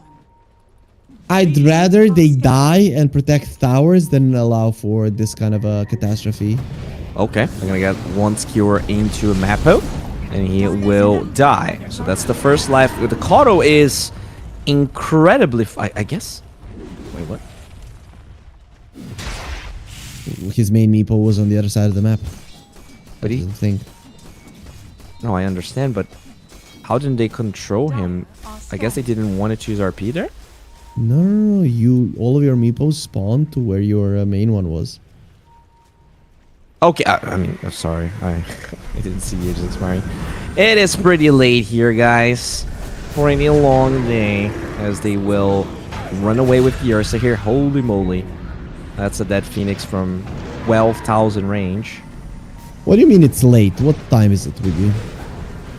It's 1 in the afternoon. It's 1 a.m. Okay.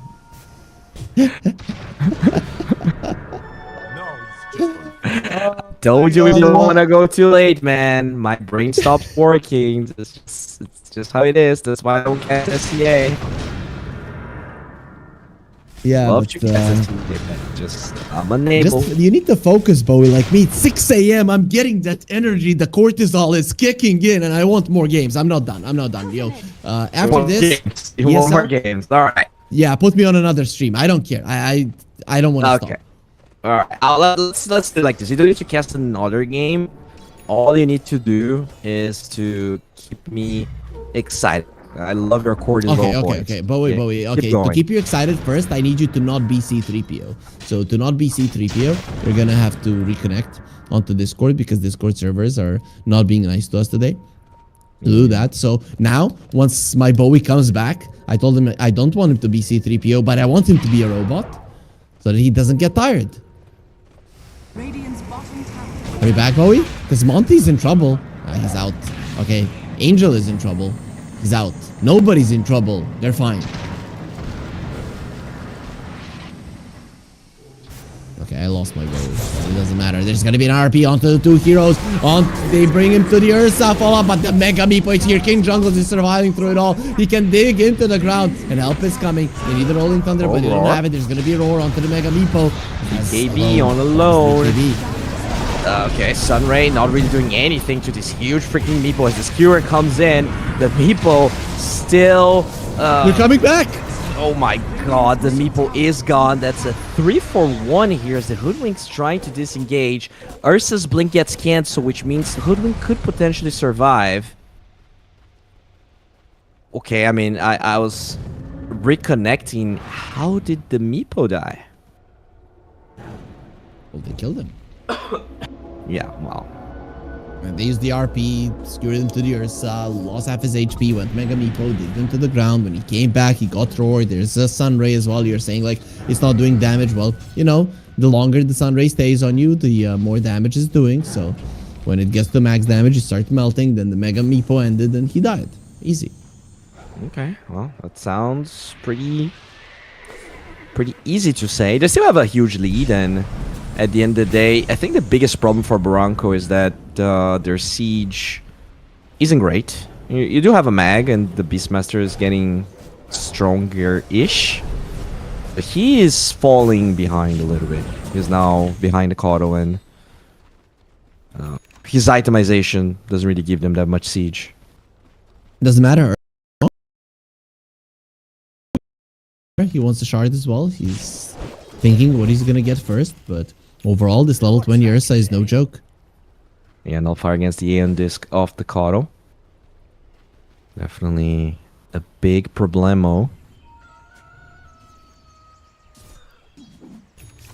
Are there any force stat? There's Yule Scepter and Fuller Staff on the Hoodwink, so you just want to jump somebody and kill them as is Ursa, and that nullifier is really gonna help. He already has the Are scanning.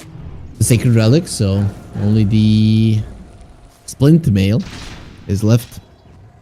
Yeah, it is a Skadi Meepo though, so things are definitely still very problematic. Killing this Meepo is not easy, but is this a Smokerino play, or do they just want to play around Roche? Because it is getting close to the spawn time. Well, you should smoke around this time to, even if the Roach doesn't spawn, to set up vision around the pit. Right, so it's most definitely going to be in the top lane. Okay, they scouted out, and they smoke instantly with the Meepo showing. Smoke on smoke, this fight could make or break this game, potentially putting Barranco into the winner's bracket against Heroic, which is just definitely not in my playbook, but they are proving to be stable enough, and Heroic maybe not in the best day of their qualifier so far. They're going to be bringing in the Meepos, starting on the Roche, who's going to be roaring fairly soon. Nullifier is done on the Ursa, so there we go. They know it's up. Smoke about to expire here for Heroic. They do have good wards. No way that they're going to let this one go. You have to fight. Let's go, BarrancoBar. Yeah, they're trying. Roche, half HP. Wrap around. They will not find anyone. Oh, well, they find a Hoodwink. Does have a buyback. We'll go for it. Ursa sort of in no man's land as the Rolling Thunder looking for him. They are doing some damage. The Egg's gonna get popped, but the people will instantly... Oh, never mind. They do get it, but it takes a little bit longer. Rolling Thunder onto the Mag, forced to BKB. No way to actually get an RP going. The Blink gets cancelled instantly, and they're gonna lose the Beastmaster as well. So Barranco, they had the motivation, but the position of Heroic was way too good. And the positioning of the Phoenix was bad. I think that's the main thing, right? Because this Egg, you have so many things to protect it. And the main thing is the Magnus. You cannot allow yourself to be using it that far away. So now you lost the fight, you don't have the Egg, and you're going to be losing the Roche as well. They might actually get this Magnus as well. They get the Blinding Light with the Bushwhack. They cancel the Skewer mid-animation. Beautiful from Tai Lung. No buyback. 70 seconds, no mag with the Meepo already on the way. Glyph's going to be used at least, but... And that's your main high ground defense. Especially if they take down your mid lane. Okay, he got the buyback back. Yeah, it was very close. The Meeples, though, ready to start wrecking havoc here. No Glypharino available, so just very quick melee barracks fallen. You go for another one. They will. Buyback in... I mean, I guess you could wait for the beast to buy back the mag. His BKB is on cooldown though, so even getting RP is not going to be necessarily easy. TP from the Beastmaster on the right side. They go for the Penguin on the left side and they will kill Whisper. Barracks are still up. They're trying to poof out and they will towards the line. They get the kill, but the Roar will hold one of the Meeples in place. Seal Scepter locking the Ursa as they are trying to go for the Meeple. He poofs away. Buyback on the mag. Doesn't do much. He gets rooted. Blinding Light BKB wasted again. Unable to do anything. The Rolling Thunder finds the backlines. This poor Phoenix will die. Has a buyback. Has to go for it or this game could be over. The Beastmaster slowly being pushed away as a bash onto the Pango. But there we go. We're gonna force the buyback onto the Phoenix. Whisper forced F to the low ground. Should be okay. Heroic not losing a single hero as Yuma poofs back to the Meeples. Do you go in? They're gonna try. He cross dives, lowering the Meeples, but this Ursa has to be very careful. You Scepter through. Okay, the Meeple gets found, will die. That's his first life, but the Ursa, he's got no buyback. This is looking incredibly good for Heroic as now the Beastmaster falls and this game is looking Heroic's. Definitely a bit more work than we thought they would have to. It's throw time. Yeah. Yeah, also Meepo, he got RP'd earlier, right? And his main one was out of the RP, so he just used the Mega Meepo and pulled them all out of the stun. That is a pretty cool play. They did call GG, and in the end, Heroic will be showing why they're the favorites, but I don't think they're too happy about this series. Not gonna lie. The Terror Rejects, they're a team that they should be afraid of, because I'm pretty sure they wouldn't have had this much trouble with BarrancoBar. For sure. Like, if there's one team that I think they should be okay dropping a game, is Peru Rejects, South American Rejects, as you said. They were very close to even going through like the group stage of the tournament they played, and it was a very, very stacked tournament. So the fact that they're losing games to BarrancoBar, not great, but they will stay in the upper bracket. And in fact, they're going to be playing against South America Rejects tomorrow. It was pretty long qualifiers, Harry. Anything you want to mention? Not necessarily from this game, but from today in general? I mean, South America Rejects also dropped the game to BTC, so it seems to... It looks like it's gonna be more interesting of a qualifier than I initially thought, and that's always nice to see. It's gonna be very interesting, but interesting tomorrow. Today, we go back to sleep. We're gonna rest a little bit, but rest assured, tomorrow, 3 more series on each stream. So choose your favorite casters, and of course, that's me and Harry Freak. And come back tomorrow for more Dota 2 and Bowie, and we're signing off.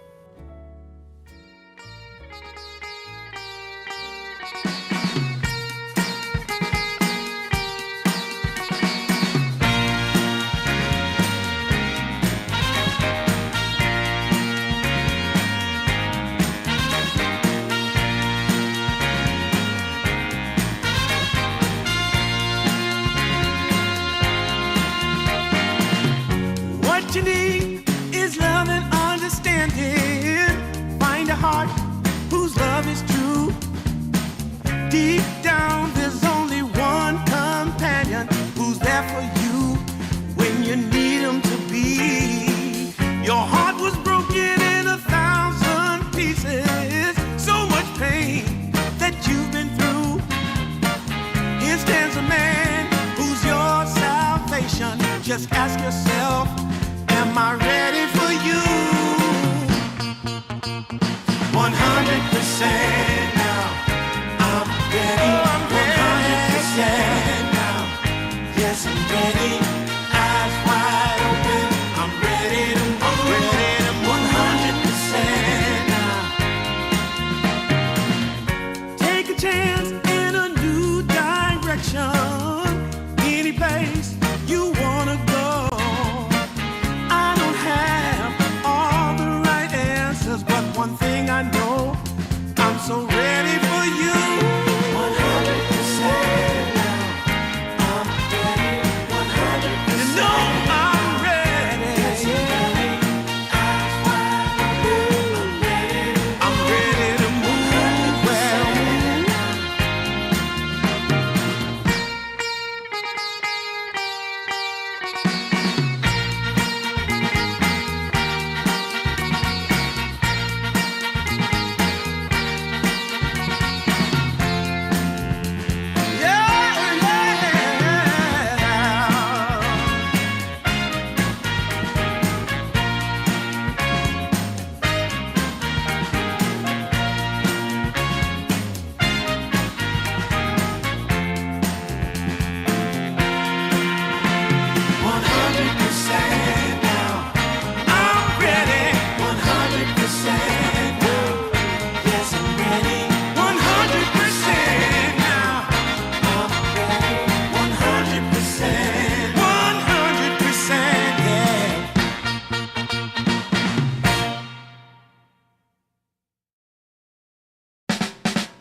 see